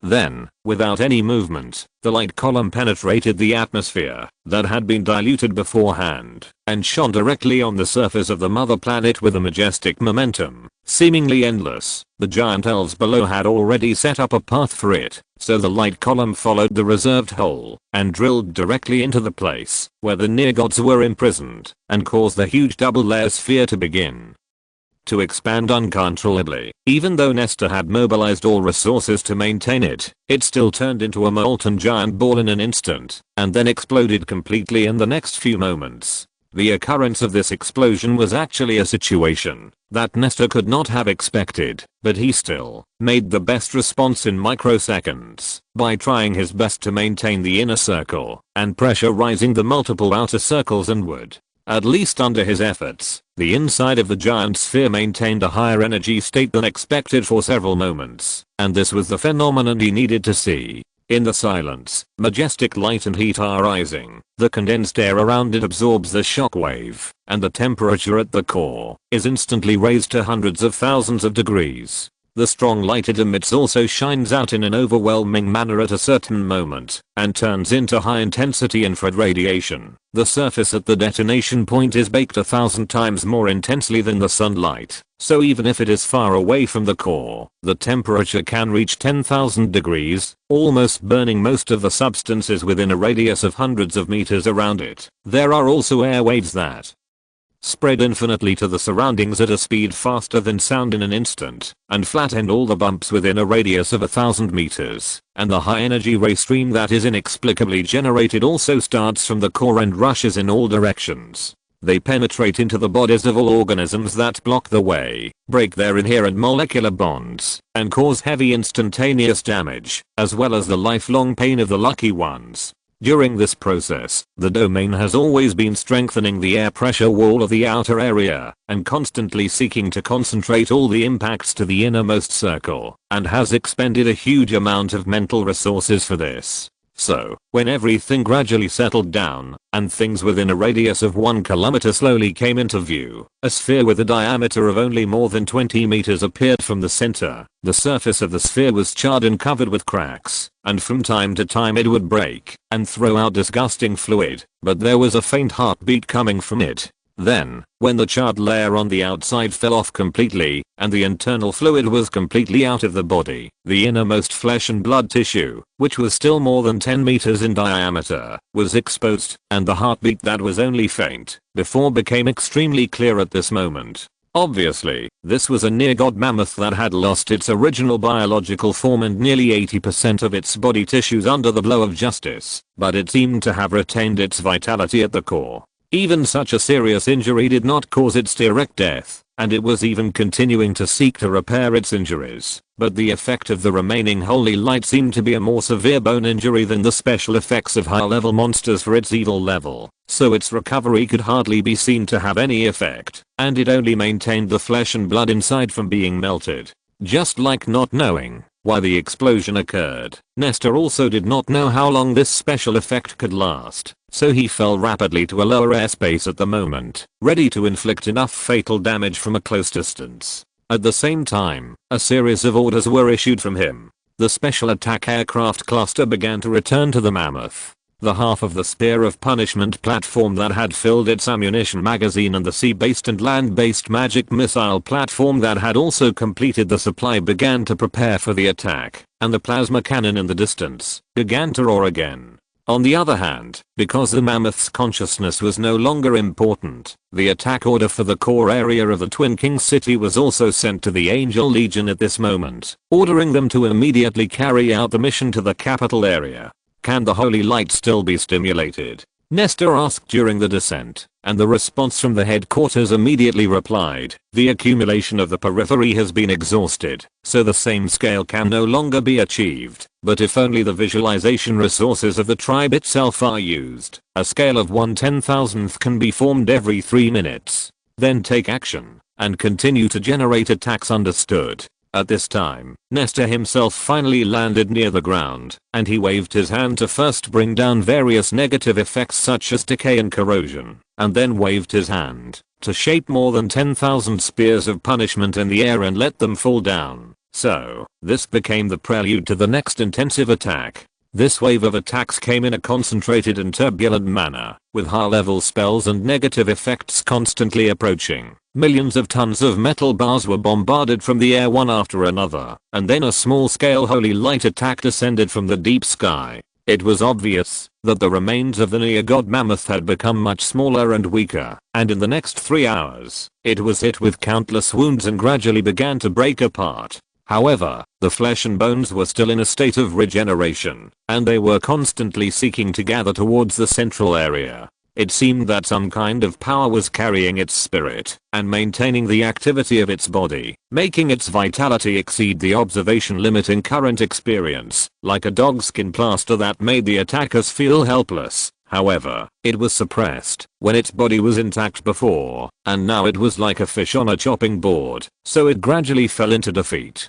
In the air, Nestor created a force field to block the gathering of its remains, while continuing to attack and make it more fragmented. After 6 hours, the ground was covered with residues as big as the tip of a little finger, and at this time, the team finally found the clue of once and for all. It seemed that when evil was so weak at this time, justice at the 10,000th level could completely kill it. Therefore, at that moment there were a large number of body fragments, which were shot down one by the scattered holy light, as if they were counted, and then disappeared into nothingness with smoke. In the end, only a small piece of debris in Nestor's hand was preserved as a living specimen. This specimen became the last afterglow and existence proof of this near god who had existed for thousands or tens of thousands of years. But what was more regrettable was that, either because it was destroyed, or the near god did not have that thing, Nestor was unable to find its magic crystal until the end. End of this chapter.